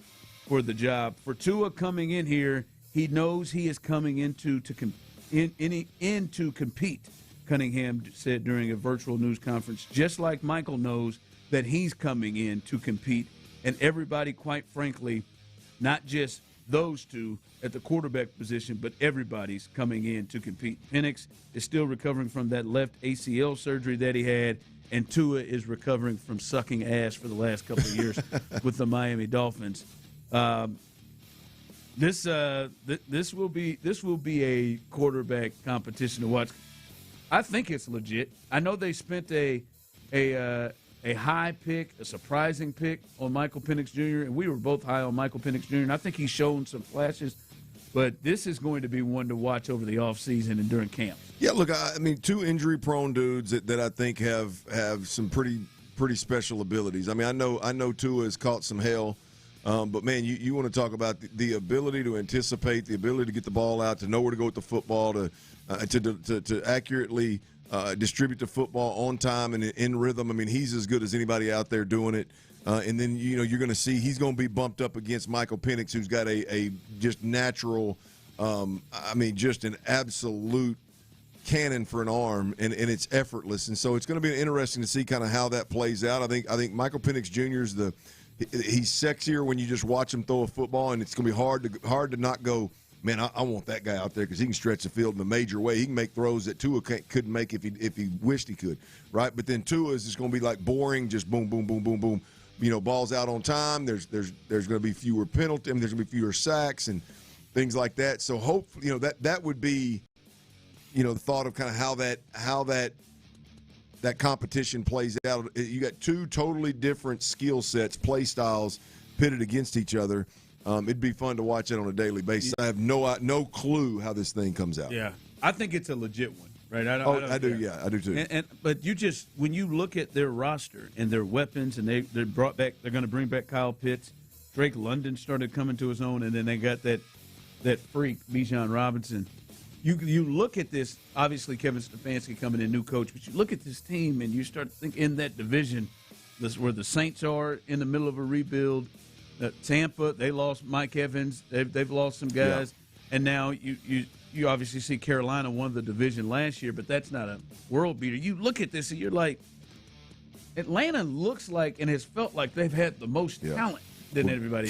Carolina's done some serious work in free agency here, and so having won it all and then done what they're doing now, I mean, they got to be the leader in the clubhouse. But yeah, Atlanta's got some pieces. There's no doubt. You look at it, they got pieces. Yeah, Carolina has really gone. They just added another offensive lineman today, by the way, tackle out of Green Bay. Yeah, they did. Yeah, a big one. Not Rashad. I forgot his last name. By the way, guys, Uncle Jay just texted. He just texted. What'd he give you? I'm certain something on YouTube. Keep your head up, man. Something right there. Let me go read that one. Read that here through the break. All right, coming up, T-Mill's best bets. He messed up last night on perfection, and really it's his own guys who let him down. And he missed one. But he is still 9 for 11 in the green, over 80% on the week. 9 for 11. We'll get his best bets to close out the week. And we got to revisit this one. We need a big day from you. We have another big – I love it, staying with the three bets. You got to stay with that. See if he can close out the week well. And the Tennessee Titans – I know a lot of people here feel like the Tennessee Titans wake up and try to do things to specifically piss off the city of Houston. Did they do it again this time? We'll discuss that next. The Drive is live. Texans' new running back David Montgomery isn't just a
you can get up to $3 million in coverage with no medical exam. Get your free quote at ethos.com/protect. That's ethos.com/protect. Paid spokesperson. Time spent on application may vary. Online health questions required.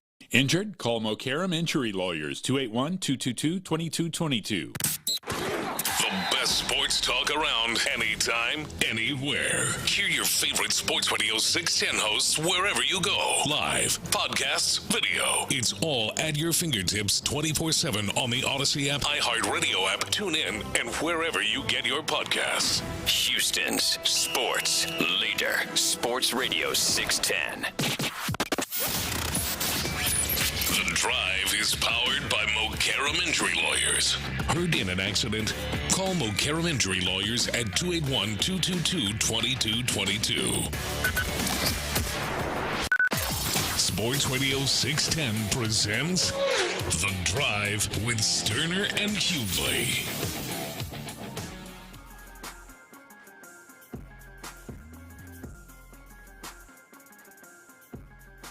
My God, we got double overtime right here, baby. North Texas and Tulsa.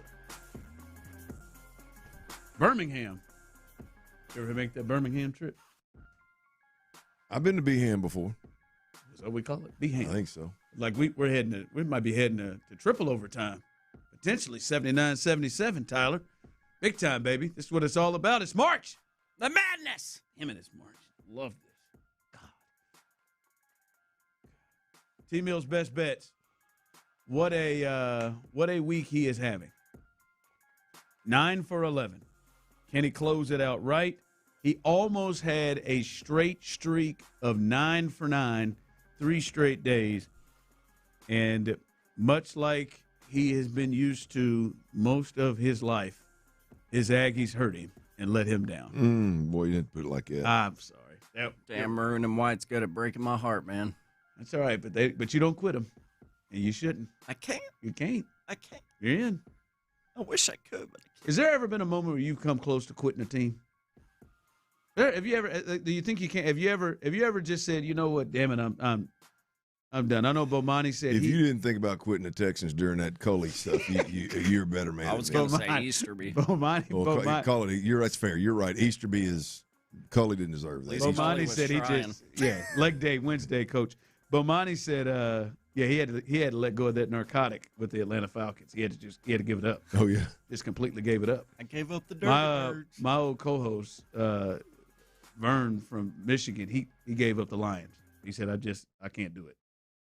Well, I bet he wishes he would have done that now. I said, you quit the Lions. He said, I won't do that. He said, I won't allow other kids. I won't influence kids. I won't allow my kids to do it either. I'm not bite a kneecap off. To deal with that. I think he said it was the 0-for-16 season.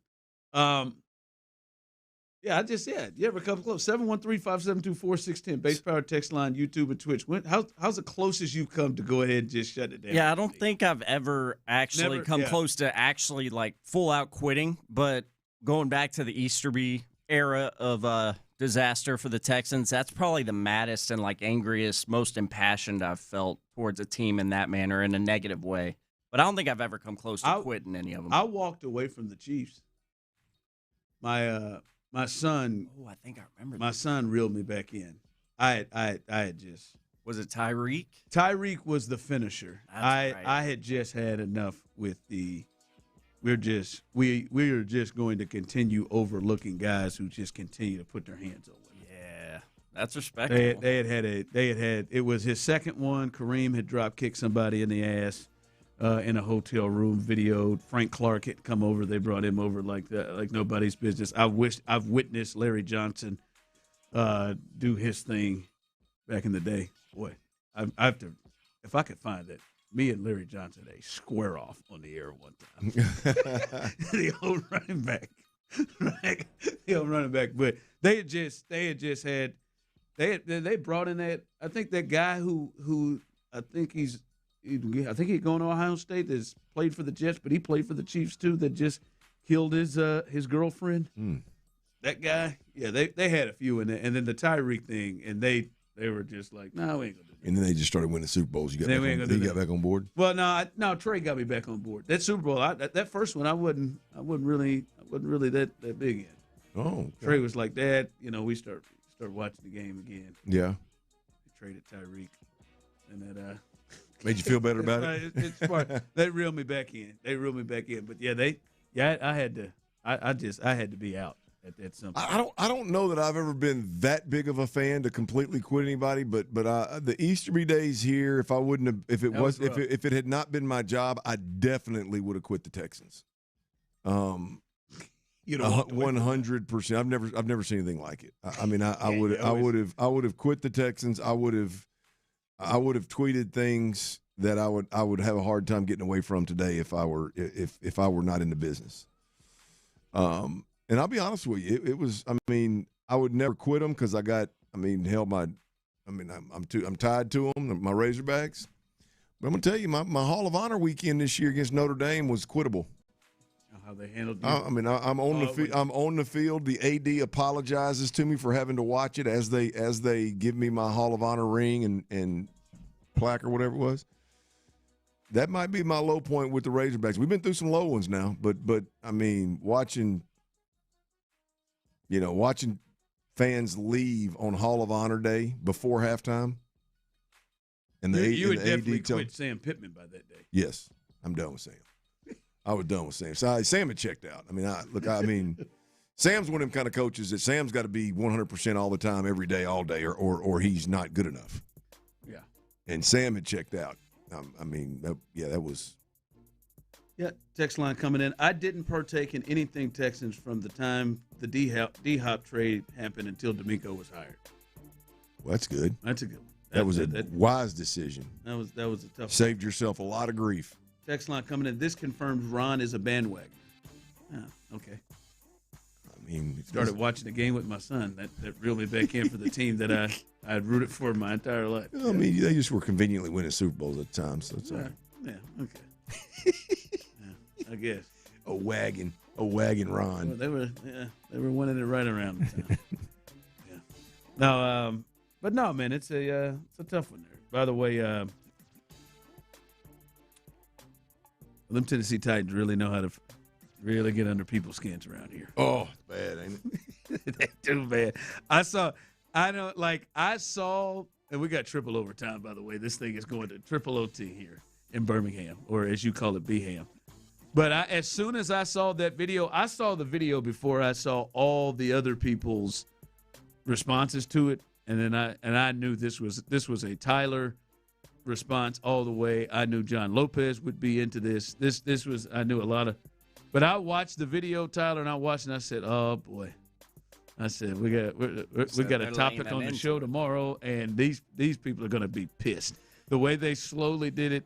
I mean, if they just should have had the touch of Warren Moon going in there and doing it, that would have really gone over the top. We have pride in our beautiful city of Houston, unlike most of everything going on up there in Tennessee. We got pride. Gotta let them know. Yeah. Like to own our own history, not other folks. I am crazy. I'm not surprised that people have lost their minds in here and that Tyler was smoking hot about this. I was surprised, Tyler, that Clint didn't like the jerseys. I was surprised. Wasn't a fan. I don't like the logo. I thought we could all agree the jerseys were nice. Well, you can't mess up that love you blue with white and red piping. You can't accents. Oilers. You can't mess that up. I like the color, the basic uniform, but I think the helmet leaves a lot to be desired.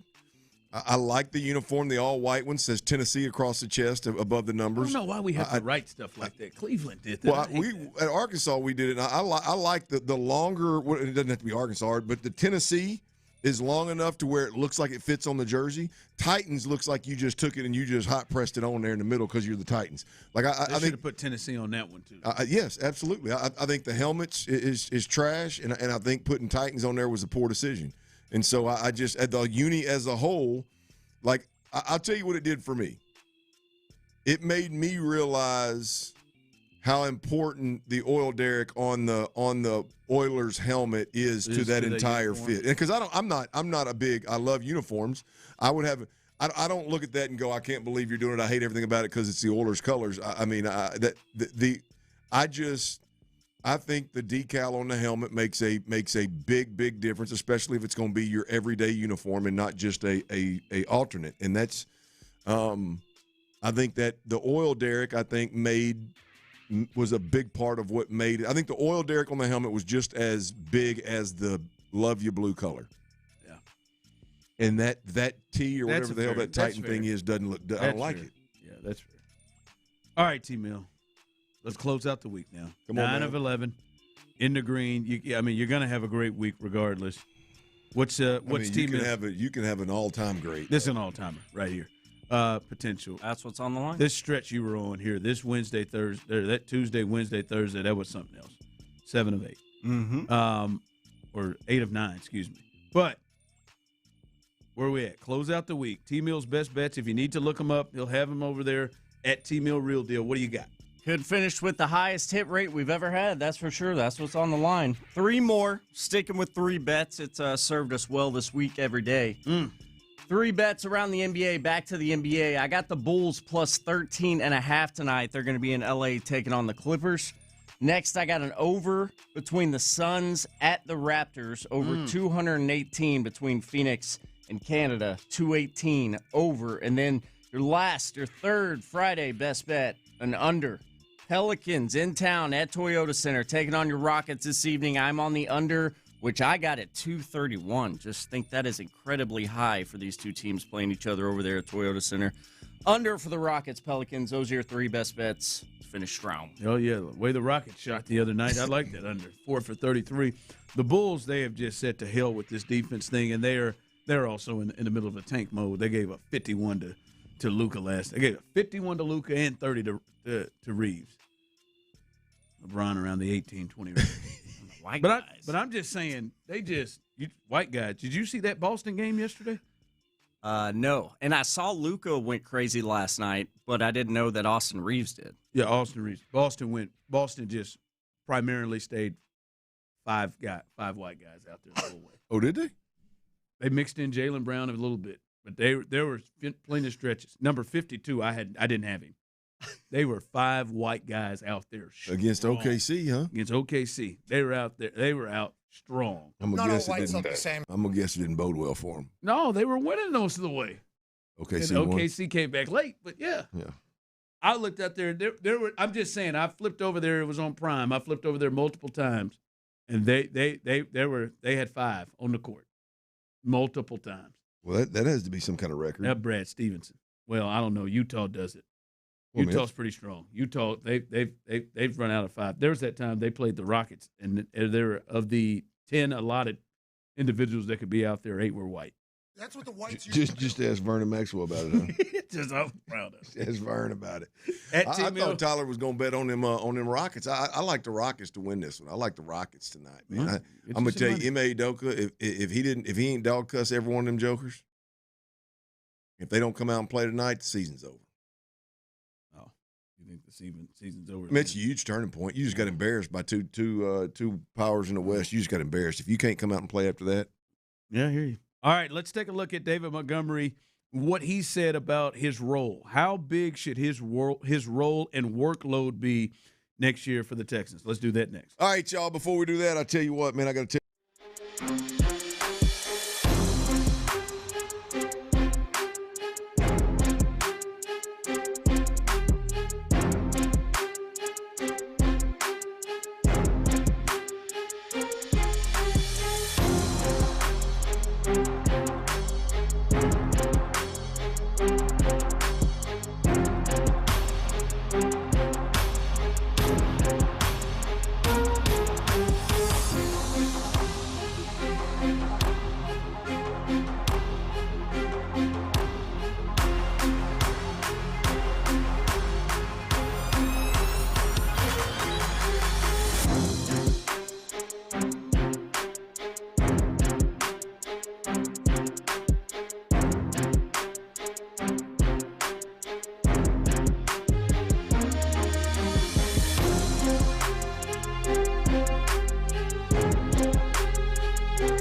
D&M Leasing to learn more about Easy Lease from D&M. The Sports Radio 610 text line is energized by Base Power. Save money and switch today at basepowercompany.com/610. Sports Radio 610 presents The Drive with Stoerner and Hughley.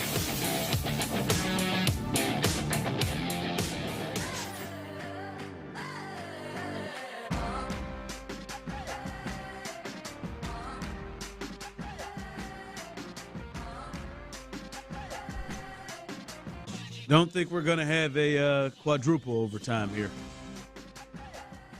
North Texas is leaking oil here.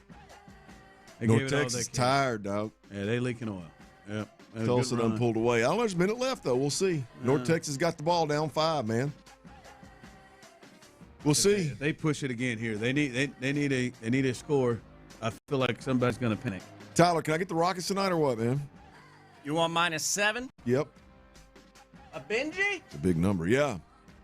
I don't like that one, but I'll do it for you. Yeah, man, get it done. Thanks, bub. Do it, nail it out. There it is. Oh, it's down to -6? I'll take it. I'll take it. If they don't come out hard tonight, if I were M.A. Doka, I would have somebody carrying a jukebox, 8-ball and MJG coming out hard coming out of the locker room. Wow. If you don't, you're gonna get hard. Well, I think their message was slightly different, but either way, I mean, it's. I think it'd be a hell of a start, wouldn't it? I would take them. I'd look at them differently if they came out. You give them a little longer leash with Ball and G. I'd look at it unless Sengun was carrying it. Is he going? Lil Wayne can't carry that jukebox. He don't know who 8-ball MJG is, by the way. I was going to say, how many of them do? Well, if KD don't, golly. Well, I know Kevin. He's our age. At least Tyler's. Let me see if. Sengun is out. Does that change your thought process? Not one bit. Sengun is out tonight with that back. Unbelievable. He couldn't. He's going to miss out on these points. A lot of Capella, and what are they going to do at center without him? A lot of Capella, and who else? KD and Smith. I ain't mad at that. Let Smith play the whole damn game. Don't even get him off the floor. All right. Actually, I ain't mad at that. You're not mad at that? I don't know what it's going to look like on the defensive end of the floor, but I mean, obviously that means Reed Shepard's going to have to play more, and you just slide everybody down, huh? Yeah. I wonder what the start lineup will be. Yeah, probably Clint. Coming in and Reed will come off the bench. He'll come off the bench, of course. Yeah, we know that. The hell with the boombox. Do that. Yeah, why don't you switch that up? All right, coming up behind us, as always, Texans All Access. And David Montgomery will be on with the fellas tonight. So, Texans All Access, Mark Vandermeer, John Harris. We've heard a little bit of David Montgomery, and you'll hear a little bit more from him coming up with the fellas on Texans All Access. They got you right when we get done. And then when they finish at 7 o'clock, you can hear Area 45 live and local. I'm sure they will be talking about that Houston Cougar-Kansas Jayhawk game tonight. That game slated to tip off. I disagree. Slated to tip off around 8:30, but it will be later. So you can listen to them. They'll be talking about that. They'll be talking about the Rockets and the Pelicans also as well with no Sengun and other things, other crazy stuff that they'll be talking about. I know they had Bob Nightingale on, I believe, last night. Talked about vodka cranberry. Yeah, vodka cran. That's right. 2 Chainz talked about why he wouldn't trade Isak Paredes. They're a better team and a better lineup with him. We all know that. Just don't know where he's going to play. But so stay with the best sports show at night here in Houston, Area 45. Patrick Creighton, Sean Bijani. They got you covered a little bit later on. All right, here was David Montgomery when he spoke earlier today. You'll hear him here in a bit live with Mark and John. But he had this to say, which I think is going to be a big talking point during the season, his workload and the role that he will have with the Texans. I'm just here to kind of help and advocate and be a leader of those guys, however they need me to be. And, talking to Coach, he needed me to come in and be a leader. And I've been in the league for going into my 8th year now. So yeah, you like to put the veteran thing on it, but I honestly feel like I'm in my prime, and I take care of my body really well. So in terms of am I able to handle the workload? Yeah, because I put a lot of stress and I work a lot harder in the offseason to ensure myself a chance to being able to do something like that. All right, that's David Montgomery talking about he's ready. He's ready to handle a workload. Now, listen, I think he will handle more than he got last year. He had the least amount of carries of his career. Before 2 years ago, he was up over 200 carries every year, just carries, not even including receptions. Carries. The last 2 years, 183, and then this year, career low, 158, which he got 718 yards. And Maurice Jones-Drew didn't think he was a top 64 back in the league, because he clearly had to have forgotten about him. But your thoughts on what his workload should be coming over here to the Texans? 29 years old, what should it be? Well, before we get to the workload part of it, can I tell you how that it moves me, excites me that DeMeco Ryans is leading with the leadership, part of this thing. I think this offense needs it desperately from an alpha, from a veteran, and hopefully that's the mindset. So let's start there. It's clear by what David Montgomery's saying. That's what DeMeco Ryans is leading with.